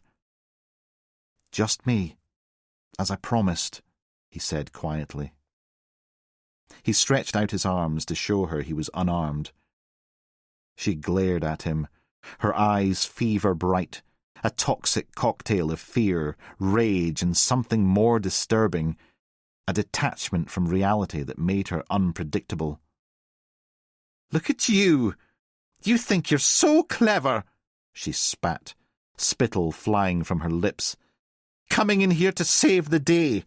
The big hero." "I'm just doing my job, like you were trying to do yours. Protecting the distillery, preserving your family's legacy." Bone took a tentative step forward. "That's what this was all about, wasn't it? What your forefathers built, what your father entrusted to you." "Leave my father out of this!" The words erupted from her, rage twisting her features as her outburst reverberated around the still room. "That monster is the reason the distillery is in such a mess! His rule of terror, as he called it." Her voice cracked, a hysterical edge creeping in. "Do you know what it was like? Growing up under him? The beatings if we failed? The humiliation?" Bone listened while furtively scanning the area immediately around her. "Agnes got the worst of it. But Hamish was the disappointment. The one who could never measure up." Her eyes darted wildly, as if seeing ghosts in the shimmering air. "But I tried to save us. I tried to save the legacy despite what he did to us." "By becoming exactly like him?" Bone said quietly. "Or worse?" Her head snapped up, eyes blazing. "I am nothing like him!" "Your brother wanted out," Bone prompted. "He wanted you to see that all of this was wrong. Is that why you killed him? Because you couldn't handle the truth? He wanted to destroy everything. After all I did to protect him, I paid his debts, I kept his secrets. And what did he do? Threatened to end 200 years just like that." "You mean stop you supplying heroin to the Scottish addict community?" Bones said, keeping his voice neutral. "How many lives have you destroyed with that poison?" She waved her hand dismissively. "Human waste like that deserves to die. What is the life of a junkie in comparison to all this, and a whole community that depends on us? Our father left us nothing but debt and a name that was worth less each year." Her eyes gleamed with a feverish light. "This was supposed to be a one-off deal. Just enough to get us back on our feet. Then we would rise again to the top." "So you partnered with the devil," Bones said, "and got your brother killed for it." "Hamish wouldn't stop." Her lip trembled, as though she was about to crack. "He just wouldn't stop. I needed Phelan to believe that I was serious about the deal. I didn't want him dead, just scare him off. But Phelan betrayed me, said I had to show loyalty or I had no choice but to comply." She sighed. "Ah, what do you know? How could you possibly understand?" She glared at him with contempt. "And what about your sister?" Bone watched her reaction carefully. "Was Agnes next on your kill list?"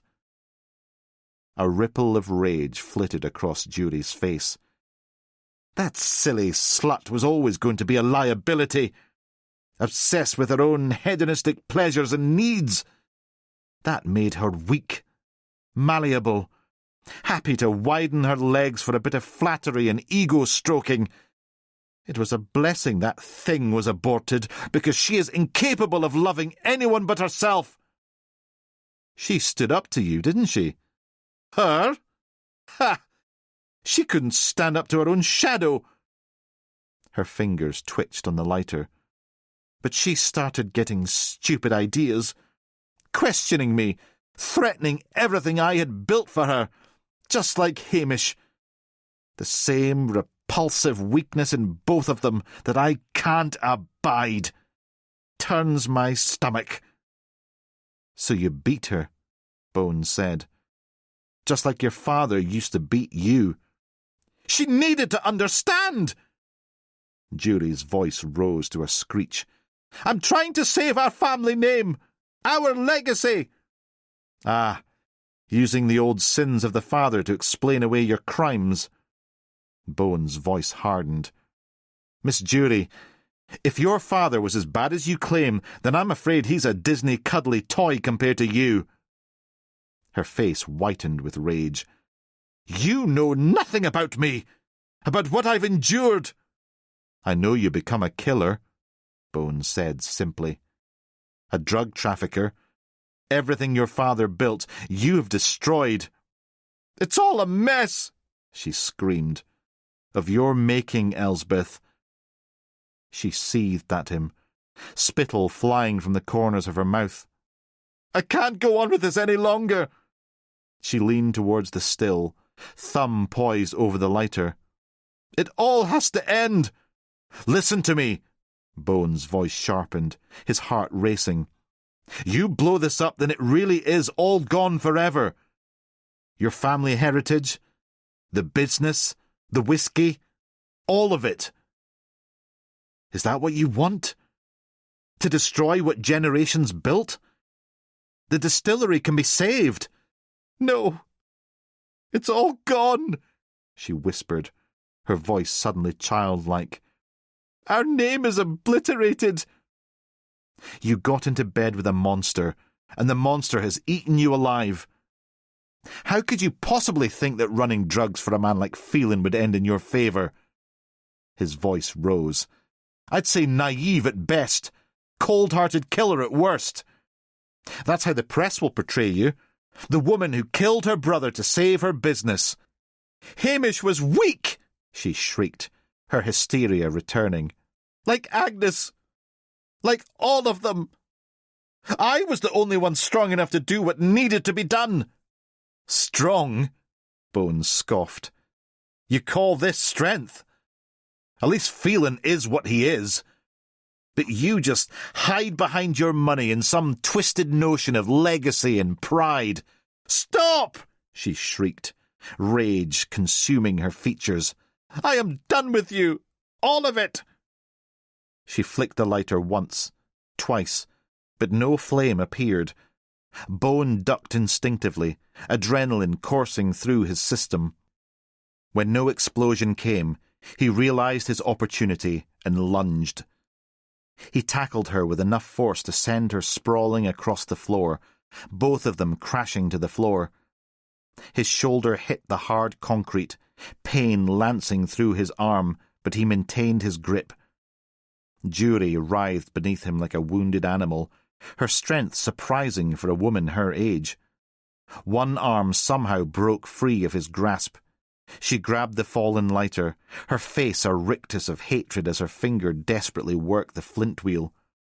"This is how it ends!" she screamed. "This is how it all ends!" Bone was reaching for her wrist when the door burst open. An OC officer in full tactical gear stormed in, planting a boot firmly on Jury's outstretched arm. She screamed in pain, the sound barely human, and the lighter clattered back to the floor. Bone scrambled to his feet, heart hammering against his ribs. He backed away, his hands shaking so badly he had to clench them into fists. Laverty appeared in the doorway, her face pale but composed. "You and your heroics," she said, but there was no bite in her words. "Just another day at the office," Bone replied shakily, watching officers secure Jury. Jury met his eyes with a gaze that had lost none of its venom, despite her tears. "You've ruined everything!" she roared at him. "No," Bone said, quietly. "You did that all by yourself." Outside, Bone was approached by Commander Phillips. "What the hell were you thinking?" "I wasn't thinking anything other than saving lives, sir." Bone removed his protective gear and handed it to him. "To be fair, DCI Bone did resolve the situation without any casualties." Laverty jumped in. She turned to Bone. "Though your high-risk strategy could have gone either way, Detective Inspector." "I read the room and made the call," Bone said. "I'll have to file a report, DCI Bone," Phillips said. "I hope you include that DCI Bone should be commended for his bravery." Bone spun around, surprised by his boss-to-be's support. Phillips nodded grudgingly and marched back to one of his vehicles. "Thank you," Bone said. "Bloody idiot! I don't want you doing anything stupid like that again, okay?" Her reprimand was slightly diffused by the hint of a smile. "You sound exactly like a current super, ma'am." "Ma'am, at last!" Laverty shook her head. "Could you find your own way back to the station, ma'am?" "Okay, now you're being sarcastic." She chuckled. "Why? Where are you going?" "Someone I need to see," Bone said. "Are you sure you don't need some time to—" Laverty started, but Bone had already set off for the pool car. Chapter 59. Bone pushed through the double doors into the ICU, the familiar beep of monitors and hum of ventilators filling the air.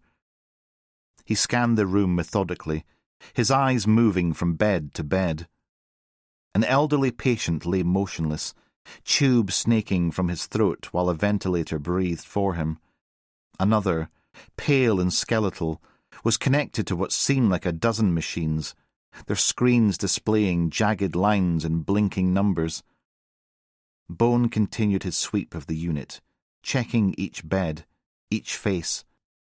The patients here teetered on the edge between life and death, but none of them was Harper. Rising panic, he stopped a passing nurse. "I'm looking for William Harper." The nurse nodded in recognition. "Mr. Harper's been moved to the general ward. He's in a side room on Ward 34. Needs quiet," she warned with a meaningful look. "At the end of the next corridor." "Thanks," Bone said, already heading towards the doors she'd indicated, wondering what the nurse meant. The ward sister at the reception desk pointed him to Harper's room. As Bone approached, familiar laughter echoed from inside. Not just Harper's, but the unmistakable booming guffaw of D.S. Mullins. Before he even opened the door, he could hear Mullins' voice. So there he was, waving his samurai sword like he was auditioning for Kill Bill. When Bone entered, he was surprised by the scene. Harper was sitting upright against the pillows, a tablet computer balanced on his lap, colour in his face, and seeming remarkably well despite the small bandage on his temple. What surprised Bone more was Mullins, sprawled comfortably in a visitor's chair, his large frame making the hospital furniture resemble dollhouse accessories, spinning what was clearly an animated retelling of Phelan's arrest. Catriona sat on the other side, appearing simultaneously amused and concerned. A harried-looking nurse stood by the bed, trying to take Harper's vitals, while shooting pointed glares at Mullins, who seemed oblivious to her attempts to quiet him down. And then, bang! Rennie puts a bullet right through the bastard's leg. Blood everywhere, Mullins continued enthusiastically, gesturing wildly. "Detective Mullins," the nurse interrupted with strained patience. "As I've mentioned twice now, Mr. Harper needs rest and quiet." "This is therapeutic," Mullins protested. "Man needs to know we've nailed the He caught himself. "The low-life scumbags." He smiled. "Boss!" Harper called out when he spotted Bone, his eyes bright and alert. "Come in! Mullins was just giving me the highlights." The nurse sighed in defeat, finished noting Harper's vitals, and departed with a final warning glare. "I can see that," Bone replied, unable to keep a smile from his face despite his surprise. "What are you doing here?" he said to Mullins. Mullins shrugged unapologetically. "I called the hospital after we apprehended Spunk Bubble, and Catriona gave me the good news. Or bad news, depending how you view it," he added, and winked at Harper. "I just had to come over and annoy him." "The operation went perfectly." Catriona stood to greet Bone. She was more relaxed than Bone would have expected with Mullins there. "The neurosurgeon said Will was incredibly lucky. The bleed wasn't nearly as bad as they'd initially feared from the scans. Just a minor dent in the old hard drive," Harper added, tapping his temple gently. "A wee drill to the head and everything still boots up fine. I was just checking my email when this great lummox burst in with flowers and iron brew." A small arrangement of slightly crushed flowers sat on the windowsill, and a couple of bottles of the bright orange Scottish elixir sat on the bedside table. "That's fantastic news," Bone said, genuinely delighted. He pulled up another chair beside the bed. "You had us all worried there, son." "So?" Harper leaned forward eagerly and lowered his voice conspiratorially. "Mullins told me about Phelan, but how's the rest of the case going? By your expression, I suspect rather well." "I was just getting to the good part," Mullins interjected. "You should have seen Phelan's face when they were loading him into the ambulance. Like a man who just realised he's traded his penthouse for a 6x8 cell with a roommate named Big Malky." "I'm not sure I should be sharing case details," Bone said with mock seriousness. "Oh, come on," Harper pleaded. "You can't leave me hanging like this. Mullins has only told me about his heroics at the nightclub."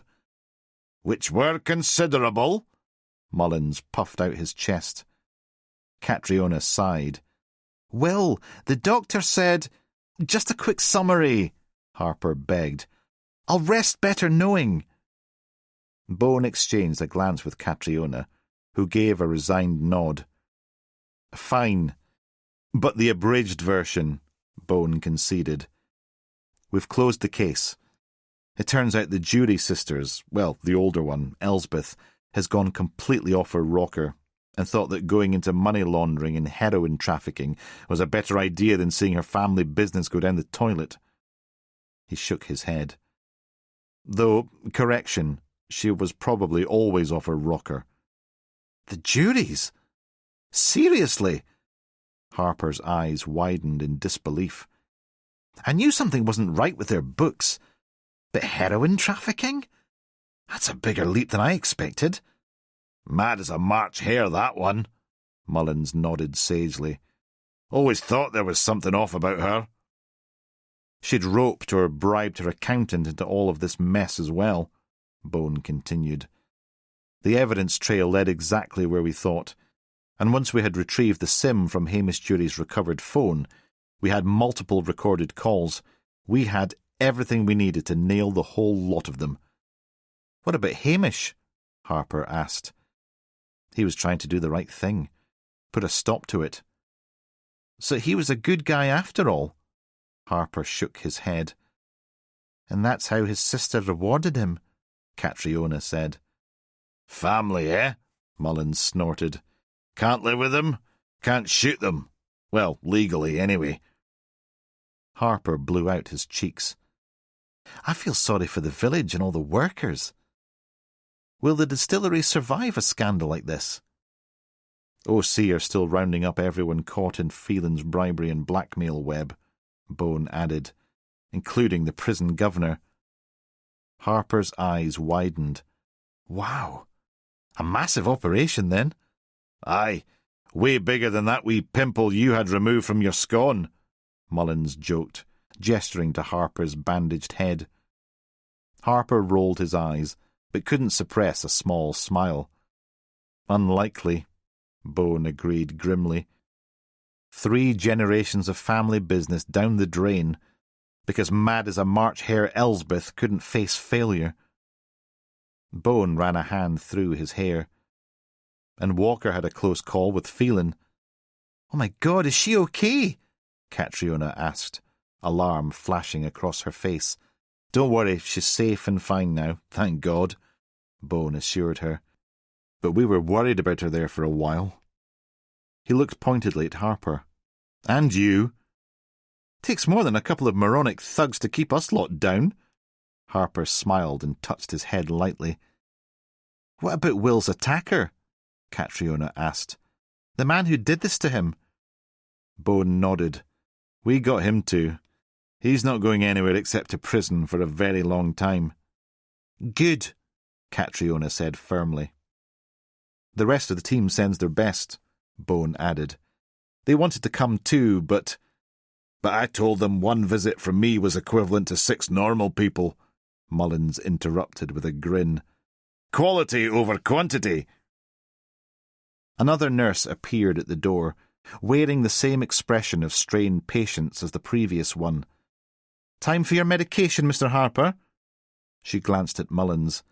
I'm afraid visiting hours will be over soon. Catriona, noticing how Harper's eyelids had begun to droop despite his enthusiasm, stood decisively. OK, that's enough, you two. Can you bugger off now? He needs to rest. But, Harper protested. No buts, Catriona said. These detectives have criminals to process and paperwork to file, and you need sleep. Harper conceded, reluctantly nodding. Suppose I am feeling a bit knackered. That's my cue. Bones stood. I should get back to the station anyway. Aye, me too. Mullins heaved himself up from the chair. Got reports to do. Or, more likely, convince Sheila to do for me. Harper caught Bones' arm. Thanks, boss. For everything. Just doing my job, Bone replied, suddenly remembering the red-haired man still waiting in the station's jail. Rest up. The department needs its resident computer genius back. I'll make sure he behaves, Catriona promised, walking them both to the door. I have no doubt, Bones smiled. Call if you need anything. They walked back through the antiseptic corridors, Mullins chatting about the details of Phelan's arrest. Bone felt a weight lift from his shoulders. Harper was going to be okay.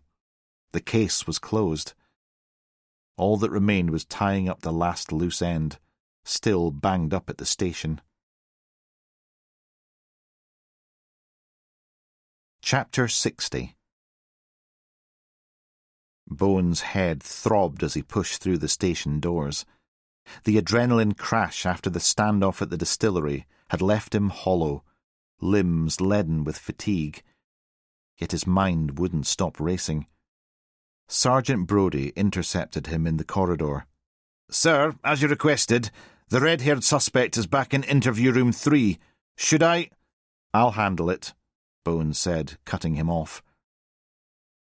The red-haired man sat exactly as Bone had left him hours earlier, back straight, hands folded on the table, that infuriating half-smile playing at his lips.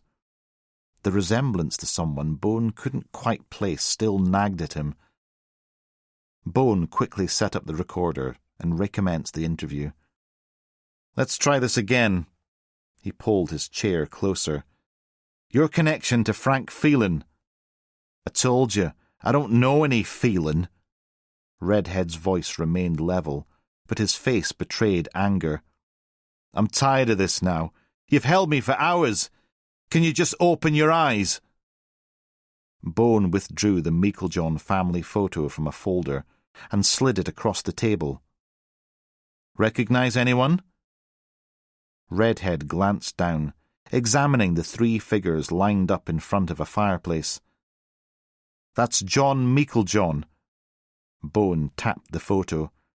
"The older boy next to him is his son, Robert, the future peekaboo serial killer." His finger moved to the younger child standing on the other side of the father. "Is this you? Are you on some kind of revenge trip because your brother topped himself? You think I killed him, is that it?" Redhead sighed. "I don't know who that is, but I know who you are." He smiled.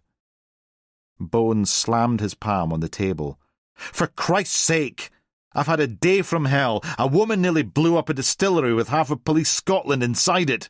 I've got officers in hospital, drug lords in custody, and I just need you to talk so we can all move on." Something shifted in Redhead's expression. "Get my wallet." "There's nothing in it. No ID, nothing." "Get it." Bone exhaled slowly, then nodded to the observation window. Minutes later, Brodie appeared with a battered leather wallet. "Here." Bone tossed it onto the table. "Nothing but lint and a bus ticket." "Look at the back," Redhead instructed. "Inside pocket." Bone pulled the wallet apart skeptically. In a hidden sleeve, he found a small credit card-sized photograph, creased with age. He placed it beside his own picture on the table. It was another family shot from around the late 80s. Bone leaned in to examine the detail. A mother and father sat on a faded floral sofa, a boy of about 12 standing behind them, a little girl perched on the father's knee. Bone peered at the figures, then froze. The man in the centre of the photograph was unmistakable. "That's my father," Bone said, glancing up. "What's he doing in that shot?" "My father," Redhead replied, his face suddenly tight with emotion. "What?" Bone stared at him in disbelief. "He's my father." "This is bullshit." "Our father." The words dropped like stones into still water. Bone shook his head, his mind racing. He looked at the photo again. "Is this some kind of cheap trick? Photoshop? My digital team will—" "Turns out our beloved father had a secret."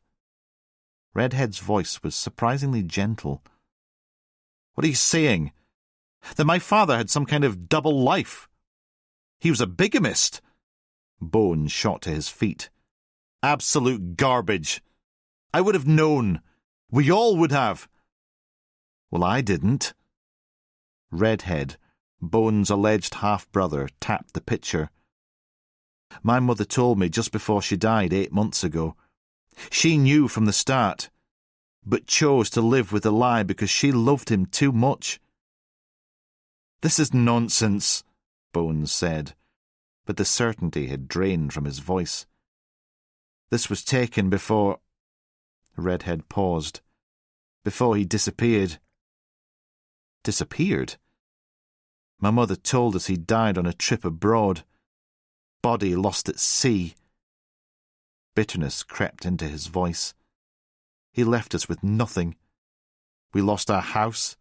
My mum had to work 2 jobs. Our life turned to shit. Bone sank back into his chair.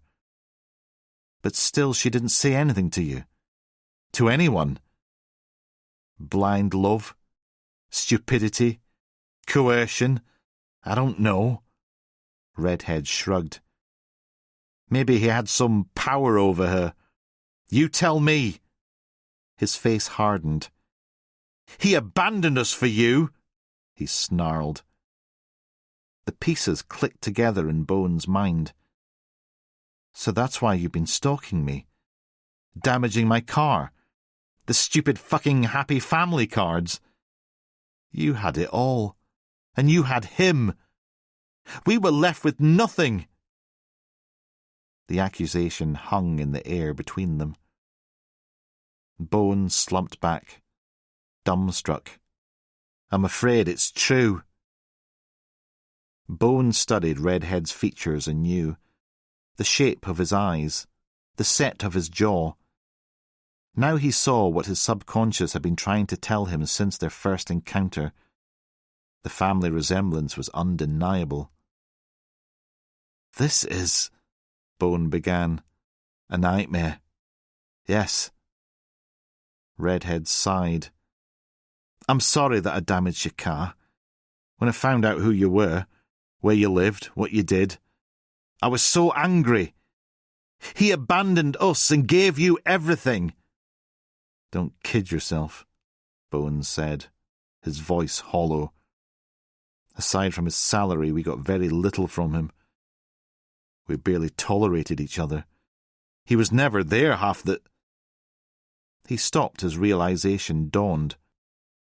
So all those business trips abroad, for weeks and months on end, he was with us.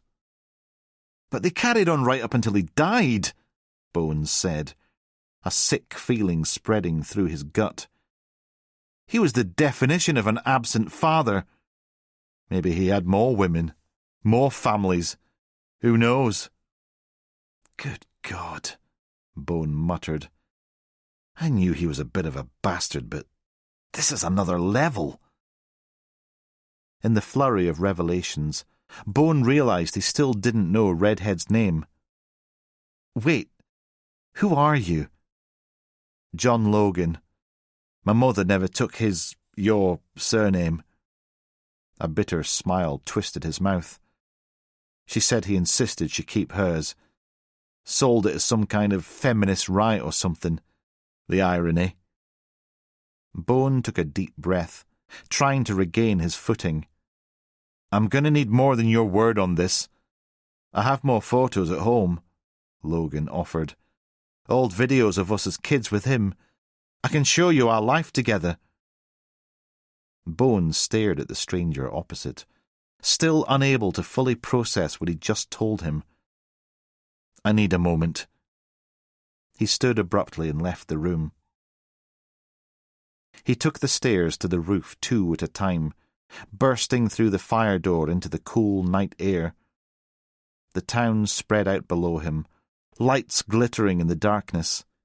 He gulped in air as if he'd been drowning, his father's lies spinning cartwheels in his head. When he returned to the interview room, Logan was sitting quietly. That maddening resemblance to their father, now painfully obvious. Do you have any children? Bone asked, his voice attempting neutrality. We have one boy, Connor. How old? 11. And your sister in the photo? She died of leukemia 6 years ago. No kids, before you ask. Bone leaned against the wall, suddenly exhausted. Where do you live? Dunfermline. So what's with the Yorkshire accent? We moved from Hull after my mum died. To stalk me? Logan bowed his head. I like it up here, and I have a good job working with the council. What do you do?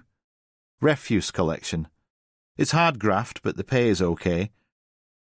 So you're planning on living up here permanently? Depends. On what? How things go. Bones sighed. And what, are you going to continue stalking me? Logan met his gaze. I'm so sorry. I realise now that you knew nothing about this. Just like me. Our father is the enemy here, not you. I had no idea he'd given your family a hard time, too. Bones stared at him, trying to work out if he was genuinely contrite. I'm truly sorry. Logan's eyes welled with tears. Bone eyeballed him for a long moment, then left without another word. At the front desk, he interrupted Brodie, who was about to pick up a ringing phone. Release the man in interview room 3. Sergeant Brodie looked up, surprised. Release? Why? Isn't he involved with Phelan? Trashed your car? A misunderstanding. Release him without charge. Brodie studied Bones' pained expression. Are you okay, sir? You're a bit pale. Long day, Bones said. He about turned and exited the station, resisting the desire to run as fast as he could from the place. Epilogue. 3 months had passed since the Glenjury case closed. Autumn had arrived in Loch Gillen, painting the hillsides with fiery hues of red and gold, and bringing a crisp, misty shimmer to the loch that had been absent during the summer months. Bone emerged from the bedroom, his phone in hand, a satisfied expression on his face. Good news? Alice glanced up from arranging a platter of sandwiches on the dining table. The psychiatric report on Elsbeth Jury has come through. They've concluded she's of sound mind. That's fantastic. Alice set down the last sandwich.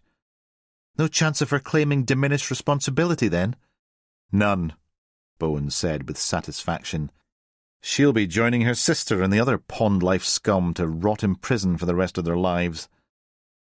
Bowen moved to the window, staring out anxiously at the rutted track that served as his driveway. Alice spotted his nervous glance and smiled. Stop fretting. It will be fine. I know. Bowen adjusted his shirt collar. He'd worn a button-down and tie for the occasion, a concession to formality that felt foreign against his skin. It's so lovely that Kincraig villagers and the distillery staff are going to erect a plaque for Hamish in the village square, Alice said, straightening a napkin. Goodness prevails in the end, I suppose, Bowen murmured, and turned back to the window. A blue Honda appeared, navigating the bumps with cautious precision. They're here. He turned to Alice. She squeezed his arm. Remember, this was your idea. Will it be fine, though? Really? Before she could answer, Michael slouched out of his room, headphones dangling around his neck. Do I have to be here for this whole thing? Yes, Alice and Bone replied in unison. The car doors slammed outside. Bone took a deep breath and opened the front door. John Logan stood on the porch, his wife and son huddled behind him like reluctant ducklings. They dressed for the occasion, Logan in pressed chinos and a crisp white shirt, Mrs. Logan in a floral dress that looked new, their son, Connor, in the universal teenage uniform of forced smartness, a polo shirt clearly put on under protest. Hi, John Logan said, the single syllable carrying the weight of their complicated history. Come in. Bone stepped aside, holding the door. Introductions were stiff and formal. This is my wife, Sarah, Logan said, and our son, Connor. Sarah Logan was a small, delicate woman, with ash-blonde hair cut in a practical bob, and the tired eyes of someone who had spent years worrying. Her pale complexion suggested she rarely ventured outdoors, and her thin fingers clutched her handbag, as though it were a life-preserver. "Thank you for having us," she said, her voice barely audible. "Michael?" Bone nudged his son forward. "Hey," Michael mumbled, and examined his trainers with intense fascination. Connor nodded, equally fascinated by the floorboards. Alice led them to the table, where the sandwiches sat alongside a homemade quiche and a bowl of salad.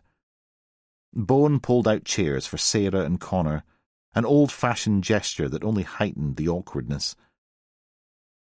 Silence descended, punctuated only by the clinking of glasses as Bone poured juice for the boys and offered wine to the adults. "Or maybe you'd prefer a beer?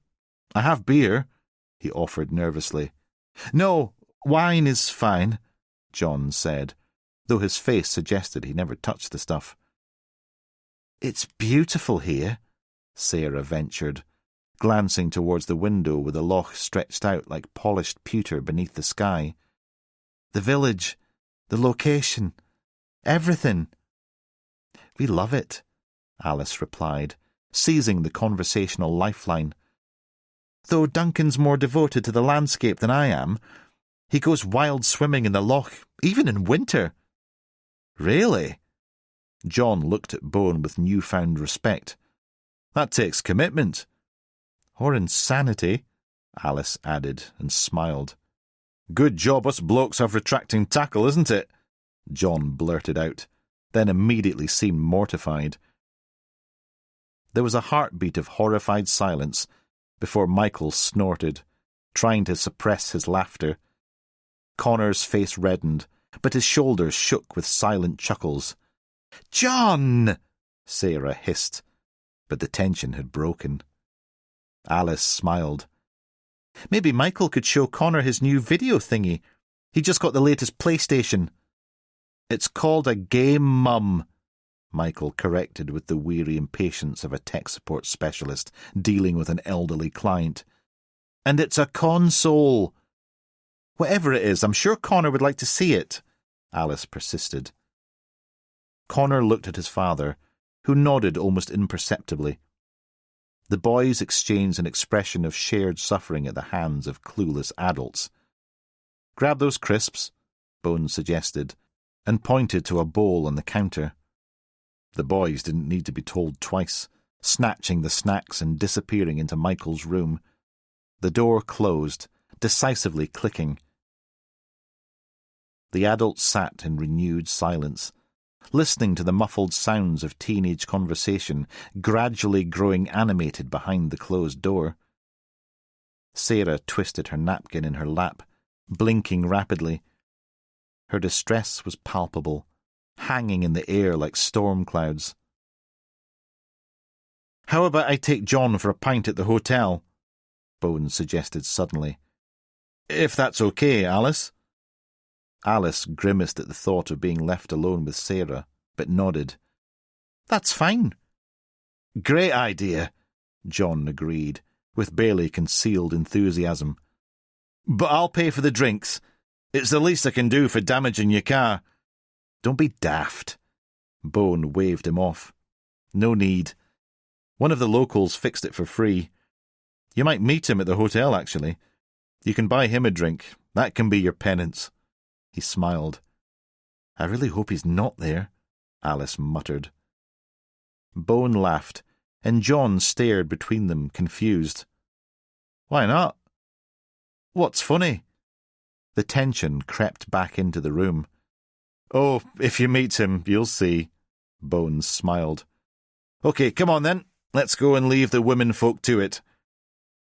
His joke landed with a thud, drawing identical glares from both women. "We'd better go before we're lynched." Bone reached for his jacket. John followed him to the door, visibly relieved to escape the fraught atmosphere. "I'll take you the scenic route," Bone said as they stepped outside. They followed the path that wound alongside the loch, gulls wheeling overhead in the fresh autumn air. Neither spoke for several minutes, finding an unexpected comfort in silence. When they were halfway down the shingle beach, Bone glanced back towards the cabin. Through the window, he could see Alice tentatively putting an arm around Sarah's shoulders. The woman's body sagged with relief, her head dropping into her hands. From Michael's room came the unmistakable sound of teenage laughter, rising and falling like the waves lapping at their feet. Bone turned back to the path ahead. A flicker of movement caught his eye. A red deer emerged from the adjacent woods, pausing at the tree line to regard them with wary interest. Logan stopped in his tracks, his mouth falling open. "Beautiful, aren't they?" Bone murmured, not wanting to startle the creature. "Magnificent," Logan whispered back. The deer held their gaze for a heartbeat longer before bounding back into the trees.